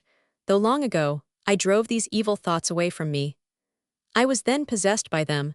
I must avow it. Perhaps I owed their presence in my mind to the Tuileries, to the King's cabinet, who could resist the polluting spirit of Louis Roman 18. When I reached the end of the avenue, I turned and rushed back in the twinkling of an eye, seeing that Henriette was still there. And alone, I went to bid her a last farewell, bathed in repentant tears, the cause of which she never knew, tears sincere indeed given. Although I knew it not, to noble loves forever lost, to virgin emotions, those flowers of our life, which cannot bloom again later. A man gives nothing, he receives. He loves himself in his mistress, but in youth he loves his mistress in himself. Later, we inoculate with our tastes, perhaps our vices, the woman who loves us. But in the dawn of life, she whom we love conveys to us her virtues, her conscience. She invites us with a smile to the noble life. From her we learn the self-devotion which she practices. Woe to the man who has not had his Henriette, woe to that other one who has never known a Lady Dudley. The latter, if he marries, will not be able to keep his wife. The other will be abandoned by his mistress. but joy to him who can find the two women in one woman. Happy the man, dear Natalie, whom you love. After my return to Paris, Arabella and I became more intimate than ever. Soon, we insensibly abandoned all the conventional restrictions I had carefully imposed, the strict observance of which often makes the world forgive the false position in which Lady Dudley had placed herself. Society, which delights in looking behind appearances, sanctions much as soon as it knows the secrets they conceal. Lovers who live in the great world make a mistake in flinging down these barriers exacted by the law of salons. They do wrong not to obey scrupulously all conventions which the manners and customs of a community impose, less for the sake of others than for their own outward respect to be maintained. Comedies to play, concealments to be managed. All such strategy of love occupies the life, renews desire, and protects the heart against the palsy of habit. But all young passions, being like youth itself essentially spendthrift, raise their forests to the ground. Instead of merely cutting the timber, Arabella adopted none of these bourgeois ideas, and yielded to them only to please me. She wished to exhibit me to the eyes of all Paris as her sposa. She employed her powers of seduction to keep me under her roof, for she was not content with a rumored scandal, which for want of proof was only whispered behind the fans. Seeing her so happy in committing an imprudence, which frankly admitted her position, how could I help believing in her? But no sooner was I plunged into the comforts of illegal marriage than despair seized upon me. I saw my life bound to a course in direct defiance of the ideas and the advice given me by Henriette. Thenceforth, I lived in the sort of rage we find in consumptive patients who, knowing their end is near, cannot endure that their lungs should be examined. There was no corner in my heart where I could fly to escape suffering. An avenging spirit filled me incessantly with thoughts on which I dared not dwell. My letters to Henriette depicted this moral malady, and did her infinite harm, at the cost of so many treasures lost. I wished you to be at least happy, she wrote in the only answer I received. But I was not happy, dear Natalie. Happiness is absolute. It allows of no comparisons. My first ardor over I necessarily compared the two women. A contrast I had never yet studied. In fact, all great passions press so strongly on the character that at first they check its asperities and cover the track of habits, which constitute our defects and our better qualities. But later, when two lovers are accustomed to each other, the features of their moral physiognomies reappear. They mutually judge each other, and it often happens during this reaction of the character, after passion, that natural antipathies, leading to disunion, which superficial people seize upon to accuse the human heart of instability, come to the surface. This period now began with me, less blinded by seductions and dissecting, as it were my pleasure. I undertook, without perhaps intending to do so, a critical examination of Lady Dudley, which resulted to her injury. In the first place, I found her wanting in the qualities of mind which distinguish Frenchmen, and make them so delightful to love, as all those who have had the opportunity of loving in both countries declare.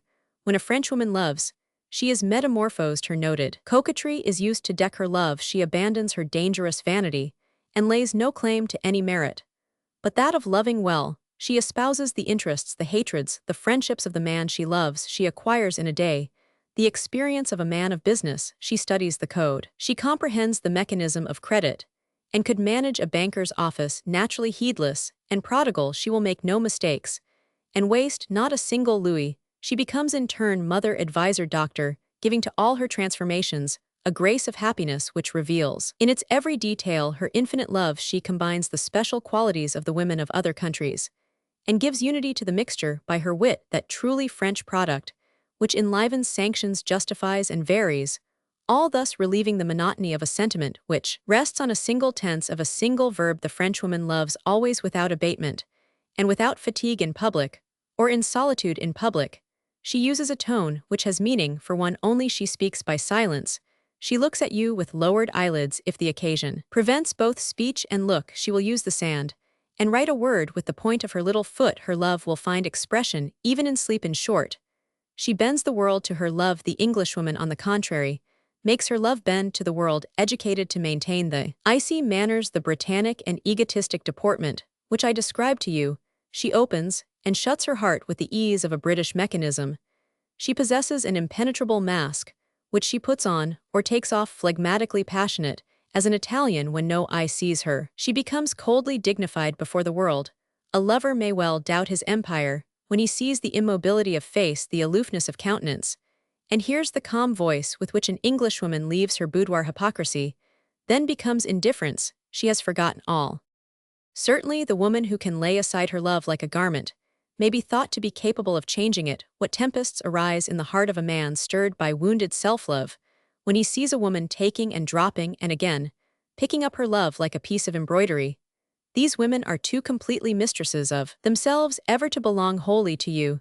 They are too much under the influence of society, ever to let you reign supreme where a Frenchwoman comforts by a look, or betrays her impatience with visitors by witty jests. An Englishwoman's silence is absolute. It irritates the soul and frets the mind. These women are so constantly and under all circumstances on their dignity, that to most of them fashion reigns omnipotent even over their pleasures. An Englishwoman forces everything into form, though in her case, the love of form does not produce the sentiment of art, no matter what may be said against it.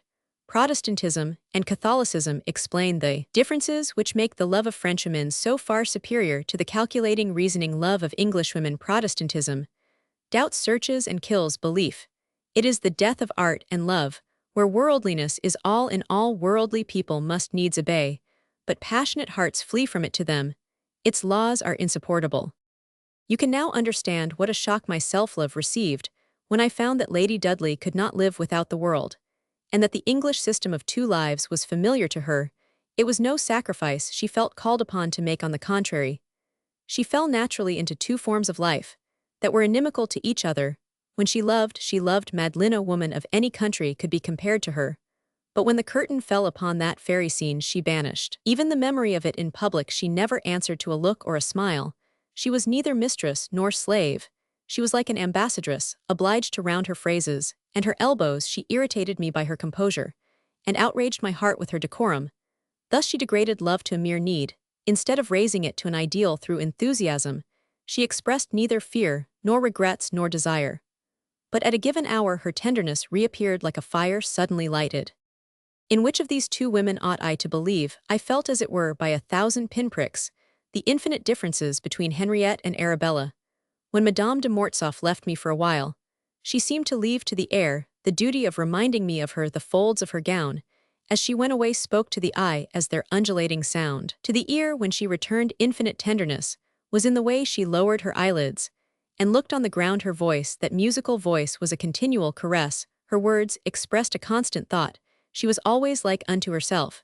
She did not have her soul to suit 2 atmospheres, one ardent, the other icy. In short, Madame de Mortsauf reserved her mind and the flower of her thought to express her feelings. She was coquettish in ideas with her children and with me, but Arabella's mind was never used to make life pleasant. It was never used at all for my benefit. It existed only for the world, and by the world, and it was spent in sarcasm. She loved to rend, to bite, as it were, not for amusement, but to satisfy a craving. Madame de Mortsauf would have hidden her happiness from every eye. Lady Dudley chose to exhibit hers to all Paris, and yet with her impenetrable English mask, she kept within conventions even while parading in the boys with me. This mixture of ostentation and dignity, love and coldness, wounded me constantly, for my soul was both virgin and passionate, and as I could not pass from one temperature to the other, my temper suffered. When I complained, never without precaution, she turned her tongue with its triple sting against me, mingling boasts of her love with those cutting English sarcasms. As soon as she found herself in opposition to me, she made it an amusement to hurt my feelings and humiliate my mind. She kneaded me like dough to any remark of mine. As to keeping a medium in all things, she replied by caricaturing my ideas and exaggerating them. When I reproached her for her manner to me, she asked if I wished her to kiss me at the opera before all Paris, and she said it so seriously that I, knowing her desire to make people talk, trembled lest she should execute her threat in spite of her real passion.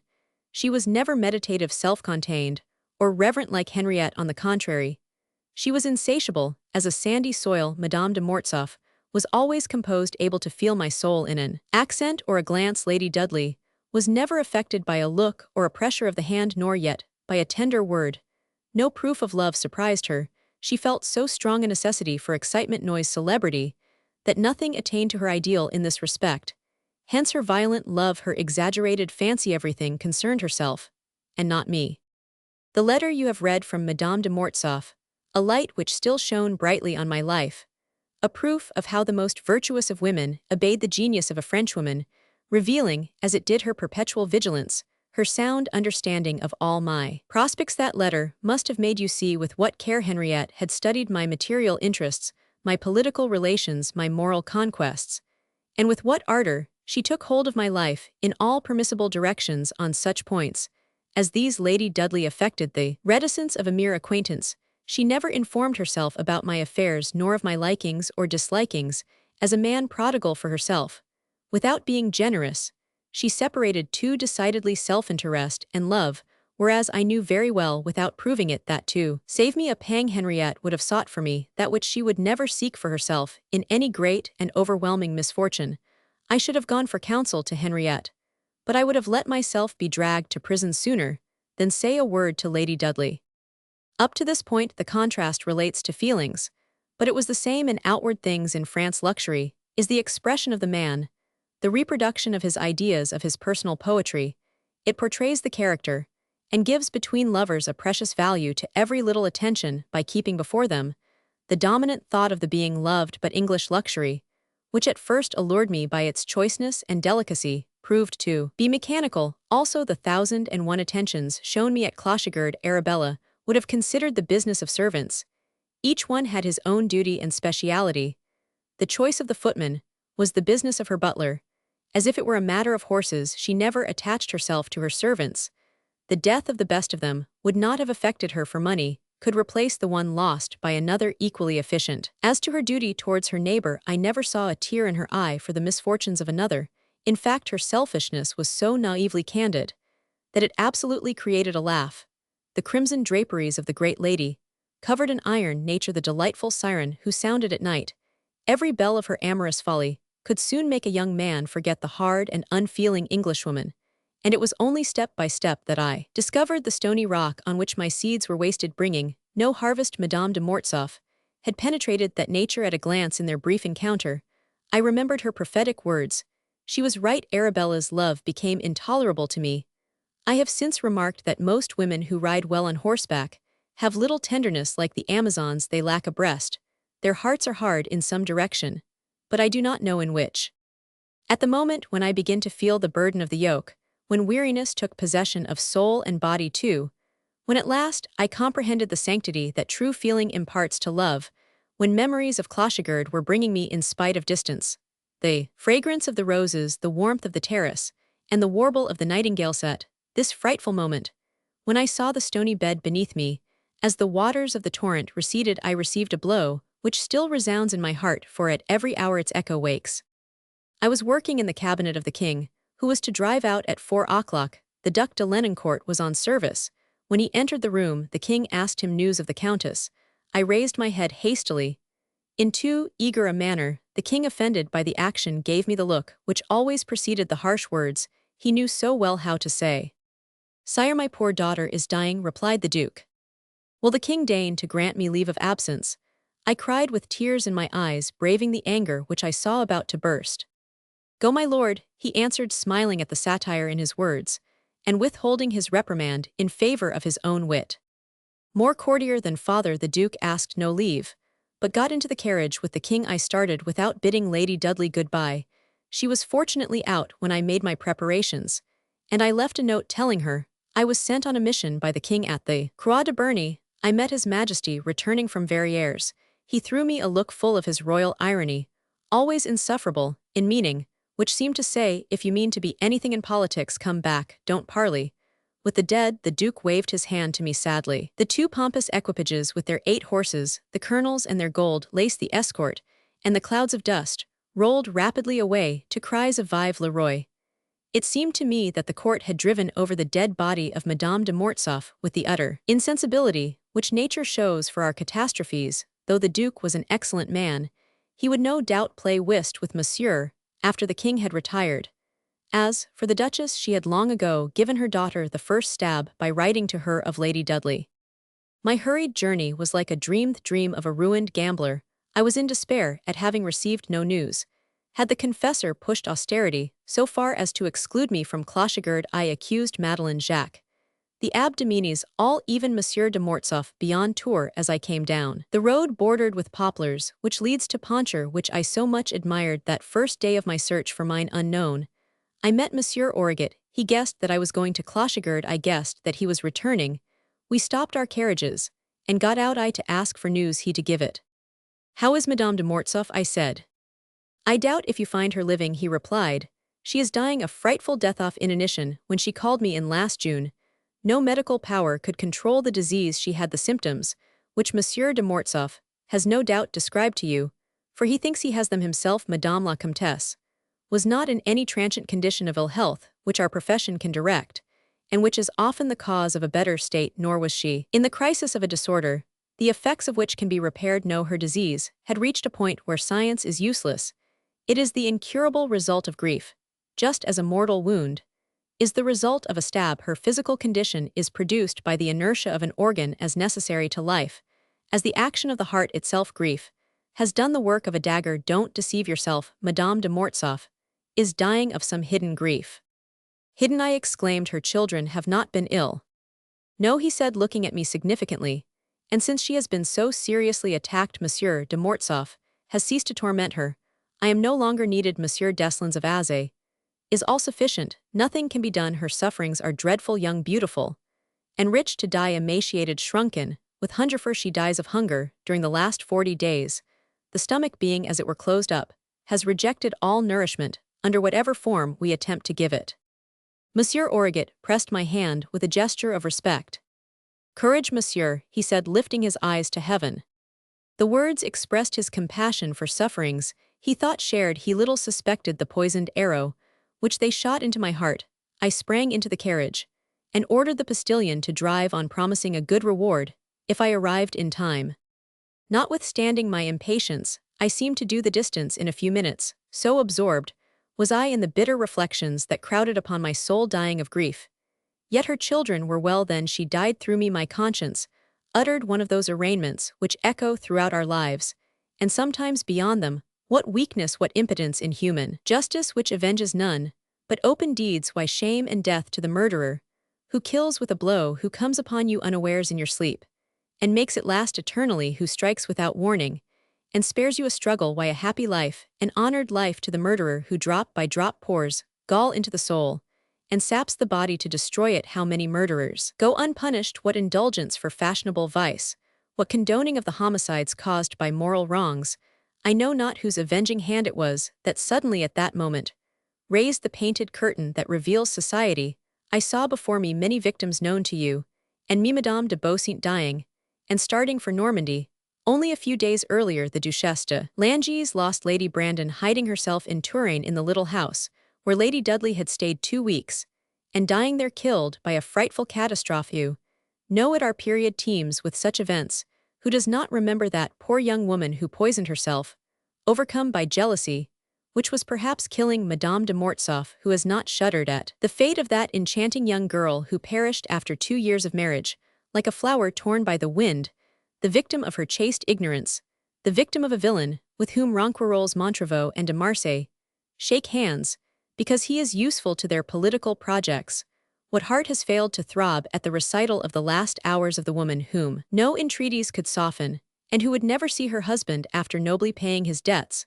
Madame d'Aiglemont saw death beside her, and was saved only by my brother's care. Society and science are accomplices in crimes for which there are no assizes. The world declares that no one dies of grief, or of despair, nor yet of love, of anguish hidden, of hopes cultivated, yet fruitless, again and again replanted, yet forever uprooted. Our new scientific nomenclature has plenty of words to explain these things: gastritis, pericarditis, all the 1,000 maladies of women, the names of which are whispered in the ear, all serve as passports to the coffin, followed by hypocritical tears that are soon wiped by the hand of a notary.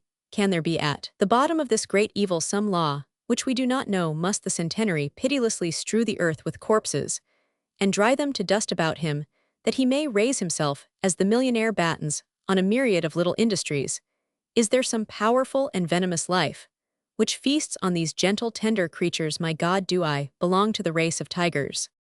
Remorse gripped my heart in its scorching fingers, and my cheeks were furrowed with tears as I entered the avenue of Clochegard on a damp October morning, which loosened the dead leaves of the poplars planted by Henriette in the path where once she stood and waved her handkerchief As if to recall me, was she living? Why did I feel her 2 white hands upon my head, laid prostrate in the dust in that moment? I paid for all the pleasures that Arabella had given me, and I knew that I paid dearly. I swore not to see her again, and a hatred of England took possession of me. Though Lady Dudley was only a variety of her species, I included all Englishwomen in my judgment. I received a fresh shock as I neared Clochigard. Jacques Madeleine and the Abdomines were kneeling at the foot of a wooden cross, placed on a piece of ground, that was taken into the enclosure when the iron gate was put up, which the Count and Countess had never been willing to remove. I sprang from the carriage, and went towards them, my heart aching at the sight of these children, and that grave old man imploring the mercy of God. The old huntsman was there too, with bared head, standing a little apart. I stooped to kiss Jacques and Madeleine, who gave me a cold look, and continued praying. The Abb rose from his knees. I took him by the arm to support myself, saying, "Is she still alive?" He bowed his head sadly, and gently, "Tell me, I implore you, for Christ's sake, why are you praying at the foot of this cross? Why are you here, and not with her? Why are the children kneeling here this chilly morning? Tell me all, that I may do no harm through ignorance. For the last few days, Madame la Comtesse has been unwilling to see her children, except at stated times. Monsieur," he continued after a pause, "perhaps you had better wait a few hours before seeing Madame de Mortsauf. She is greatly changed. It is necessary to prepare her for this interview, or it might cause an increase in her sufferings. Death would be a blessed release from them." I wrung the hand of the good man, whose look and voice soothed the pangs of others without sharpening them. "We are praying God to help her," he continued, "for she, so saintly, so resigned, so fit to die, has shown during the last few weeks a horror of death for the first time in her life. She looks at others, who are full of health, with gloomy, envious eyes. This aberration comes less, I think, from the fear of death than from some inward intoxication from the flowers of her youth, which ferment as they wither. Yes, an evil angel is striving against heaven for that glorious soul. She is passing through her struggle on the Mount of Olives. Her tears bathe the white roses of her crown, as they fall one by one from the head of this wedded Jephthah. Wait, do not see her, yet you would bring to her the atmosphere of the court. She would see in your face the reflection of the things of life, and you would add to the bitterness of her regret. Have pity on a weakness which God himself forgave to his Son, when he took our nature upon him. What merit would there be in conquering, if we had no adversary? Permit her confessor, or me, 2 old men, whose worn-out lives cause her no pain, to prepare her for this unlooked-for meeting, for emotions which the Abb Birato has required her to renounce. But in the things of this world, there is an invisible thread of divine purpose, which religion alone can see, and since you have come, perhaps you are led by some celestial star of the moral world, which leads to the tomb as to the manger." He then told me with that tempered eloquence, which falls like dew upon the heart, that for the last 6 months, the Countess had suffered daily more and more in spite of Monsieur Origet's care. The doctor had come to Clochigard every evening for 2 months, striving to rescue her from death, for her one cry had been, "Oh, save me." To heal the body, the heart must first be healed, the doctor had exclaimed one day. As the illness increased, the words of this poor woman, once so gentle, have grown bitter. Said the Abb, she calls on earth to keep her instead of asking God to take her. Then she repents these murmurs against the divine decree. Such alternations of feeling rend her heart, and make the struggle between body and soul most horrible. Often the body triumphs. "You have cost me dear," she said one day to Jacques and Madeleine, but in a moment recalled to God by the look on my face, she turned to Madeleine with these angelic words, "The happiness of others is the joy of those who cannot themselves be happy," and the tone with which she said them brought tears to my eyes. She falls, it is true, but each time that her feet stumble she rises higher towards heaven. Struck by the tone of the successive intimations chance had sent me, and which in this great concert of misfortunes were like a prelude of mournful modulations to a funereal theme, the mighty cry of expiring love, I cried out, "Surely you believe that this pure lily cut from earth will flower in heaven." "You left her still a flower," he answered, "but you will find her consumed, purified by the forces of suffering, pure as a diamond buried in the ashes. Yes, that shining soul angelic star will issue glorious from the clouds, and pass into the kingdom of the light." As I pressed the hand of the good evangelist, my heart, overflowing with gratitude, the Count put his head, now entirely white, out of the door, and immediately sprang towards me with signs of surprise. "She was right, he is here. Felix, Felix, Felix has come," she kept crying. "My dear friend," he continued, beside himself with terror, "death is here. Why did it not take a poor madman like me with one foot in the grave?" I walked towards the house, summoning my courage, but on the threshold of the long antechamber, which crossed the house, and led to the lawn, the Abbé Birato stopped me. Madame la Comtesse begs you will not enter at present, he said to me. Giving a glance within the house, I saw the servants coming and going, all busy, all dumb, with grief, surprised perhaps by the orders Manette gave them. What has happened? Cried the Count, alarmed by the commotion, as much from fear of the coming event as from the natural uneasiness of his character. Only a sick woman's fancy, said the Abbé. Madame la Comtesse does not wish to receive Monsieur le Vicomte, as she now is. She talks of dressing. Why thwart her? Manette came in search of Madeleine, whom I saw leave the house a few moments after she had entered her mother's room. We were all, Jacques and his father, the two abbes, and I, silently walking up and down the lawn in front of the house. I looked first at Montbazon, and then at Azay, noticing the seared and yellow valley which answered in its mourning as it ever did on all occasions to the feelings of my heart. Suddenly, I beheld the dear Mignon gathering the autumn flowers, no doubt, to make a bouquet at her mother's bidding, thinking of all which that signified. I was so convulsed within me that I staggered, my sight was blurred, and the two abbes between whom I walked led me to the wall of a terrace, where I sat for some time, completely broken down, but not unconscious.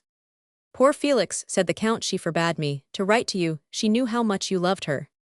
Though prepared to suffer, I found I had no strength to bear a scene which recalled my memories of past happiness. Ah, I thought I see it still, that barren moor dried like a skeleton lit by a grey sky, in the center of which grew a single flowering bush, which again and again I looked at with a shudder. The forecast of this mournful hour. All was gloom in the little castle, once so animated, so full of life. The servants were weeping despair and desolation. Everywhere the paths were not raked. Work was begun and left undone. The workmen standing idly about the house. Though the grapes were being gathered in the vineyard, not a sound reached us. The place seemed uninhabited, so deep the silence. We walked about like men whose grief rejects all ordinary topics, and we listened to the Count, the only one of us who spoke. After a few words, prompted by the mechanical love he felt for his wife, he was led by the natural bent of his mind to complain of her. She had never, he said, taken care of herself, or listened to him.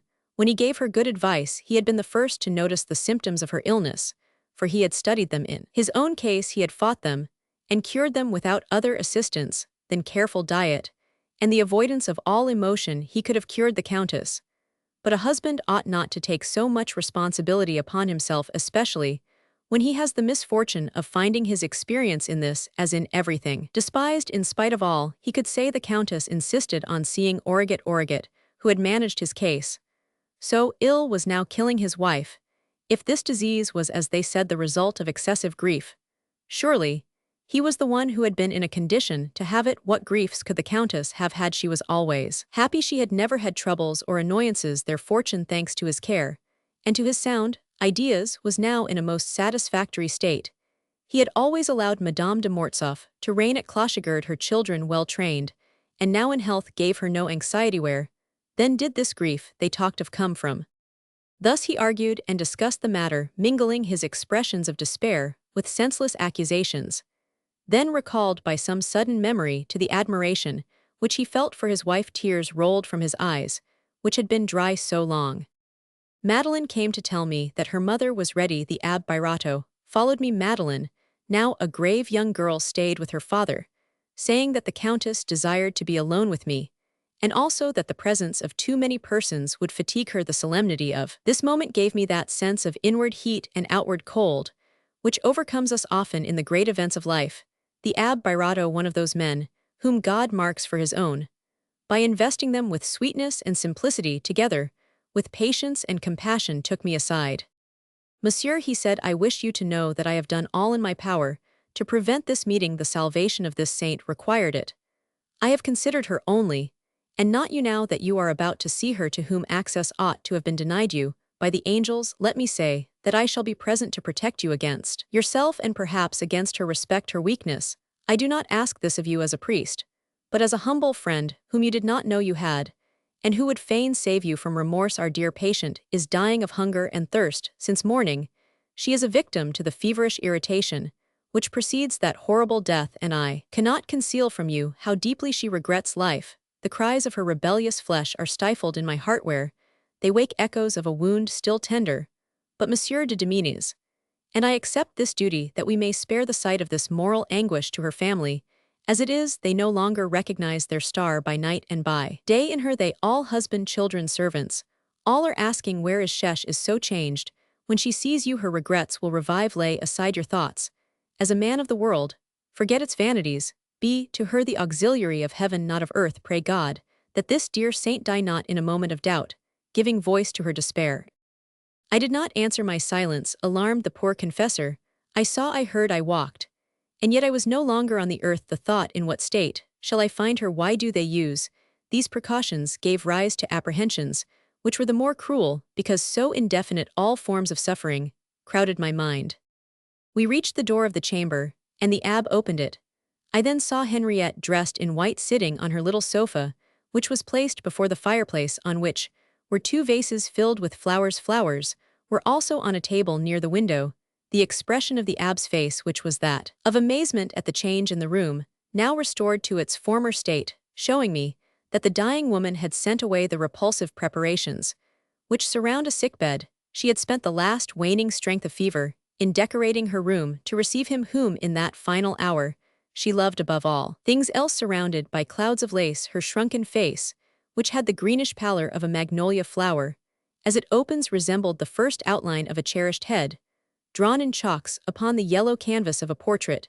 To feel how deeply the vulture's talons now buried themselves in my heart. Imagine the eyes of that outlined face, finished and full of life. Hello eyes, which shone with a brilliancy unusual in a dying person, the calm majesty given to her in the past by her constant victory over sorrow.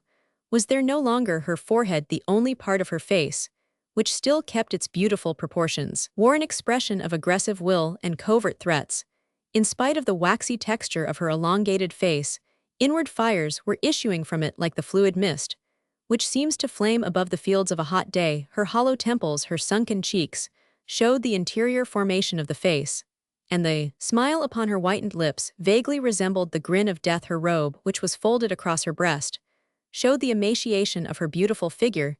The expression of her head said plainly that she knew she was changed, and that the thought filled her with bitterness. She was no longer the arch Henriette nor the sublime and saintly Madame de Mortsauf, but the nameless something of Bossuet, struggling against annihilation, driven to the selfish battle of life against death by hunger and balked desire. I took her hand, which was dry and burning, to kiss it. As I seated myself beside her, she guessed my sorrowful surprise from the very effort that I made to hide it. Her discolored lips drew up from her famished teeth, trying to form a smileth forced smile, with which we strive to hide either the irony of vengeance, the expectation of pleasure, the intoxication of our souls, or the fury of disappointment. Ah, my poor Felix, this is death, she said, and you do not like death, odious death of which every human creature, even the boldest lover, feels a horror. This is the end of love. I knew it would be so. Lady Dudley will never see you thus. Surprised at the change in her. Ah, why have I so longed for you, Felix? You have come at last, and I reward your devotion by the same horrible sight that made the Comte de Rance a Trappist, I, who hope to remain ever beautiful and noble in your memory, to live there eternally. A lily I it is who destroy your illusions. True love cannot calculate. But stay, do not go. Stay. Monsieur Origet said I was much better this morning. I shall recover. Your looks will bring me back to life. When I regain a little strength, when I can take some nourishment, I shall be beautiful again. I am scarcely 35. There are many years of happiness before me. Happiness renews our youth. Yes, I must know happiness. I have made delightful plans. We will leave Clochegird and go to Italy. Tears filled my eyes, and I turned to the window, as if to look at the flowers. The abbe followed me hastily, and bending over the bouquet, whispered, "No tears. Henriette, do you no longer care for our dear valley?" I said, as if to explain my sudden movement. "Oh yes," she said, turning her forehead to my lips with a fond motion. "But without you, it is fatal to me. Without thee," she added, putting her burning lips to my ear, and whispering the words like a sigh. I was horror-struck at the wild caress, and my will was not strong enough to repress the nervous agitation I felt throughout this scene. I listened without reply, or rather, I replied by a fixed smile and signs of comprehension, wishing not to thwart her, but to treat her as a mother does a child. Struck at first with the change in her person, I now perceived that the woman once so dignified in her bearing showed in her attitude, her voice, her manners, in her looks and her ideas, the naive ignorance of a child, its artless graces, its eager movements, its careless indifference to everything that is not its own desiring short all the weaknesses, which commend a child to our protection? Is it so with all dying persons do they strip off social disguises, till they are like children who have never put them on? Or, was it that the Countess feeling herself on the borders of eternity, rejected every human feeling except love?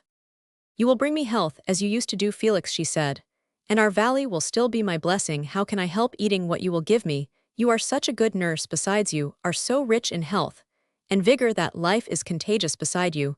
My friend proved to me that I need not deedy blighted. They think my worst suffering is thirst. Oh yes, my thirst is great, dear friend. The waters of the Indre are terrible to see, but the thirst of my heart is greater far. I thirsted for thee, she said, in a smothered voice, taking my hands in hers, which were burning, and drawing me close, that she might whisper in my ear, my anguish has been in not seeing thee. Did you not bid me live? I will live. I too will ride on horseback. I will know life, Paris, fêtes, pleasures. All. Ah, Natalie, that awful cruich time and distance render cold rang in the ears of the old priest, and in mine, the tones of that glorious voice pictured the battles of a lifetime, the anguish of a true love. Lost, the Countess rose, with an impatient movement, like that of a child which seeks a plaything. When the confessor saw her, thus the poor man fell upon his knees, and prayed with clasped hands. Yes, to live, she said, making me rise and support her, to live with realities, and not with delusions. All has been delusions in my life. I have counted them up, these lies, these impostures. How can I die, I who have never lived, I who have never roamed a moor to meet him? She stopped, seemed to listen, and to smell some odor through the walls. Felix, the vintagers are dining. And I, she said in the voice of a child, I the mistress am hungry. It is so in love thee, are happy they. Kyrie eleison, said the poor abb, who with clasped hands and eyes, raised to heaven, was reciting his litanies. She flung an arm around my neck, kissed me violently, and pressed me to her, saying, you shall not escape me now. She gave the little nod with which in former days she used, when leaving me for an instant to say, she would return. We will dine together. She said, I will go and tell Manette. She turned to go but fainted, and I laid her dressed, as she was upon the bed. You carried me thus, before she murmured, opening her eyes. She was very light but burning as I took her in my arms. I felt the heat of her body. Monsieur Deslandes entered, and seemed surprised at the decoration of the room, but seeing me all was explained to him. We must suffer much to die, she said in a changed voice. The doctor sat down and felt her pulse. Then he rose quickly, and said a few words in a low voice to the priest, who left the room, beckoning me to follow him. What are you going to do? I said to the doctor. Save her from intolerable agony, he replied, who could have believed in so much strength. We cannot understand how she can have lived in this state so long. This is the 40 day, since she has either eaten or drunk. Monsieur Deslandes called for Manette. The Abbé Birotteau took me to the gardens. Let us leave her to the doctor, he said, with Manette's help. He will wrap her in opium, while you have heard her know if, indeed, it is she herself. No, I said, it is not she. I was stupefied with grief. I left the grounds by the little gate of the lower terrace, and went to the punt, in which I hid to be alone with my thoughts.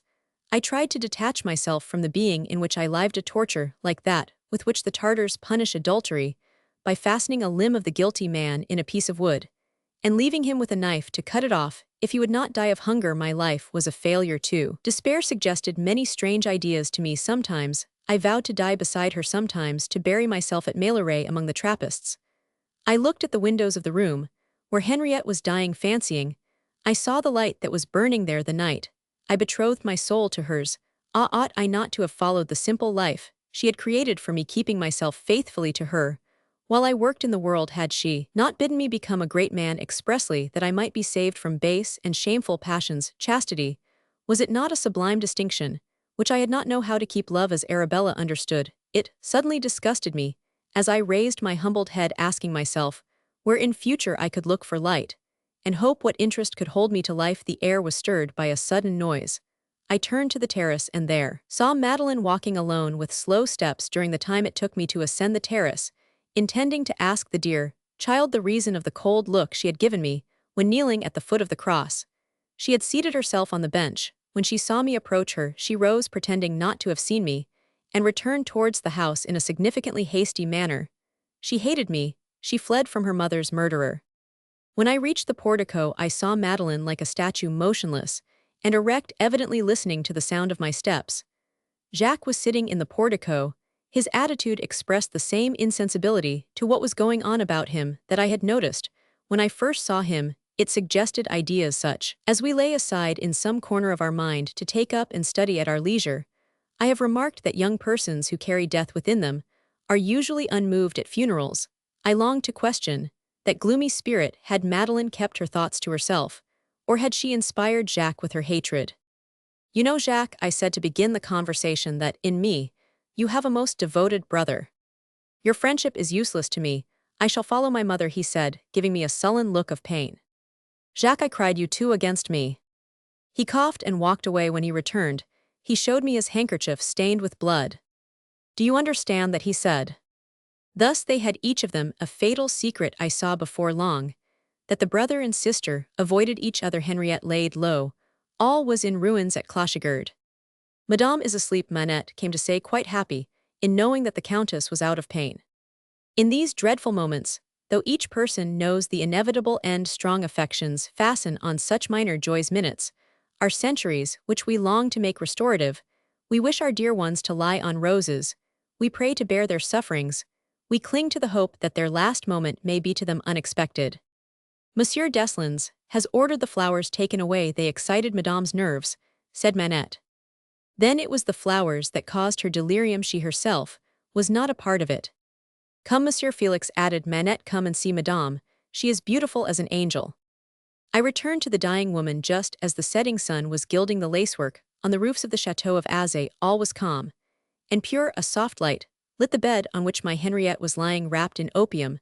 The body was as it were annihilated. The soul alone reigned on that face, serene as the skies when the tempest is over. Blanche and Henriette, two sublime faces of the same woman, reappeared, all the more beautiful because my recollection, my thought, my imagination, aiding nature, repaired the devastation of each dear feature, where now the soul triumphant sent its gleams through the calm pulsations of her breathing. The two abbes were sitting at the foot of the bed. The Count stood as though stupefied by the banners of death, which floated above that adored being. I took her seat on the sofa. We all four turned to each other looks in which admiration for that celestial beauty mingled with tears of mourning. The lights of thought announced the return of the divine spirit to that glorious tabernacle. The Abbe de Menez and I spoke in signs, communicating to each other our mutual ideas. Yes, the angels were watching her. Yes, their flaming swords shone above that noble brow, which the august expression of her virtue made as it were a visible soul, conversing with the spirits of its sphere. The lines of her face cleared. All in her was exalted and became majestic beneath the unseen incense of the seraphs who guarded her. The green tints of bodily suffering gave place to pure white tones. The cold wan pallor of approaching death. Jacques and Madeleine entered. Madeleine made us quiver by the adoring impulse, which flung her on her knees beside the bed, crying out with clasped hand, "My mother here is my mother." Jacques smiled. He knew he would follow her where she went. "She is entering the haven," said the Abbe Birato. The Abbe de Menez looked at me, as if to say, "Did I not tell you the star would rise in all its glory?" Madeleine knelt with her eyes fixed on her mother, breathing, when she breathed, listening to the soft breath, the last thread by which she held to life, and which we followed in terror, fearing that every effort of respiration might be the last. Like an angel at the gates of the sanctuary, the young girl was eager, yet calm, strong, but reverent. At that moment, the Angelus rang from the village clock. Waves of tempered air brought its reverberations to remind us that this was the sacred hour when Christianity repeats the words said by the angel to the woman who has redeemed the faults of her sex, Ave Maria. At this moment, the words were a salutation from heaven. The prophecy was so plain, the event so near, that we burst into tears. The murmuring sounds of evening, melodious breezes in the leafage, last warbling of the birds, the hum and echo of the insects, voices of the waters, the plaintive cry of the treefragall, country things were bidding farewell to the loveliest lily of the valley, to her simple rural life. The religious poesy of the hour now, added to that of nature, expressed so vividly the psalm of the departing soul that our sobs redoubled. Though the door of the chamber was open, we were all so plunged in contemplation of the scene as if to imprint its memories forever on our souls, that we did not notice the family servants who were kneeling as a group and praying fervently. These poor people, living on hope, had believed their mistress might be spared, and this plain warning overcame them. At a sign from the Abbe Birato, the old huntsman went to fetch the curate of Sash. The doctor, standing by the bed, calm as science, and holding the hand of the still sleeping woman, had made the confessor a sign to say that this sleep was the only hour without pain, which remained for the recalled angel. The moment had come to administer the last sacraments of the church at 9 o'clock. She awoke, quietly looked at us, with surprised but gentle eyes, and we beheld our idol once more in all the beauty of former days. "Mother, you are too beautiful to die. Life and health are coming back to you," cried Madeleine. "Dear daughter, I shall live in thee," she answered, smiling. Then followed heartrending embraces of the mother, and her children. Monsieur de Mortsauf kissed his wife upon her brow. She colored when she saw me. "Dear Felix," she said, "this is, I think, the only grief that I shall ever have caused you. Forget all that I may have said. I, a poor creature much beside myself." She held out her hand, I took it, and kissed it.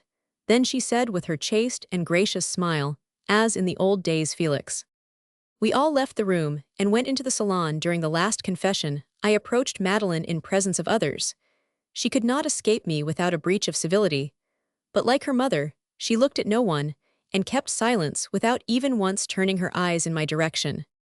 "Dear Madeleine," I said in a low voice, "what have you against me? Why do you show such coldness in the presence of death, which ought to reconcile us all? I hear in my heart what my mother is saying at this moment," she replied with a look which Ingers gave to his mother of God, that virgin, already sorrowful, preparing herself to protect the world for which her son was about to die.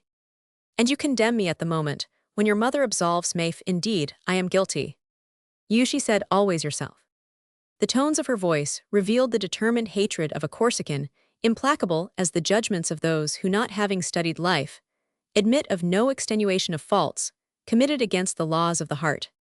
An hour went by in deepest silence. The Abbé Birato came to us, after receiving the Countess' general confession, and we followed him back to the room where Henriette, under one of those impulses which often come to noble minds, all sisters of one intent, had made them dress her in the long white garment which was to be her shroud. We found her sitting up, beautiful from expiation, beautiful in hope. I saw in the fireplace the black ashes of my letters, which had just been burned, a sacrifice which, as her confessor afterwards told me, she had not been willing to make until the hour of her death. She smiled upon us all with the smile of other days. Her eyes, moist with tears, gave evidence of inward lucidity.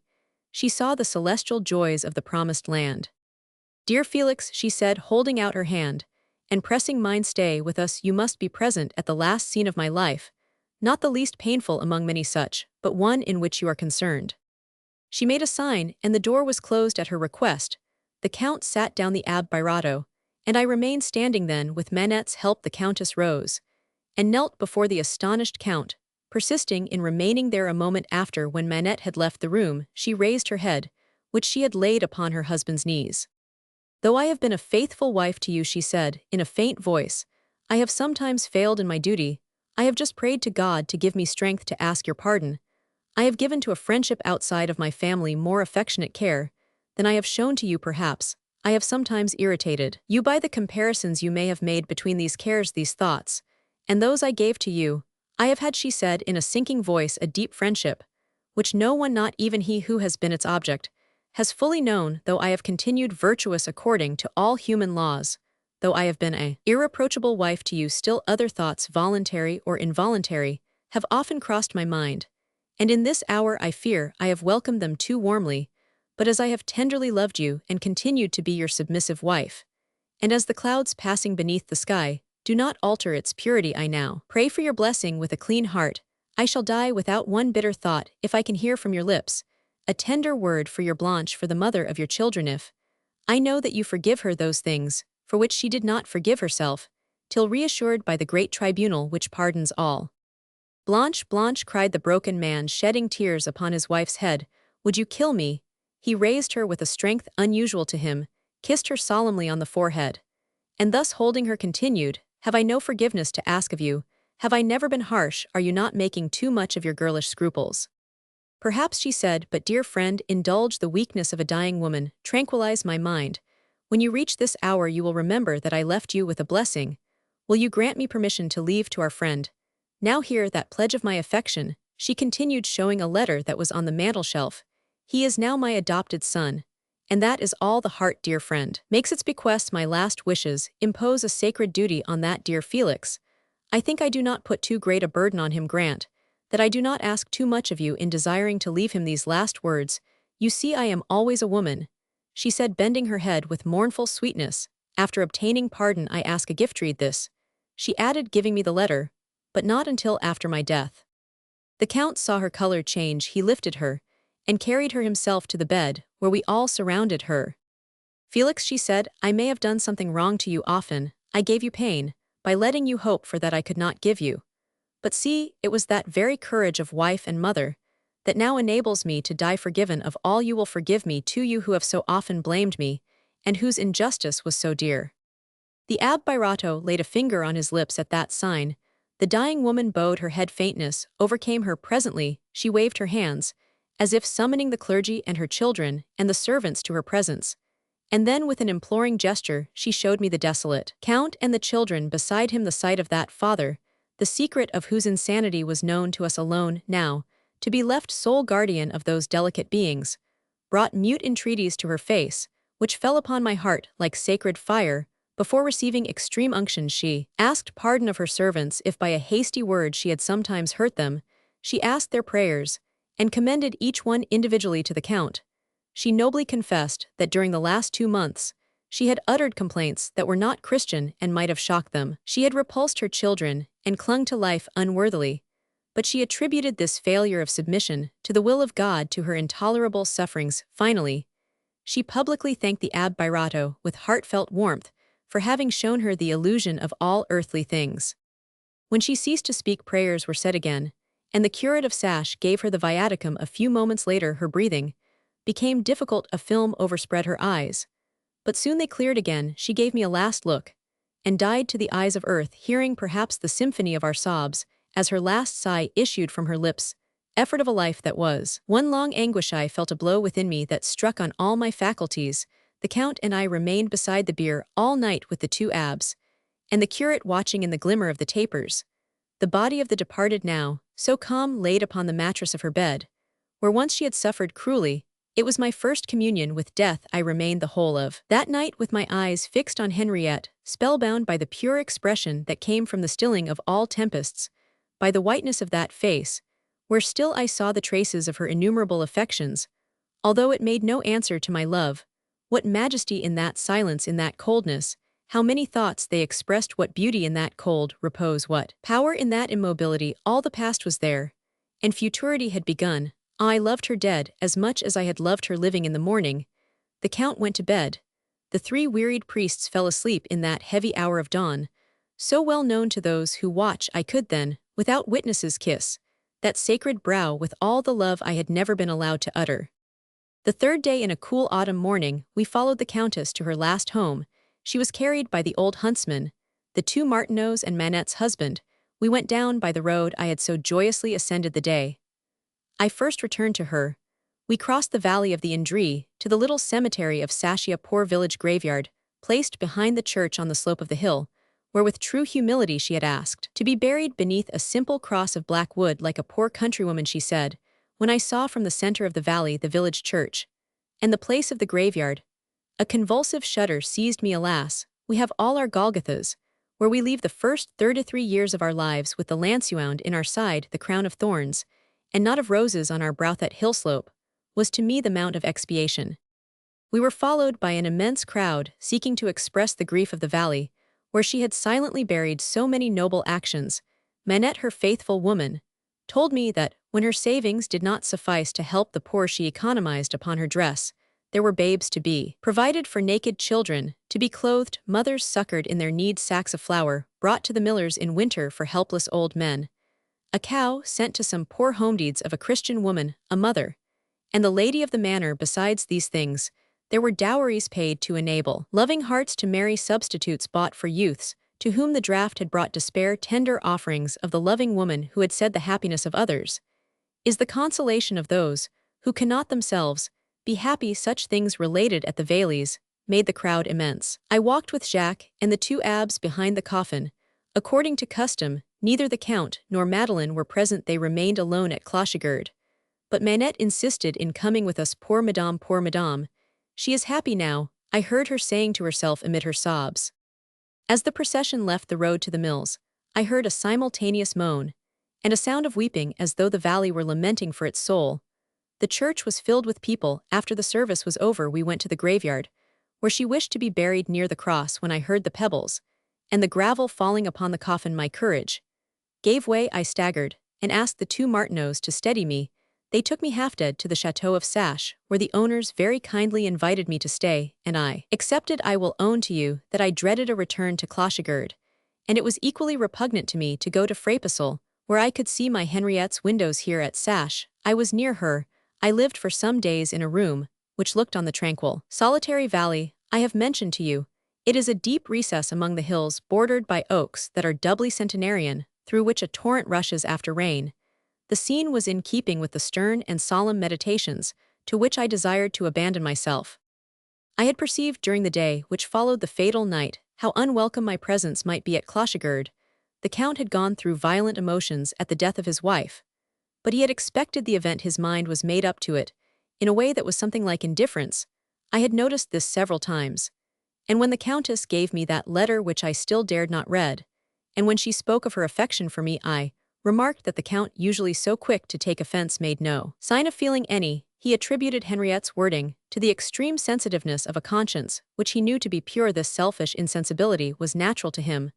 The souls of these two beings were no more married than their bodies. They had never had the intimate communion which keeps feeling alive. They had shared neither pains nor pleasures, those strong links which tear us by 1,000 edges, when broken, because they touch on all our fibers and are fastened to the inmost recesses of our hearts. Another consideration forbade my return to Clochegird. Madeleine's hostility, that hard young girl, was not disposed to modify her hatred. Beside her mother's coffin, between the Count, who would have talked to me incessantly of himself, and the new mistress of the house, who would have shown me invincible dislike, I should have found myself horribly annoyed to be treated thus. Where once the very flowers welcomed me, where the steps of the portico had a voice, where my memory clothed with poetry the balconies, the fountains, the balustrades, the trees, the glimpses of the valleys, to be hated, where I once was loved, I thought was intolerable to me, so from the first my mind was made up. Alas, alas, was this the end of the keenest love that ever entered the heart of man? To the eyes of strangers, my conduct might be reprehensible, but it had the sanction of my own conscience. It is thus that the noblest feelings, the sublimest dramas of our youth, must end. We start at dawn, as I from Tours to Clochegird. We clutch the world, our hearts hungry for love. Then, when our treasure is in the crucible, when we mingle with men and circumstances, all becomes gradually debased, and we find but little gold among the ashes. Such is life, as it is great pretensions, small realities. I meditated long about myself, debating what I could do after a blow like this which had mown down every flower of my soul. I resolved to rush into the science of politics, into the labyrinth of ambition, to cast woman from my life, and to make myself a statesman, cold and passionless, and so remain true to the saint I loved. My thoughts wandered into far-off regions, while my eyes were fastened on the splendid tapestry of the yellowing oaks, the stern summits, the bronzed foothills. I asked myself if Henriette's virtue were not after all that of ignorance, and if I were indeed guilty of her death. I fought against remorse. At last, in the sweetness of an autumn midday, one of those last smiles of heaven which are so beautiful in Touraine, I read the letter which, at her request, I was not to open before her death. Judge of my feelings as I read it. Madame de Mortsauf, to the Vicomte Félix de Vandenesse. Felix, friend, loved too well, I must now lay bare my heart to you, not so much to prove my love as to show you the weight of obligation you have incurred by the depth and gravity of the wounds you have inflicted on it. At this moment, when I sink, exhausted by the toils of life, worn out by the shocks of its battle, the woman within me is mercifully dead. The mother alone survives. Dear, you are now to see how it was that you were the original cause of all my sufferings. Later, I willingly received your blows. Today, I am dying of the final wound your hand has given, but there is joy, excessive joy, in feeling myself destroyed by him I love. My physical sufferings will soon put an end to my mental strength. I therefore use the last clear gleams of intelligence to implore you to befriend my children and replace the heart of which you have deprived them. I would solemnly impose this duty upon you if I loved you less, but I prefer to let you choose it for yourself, as an act of sacred repentance, and also in faithful continuance of your love. Love for us was ever mingled with repentant thoughts and expiatory fears, but I know it well we shall Forever love each other your wrong to me, was not so fatal an act. In itself, as the power which I let it have within me, did I not tell you I was jealous unto death, will I die of it. But be comforted, we have kept all human laws the Church has told me by one of her purest voices, that God will be forgiving to those who subdue their natural desires, to his commandments my beloved you are now to know all, for I would not leave you in ignorance of any thought of mine, would I confide to God in my last hour. You too must know you, King of my heart, as he is King of heavens. Until the ball given to the Duc d'Angoulême, the only ball at which I was ever present, marriage had left me in that ignorance which gives to the soul of a young girl the beauty of the angels. True, I was a mother, but love had never surrounded me with its permitted pleasures. How did this happen, I do not know, neither do I know by what law everything within me changed in a moment. You remember your kisses, they have mastered my life, they have furrowed my soul, the ardor of your blood awoke the ardor of mine.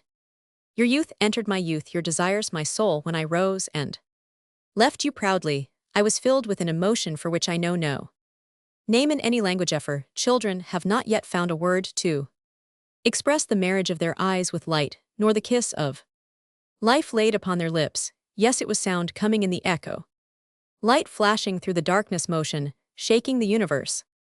At least it was rapid like all these things, but far more beautiful, for it was the birth of the soul. I comprehended, then, that something I knew not what existed for me in the world, a force nobler than thought, for it was all thoughts, all forces. It was the future itself in a shared emotion.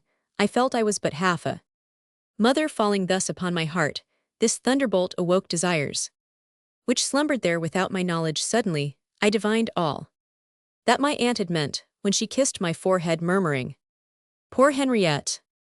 When I returned to Clochigard, the springtime, the first leaves, the fragrance of the flowers, the white and fleecy clouds, the indre, the sky, all spoke to me in a language till then unknown. If you have forgotten those terrible kisses, I have never been able to efface them from my memory. I am dying of them. Yes, each time that I have met you, since their impress is revived, I was shaken from head to foot. When I first saw you, the mere presentiment of your coming overcame me. Neither time nor my firm will has enabled me to conquer that imperious sense of pleasure. I asked myself involuntarily, what must be such joys are mutual looks, the respectful kisses you laid upon my hand, the pressure of my arm on yours, your voice with its tender tonsal. Even the slightest things shook me so violently that clouds obscured my sight. The murmur of rebellious senses filled my ears. Ah, if in those moments when outwardly I increased my coldness, you had taken me in your arms, I should have died of happiness. Sometimes I desired it, but prayer subdued the evil thought your name uttered by my children filled my heart with warmer blood, which gave color to my cheeks. I laid snares for my poor Madeline to induce her to say it. So much did I love the tumults of that sensation. Ah, what shall I say to you? Your writing had a charm. I gazed at your letters as we look at a portrait. If on that first day you obtained some fatal power over me, conceive, dear friend, how infinite that power became when it was given to me to read your soul. What delights filled me when I found you so pure, so absolutely truthful, gifted with noble qualities, capable of noblest things, and already so tried man and child, timid, yet brave. What joy to find we both were consecrated by a common grief. Ever since that evening when we confided our childhoods to each other, I have known that to lose you would be death. I have kept you by me selfishly. The certainty felt by Monsieur de la Berge that I should die if I lost you touched him deeply, for he read my soul. He knew how necessary I was to my children, and the Count. He did not command me to forbid you my house, for I promised to continue pure in deed and thought. He said to me, is involuntary, but it can be watched even in the midst of anguish. If I think, I replied, all will be lost save me from myself. Let him remain beside me and keep me pure. The good old man, though stern, was moved by my sincerity. Love him as you would a son, and give him your daughter, he said. I accepted bravely that life of suffering, that I might not lose you, and I suffered joyfully, seeing that we were called to bear the same yoke. My God, I have been firm, faithful to my husband. I have given you no foothold, Felix, in your Kingdom, the grandeur of my passion has reacted on my character. I have regarded the tortures Monsieur de Mortsauf has inflicted on me as expiations. I bore them proudly, in condemnation of my faulty desires. Formerly, I was disposed to murmur at my life, but since you entered it, I have recovered some gaiety, and this has been the better for the Count. Without this strength which I derived through you, I should long since have succumbed to the inward life, of which I told you.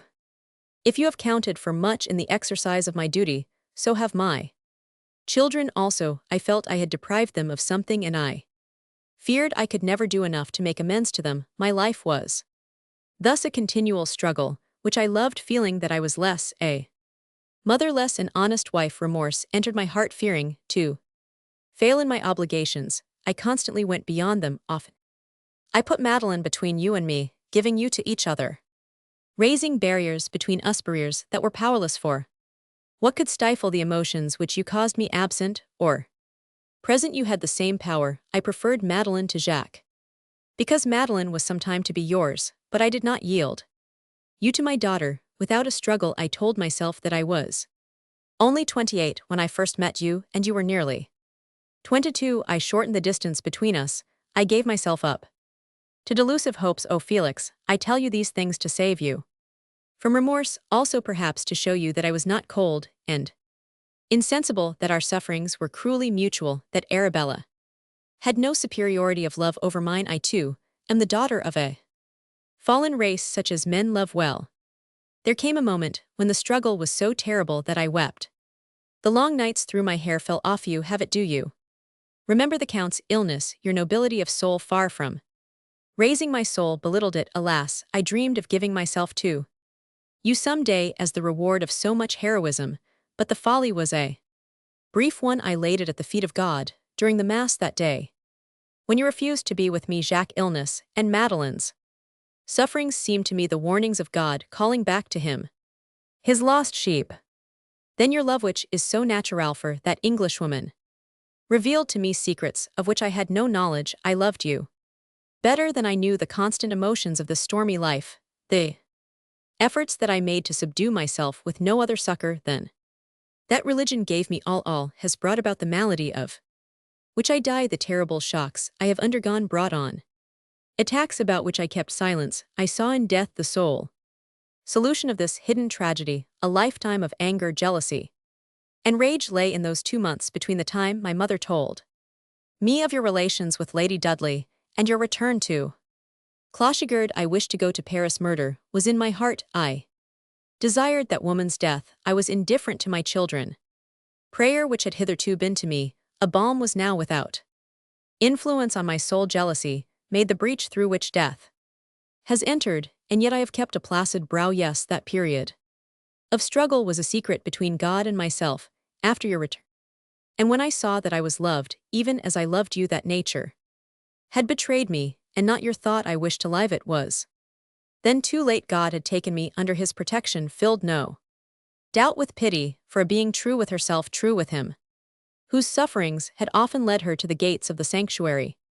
My beloved, God has judged me. Monsieur de Mortsauf will pardon me, but yeah, will you be merciful? Will you listen to this voice which now issues from my tomb? Will you repair the evils of which we are equally guilty? You, perhaps less than Roman one. You know what I wish to ask of you. Be to Monsieur de Mortsauf what a sister of charity is to a sick man. Listen to him, love him. No one loves him. Interpose between him and his children, as I have done. Your task will not be a long one. Jacques will soon leave home to be Paris near his grandfather, and you have long promised me to guide him through the dangers of that life. As for Madeleine, she will marry. I pray that you may please her. She is all myself, but stronger. She has the will in which I am lacking, the energy necessary for the companion of a man whose career destines him to the storms of political life. She is clever and perceptive. If your lives are united, she will be happier than her mother. By acquiring the right to continue my work at Clochigard,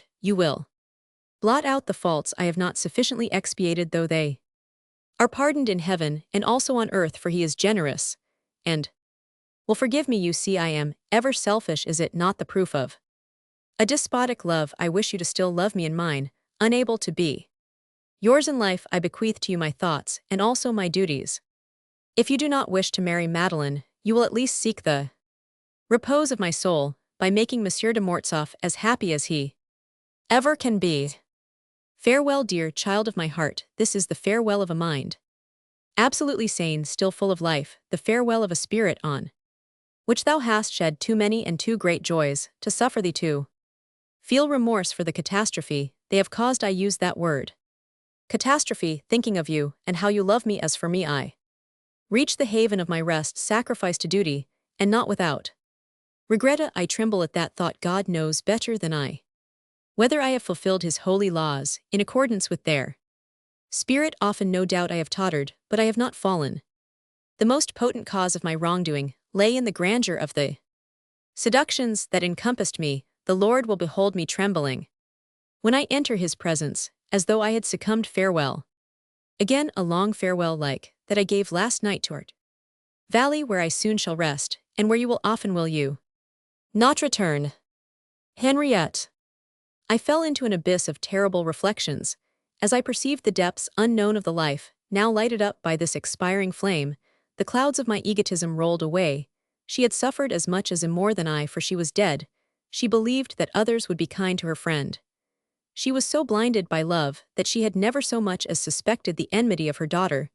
That last proof of her tenderness pained me terribly. Poor Henriette wished to give me Clochegirde and her daughter Natalie. From that dread day, when first I entered a graveyard following the remains of my noble Henriette, whom now you know, the sun has been less warm, less luminous, the night's more gloomy movement, less agile thought, more dull. There are some departed whom we bury in the earth, but there are others more deeply loved, for whom our souls are winding sheets, whose memory mingles daily with our heartbeats. We think of them, as we breathe they are in us, by the tender law of a metempsychosis. Special to love a soul is within my soul when some good thing is done by me, when some true word is spoken, that soul acts and speaks. All that is good within me issues from that grave, as the fragrance of a lily fills the air. Sarcasm, bitterness, all that you blame in me is mine. Natalie, when next my eyes are darkened by a cloud or raised to heaven, after long contemplation of earth, when my lips make no reply to your words, or your devotion, do not ask me again, of what are you thinking? Dear Natalie, I ceased to write some days ago. These memories were too bitter for me. Still, I owe you an account of the events which followed this catastrophe. They need few words. When a life is made up of action and movement, it is soon told. But when it passes in the higher regions of the soul, its story becomes diffuse. Henriette's letter put the star of hope before my eyes in this great shipwreck. I saw an isle on which I might be rescued to live at Clochegirde, with Madeleine. Consecrating my life to hers was a fate which satisfied the ideas of which my heart was full, but it was necessary to know the truth as to her real feelings, as I was bound to bid the Count farewell. I went to Clochegirde to see him, and met him on the terrace. We walked up and down for some time. At first, he spoke of the Countess like a man who knew the extent of his loss, and all the injury it was doing to his inner self. But after the first outbreak of his grief was over, he seemed more concerned about the future than the present. He feared his daughter, who, he told me, had not her mother's gentleness, Madeleine's firm character, in which there was something heroic blending with her mother's gracious nature, alarmed the old man used to Henriette's tenderness, and he now foresaw the power of a will that never yielded. His only consolation for his irreparable loss, he said, was the certainty of soon rejoining his wife. The agitations, the griefs of these last few weeks had increased his illness, and brought back all his former pains. The struggle which he foresaw between his authority as a father and that of his daughter, now mistress of the house, would end his days in bitterness, for though he should have struggled against his wife, he knew, be forced to give way before his child, besides his son, was soon to leave him. His daughter would marry, and what sort of son-in-law was he likely to have? Though he thus talked of dying, his real distress was in feeling himself alone for many years to come, without sympathy. During this hour, when he spoke only of himself, and asked for my friendship in his wife's name, he completed a picture in my mind of the remarkable figure of the émigrant, of the most imposing types of our period in appearance. He was frail and broken, but life seemed persistent in him, because of his sober habits and his country avocations. He is still living. Though Madeleine could see me on the terrace, she did not come down several times. She came out upon the portico and went back in again, as if to signify her contempt. I seized a moment, when she appeared, to beg the Count to go to the house and call her, saying, I had a last wish of her mother to convey to her, and this would be my only opportunity of doing so the Count brought her, and left us alone together on the terrace. "Dear Madeline," I said, "if I am to speak to you, surely it should be here where your mother listened to me, when she felt she had less reason to complain of me than of the circumstances of life. I know your thoughts. But are you not condemning me, without a knowledge of the facts? My life and happiness are bound up in this place, you know that. And yet you seek to banish me by the coldness you show in place. Brotherly affection which has always united us, and which death should have strengthened by the bonds of a common grief. Dear Madeline, you, for whom I would gladly give my life without hope of recompense, without your even knowing it so deeply, do we love the children of those who have succored us. You are not aware of the project your adorable mother cherished during the last 7 years. If you knew it, your feelings would doubtless soften towards me, but I do not wish to take advantage of you now. All that I ask is that you do not deprive me of the right to come here to breathe the air on this terrace, and to wait until time has changed your ideas of social life. At this moment, I desire not to ruffle them. I respect a grief which misleads you, for it takes even from me the power of judging soberly the circumstances in which I find myself. The saint who now looks down upon us will approve the reticence with which I simply ask that you stand neutral between your present feelings and my wishes. I love you too well, in spite of the aversion you are showing me, to say one word to the Count of a proposal he would welcome eagerly. Be free later. Remember that you know no one in the world as you know me, that no man will ever have more devoted feelings." Up to this moment, Madeline had listened with lowered eyes. Now she stopped me by a gesture.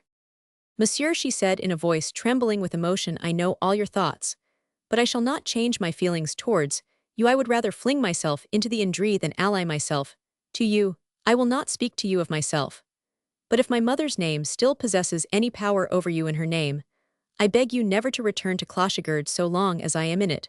The mere sight of you causes me a repugnance I cannot express, but which I shall never overcome."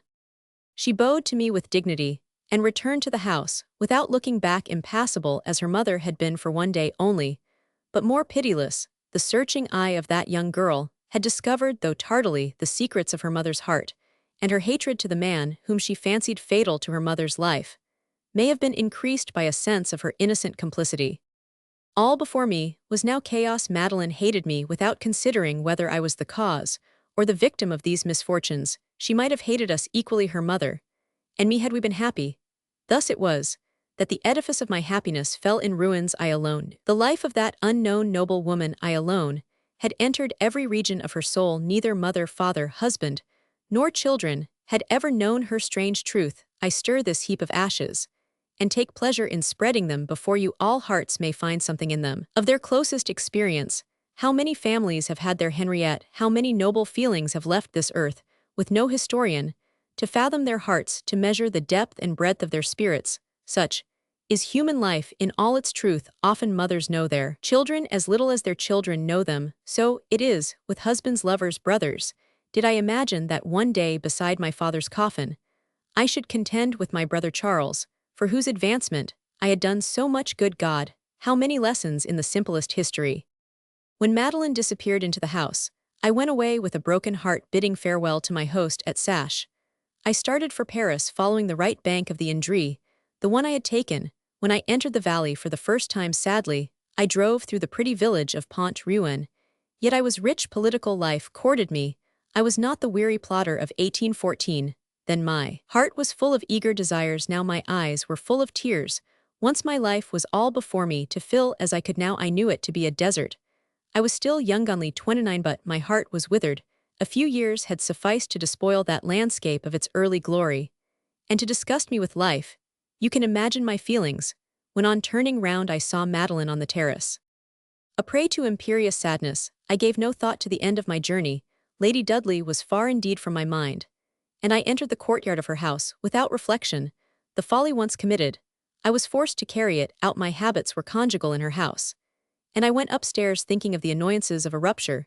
If you have fully understood the character and manners of Lady Dudley, you can imagine my discomfiture when her majordomo ushered me, still in my traveling dress, into a salon. Found her sumptuously dressed, and surrounded by 4 persons. Lord Dudley, one of the most distinguished old statesmen of England, was standing with his back to the fireplace, stiff, haughty, frigid, with the sarcastic air he doubtless wore in Parliament. He smiled when he heard my name. Arabella's 2 children, who were amazingly like de Marsay, a natural son of the old lord, were near their mother de Marsay himself was on the sofa beside her. As soon as Arabella saw me, she assumed a distant air and glanced at my traveling cap as if to ask what brought me there.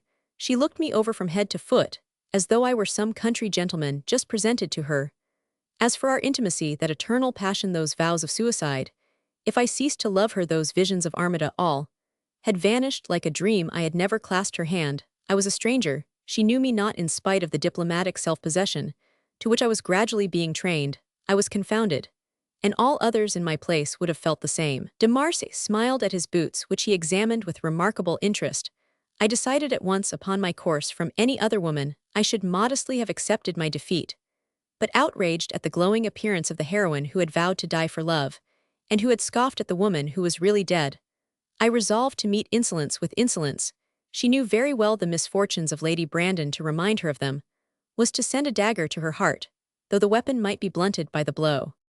"Madame," I said, "I am sure you will pardon my unceremonious entrance when I tell you that I have just arrived from Touraine, and that Lady Brandon has given me a message for you, which allows of no delay. I feared you had already started for Lancashire, but as you are still in Paris, I will await your orders at any hour you may be pleased to appoint." She bowed, and I left the room. Since that day, I have only met her in society, where we exchange a friendly bow, and occasionally a sarcasm. I talk to her of the inconsolable women of Lancashire. She makes allusion to Frenchmen, who dignify their gastric troubles by calling them despair. Thanks to her, I have a mortal enemy in de Marsay, of whom she is very fond. In return, I call her the wife of 2 generations. So my disaster was complete. It lacked nothing. I followed the plan I had laid out for myself. During my retreat at Sash, I plunged into work, and gave myself wholly to science, literature, and politics. I entered the diplomatic service on the accession of Charles Roman X, who suppressed the employment I held under the late king. From that moment I was firmly resolved to pay no further attention to any woman, no matter how beautiful, witty, or loving she might be. This determination succeeded admirably. I obtained a really marvelous tranquility of mind and great powers of work, and I came to understand how much these women waste our lives, believing all the while that a few gracious words will repay us. All my resolutions came to naught. You know how, and why, dear Natalie, in telling you my life without reserve, without concealment, precisely as I tell it to myself, in relating to you feelings in which you have had no share. Perhaps I have wounded some corner of your sensitive and jealous heart, but that which might anger a common woman will be to you, I feel sure of it, an additional reason for loving me. Noble women have indeed a sublime mission to fulfill, to suffering and sickened hearts. Mission of the Sister of Charity, who staunches the wound of the mother, who forgives a child. Artists and poets are not the only ones who suffer. Men who work for their country, for the future destiny of the nations, enlarging thus the circle of their passions, and their thoughts, often make for themselves a cruel solitude. They need a pure, devoted love beside them. Believe me, they understand its grandeur and its worth. Tomorrow I shall know if I have deceived myself in loving you. Félix. Answer to the env. Madame la Comtesse Nathalie de Manerville, to Monsieur le Comte Félix de Vandenesse. Dear Count, you received a letter from poor Madame de Mortsauf, which you say was of use in guiding you through the world, a letter to which you owe your distinguished career. Permit me to finish your education.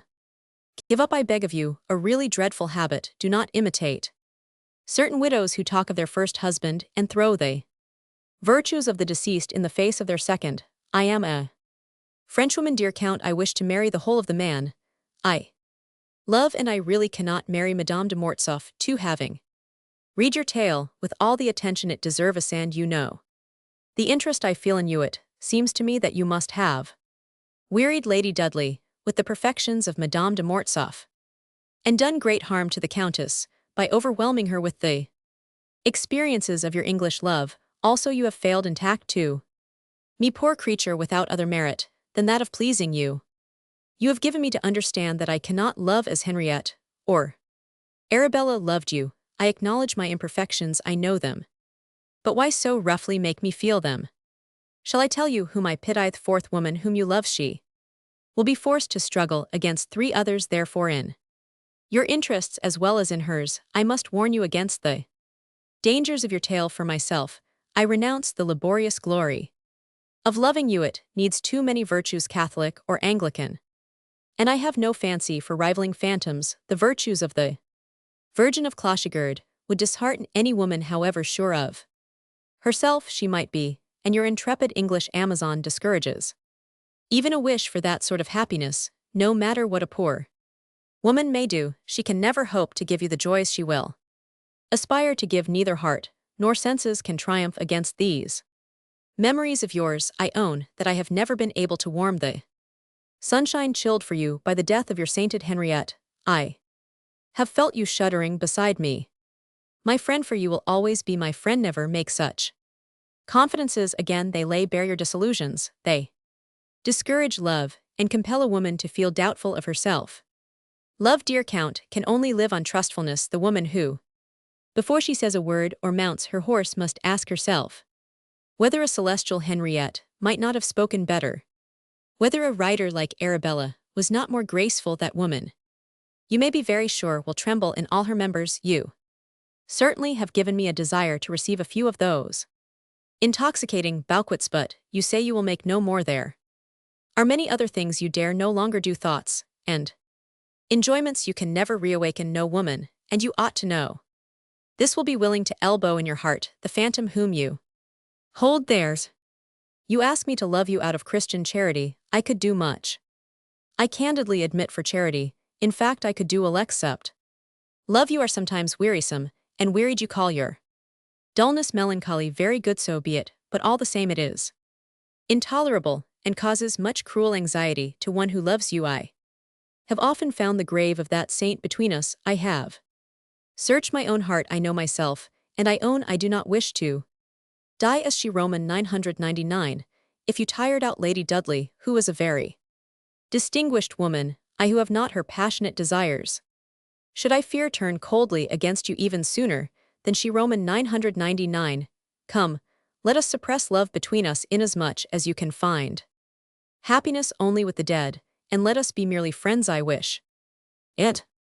Ah, my dear Count, what a history you have told me. At your entrance into life, you found an adorable woman, a perfect mistress who thought of your future, made you appear, loved you to distraction, only asked that you would be faithful to her, and you killed her. I know nothing more monstrous among all the passionate and unfortunate young men who haunt the streets of Paris. I doubt if there is one who would not stay virtuous 10 years to obtain one half of the favors you did not know how to value. When a man is loved like that, how can he ask more? Poor woman, she suffered indeed, and after you have written a few sentimental phrases, you think you have balanced your account with her coffin. Such, no doubt, is the end that awaits my tenderness for you. Thank you, dear Count. I will have no rival on either side of the grave. When a man has such a crime upon his conscience, at least he ought not to tell of it. I made you an imprudent request, but I was true to my woman's part as a daughter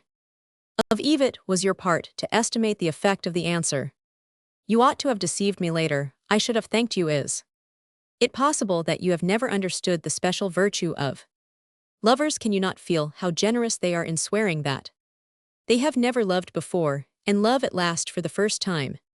No, your program cannot be carried out to attempt to be both Madame de Mortsauf and Lady Dudley. My dear friend, it would be trying to unite fire and water within me. Is it possible that you don't know women? Believe me, they are what they are, and they have therefore the defects of their virtues. You met Lady Dudley too early in life to appreciate her, and the harm you say of her seems to me the revenge of your wounded vanity. You understood Madame de Mortsauf too late. You punished one for not being the other. What would happen to me if I were neither the one nor the other? I love you enough to have thought deeply about your future.